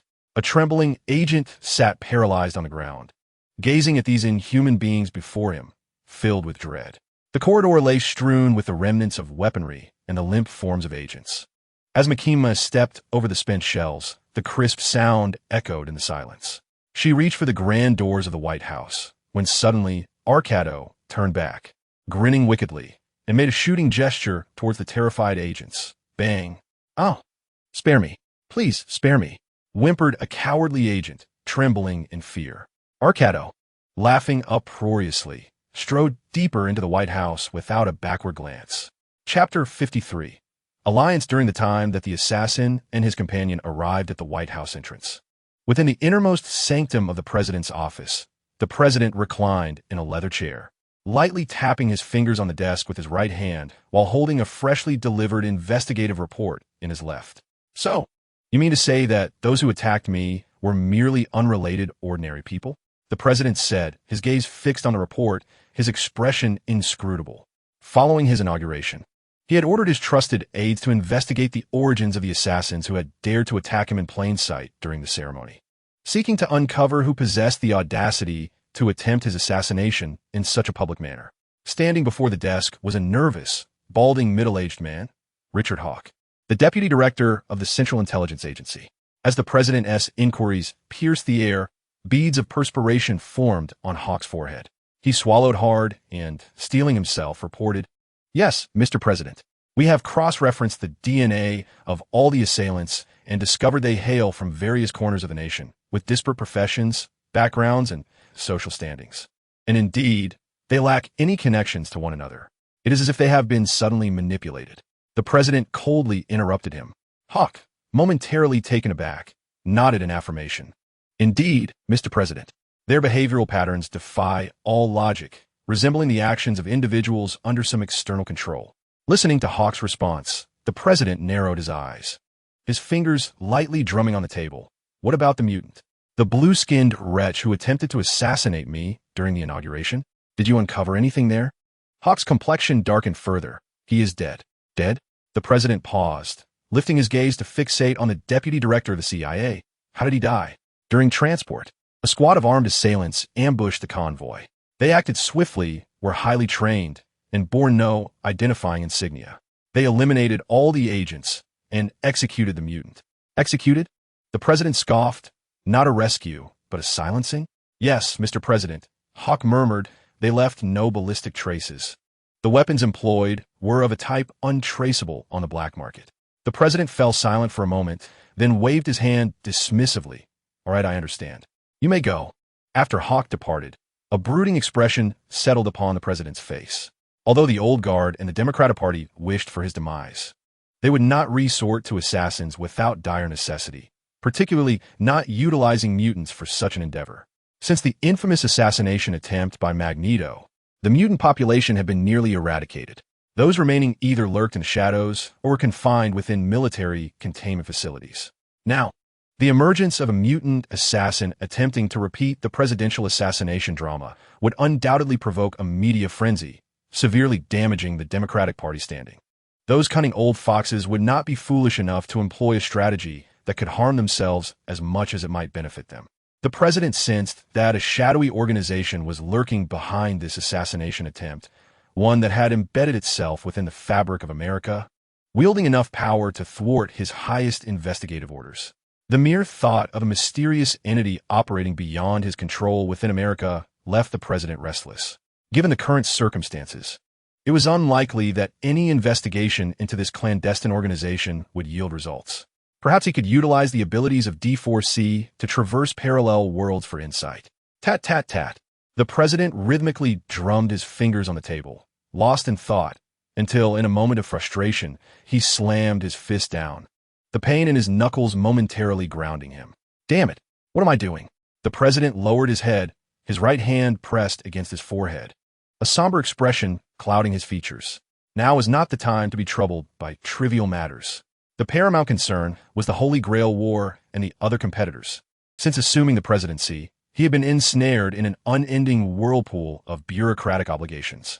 Documents, meetings, and political strife inundated him like a relentless tide, leaving him bereft of time to focus on matters of true significance. He had no opportunity to execute the necessary strategies regarding the Holy Grail War, intelligence gathering on adversaries, or testing the capabilities of his servants. If this continued, there was no doubt he would be eliminated. Furthermore, his vision of restoring his nation's former glory would be rendered futile. Such an outcome was utterly unacceptable. He needed to devise a plan, perhaps by leveraging the other competitors on the red side. Just as the president became lost in contemplation, an alarm blared, and hurried footsteps echoed from outside. His trusted aide, Hawk, called out through the heavy oak door, "Sir, there's an emergency." Before the president could respond, the office door was flung open. Hawk stood breathlessly at the entrance, his face as pale as a ghost. "Sir, it's urgent." At that moment, a colossal shadow enveloped them, a cold wind carrying a metallic scent wafting into the room.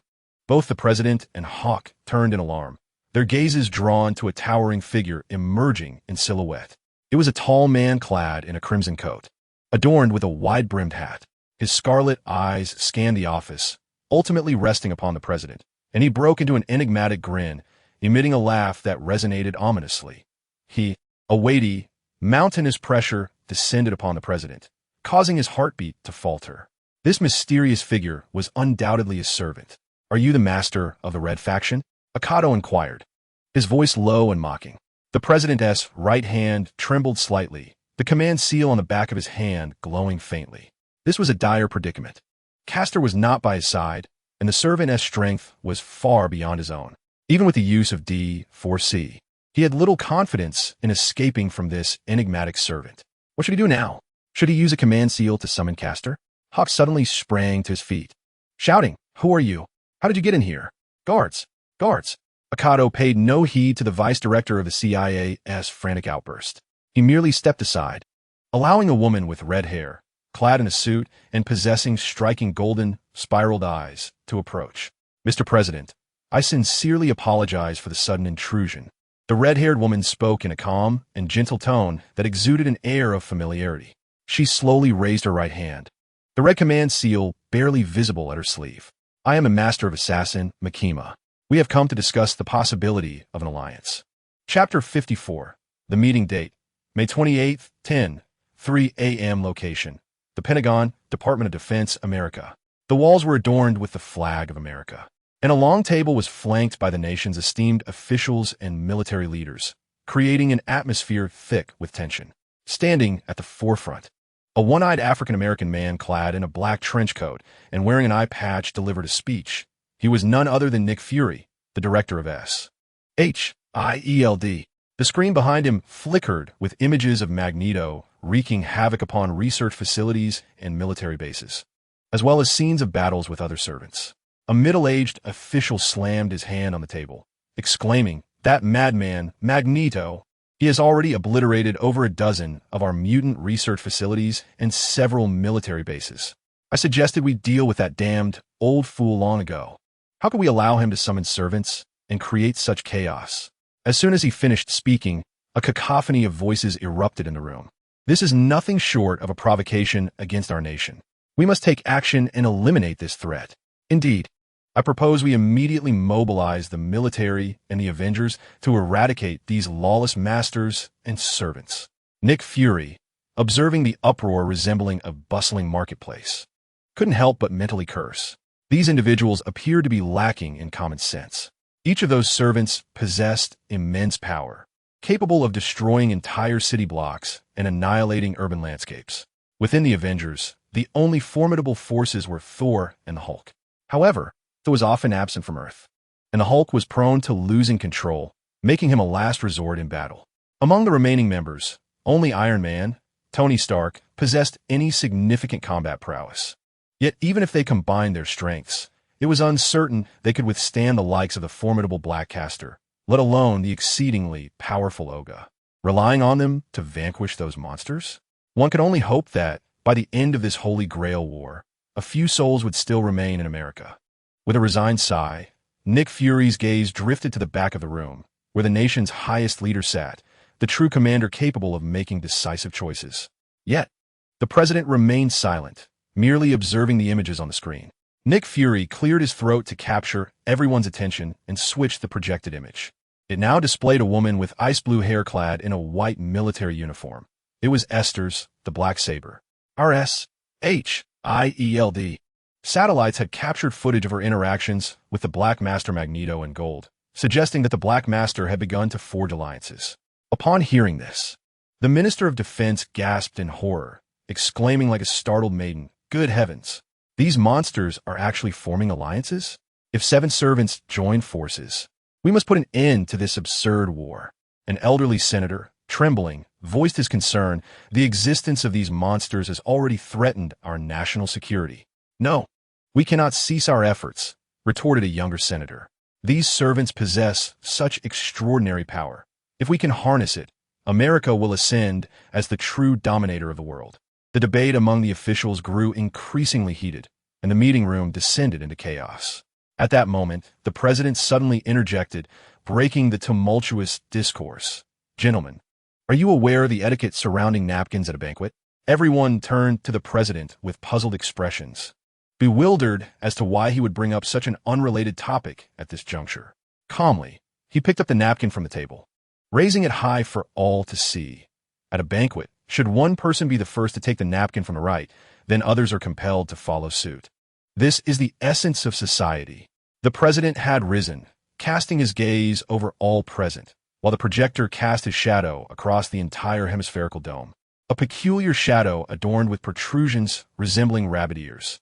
The first to lift the napkin must be a figure of great respect. When did this tradition begin? Perhaps it started after the Second World War. Just then, the projector abruptly switched images. Black and white photographs from a 1945 Yalta conference appeared, showing President Roosevelt delineating post-war spheres of influence. This was followed by newsreels announcing the dollar's ascension as the world reserve currency, live footage of the Apollo moon landing, and scenes of revelry following the dissolution of the Soviet Union. In every pivotal moment of history, the American flag fluttered defiantly in the background. From that era onwards, our nation, the United States of America, emerged as the global hegemon, the first to grasp the napkin. We dictate the fate of the world. We shape the future of humanity. We are the sovereigns of this planet. Yet now, our stature is under threat. The Lion of the East has risen, and the bear casts a watchful eye upon us. As he spoke, the president advanced toward the front stage. This elderly man, clad in a flamboyant pink ensemble, exuded an inexplicable sense of oppression, causing palpable tension among those present.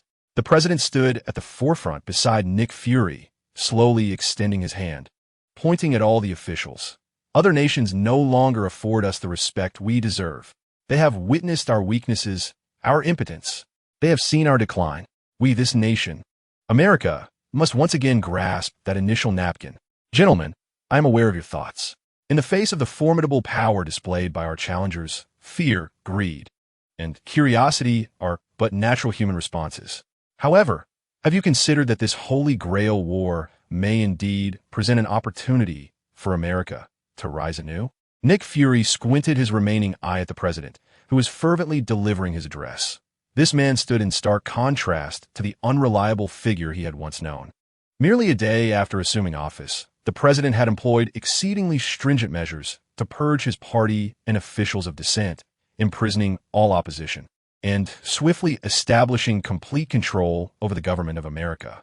This is entirely different from the president's previous demeanor. Nick Fury could not help but recall the inauguration ceremony, where the president, despite having been confirmed dead, mysteriously reappeared. Perhaps the president had acquired some power from that entity claiming to be Odin, resulting in a radical transformation of his character? Or is it possible that the president is no longer the same individual? Regardless of the truth, the president's position is now unassailable. S-H-I-L-D. And indeed, the entirety of America now lies under his dominion. Whether it be the power of the servant or the omnipotent, wish-granting Holy Grail, everything we require is at our disposal. Now, I propose we devote our utmost efforts. The president proclaimed loudly, raising his right hand to reveal the crimson command seal without reservation before the assembly. We must exert ourselves to secure victory in this Holy Grail War. Let the entire world witness that we, the United States of America, are the ones who shall always be the first to raise the napkin. Now, who is in favor? Who is against? The audience fell into silence, exchanging glances of uncertainty. Clap, clap, clap. Suddenly, a crisp applause erupted. The crowd turned to see a tall, robust congressman with glasses applauding from the corner of the conference room. Well said, Mr. President. I, Armstrong, am the first to support your proposal. The president looked at Armstrong with a hint of surprise flickering in his eyes. In his recollection, This congressman had always been a pivotal figure in the Democratic Party, holding views contrary to his own Republican beliefs. Congressman Armstrong, I assumed you would oppose my decision. The president said slowly. Mr. President, the nation's interests supersede all else, Armstrong replied, adjusting his glasses. The towering man, clad in a custom suit, had his taut muscles stretching the fabric into exaggerated curves.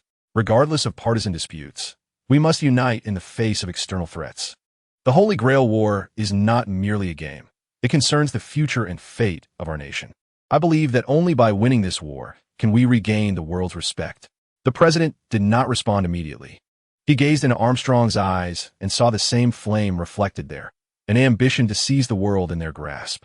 Following a round of voting, the majority of officials present agreed with the president's proposal to utilize the Holy Grail War to reclaim the trust and respect of other nations. Chapter 55, Current Situation Time, May 29th, 5:08 p.m. Location, Imperial University. Peter stood outside a classroom, gazing at an empty seat inside. The occupant of that seat was Harry. However, ever since that day, Harry had not returned to school, ignoring phone calls and failing to respond to messages. Harry's headmaster mentioned that he had taken an extended leave. Are you still thinking about Harry? Gwen's voice suddenly emerged from behind, startling Peter to the point of nearly jumping. Today, she wore her hair in a high ponytail, the tips still tinged with the scent of alcohol from the chemistry lab, clearly just returning from club activity. Why do you walk so silently? Peter, regaining his composure, sighed, I just don't understand why he is avoiding us. Gazing at her childhood friend, Gwen shook her head, letting out a resigned sigh. It can't be helped. You two are destined to be adversaries. Harry's feelings must be quite complicated right now, which is why he doesn't want to face you. Peter remained silent, walking outside the school, with Gwen following closely behind. The two made their way along the tree-lined path towards the school gate, the sounds of laughter and chatter from fellow students around them unchanged from usual. A few boys from the baseball team dashed past, stirring up a breeze scented with fresh grass. Girls from the literature department sat on the lawn, discussing last night's reality show. And from afar, the enticing aroma of cheeseburgers wafted from the cafeteria. All of this was heartbreakingly mundane, as if the gas explosions and building collapses reported on the evening news were merely unfortunate accidents. How wonderful it would be if that were truly the case. Suddenly, Peter halted, turning his gaze toward the tutorial building. On the rooftop, a tall figure stood at the edge of the terrace. It was Olga. Peter nodded. Since he was summoned, Mr. Olga has not strayed more than 100 meters from my side. Observing Olga's silhouette, Gwen bit her lip in contemplation. Peter, if what Odin said is true, that giant is the strongest servant in this Holy Grail War. Why don't you let him handle the other servants directly? Wouldn't that hasten the end of this conflict? At this, Peter's expression grew complex because I am too weak.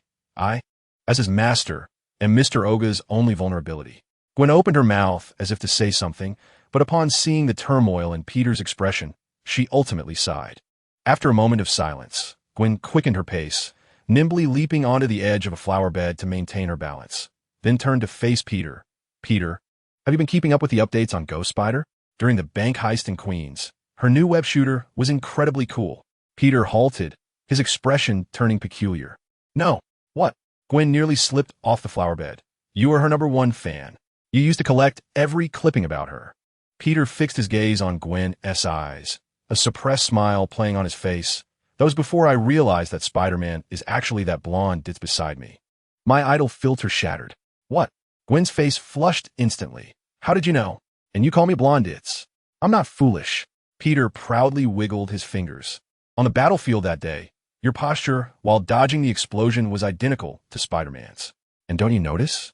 Every time your spider sense tingles, your right eyelid twitches. Gwen, feeling indignant, struck him with a fist. So you've been mocking me all along? Did you think I would be oblivious to the identity of those around me? Just like in a comic book? Please, this is the real world.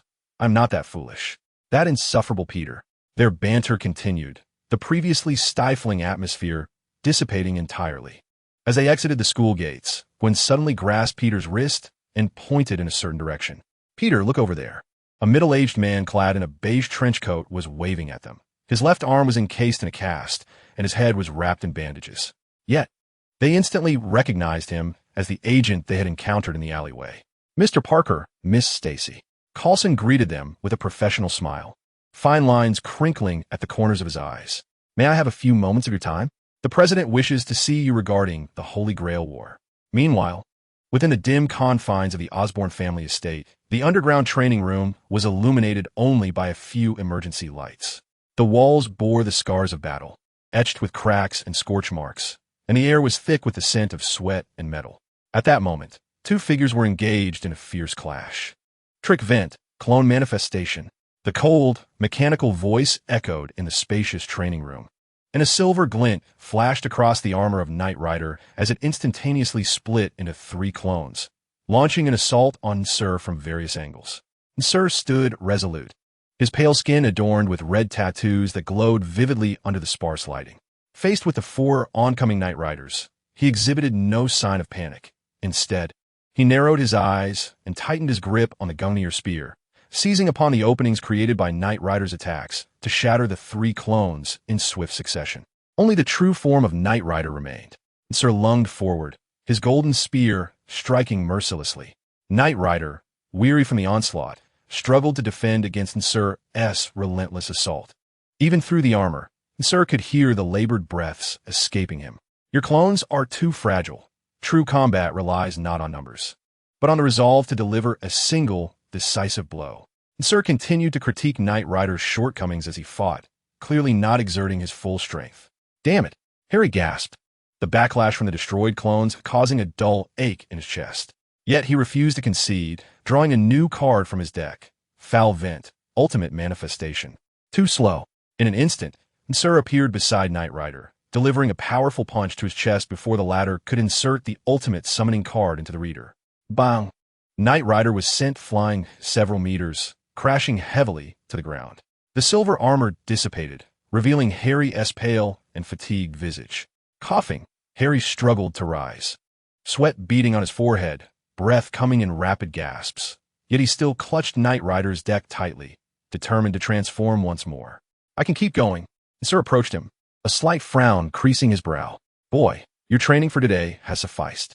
Forcing yourself to continue will only bring harm. No. Harry abruptly lifted his head, his eyes ablaze with stubborn determination. It's not enough. I must grow stronger.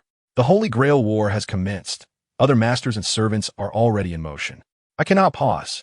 Clenching his teeth, Harry struggled to rise to his feet. I cannot afford to lose. I must not lose. My father is still waiting for me, and the fate of the Osborne family rests on my shoulders. I must seize the Holy Grail. Sir remained silent for a moment, gazing intently at the obstinate master before him. Harry's current resolve mirrored that of a rebellious Atrus from days gone by. Finally, Sir sighed, Boy, your will is commendable, but recklessness will only lead to your demise in true battle.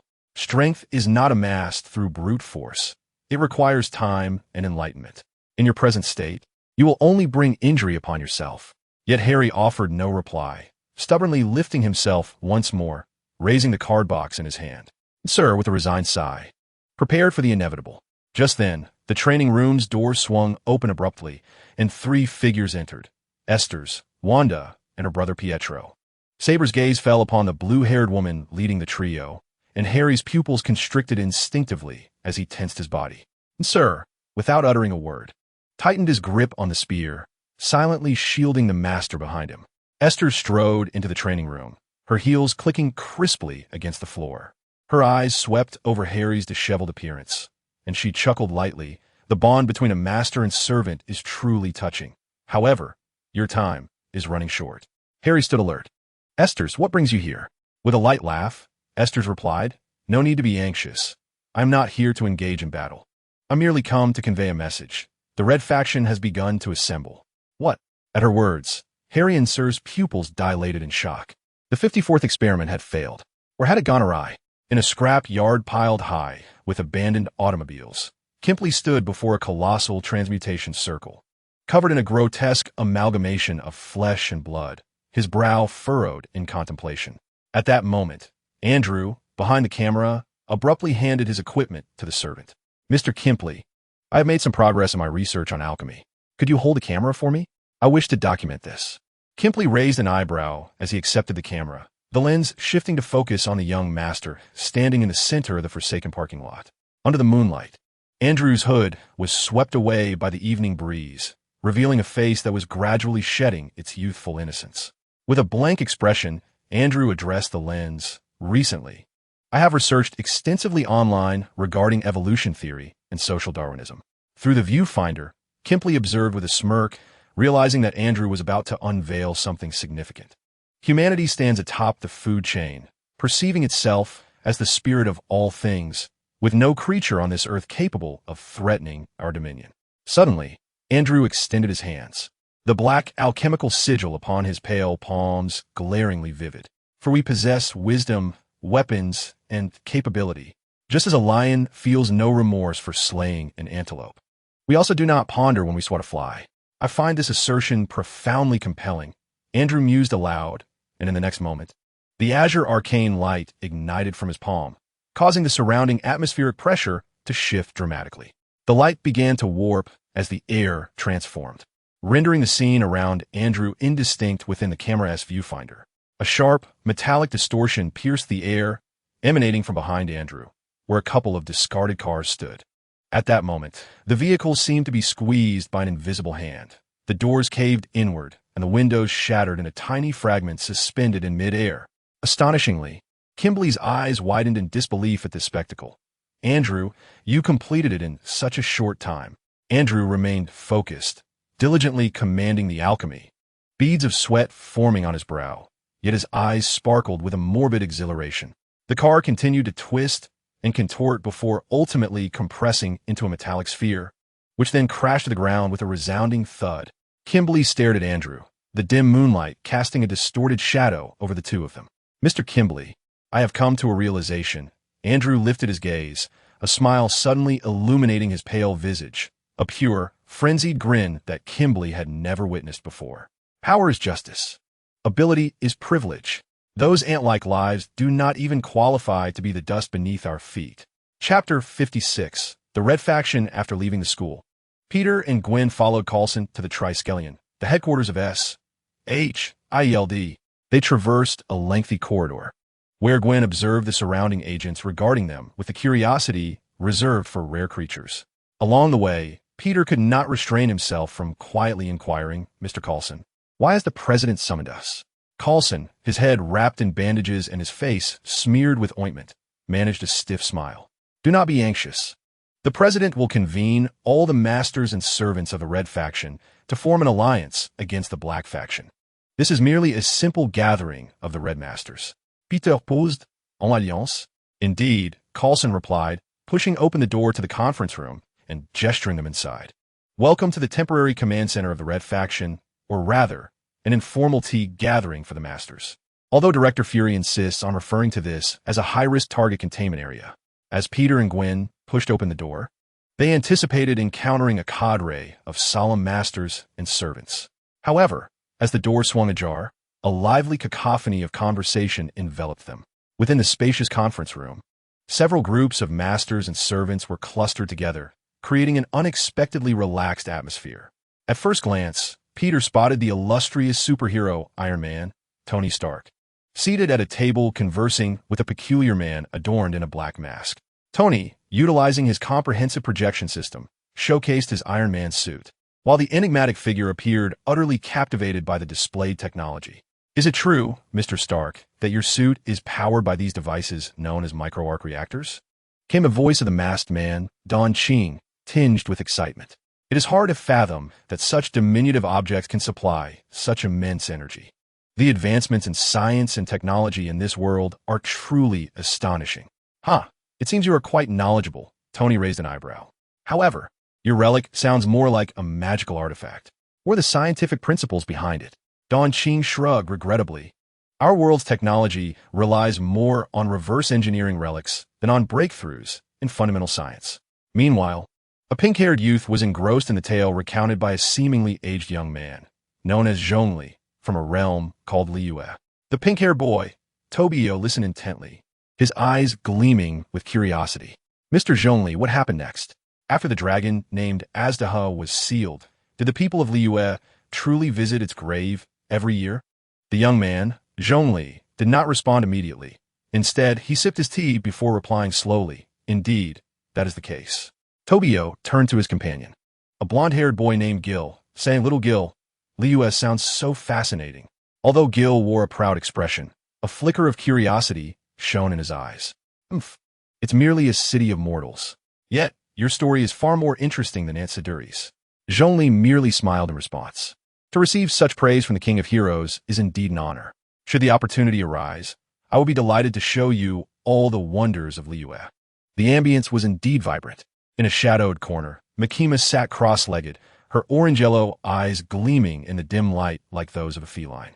Behind her stood a tall, slender man clad in a red coat, who suddenly flashed a smile at Peter and Gwen, revealing his vampiric fangs. As Gwen felt the piercing gaze of Ass upon her, her pupils dilated in alarm. Her spider sense blared with urgency, warning of imminent danger. The creature fixated on her was undoubtedly beyond her capacity to confront. Under the weight of fear, she instinctively took a half-step back. Observing this, Makima called out without turning, "Akado, do not frighten the children." In response, Assas chuckled softly, retracting his grin, "As you wish, my master." Nick Fury stood in the corner of the room, his solitary eye fixated on the scene before him, his expression dark enough to be likened to ink. He murmured to the Black Widow, Natasha, at his side, "Have these people forgotten they are here for a strategy meeting?" Natasha chuckled awkwardly. "Director, at least they haven't come to blows." Fury scoffed, "Well, thank heavens for that. Good grief. Can we truly rely on this motley crew?" An overly mature youth, a masked eccentric, a boy utterly captivated by tales, and a pair of peculiar individuals lurking in the corner, occasionally chuckling ominously. Each one of them, whether a master or servant, is a peculiar character, and the very thought of entrusting America's fate to their hands fills me with dismay. Coulson cleared his throat and spoke loudly, "Ladies and gentlemen, this is Peter Parker, the Master of Berserker." The chatter in the room came to an abrupt halt, and all eyes turned towards Peter and Gwen. Peter felt somewhat uncomfortable under their scrutiny, offering a nervous wave. Hello, everyone. Are you the one who summoned that most formidable servant?" A youthful yet haughty voice chimed in. The golden-haired, crimson-eyed Gilgamesh approached, unabashedly sizing up Peter from head to toe. "You appear quite ordinary. Where's Berserker? Did he not accompany you?" Peter, looking down at the small Gilgamesh, who barely reached his chest, blurted out, "Little one, are you also a master, little one?" Upon hearing Peter's address, Gilgamesh's expression soured, a clear indication of his displeasure. "How dare you so rudely refer to this king? I am Gilgamesh, the greatest king of humanity." On the sidelines, Tobias quickly interjected, I apologize, Mr. Parker. Gilgamesh is my servant. I am the master." Realizing his faux pas, Peter hastily apologized. "My apologies. I didn't know you were." Tobias tugged at Gilgamesh's hand and whispered, "Gilgamesh, don't be upset, mister. Parker didn't mean any harm." "Umph." Gilgamesh shrugged off Tobias's hand, but his demeanor softened slightly. "In light of your sincere apology, I shall forgive your rudeness. However, where's your servant, the one named Oga?" In response to Gilgamesh's inquiry, Peter scratched his head, feeling somewhat embarrassed. "Mr. Oga may not be particularly interested in this meeting." "What an arrogant fellow," Gilgamesh scoffed, turning his gaze away. At that moment, Coulson cleared his throat again to regain everyone's attention, prompting Peter and the others to refocus. Coulson nodded and began introducing the masters and servants present. "This is Mr. Tony Stark, the Iron Man, master of Sir Zhongli." Tony waved lazily. "Just call me Tony." "This is Zhongli, hailing from, Liu in another world." Zhongli inclined his head slightly. "A pleasure to meet you." "And this is Mr. Tobias, master of Archer Gilgamesh." Under the watchful gaze of the crowd, Toby nervously bowed and announced, "Greetings, everyone. This is Little Gil. You must feel honored to witness the majesty of your king." Little Gil, with arms crossed, wore a haughty expression. "This is Miss Machima, the master of Assassin Arcado." Machima smiled lightly. "I look forward to your guidance." Behind her, Arcado revealed a knowing smile. "Lastly, we have Castor Padaldu, whose master is." At this point, Coulson paused, the president. Bang! The door swung open abruptly, and a figure entered, capturing everyone's attention. It was none other than the president. Chapter 57, The Plan Bang. The door burst open, and a figure strode in, drawing all eyes toward him. It was indeed the president. Today, he donned the same peculiar outfit of pink and purple, but unlike before, he appeared somewhat younger. his golden locks flowing elegantly. The aging figure of the president stood tall, his gaze sweeping over those present as he slowly spoke. It seems everyone has arrived. So let us officially commence the meeting. With his words, the atmosphere grew instantly serious. The president approached the head of the conference table, resting his hands on the surface as he surveyed the gathered crowd. Allow me to introduce myself. I am the supreme leader of this nation, as well as the master of the Redcaster. As he spoke, he raised his right hand slightly, the crimson command seal glimmering with an eerie brilliance under the light. The unrestricted battles between servants have inflicted irreparable damage upon the citizens of this nation. Therefore, as the President of America, it is my duty and obligation to swiftly bring an end to this Holy Grail War. The purpose of this gathering is singular: to form an alliance to collectively combat the masters and servants of the Black Faction. Perhaps many of you harbor no interest in my nation's righteousness, yet the information we possess indicates that the Black Masters have begun to unite. Ignoring the murmurs of the crowd, the president continued, "If we persist in fighting individually, we will only be defeated one by one. Thus, I invite you all to forge this alliance to confront the Black Faction together. Regardless of your motivations, be it to exploit other masters, gather intelligence on servants, or merely to observe." The president scanned the room. "Having accepted my invitation to enter this conference room, you have demonstrated your resolve." Wait, Mr. President, I have a question." Tony suddenly raised his hand, interrupting the president's address. His tone bore a hint of jest, yet his gaze was unusually earnest. The president furrowed his brow slightly, but nodded for him to continue. "If we truly succeed in vanquishing the Black Faction, then what comes next?" Tony spread his hands, surveying the surroundings, and pointed to the assembled masters. "There is but one Holy Grail, yet more than one among us desires it. How shall we determine its rightful owner?" His inquiry struck like a stone cast into a tranquil lake, instantly stirring ripples of attention.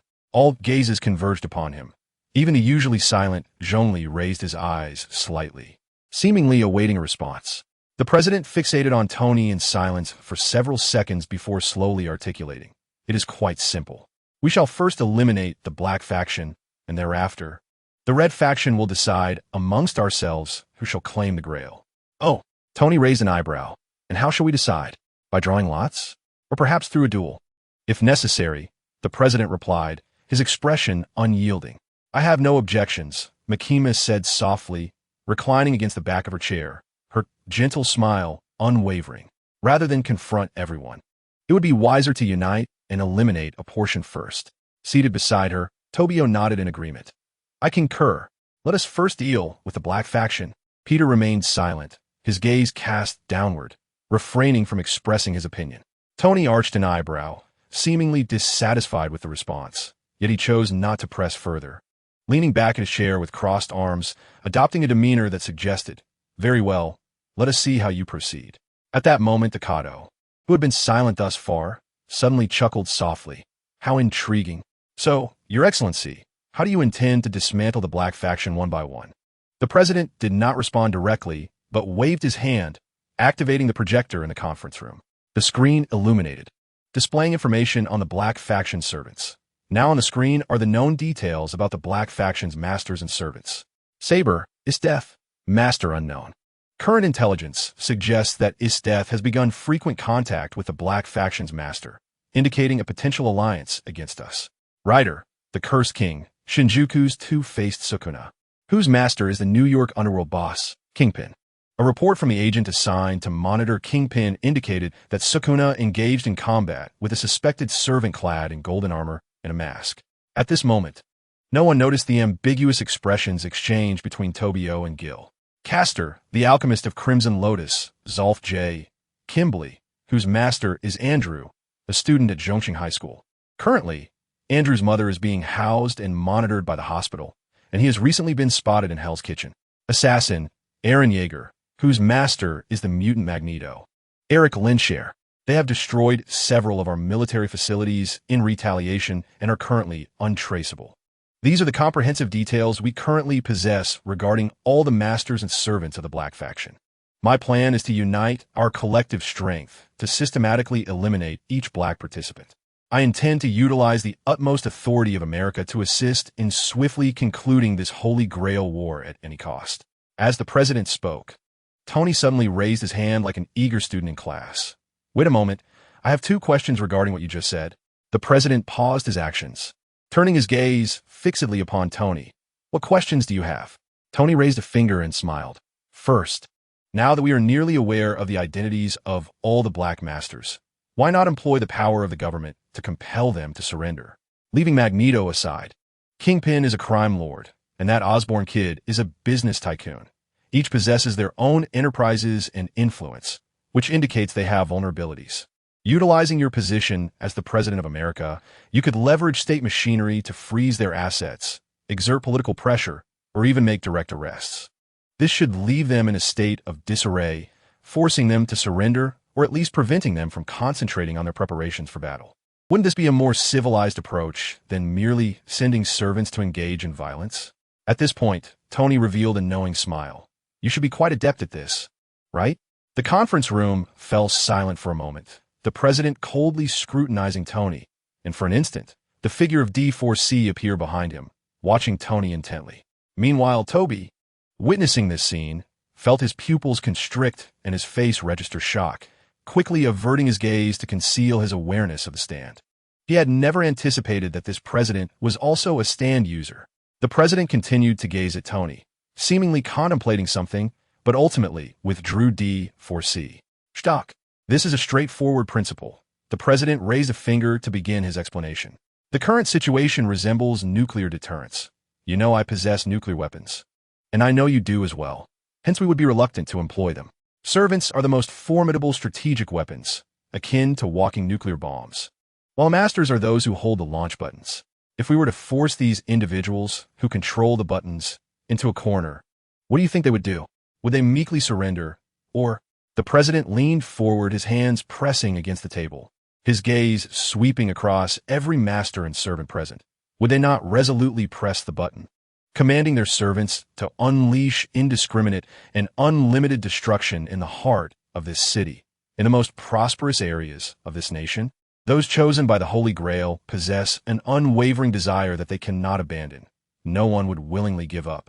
Cornering them will not yield surrender, but rather provoke the most frenzied and reckless retaliation, resulting in casualties and devastation beyond measure. Thus, it is not a matter of not doing it, but rather an inability to do so, unless we can simultaneously neutralize all threats posed by the Black Masters. Such coercion would be the most foolish act of self-destruction. What we require is a precise, surgical excision, rather than the incitement of a catastrophic, all-out war. In response to the president's remarks, Tony smirked, extending his hand with 2 fingers raised. What an irrefutable justification, indeed. Now, for my second query, it concerns Magneto. Your Excellency, you previously stated that Magneto attacked military facilities? However, the version I have heard tells a different tale. At this moment, Tony's demeanor shifted to one of seriousness, shedding his earlier nonchalance. The president narrowed his eyes. Stark, what are you insinuating? Tony stood, snapping his fingers to activate the projector, prompting Nick Fury to curse under his breath. That Stark fellow has hacked into my S-H-I-E-L-D intranet again. Does he think S-H-I-E-L-D is some kind of public restroom that he can just waltz into? The large screen displayed the interior of a mutant research facility, showcasing imprisoned mutants, experimental apparatus, and those rescued by Magneto. According to my intelligence, Magneto did not assault a military base. He targeted a mutant research facility, Tony stated coldly. He is saving lives, not engaging in indiscriminate destruction. Yet, the president's expression remained unyielding. Stark, you seem quite sympathetic towards mutants. I simply detest government deception, Tony retorted, standing firm against the president. If the government has secretly conducted experiments on mutants, then Magneto's actions are justifiable. They are for the future of this nation and the well-being of its people. The president's voice was low and resolute.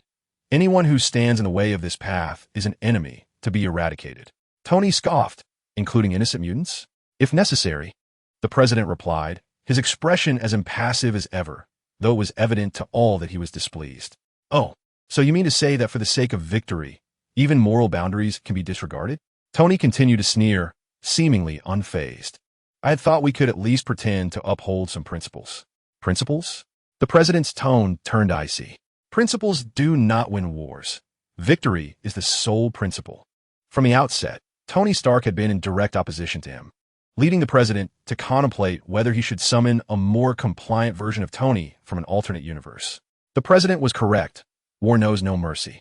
At that moment, however, Zhongli set down his teacup and interjected, his golden eyes piercing as he addressed the president, from a standpoint of universal reason. While the pursuit of victory is undoubtedly significant, if it comes at the cost of trampling upon moral boundaries, then even if victory is achieved, the fruits of such triumph would likely be long decayed.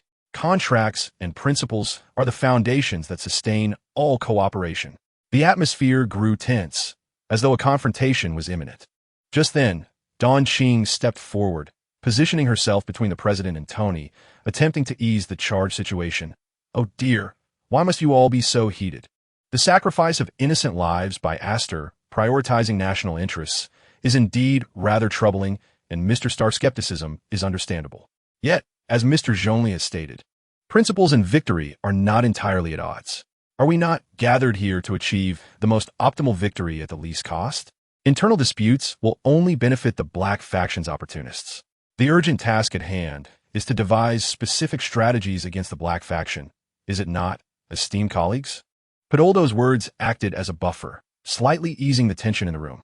Suddenly, the president's gaze sharply pierced through to Tony. Tony Stark, I am curious. What is your desire? Tony's fingers lightly tapped on the table, his smile unwavering, yet his eyes grew cold. My desire? There are many, such as world peace, or silencing certain politicians. I speak earnestly. The president interrupted, his gaze fixed intently on him. Tell me your purpose for participating in this Holy Grail War. What wish do you intend to fulfill with this omnipotent wishing machine? Tony's smile faltered for a moment before returning to its usual demeanor. That seems irrelevant to you, Mr. President. The president chose not to pursue further, instead turning to the others. And what of you? Immortal life? Great power? Infinite wealth? Or perhaps? His gaze lingered on Peter for a moment, the resurrection of deceased loved ones. His voice echoed in the conference room, plunging everyone into a brief silence. It appeared each individual harbored selfish motives. The president suddenly raised his voice. But I must inform you, what I desire is not the Holy Grail, but victory itself. My wish is devoid of any selfishness. Everything I do is for this nation to achieve greatness once more, to pave the path of happiness for the citizens. The president raised his right hand, palm upward, as if taking an oath. Here, in the name of the highest leader of the United States, I vow that when the war reaches its final stage, I shall willingly relinquish my claim to the Holy Grail. All I seek is victory, a complete and utter victory. I want the entire world to witness that this nation, this America, remains powerful, worthy of respect and trust. Tony scoffed, his eyes mocking. Such noble ideals, Mr. President. However, is it not rather childish to wager the future of the nation on a ceremony of dubious origin? Makima tilted her head slightly, her golden eyes glimmering. How selfless. Yet, humanity is always thus. The more one emphasizes their lack of desire, the more intense their cravings become. Tobio muttered softly. Impressive, truly impressive. All for the sake of the country. Little Jill suddenly burst into laughter. Ah, how amusing.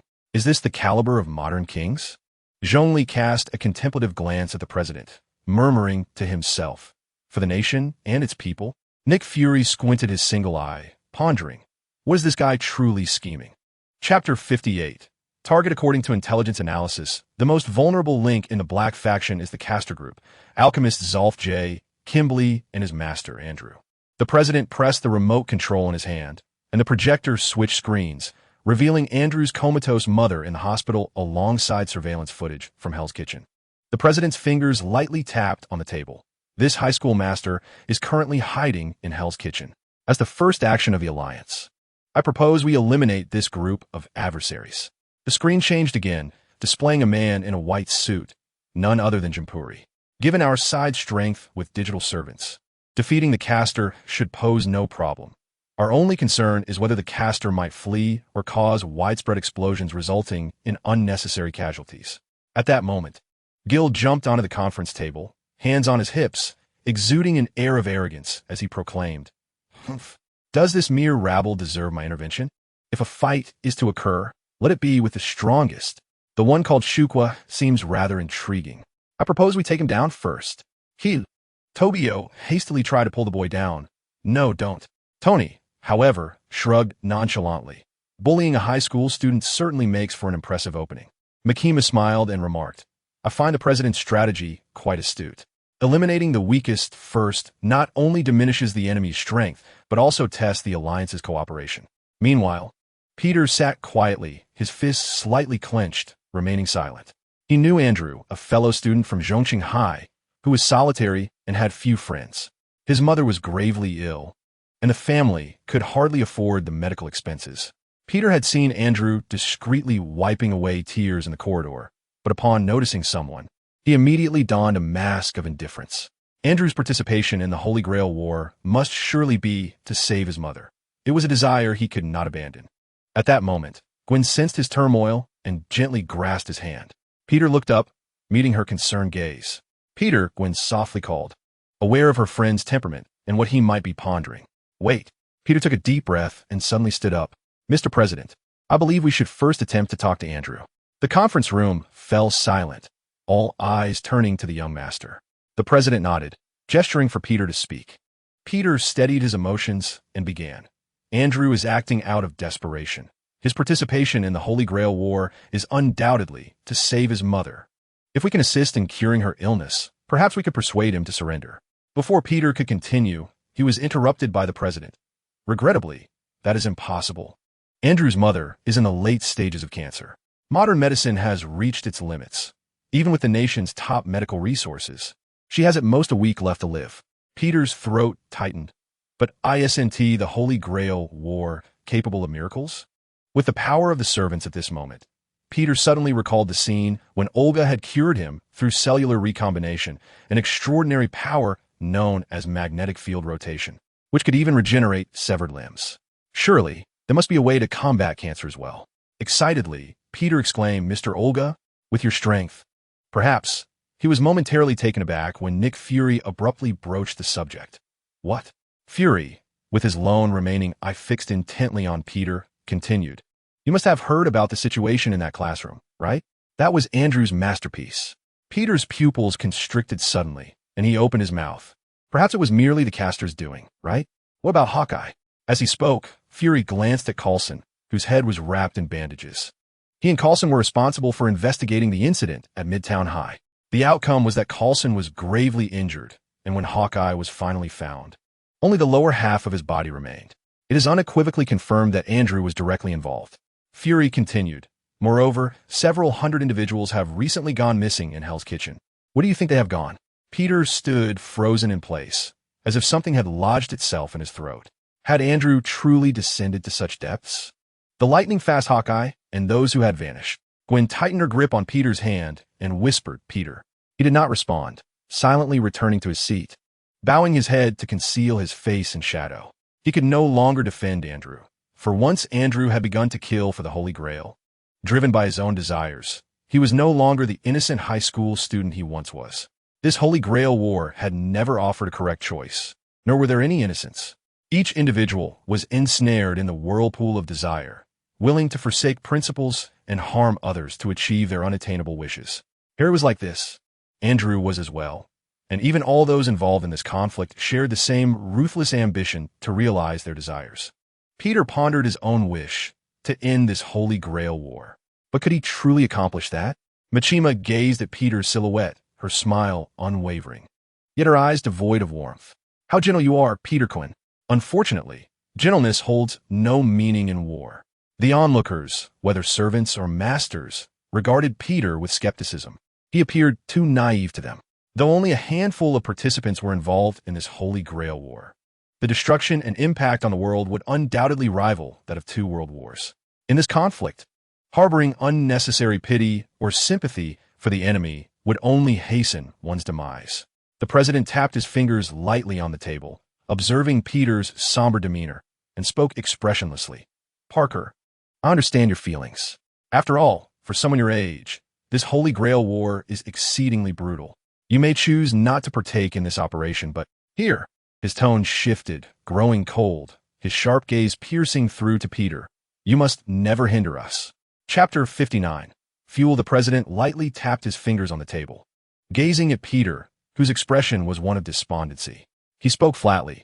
"Parker, I comprehend the tumultuous emotions you are experiencing. After all, this Holy Grail War is indeed too brutal for someone of your youth. You have the option to abstain from this endeavor." Here his tone shifted, imbued with a chilling intensity as a sharp gaze bore into Peter. "You must not hinder us." At these words, Peter slowly lifted his head, his eyes reflecting a newfound resolve. "No, I will participate." Gwen, standing nearby, looked at him in astonishment, while Peter and the president locked eyes, the fire of determination blazing within him. He would engage not solely to vanquish the opposing faction or to claim the Grail. He was determined to halt this madness. He would not allow the Holy Grail War to persist in this manner, whether it involved Harry, Andrew, or any other masters. Someone had to put an end to this senseless slaughter and prevent more innocents from being ensnared. The president regarded Peter intently for a moment before nodding in agreement, then turned to the assembly. "The battle plan is as follows." He proceeded to outline the operational details, including the blockade of Hell's Kitchen, the severing of Andrew's potential escape routes, and how to exploit the weaknesses of the Alchemist, Kimberly, for a surprise attack. However, after listening, Tony suddenly raised his hand. "Apologies for interrupting your military briefing, but I must withdraw." All eyes turned to him, and the president narrowed his eyes, regarding Tony with a disapproving glare. "Stock? What assent do you voice?" Tony languidly reclined against his chair, waving his hand dismissively, his tone casual. "I hold no interest in bullying a mere child, so I shall not partake in this operation." "An alliance? Certainly, I shall continue. After all, I'm also a participant, and I possess wishes that can only be fulfilled by the Grail.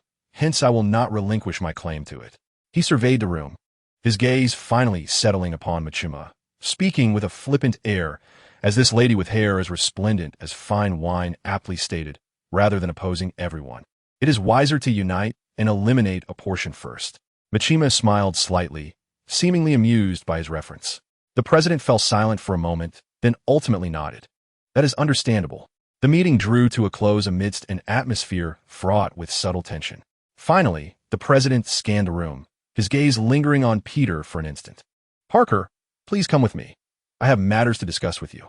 Peter's shoulders quivered slightly, and under Gwen's concerned stare, he took a deep breath, nodded, and silently followed the president's imposing figure toward the heavy oak doors of the conference room. Little Gilgamesh was idly toying with the S-H-I-E-L-D emblem on the table, his golden eyes glancing at the departing pair. With a delicate wrinkling of his nose, he scoffed, "Humph. What trick does that president intend to play this time?" "Mysterious, as ever." Tony shrugged, lifting the now-cold coffee before him to take a sip, a mocking expression gracing his face. "Who knows? It certainly isn't an invitation to a sunny beach getaway." Just then, Li Mingqing leaned in unexpectedly. "Mr. Stark, I have some technical inquiries regarding your Iron Man suit that I would like to discuss with you." Meanwhile, at the end of the corridor, the president and Peter halted. The president turned to face Peter directly. "You should be familiar with the basics of this Holy Grail War, correct?" Peter blinked in confusion. "What?" The president extended a finger, his tone reminiscent of a professor elucidating fundamental principles. "You must understand that a servant's actions, be it combat, unleashing noble phantasms, or maintaining their physical form, consume magical energy. If we liken a servant to a car engine, the more powerful the engine, the greater the fuel it requires. The same applies to servants. The mightier the servant, the more magical energy it demands. Peter Parker, your Berserker is currently the strongest servant, our trump card in the Red faction. The meager magical energy provided daily by the Holy Grail contract is akin to fueling a supercar with regular petrol. It is utterly insufficient for unleashing its full potential, let alone the cataclysmic power it possesses. Thus, I have prepared additional fuel for you." Peter's pupils dilated, instinctively retreating a step until his back nearly pressed against the cold wall. "Fuel? Wait, President. You can't mean..." His voice trembled, unable to utter the dreadful term. The president, expressionless, continued, "I mean souls. The souls of humans are the finest fuel for a servant." Peter remained silent, bowing his head in contemplation, obscuring his expression from view. Observing Peter's evasive demeanor, the president frowned slightly. "Parker, you." At that moment, a faint yet remarkably clear voice emerged from beneath Peter's lowered head, imbued with a stubborn defiance. "I don't need it." The president sighed in resignation, his expression softening. He endeavored to infuse his tone with a persuasive quality, akin to that of an experienced mentor. "Parker, I understand your thoughts. You need not carry a psychological burden. These sources of fuel are death row inmates, murderers, drug lords, terrorists. Their existence poses a threat to society and this nation. They deserve to perish. This is merely repurposing waste. I will provide you with sufficient fuel to unleash the full might of your berserker. All you need to do is command Oga to eliminate all of the Black Faction's participants in the shortest time possible, and I will stand by your side in the final phase." The president's words were cold and efficient, steeped in a utilitarianism that prioritized national interests. Yet he felt no remorse, as if everything were entirely justified. Peter abruptly lifted his head. The earlier timidity and hesitation seemed to ignite in an instant, transforming into a blazing inferno of fury. He fixed his gaze intently on the president's profound, emotionless eyes, his fists clenched tightly, producing a rhythmic sound as they struck against one another. His chest heaved violently, and his voice, almost squeezed through clenched teeth, bore the raw edges of youth and indignation. "I said, no need." Though his voice was not loud, it resonated like a thunderclap in the empty corridor. Within those clear brown eyes burned a fierce resistance against the embodiment of the nation's will before him, coupled with a deep disdain for the so-called utilization of waste. The two locked eyes, and the atmosphere felt as though it had solidified. Gradually, the president's gaze turned colder, sharp as the ice of a harsh winter, scrutinizing the naive and obstinate youth standing before him. "Peter Parker, the Holy Grail War is not a child's play. If you lack even this level of awareness." Then, at that moment, a bright voice shattered the tense silence. "Is that Dad in there?" Both turned towards the sound, noticing two young figures peering curiously through the slightly ajar door at the end of the corridor.